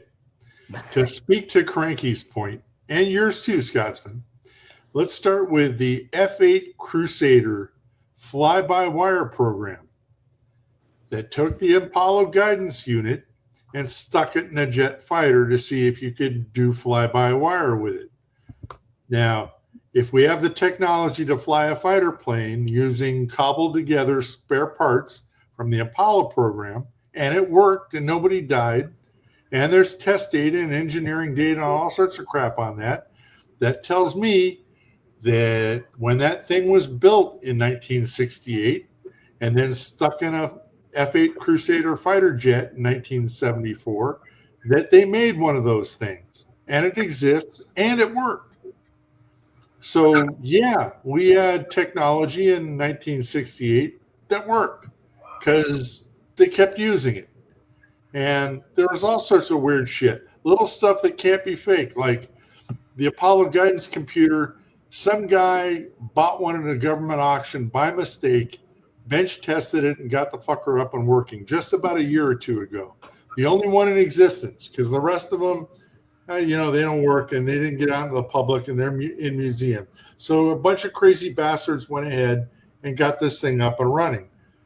That shows that it was made when it was made and it works and did work and nobody faked that shit. And there's all 1,000 little things that worked that weren't fake because we used them, and there's still surplus shit running around because we didn't take the last, 18, 19, and 20. We didn't take the last 3 flights, so there are spare parts. And some people have them, and they work. So the technology was there. It was a kludge. It was really fucking fucked up and not really reliable and almost killed people and everything else. But it did work. And it was there at that time. Hold on. So we have spare parts, but we haven't been back there in fucking 70 plus years. Yeah. But we have the parts, but they don't have the technology. How the fuck does that make sense? Okay, just for example, the Rocketdyne plant that we've got right down here down the street, they fired all the guys who did the welding.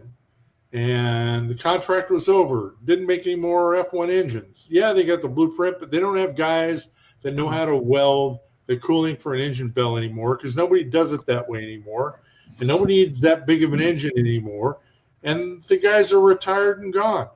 And so magically, we just fire everyone that can do the job, and we can't produce what we need to produce.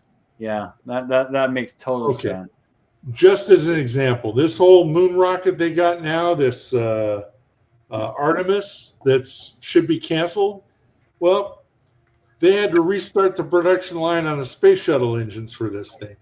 And the fuckers spent $4 billion just to get the line going again.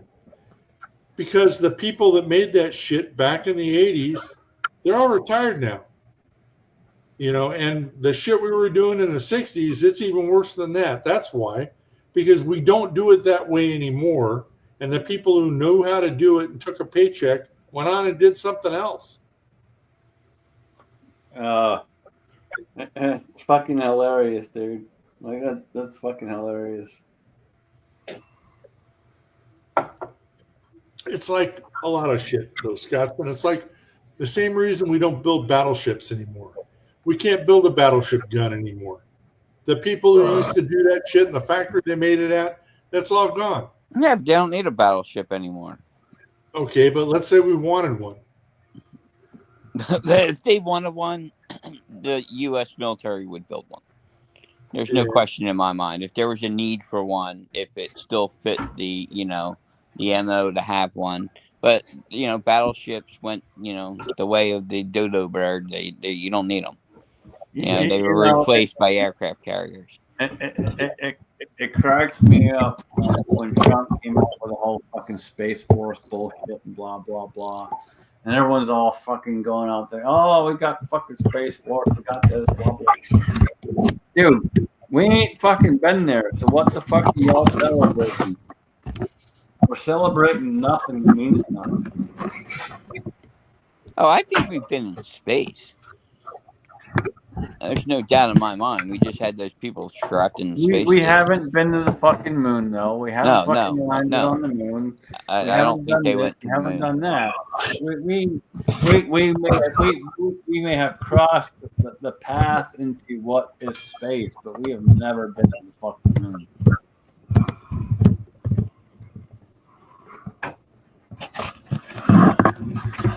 That's a giant fucking lie. We've never fucking been there.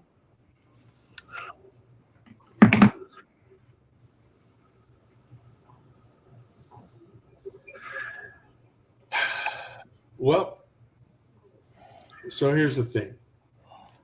Let's say you're right, Scotsman. For the sake of argument, of course.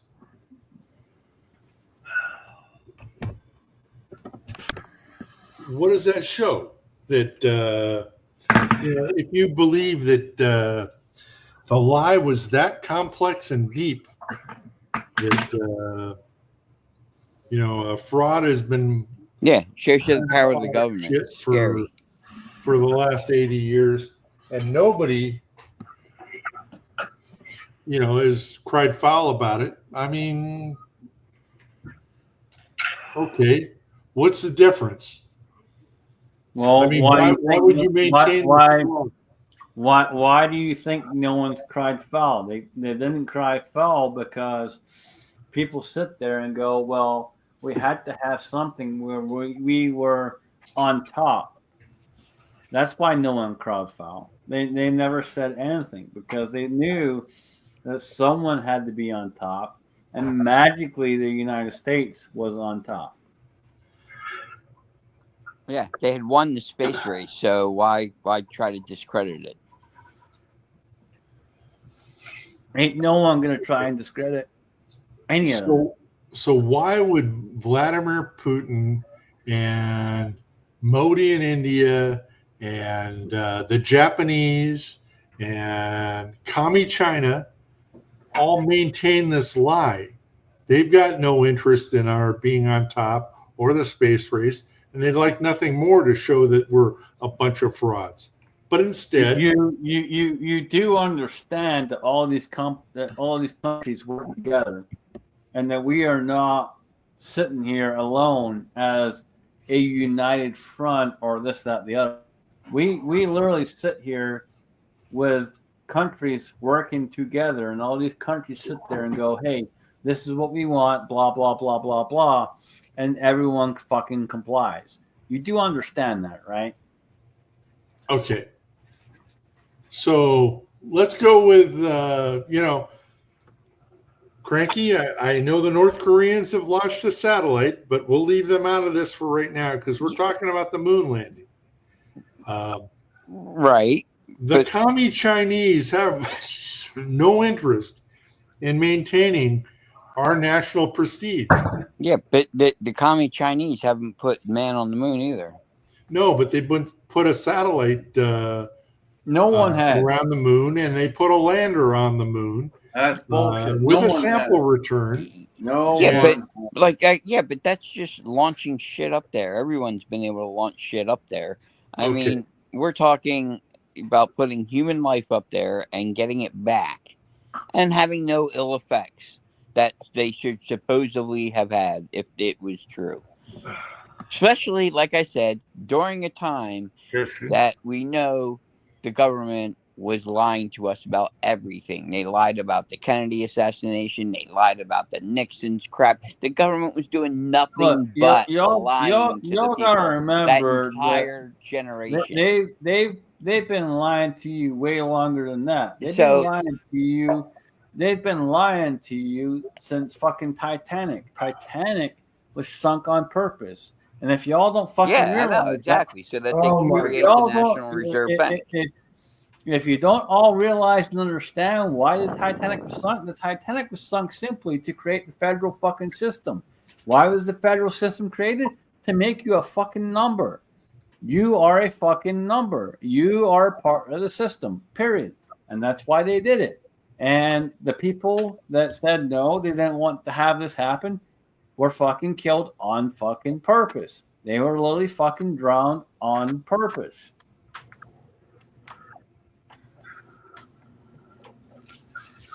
Yeah, I mean, it just so happened that the bankers they didn't want the Federal Reserve ended up on the Titanic, and the rest of the people just mysteriously decided not to go.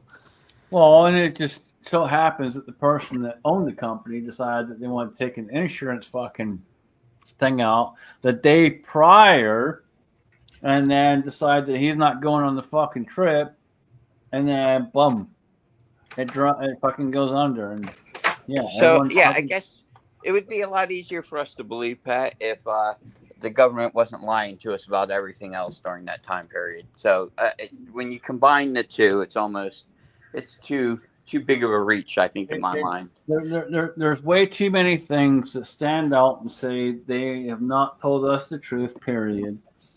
And, you know, yeah, I'm conspiracy theorist, this, that, whatever you want to say I am.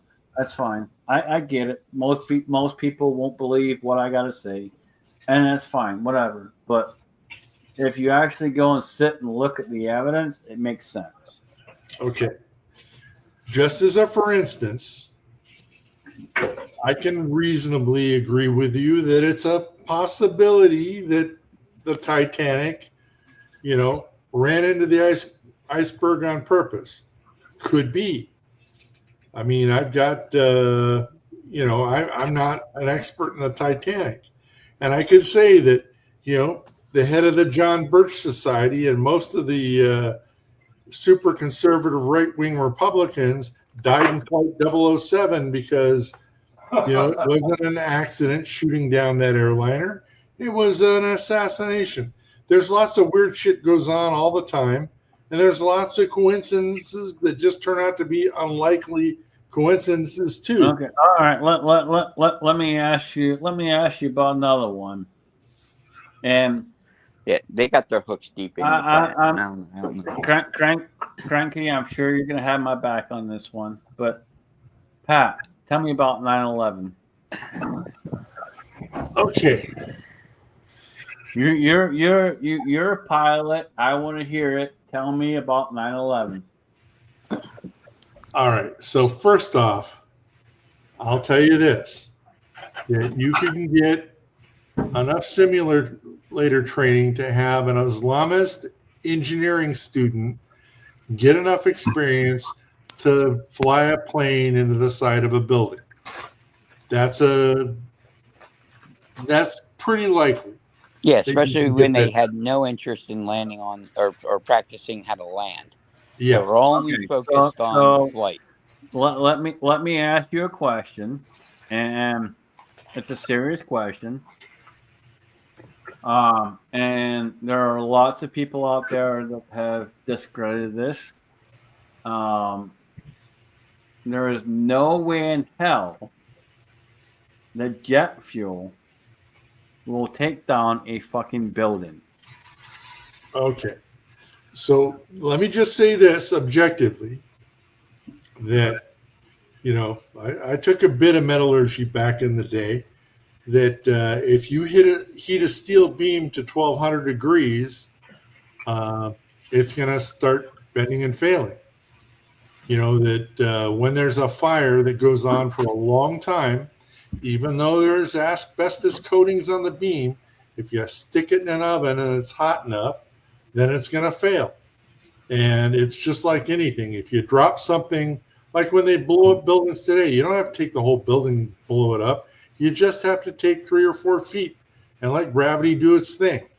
And my opinion is that there's enough data and to show that a fire could be hot enough for long enough to take down that design of building.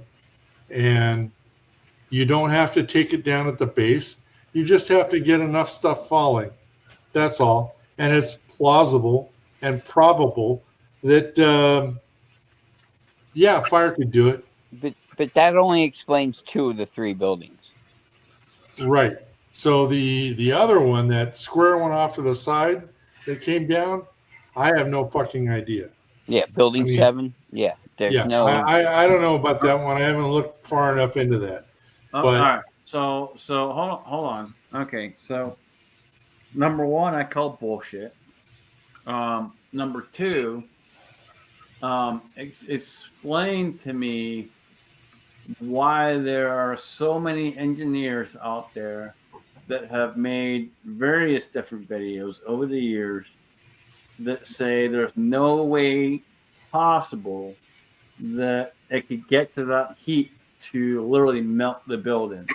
And on top of that, let me ask you why there are also so many videos out there where you have people posting and showing where it literally looks like a fucking detonation, which would mean that it was an intended detonation.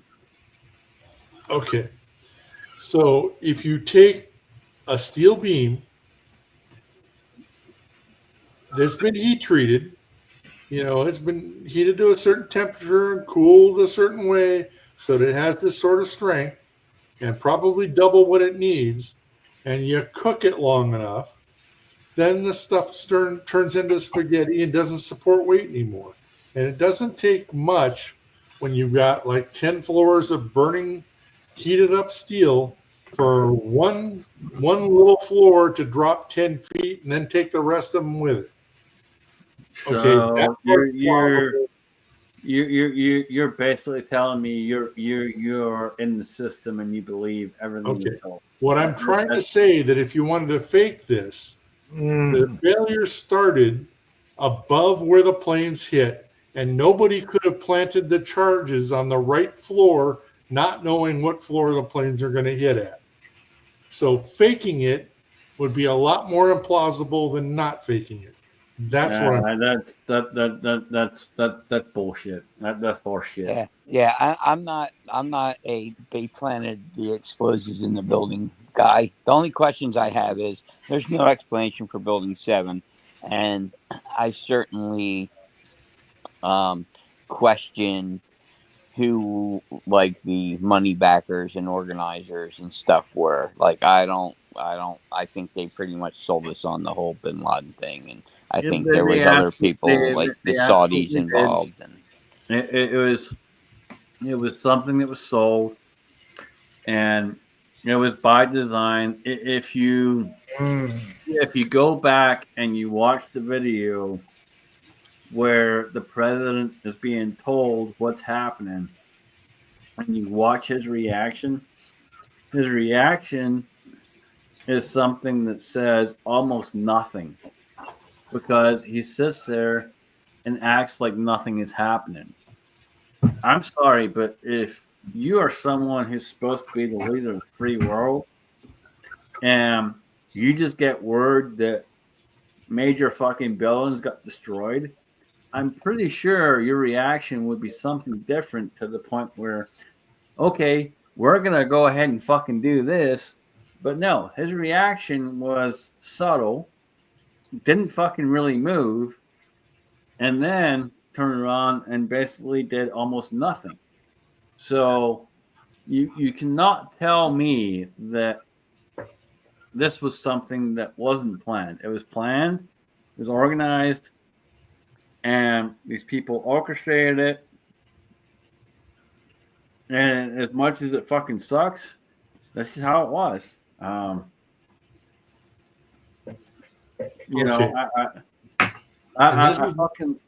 love this country. I love what this country stands for, but there's a lot of shit that's happened over the years that is absolute fucking horse shit, and it's a lot of shit that has been perpetrated against the American people. And well, the biggest thing I stand here as an American, and I fucking tell you, guys, wake up. You have literally fucking been lied to over and fucking over again. Please wake the fuck up.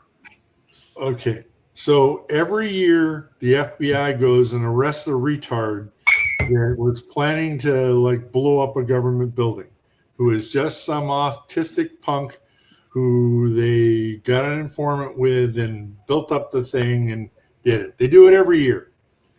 Now, I don't doubt that 9/11 was planned by the people who did it.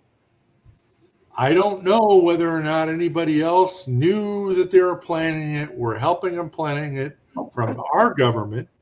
I don't know. I don't think it matters much. I mean, what's done is done, and the guys who did it are dead, and we didn't go to war with the Saudis, and shit's done. So I'm not worried about what happened on 9/11 with our government involvement, the Saudi government involvement, Assad's involvement, the Muslim You Brotherhood's have to, involvement. Pat, because the results were the Patriot Act. Okay. Well, and that's one of the big things. You got to go back and You look got at the things. Look, what did they use it for? They may have been just you like, gotta go. hey, we'll let it happen or whatever. But you know gotta what they look did at- after the fact. You got to look at what it was enacted for. It was enacted on person and on purpose because they wanted to be able to take more information. And Now when look. they did, when they did that, and they said, "Hey, we have the right to do this," blah blah blah blah blah. Now they can take whatever the fuck they want, and you have no way to say no. All right. And that was a major fucking issue. Yeah, I think they saw social media coming and they needed a way to spy on the American people. So, Okay. So, just as a for instance, whenever there's a fucking school shooting, the rhinos go ahead and buckle their fucking knees and go ahead and pass something to fuck us up again because it's what politicians do. And when you kill 3,000 people, they do stupid shit like they always do. And the ratchet goes further and our rights go further away, whether it be the Second Amendment, our freedom of speech, or whatever, because the little fucking weasels want to do that to us. That doesn't mean that we planned 9/11. It means that they took advantage of 9/11. Either way, we get the same shit. And I can't say that the CIA planned 9/11 because they did the Patriot Act. They did the Patriot Act because they could get away with it. And they've been planning to do this kind of crap all along. I don't know if they planned it as so much knew about it and let it happen. Yeah. So I don't know. Look. The essential thing is it happened, and we saw it coming. We knew it was coming, and people have to wake up and look and pay attention to what's going on. That's my big thing. Like, pay attention to what's going on. I don't care what you believe, whether the fucking earth is round, flat, whatever the fuck you want to believe. I want you to understand that what they tell you is not the truth. I want you to understand that you have to go do your own fucking research and look and see what is going on around you. All right. Stop believing every single thing they tell you. I understand. So, let And- me give you a little short story. Before 9/11, I had good friends in the LA Sheriff's Department, guys that were in SEB in the upper ups, and they were getting briefings on what Al Qaeda or whatever the fuck they were, Bin Laden was trying to do to us. And they were fucking paranoid about small planes and nerve gas over Disneyland. No bullshit. So they restricted the fucking airspace over Disneyland. Used to be a nice scenic flight. You take off out of El Monte, you go over Dodger Stadium, down the beach, hang a left turn, come back over Disneyland, and go back to El Monte. That's what you take a date on. And they closed the airspace over Disneyland and didn't publish it on the news. Bullshit excuses and all this. But the briefings the sheriffs were getting is Bin Laden's guys were going to get a crop duster and fucking nerve gas Disneyland. No shit. Never happened, but they were worried about it and all that sort of shit. Could have happened. I don't know what the fuck they were doing. And that's all I knew at the time. Now, crashing airliners into the World Trade Center, okay. You know, maybe it wouldn't kill as many people as nerve gassing Disneyland, or maybe nerve gas was hard to get or getting a crop duster was a big deal, but there was shit going on at the time. And it's not that I believe or don't believe 9/11, and I certainly agree with you guys that we get lied to all the fucking time. But on the moon landings, I'll say, I've looked at it myself, and I don't trust nobody. And it's my opinion that we landed because of what I looked into, not because what I see on the internet or on TV. It's because, look, I dabble with physics a little bit, and the math works. That's where I'm grounded in my opinion. The math works. Can I say sorry, Pat, for letting these bullies pick on you? I was doing that. I was. Big Well, bully. hey, look, hold on. Wait a minute. Wait a minute. No, shut up. No, let me talk No, because no, I'm no, talking shut right up. now. Shut up. I wanted to say, let me Shut talk. up. Let me talk. I wanted Shut to up. say, I'm sorry, Pat, for these bullies picking on you. I was doing cheeseburgers with Swiss cheese, and I just got them made right now. And I'm sorry that these bullies are picking on you. All right. That sounds good, Okay. man. Now I'm hungry. So let's just say I need that breakfast. Cranky is not a bully, and Scotsman, I mean, he might be a bully, but he's not bullying me. He's So, All right, look, hey, if I was bullying Pat would know it. okay. So we have a Look, disagreement, and we're having an honest argument. And No, it's look, not look, the end of the world. Look, here's the thing of it. So we're having a discussion, and it's a good discussion, and I want people to realize out there that we're having a proper discussion, and we're talking about things in a rational manner, and we are talking about things that actually matter. So. You can disagree with me, you can disagree with Pat, whatever you want to do, that's fine. You all need to understand that it's a simple discussion where we are talking about things that we have researched. I've researched, he's researched. He believes one thing, I believe another. And that's fine. There's nothing wrong with that. There's nothing wrong with him believing one thing and I believe another. Leon, kitty. You all need to sit there and go do your own fucking research to figure out what you want to believe. And I'll just say, look, when you actually go out there and you sit there and you do it and you take the time and all that stuff, you'll figure it out. And that's just all I gotta say. You'll figure it out. I'm not trying to sit here and tell you to believe me or believe Pat or whatever. I'm just telling you, please go do your research to figure it out. All right, just for Cranky, there's Leon. He smelled the hamburgers I'm making tonight, and he wants a piece. Yes, Leon, he's an eater. Now I'm hungry. Now I'm going to make some ham and eggs.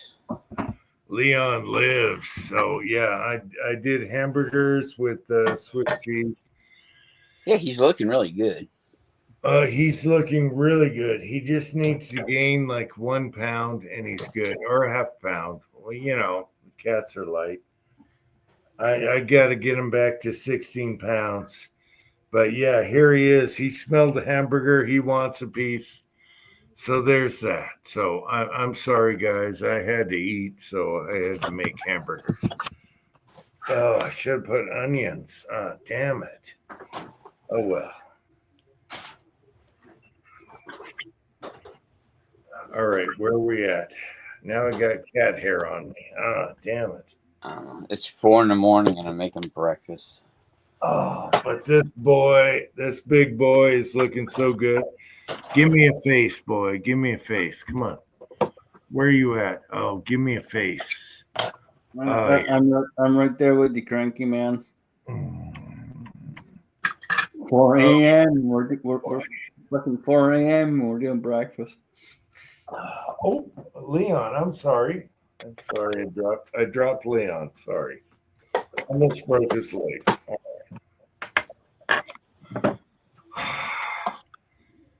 All right. I'm sorry, Pat, that I left you hanging. I was cooking cheeseburgers. Well, he was doing his best. He was losing, but he was doing his best. All right, folks. I'm gonna jump off. I'm sweating my ass off. I'm beyond fucking hot. Stupid fucking hot. Stupid fucking sweaty. And yeah, I'm pretty much over it. So good seeing everyone out there. Good seeing Paul and everyone else in the side chat, guys. Please go out there, shoot, have fun, stay safe, stay vigilant, do what you want to do. And you guys have any questions or you need some help or whatever, shoot me an email. You all know my number, my email, whatever, and I'll help you however I can. With that being said, guys, I appreciate everyone out there. Please, again, stay safe, stay vigilant, and we'll catch you again here soon. Have a good one, Scotsman. Good to see you. Y'all take it easy. Pat, love you, brother. I know I gave you shit, but I love you, man. Take it easy, man. All right. Good night. Love you too. I'm glad all you guys came on, and Cranky, thanks for coming on. I know you're hurting. Well, this is actually, as far as pain goes, this is usually the best part of the day when I first wake up. It just goes downhill as the day goes on and I use it. So, well, now as Scotsman's gone, we can fuck with Jim about that abomination of a whiskey that he's drinking. I'm not drinking it now. Pineapple whiskey, that crap. I'm eating hamburgers right now. Okay, I'm chugging that down.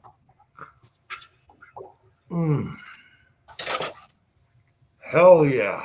And Cranky, I'm up here in Vegas, and the roll of Adam Schiff toilet paper is in the master bathroom, and I still got it, and it's still sealed. And I look at his little face every time I sit down to take a dump. You should, like, when he goes to prison, maybe you should send it to him.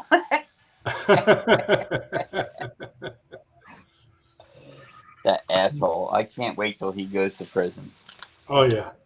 You actually have shipped toilet paper? Yeah, I sent him a roll of Schiff toilet paper. I found it on Etsy. Yes, and I took it here to Vegas, and it's in the master Vegas bathroom. Oh, my God. That's awesome. Oh, you want to see it? It's right over there. Oh, look at that, baby. Swiss cheese hamburger. Good hamburger.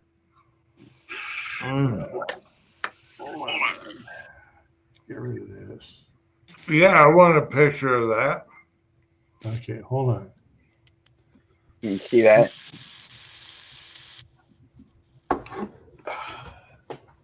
Wait a minute. What's Cranky showing here? Oh, yeah. There you go, Cranky. Some ham. Oh, yeah. Hell yeah, Cranky. I wish I had some ham to put on this. Yeah. I got lucky. My mom had a ham. She came by unannounced. Just, hey, we got all this leftover ham. You guys need it? I'm like, I'll take it. Sure.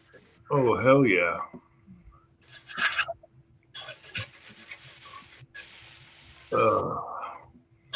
Yeah. All I came up with was hamburger. Tomorrow's a roast. We got a butcher locally, and his meat is so awesome. So, yeah.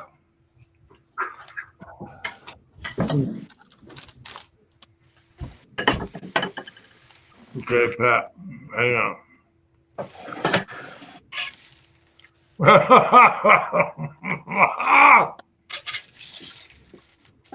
Oh, that's precious.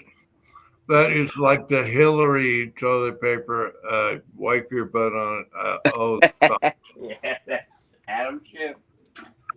And you have it sealed. Both of them, hopefully, someday. You know, they all get away with everything, but they should both go to jail.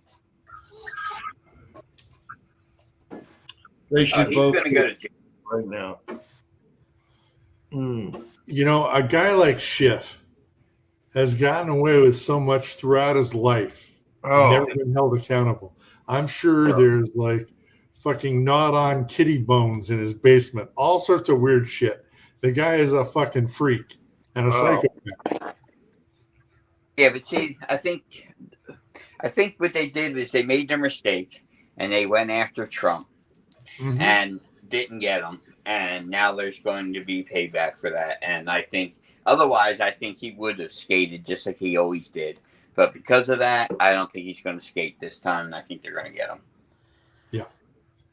So or something You know, bad might because happen. now it's personal, and, Yep. and they're going to get him. And they got to get Schumer also, and that young dingbat from California. So get them all. But he's the easiest one. Him and the Loretta James are the easiest one because they did the mortgage thing, which is so cut and dry. It's right there. Yeah. That's straight out easy peasy. Now Swalwell, I know statute of limitations is run out on the espionage. Yeah, But, but on the Russia stuff with him, leaking information and all that crap, they'll be harder to get on, especially with his bogus pardon that you probably have to fight through. Yeah, but he's got to go also. Yeah. I mean, he's truly an idiot. So I'm sure the guy's going to make a mistake. Now, Schiff is a smart cookie, for a sociopath. But Swalwell, he's a fucking idiot. Yeah. Swalwell's He's an a idiot. total dumbass. Yeah. Yeah. So they all got to go. They got to be accountable, but we never get justice over these people. I'd be happy with one or two scalps. Okay. Just one or two. Yeah, give me a couple. Give me a couple scalps. I'll take it. Yeah. Yeah, I mean- but there's certain ones that it has to be like Comey has to go. Like there's there's certain people that have just done too much. I think that. Yeah. And at this Clapper- point, I think you can put Hillary on that list. She's gonna die anyway, real soon. I mean, I know she's too mean to die, but she's not looking so good, and she's up there. But a guy like Clapper, or No, Clapper's the one you want to get first because he'll flip. yeah, Yeah, he's already Yeah, he's already admitted on I think CNN or something like that he was basically just following Obama's orders. So I think if they get him first, he'll start rolling on the rest of them. yeah. I can see him as a backstabber. Yeah. Yeah, so expect him to be Epstein. And there's precedent for this. They really fucked over Nixon's cabinet for less, and people really went to jail for less. Mm-hmm. And they really did it, and they tried to do it to Trump too. Oh, this is way bigger than Watergate. Oh yeah, Yeah. way bigger. So Huge. payback's a bitch, but and fool me once and all that. Now it's time for people to pay, and they got it coming. Tar and feather and then prison. All right. I like tar and feather. I'm sorry. Bring it Yeah, back. but there's some that were involved that we know will probably skate like Mr. Eric Chiarola. Like nothing will ever happen to him. Probably he'll get away. Yeah, we can't talk about Eric Chiaramella, right? No. Yeah, no. I still have a deleted video on YouTube for that little fucker. But no, now it's going to come back. Now Chiaramella who are the what's their name brothers? I like them to get some shit. No, Vindman. Yeah, Vindman and his brother. So one of them is in Congress now. But I'd like to see bad things happen to him. Mm-hmm. I mean, just a level of playing field a little bit. It's been sad just taking the shit, and things have turned a little bit, not enough, but they've turned, and every day's been a good day. And I know that the Epstein thing, it's a damn shame, and I know that Brennan not being in prison right fucking now is not such a good thing, but the wheels of justice are turning in the right way, at least. Instead of the wrong. Baby steps. Yeah. So Pam Bondi, I don't like Pam Bondi, but look, she's got a grand jury impaneled. That's more than anybody's ever done. Mm-hmm. Oh yeah. Not tough enough though. No, I think the best one so far has been Tulsi. Uh-huh. Yeah. She's really been exposing a lot. Mm-hmm. And I wish Jim was in there, but no. But see, that's another one where they made it personal. The intelligence community, put her on the no-fly list. They were like spying on her. So, she took that personal. So, she's ripping that intelligence community apart. Yeah. Oh, that's why I like Cash so much. They tried to wreck Cash too. Mm-hmm. So, he's got a little chip and he's earned it. And yeah, but he hasn't done enough for me. I know it takes a lot to build the case and all that crap, but he hasn't produced yet. I think he will, but so far him and Bongino have not yet really delivered. Okay, I think they're getting rid of the dead wood right now as job number one. I'm not saying that. Yeah, I know. Like they said, it's like taking control of a pirate ship, and everyone under you is against you, and it takes a while to hire people that would actually follow your orders. But I'm not saying they won't deliver. I'm just saying so far out of the current administration, we haven't really seen it yet. Yeah, Bongino could have done more. But Tulsi is like just exposing stuff like every week. Yeah. Oh, it's great. I mean, every day. I think she released some shit yesterday. For the weekend cycle, and there's more drops coming, I'm sure. But we already knew all this shit. Everybody knew all this shit. The books about this shit were written 8 years ago. But now we're getting our, justification that we weren't, So all those family battles on families that were destroyed over the arguments over this crap. Now we can go back and say, you know what? We were right. Mm-hmm. But the swamp is so deep and there's so much to dig. It's impossible. The Clintons got to go down, but they're not. It's bad. Well, yeah. Just give me a couple scalps to, tide me over for a little while. Put a few on the pole and be happy, yeah. But not enough. We need a full pull of scalps, okay?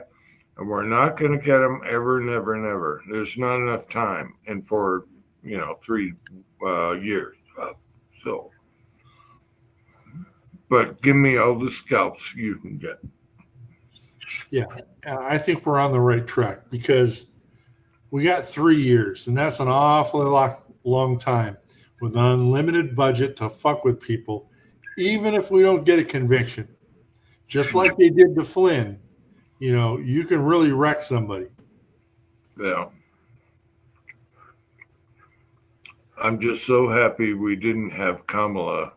We would be screwed. Okay. Oh, it would have been over. We would have been screwed.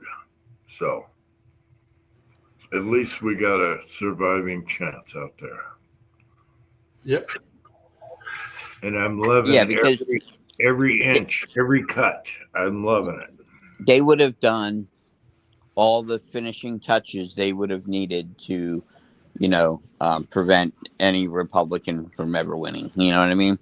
They would have already stacked the district, stacked the court, they would have done everything they could, created a new state out of D.C., done everything, added seats, all that crap. We would have been totally screwed with no hope.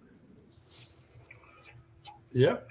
And hopefully election fraud will be fixed before these last couple years. At least on paper. Yeah. Ballots, all that stuff. So That was good, but my damn cats ate half the ham. Jeez. how are your cats doing, Cranky? Good.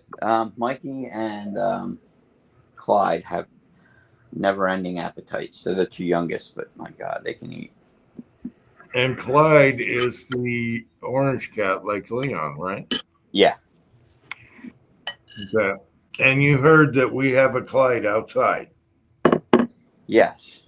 Yeah, so the cats are fighting with that one. I don't know if it's a male or female. If you bring them in, from our experience, if it's a cat that you really want to try to adopt, bring them in, put them in their own room, seal it, like close the door, and give them about 2 days. Let them smell each other through the door for like 2 days. No way. No Yep. way. Yep. Before There's you no way introduce, that's happening here. I'm telling you, it's the only way you do it. If you let them fight from the beginning, forget it. It'll never work. Yeah. Trust me, we've adopted a lot of the cats, and we've taken a lot of cats in from the shelter and everything, and that's just the way you introduce them. You separate them, you give them a day or two in the house so that they can smell each other, get used to each other, and then you let them meet each other. Because if you do it right off the bat, you know, the old cats that live there get defensive, and then it becomes cat fight and da-da-da-da.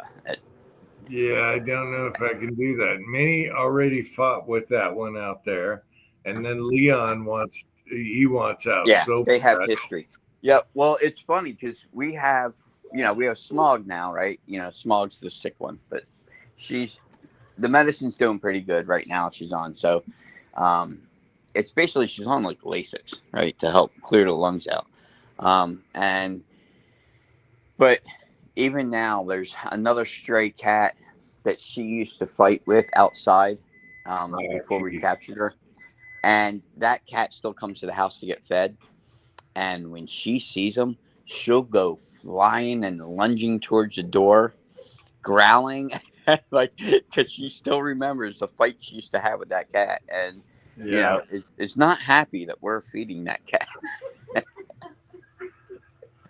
Funny.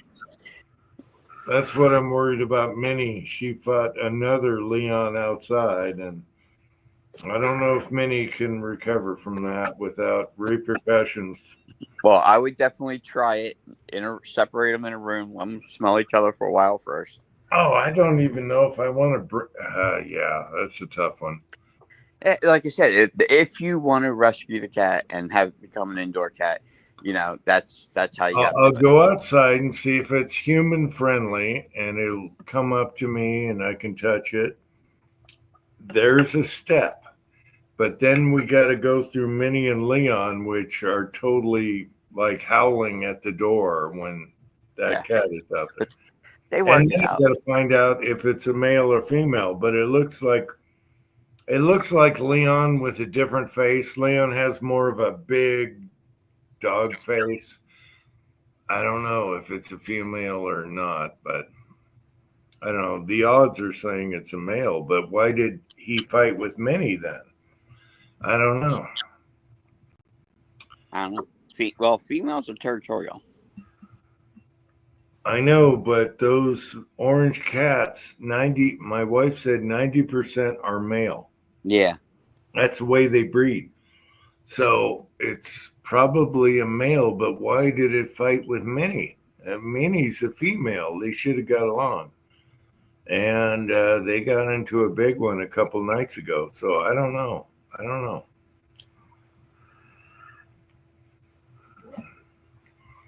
Yeah, but Clyde is nothing like Leon. Maxwell's like Leon. Maxwell's the big, dominant, goes fat tail on everybody and just rules the roost. Clyde is a little innocent orange furball. He's lazy. He does play, but for the most part, he lays around. He was fat when we adopted him at 6 months old. So he's not like the big muscular cat. Yeah, He's Leon. kind of the flat yeah, round cat, flabby round cat. yeah, Leon's the big agile hunter. He's like a leopard or whatever you want, Yeah. whatever. Yeah, that's like what Leon is. Mikey and Maxwell are that way, and those two still don't get along too well. Like they tolerate each other, but Maxwell still dominates him when he wants. Like if Maxwell wants to get up on the bed or up on the couch, and Mikey's there, well, he'll make Mikey move. Yeah. Yeah. And then Knuckles still ambushes Mikey for some reason. He'll be sleeping and she'll sneak up in the middle of the night and attack him. And when he's sleeping next to you, it scares the shit out of you. You wake up because the cat next to you just got attacked. I know because Minnie sleeps between us, and then Leon, when he wants to go outside, now he's healthy again. Same thing. He'll start causing. He does all these antics to let me out or feed me at 6 a.m. Yeah, I'm gonna pick on Minnie until I get what I want. Well, on the dot, Leon is like, I want to get fed. I want to go outside at 6 a.m. And he'll claw my wife's back, or and if that doesn't work, he plays with a lamp, and then he'll play with Minnie. You know, then he'll attack Minnie just to get us up. And so luckily Leon's back. He's doing that again. He didn't do that when he was sick. So he is so back. He is so back. All he needs is like a half a pound and he's good. That cat, I can't believe he made it. After all that time, I can't believe he made it. I thought I was going to bury him. Oh, I know. I was. It's so good to see him back again, like he is. Everything, eating, drinking, fighting. He ate a rat the other day, and I'm like, okay, you're back. Did the vet say anything as far as what was wrong with him? Pancreas. He had an infected pancreas. We X-rayed him, everything. So. It was his pancreas, and it made sense because he kind of threw up when he ate food before that, and now he's just a rock star. He wants out. He wants to be out all day. He doesn't want to be. He's just awesome, and he's so cuddly and everything. Yeah, Leon is back 100%. That's awesome. Yeah, but now we got this cat outside problem that's like a Leon. And I don't know if it's a male or female. So I got to deal with that and figure out what's going on there. That poor cat, I feel sorry for it because the owner moved and he couldn't find the cat before he moved. And now he's dying and he's got cancer or whatever. So he just left the cat up here. The cat lives down in the valley where the water is down there, if you remember. And he comes up here in the mornings and afternoon. I don't know if it's a he or she. I couldn't see the rear end, but I had a really good look at him the other night with the lights on through the glass. Leon's growling at it, and it was just looking at me like, hey, feed me, let me in. I'm screwed. So it's really sad. It's sad to see another Leon out there hurting. We'll see what happens. All the neighbors said, just take care of it, whichever way you have to. You know what I mean? I'm not going to shoot a cat. I'm sorry. I can't do it. I can't shoot a Leon. One that looks like Leon. I can't do it. So, even though it'd probably be better for it because, I don't know. Wintertime's going to be a bitch, so. I don't know what to do. We could trap it, but no one around here wants cats. There's so many stray cats. Yeah, well, that's why I said only if you want to try to turn it into a house cat. That was my advice. If you want, if you don't want another house cat, then And you can't find someone that wants a cat because there's so many out here that are just rural cats. I mean, they're abundant. So even though it's an orange cat, which is unusual, I don't know. I could do a local ad and trap it and say, hey, did anyone want this cat? But I don't dare want to feed it or give it water because it's going to hang around more and fight with the other cats. So I think what I'll do is if it shows up like late tonight, tomorrow morning, or the next day, I'm just going to feel it out, see if I can pet it. You know, it's not going to be like a total wild cat, so a feral cat. And then I will see if I can get the cats to get along with it, and then we'll go from there. You know, if I hold it, kind of bring it inside, just holding it, if it doesn't claw me up, and see what happens. That's weird. It's going to be weird. So Telling you, if you bring it in, put it in its own room for a couple days, dude.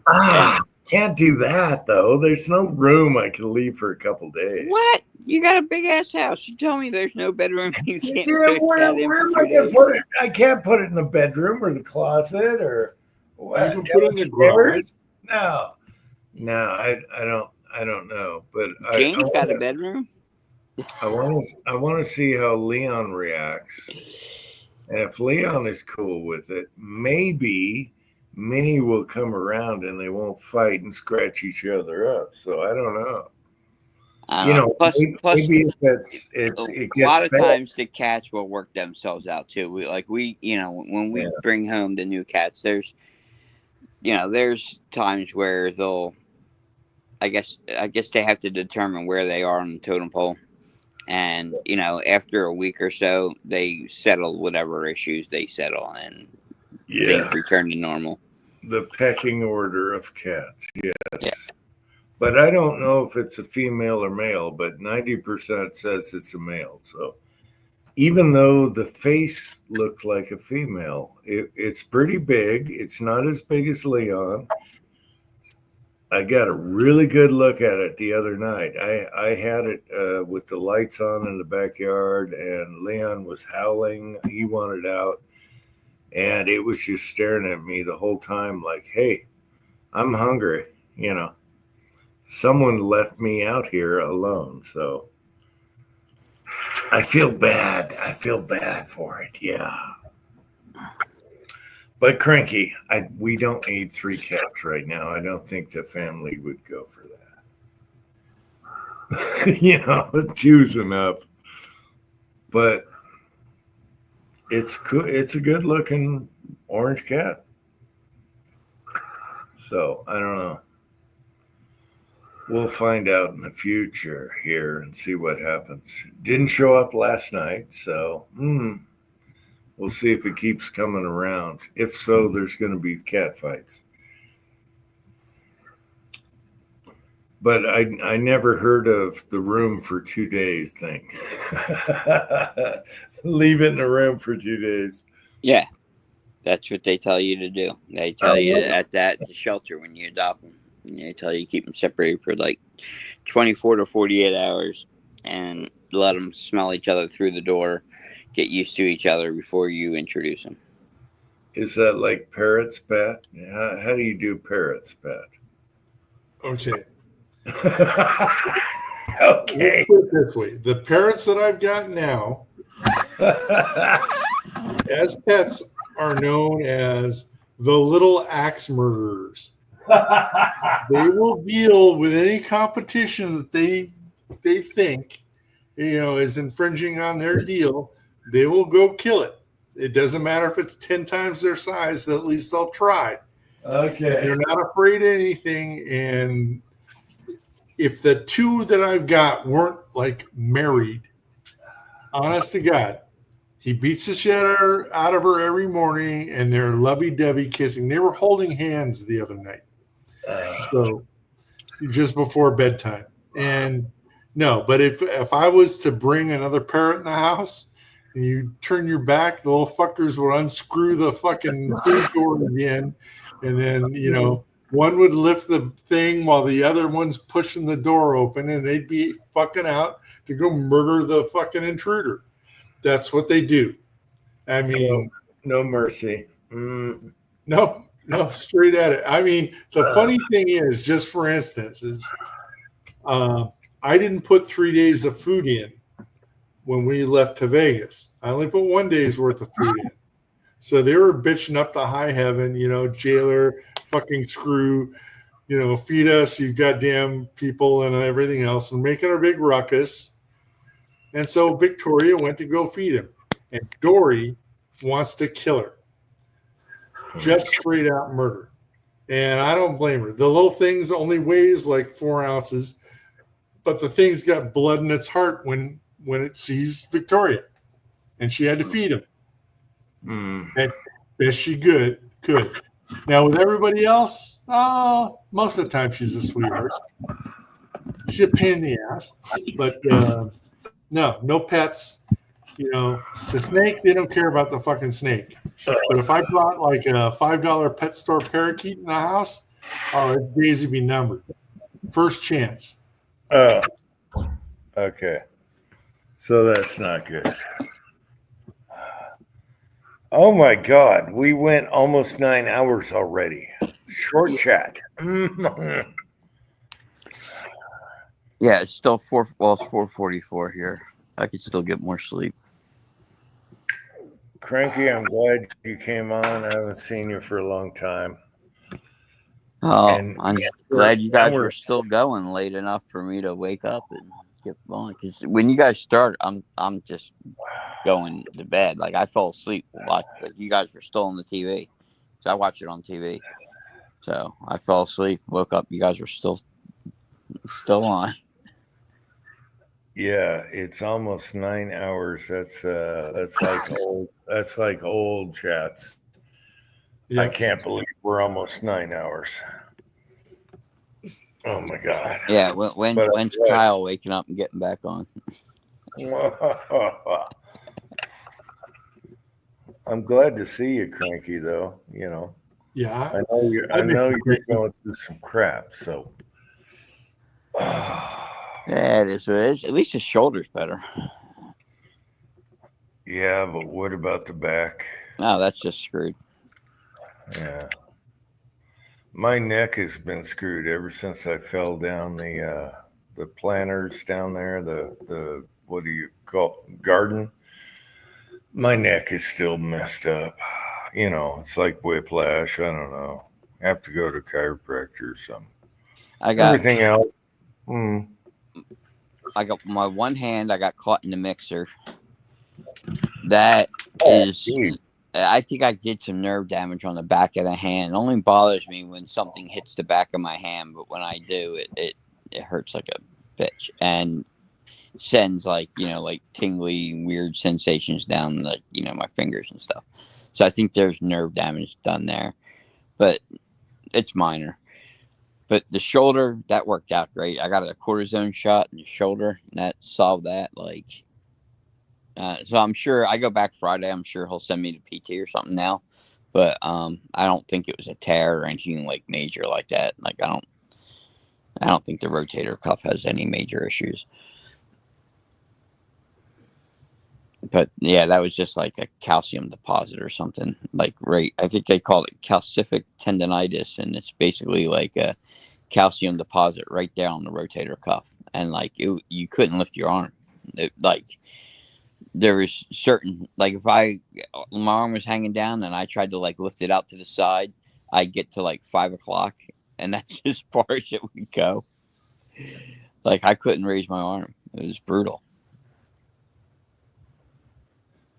Yeah, that would suck.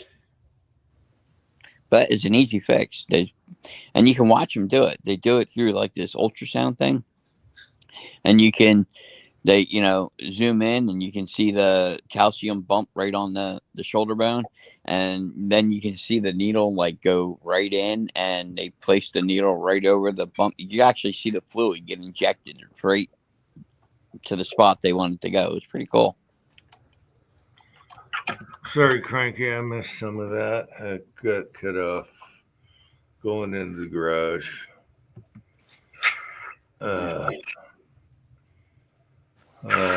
Kyle is still in the background here.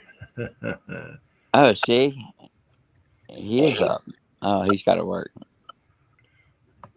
Yeah, let me put up my ciggy. That's what caused the whole problem in the first place.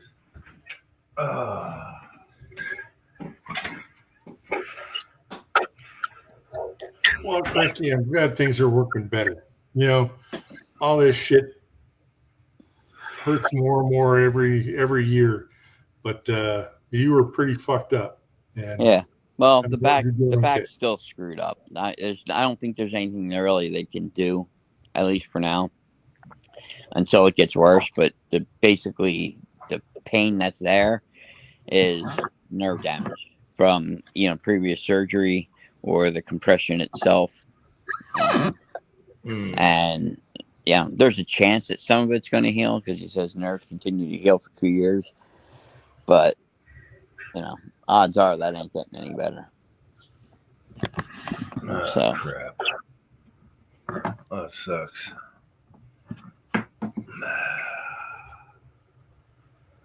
That sucks, Cranky. it's what it is.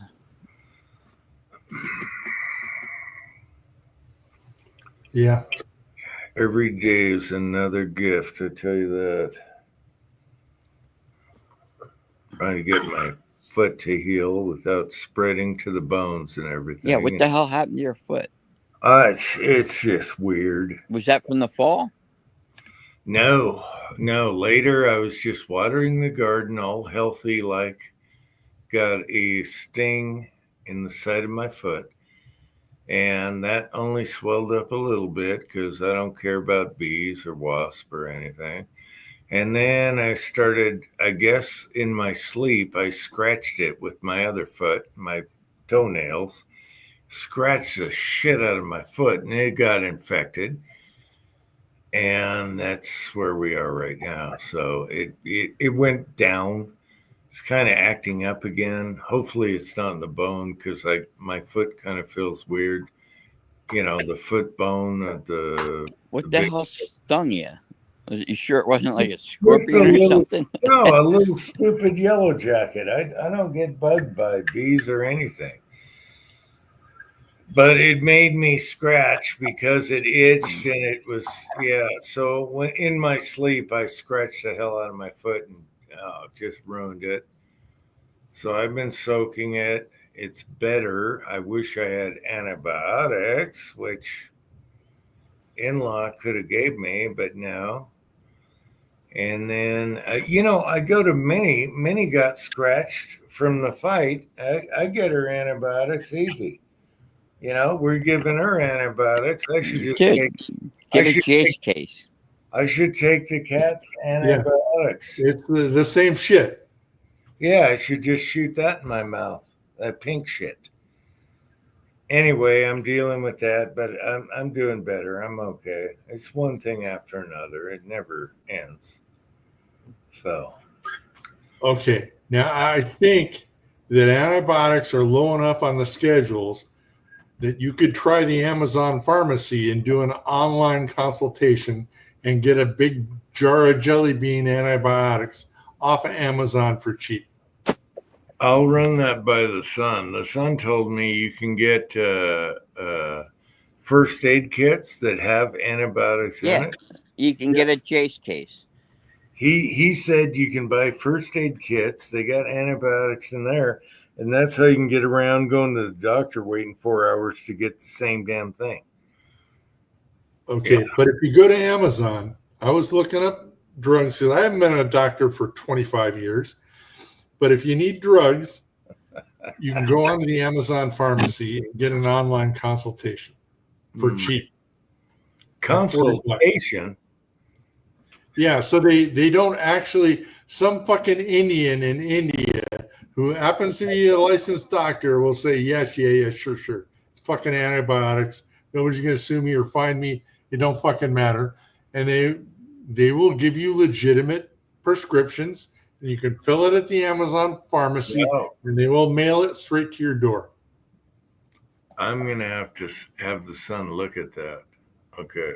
Yeah, just don't try to order like pain meds Yeah. and crap.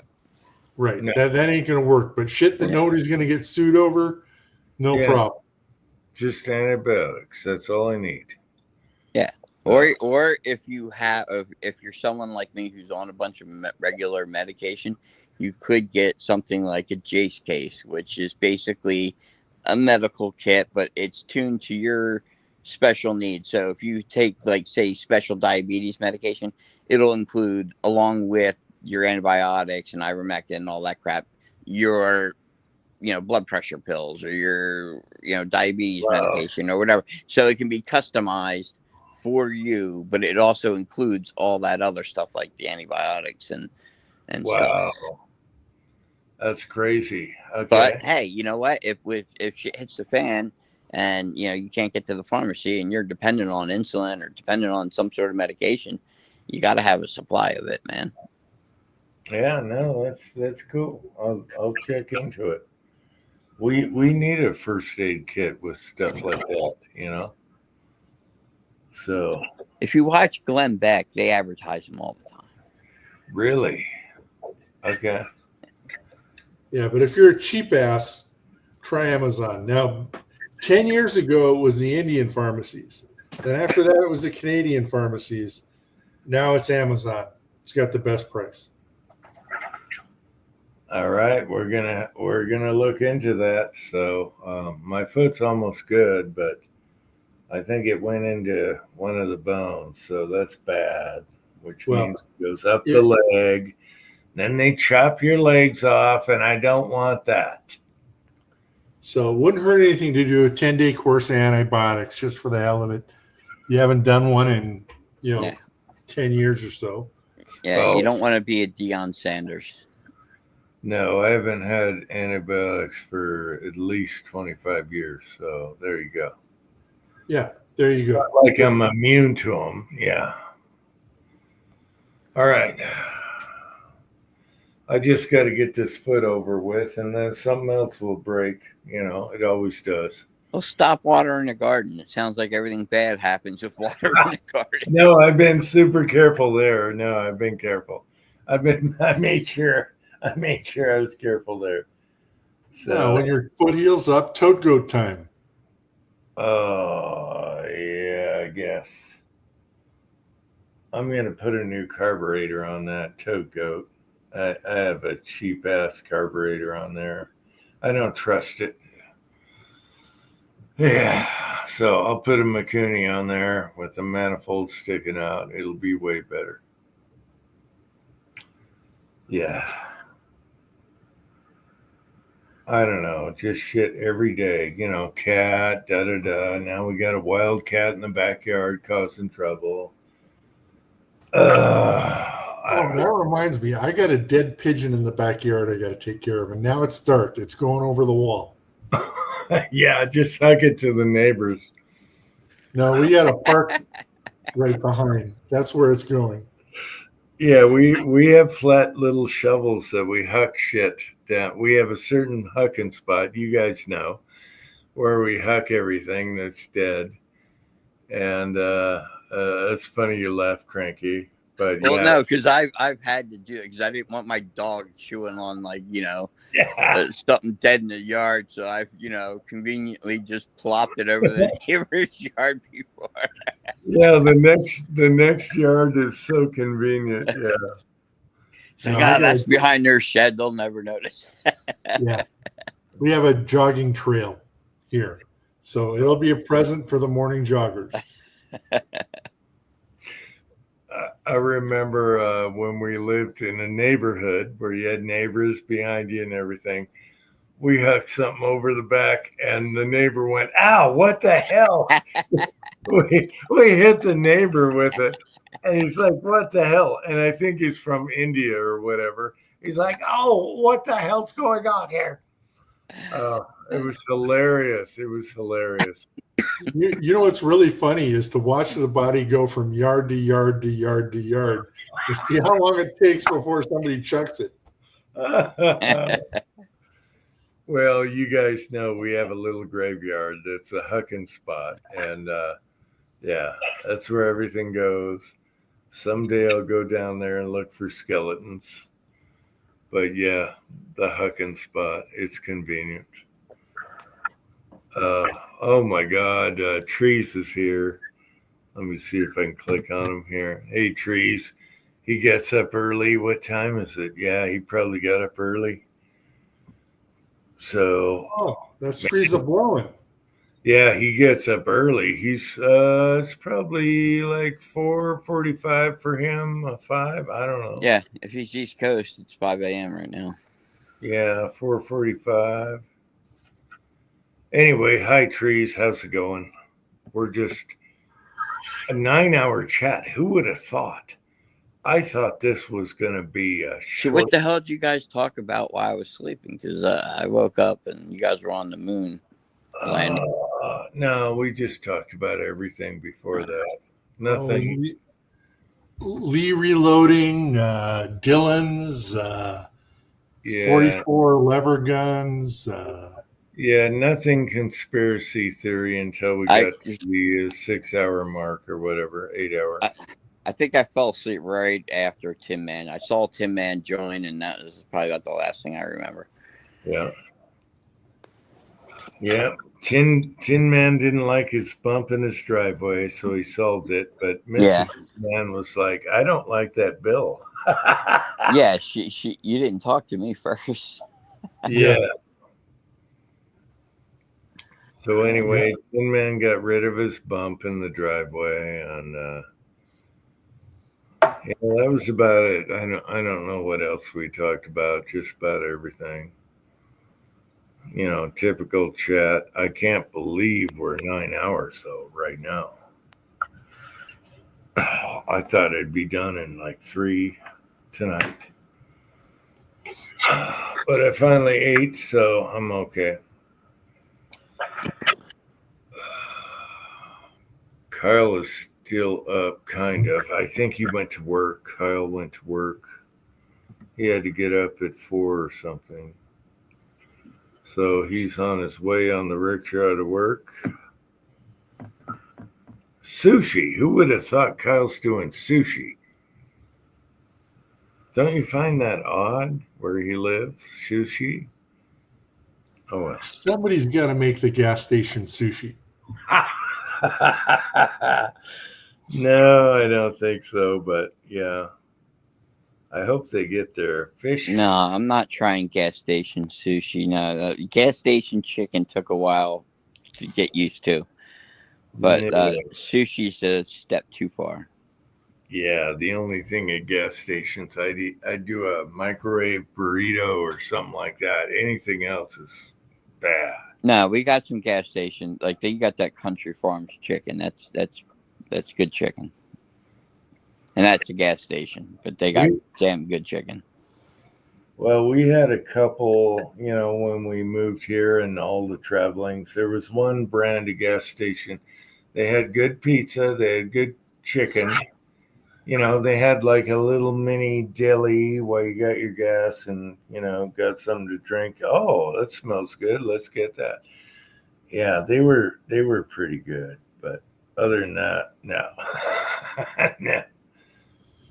Not eating. But at least he's on the East Coast, so you know the sushi's not as bad as like if it was in Utah and they were doing gas station sushi. Yeah, the fresh fish would be terrible. Yeah. Yeah, at least if you're on the East Coast, you know the fish is, you know, got a chance of being fresh. Yeah, but you never know. The only way I'd eat sushi if it was fresh sushi place, you know, a legit place, expensive. I don't think I could do a gas station sushi. Ugh. You guys had sushi. You got to have it fresh. Otherwise, no, bad. Yeah. So the ones I like to go to here, the Koreans have driven out the Japanese. So all the Japanese sushi restaurants are run by Koreans. And it's pretty good. Okay. So as long as it's an Oriental making my sushi in a sushi restaurant, I'm good. Yeah, that's my philosophy too.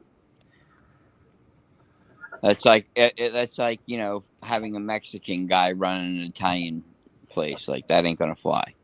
Like you got to have an Italian making a pizza, you know, making your pizza.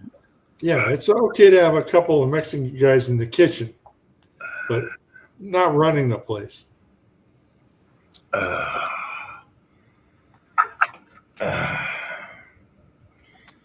I'd love to have that problem. All the food around here is crap, except for bowling alley, burgers. That's about it. That's the only good thing about here is the food. Yeah. Yeah, the food options. It's good food. I know. Sandwich right between Philly and New York, and so you get a lot of good food. But yeah, you got some really good Philly sandwiches and pizza. I've seen videos around them. Yeah, and there's still enough Italians that coming off the boat and stuff like that. That you got a lot of good Italian restaurants around. Mm-hmm. It's hard not to find a good Italian restaurant around here. Yeah. Mm-hmm. There's a lot of top notch there. But like, I can't find a good burrito place. Like, I'd kill to find. Like, we had one that was like decent, and it lasted about a year and a half, and it was gone. Like, there's certain stuff that I wish we'd have that just doesn't survive here. Yeah, I love Mexican, Chinese, and Italian. Yeah, I've got a good burrito place, but La Migra got him. Got it? Got him. So, little sidewalk burrito stand. You've seen the videos. Really great outlet store. Yeah, no, Ice got him. Oh, Ice got him. Oh, my God. They got deported. Oh, no. They deported his taco guy. Yeah. Don't And I tell you, that guy was more American than anybody else. The guy was an entrepreneur, a craftsman, and did a hell of a job with no business license, no permits, no ID, no nothing. On the side of the road, fed his family and had about 5 employees. Yeah, So, don't deport those guys. Go the bad guys first. Damn it. yeah. I'm sorry. Got to get them all. If it depends. Depends how they came. If they're here legally, that's fine. But if they came illegally, Jared Bass, our commie Cuban mayor, hadn't been such a fucking commie and a Trump hater, then probably would have been fine. They would have moved on to someplace else, like another sanctuary city. But no, they all got to go here because she's made a point of it and Trump's made a point of it. And it's a shame because they're like they're going to like the what is it? The Vallarta supermarkets. Okay. The fucking people behind the counter don't speak English. And it's a big supermarket. They'll lock the front doors, station people around the back, go through the whole supermarket. Moms with kids don't fucking matter. I'm the sorry, that's what I voted for. Yep. I know Cranky wants them all, but I want anyone that came in. I don't have no problem with legal immigration, but I have no tolerance for anybody that jumped the border, came illegally, overstayed visas. If they're here illegally, they got to go.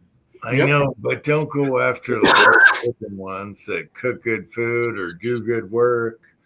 Save those for last, you know. There's better fish to fry out there right now. No, but you get them as you go. So that's the whole thing. Like, if you go into a Walmart, right, or pick your store, or say they go into a Home Depot, right, and they know that there's 1 or 2 individuals there that have criminal records, but they just happen to be, while they're there, round up another 10 or 15 illegals along the way. Well, you don't just let them go. No, they're here illegally. They got to go too. You went in to get the 2 criminals, but along the way, you found these other guys that don't belong. Got to go. It's such a bummer because they're trying. They're not like the others, you know. But then they can try to do it legally, Jim. Yeah. You know, if they're doing good and got money, they can get in. Yeah, but it's really a pain to get in. Actually, you got to. And they should have. The easiest way to get in would have been to self deport, and then you would have gotten an opportunity to get back in. You got a better Kinda, chance of getting yeah. back in if you do the self deportation thing. If you're going to let ICE chase your ass down and kick you out, then you ain't going to get back in. Yeah. So Sylvia had to wait for 10 years. I mean, it's only fair. It's not Yeah. fair that some guy can skip across the border. Well, it's not fair for the others that did it the long way, but it is a little tough and long. You know, we could make it easier, more streamlined, but we don't. So yeah, it's not fair for the ones I don't mind paying more for strawberries. You know, now I could give up on strawberries. Don't give a shit. You know, if I have 100,000 fucking mijos that are no longer on welfare and getting free lunch and a free education and everything else, yeah, to keep their parents clogging up your emergency rooms, clogging up your school systems, your kids bilingual are now ballots, bilingual education, the whole commie thing. If they were just fucking gone, I can do without strawberries. Yeah, and I let's know, not to mention the whole fact that they try to count them and use them against us to win additional congressional seats and all that crap. No, man, they're using them against us. Get them the hell out. I'm just saying. I'm just saying. Start with the certain ones first and work your way down, because you know.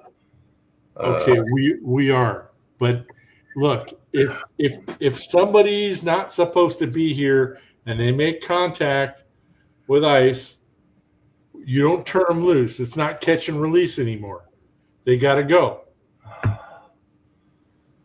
Well, that lady really pissed me off that said, "Oh, you're a Muslim phobe," or whatever it was, to the cop, you know, that pulled her over. And, you know, I said, you know, deport her right away. But there's a lot of people that want to be here working hard. I don't know. Just get the bad ones out of here first and work from there. Keep working down, you know, cranky, keep working down. But there's a lot of people that work really hard here, make good food, whatever, do good Well, jobs. then they can make the right choice and self-deport. They do and good come back. jobs and everything. They should get some kind of like maybe a little snub ticket that says, hey, you get a chance. If you want to keep doing what you're doing, you can be an American. We'll make it a little bit easier for you versus the drug dealers or whatever, gangbangers. I don't know. There's got to be. No, afuera.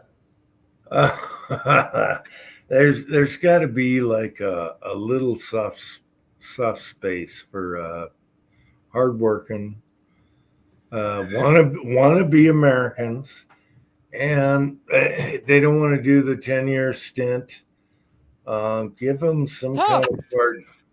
They don't want to do the 10-year stint. No, give them some kind of card where, hey, okay, here's a little bit easier. It's not. Yeah, it's called self-deportation. Oh, geez, I just free airline flight and $1,000. And $1,000 and a chance to get back. Yeah, sounds like a good plan to me. I think they should reward the ones that really want to work hard and be Americans, speak English, and be a part of society. They should get like this little. Well, then they would self-deport, follow the rules. The fact that they don't want to follow the rules outlines the fact that they don't want to be good members of society. Yeah, but they should have a little card that helps them out because that's what they want to be. And who's going to be in charge of the little magic cards? I know. What, are you going to run around personally and decide each and every one of these who gets to decide to stay and who doesn't? I know it's a cluster, but there's a few out there that really want to do the right thing, but it takes forever to do the right thing. Okay, you're up on the mountain right now.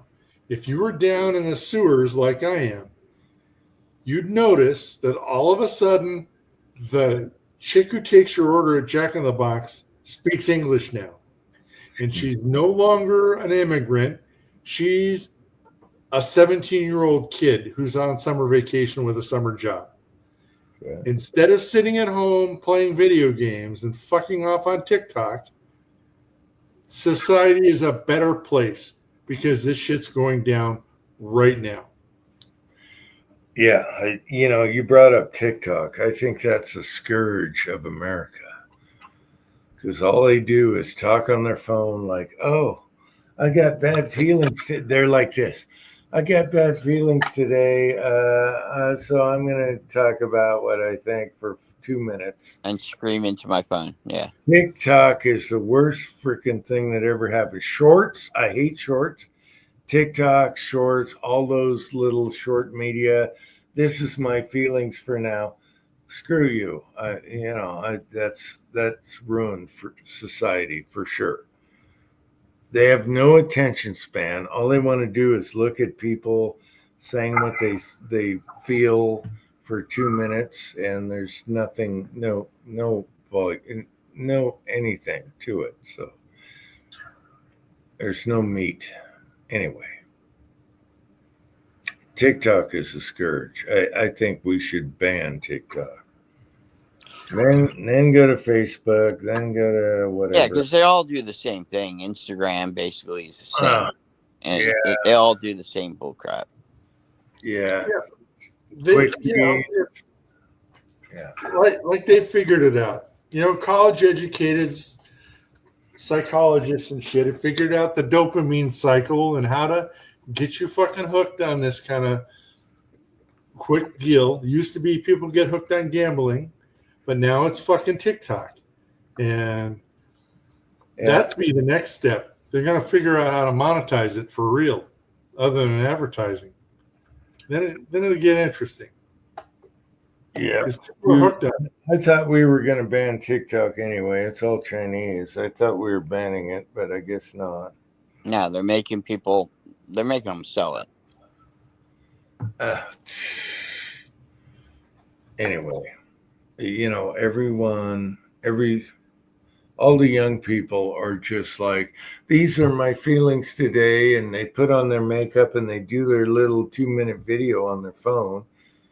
And it's like garbage. It's total garbage. Anyway. Well, people aren't careful. We're like the three-legged coyotes. I just went to a barber shop today and they wanted my email address and my first and last name and my phone number for a fucking haircut. No. And I was Pat, none of your fucking business. And, cut my hair, bitch. Or don't spam me. No, the little computer wouldn't let you continue without entering the little form. So it was none of your fucking business at gmail.com and, a bogus phone number. Fine. I just want my fucking haircut.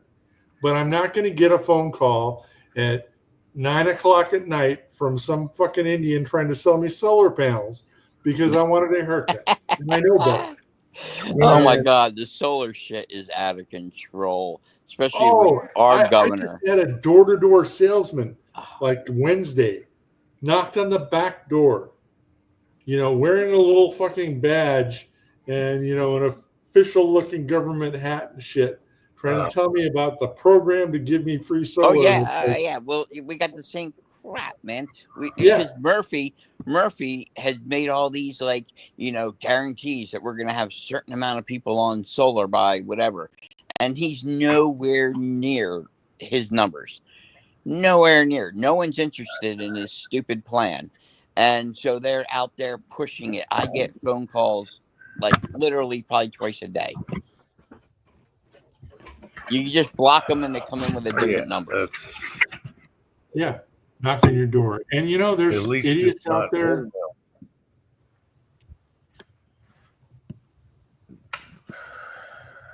And they want access to your roof at any time. There's a lot of hidden shit in that agreement. Oh yeah. You only get to actually sell the power back to the energy company Access Power for a certain amount of time. The first 2 years or something like that. and then you're basically just donating any excess power to the government. It's bullshit. But it's all part of his little initiative, along with putting windmills out in the ocean that never worked. Yeah. Windmills are the worst right now. Now, windmills in salt water is even stupider. Yeah. Windmills are the worst. Solar, okay, it's a panel, it sits there, it doesn't take up, if it's on your roof, all right, no big deal. But windmills, no. Yep. There's a meme going on X that I thought was great. They had the picture of the fucking burning windmill, and the caption is, "More people died on this fucking windmill than all the people in Fukushima." Patriot Paul is still up. How come my battery says fully charged? I come out in the garage and it's almost dying.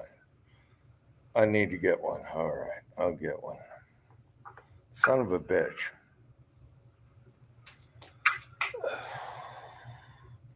Just trying to have a ciggy. Anyway, guys, thanks for coming on this late. Almost 10 hours. Oh, my God. It's like old times. And Cranky, thanks for staying. Oh, we lost him again. I guess his phone really was at 0%.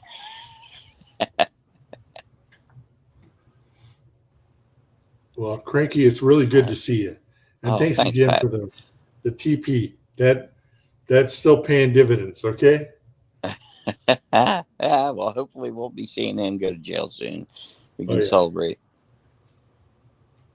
He's got to be right near the top of my list of people I want to see go down. Well, the great thing about Schiff is he's going to whine more than anybody else. It's going to be glorious. The fucker doesn't know how to keep his mouth shut or confess. No, right to the bitter end, he's going to be saying, yeah, I'm innocent. This never happened. And he sweats. Yes. So he's going to be on TV sweating his ass off. Oh, and his little eyeballs are going to bulge out even more when Bubba gets a hold of him. It's going to be such a shame. I hope it comes soon. Yeah. Even if he's waiting for trial and completely found innocent, 6 months in a county jail somewhere, like they did the January 6ers, would be just great. Yeah. And plus, I don't think he can vote from jail. All right. So they're going to have to do something about his seat. All right. Yeah. So at least even if it's temporary, they would end up losing another seat. I don't know what California's rules are for replacing them. I don't know if Newsom just named somebody, or do you guys have to have a special election? Or they'd name somebody temporary and they'd throw somebody on the ballot for the next regular. But there's 4 years left in his term, I think. And no, we'd have a. But no matter who we fucking appointed, even if it was Karen Bass or the zombie body of Fidel Castro, it couldn't be as bad as Schiff. Hey, get rid of they're trying to get rid of the mail-in ballots. Get rid of that. California might have a chance. There's a lot of red in California, so. Okay. You mean, think of it this way, Jim. If they issue the credit card to Republicans and all the Democrats fucking walk out of the restaurant and leave the bill, it's going to be fucked up. Now, they're kicking the can down the road every year right now, and we're grinding our way to a total disaster. But if responsible people get put in charge, it's way too late, Yeah, and who's trying to get rid of mail-in ballots? Because I see the opposite. Here in our state, the guy that's running for governor is pushing the Republicans to do mail-in ballots, because they're basically taking the approach that the Republicans have to start doing everything that the Democrats are doing. So if the Democrats are going to do mail-in ballots and ballot harvesting and everything like that, that the Republicans have to do the same in order to compete. So we just got stuff in the mail promoting mail-in ballots from the Republicans. Yeah, my district that I'm okay. I'm like 200 feet away from the next congressional district because of gerrymandering. So the other district, they're solid, like 70% Republican because they pulled them all together in there. But they did ballot harvesting with the Republicans this last time around. And the other district down the street, same thing. That was a little closer. But yeah, there's nothing wrong with fighting fire with fire, and we're getting on top of that. Yeah. But if you got rid of 2 million illegal aliens in the city of Los Angeles, maybe there'd be a change. There'd be 1 or 2 less congressional districts, and there'd have to be more Republicans districts if you just ditched 2 million Los Angeles illegal aliens. And it'd be great. The housing crisis we've got would go away. The rent control wouldn't need that. There'd be vacancies. There'd be places for people to live. There'd be room in the schools. The freeways wouldn't be nearly as fucked up. I think things would be better, but there's nothing you can do about this. The state is just fucked monetarily. Cities. Cities are the scourge of America. Why do they hover around the cities? Man. I just watched UFC Chicago, and Chicago, the fans, they don't eat, they're not even American. Anyway. All right. I'm going to go to bed. I'm tired. Sounds about right. It's late, you guys. Early for me, but I'm going to go through my morning routine, get up. I already had breakfast. I'm going to take my pills. All right, Patriot Paul, you're still in the chat there. Good night, Patriot Paul. Paul, it's been good talking to you this time. Hopefully you got that 3D printed thing. If it doesn't work out, let me know, and we'll go from there. For the tail wad on the Lee 12 gauge. Yeah, I'm going to go cuddle in bed. I got to go find Leon, cuddle him. And Minnie sleeps between us for safety, I guess. Yeah, it's weird. Minnie sleeps between us. Leon's on the perch in the bathroom. Yep, I know. Mikey sleeps right next to me for safety, but he'll still get ambushed in the middle of the night, and that's what I'll wake up. That'll scare the shit out of you.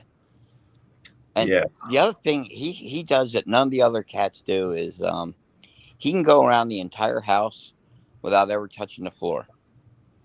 He just goes from surface to surface to surface, and he'll just wipe out tables and stuff like that along the way.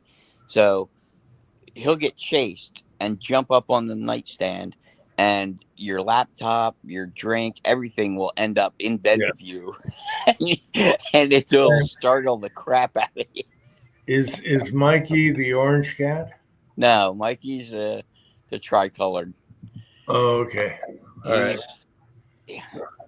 He's a lot like Maxwell. He's a little smaller than Maxwell, but he's very athletic, very high energy male. Yeah. Leon's like that. He likes the taller counters and everything. Yeah. Yeah, no. Clyde doesn't jump too well. Clyde's kind of fat, so he doesn't. He's not athletic enough to get up on the tables like that. I always wondered how Leon gets up above the garage door.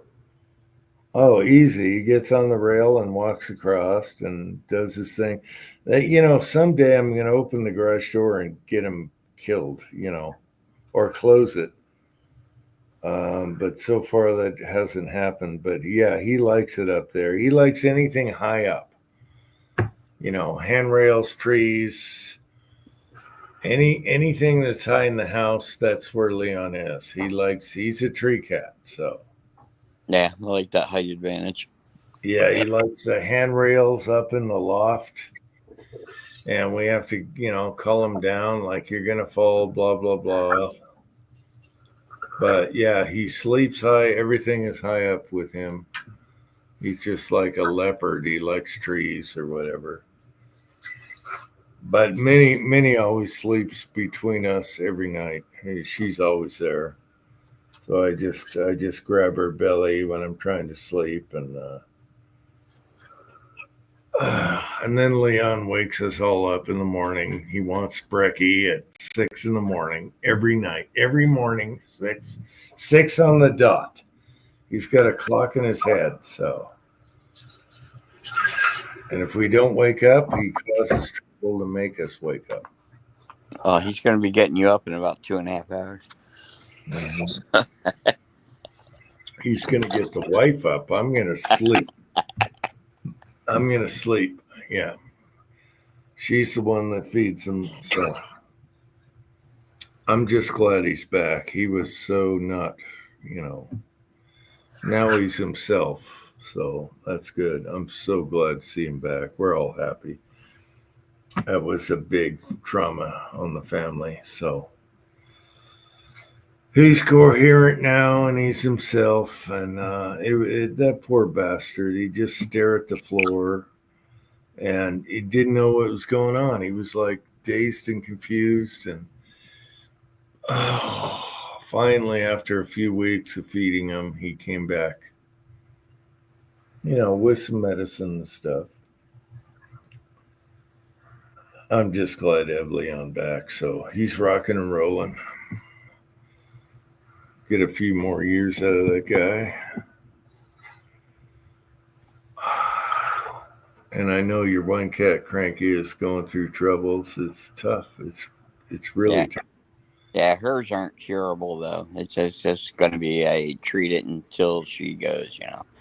She's got heart disease, and they can tell by the swollen heart, the size of the heart, and everything. And they're with medication. It's usually 6 to 9 months from the time they diagnose it. So, like I said, she seems to be doing pretty good right now because the Lasix cleared up all the congestion she was having. So, if you looked at her right now, you wouldn't know there's anything wrong with her. But we just know that, it's just a matter of time now. Yeah. And for pills, get the pill grinders here. They'll make a pill. We try that. She's better off whole. This makes it into powder. It's total dust when you. Yeah, but we picked one up. But no matter if we try to mix it with anything, he senses it. Won't try. We tried cream cheese. We tried cat food. We tried mixing it. Milk. We named it. We tried mixing all sorts of crap. It didn't work. So Maria just gives it to her whole. Wow. She basically gives her one of those calming treats. We'll let her eat the calming treat, and then come back in about a half hour or so, and she's nice and relaxed, and she can kind of just slip the pill in the side of her mouth, and before she realizes what's happening. So you don't try like injecting it? We tried, and that's how I ended up getting a claw in my vein. Yeah. Dude, it missed my wristband on my watch by about a centimeter and went right into the vein in my. Yeah. So when she pulled out, the blood just started welling out of my wrist. I was like, I started applying pressure. Yeah. And all I kept thinking is, that dirty cat claw went right into my vein. All those, it's probably mainlined right to my brain already. Whatever disease they carry. Yeah, Leon got me. Leon got me in the finger, fish hooked me, and then pulled, and just ripped the side of my finger out. And my poor son, his arms are all scarred up. So you got to wrap the cat in a burrito in a towel. So it's a burrito. It can't do nothing.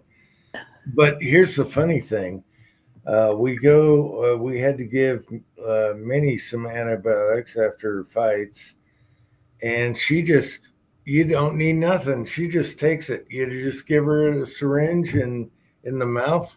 She didn't care at all. That's the weirdest part. So Leon fights and Minnie doesn't. Yeah. Well, that's the thing. That's the problem with Smog is, she was, feral. We basically adopted her, maybe about 8-9 months ago now. So she's only been an indoor cat for 8-9 months. I still can't get close enough to really catch her. She'll let me feed her. I can get close enough to within range of grabbing her, that type of stuff, but she doesn't let me pet her. She doesn't let me pick her up. She only lets Maria really get close to her. So it's different than if I had to give Maxwell medicine or Charlie medicine. That would be a whole different ballgame. Yeah, they're all different. Some fight it, some don't. All right, guys. Any last words? I'm gonna go to bed. I'm good. But it was good talking to you guys. I'm glad Ozark got out to see you, Pat. That was good. Got to see at least a photo of you guys, so that was cool. I'm glad you came on, Cranky. I haven't seen you in a while, and that's awesome. And Pat. Well, stay up later next time, and I might get. Jeez, how late do I stay up? Oh my gosh. Yeah. And all right. Microphone's good, Pat. Everything's good. So good to see you too. Yep. I will steal this webcam. So just take it back and forth, I guess. Yep. It works good. All right, side chat. I think it's Patriot Paul left. Love you in the side chat. And any last words, guys? I'm going to cut her down on the side. Nope. Approve. And approve.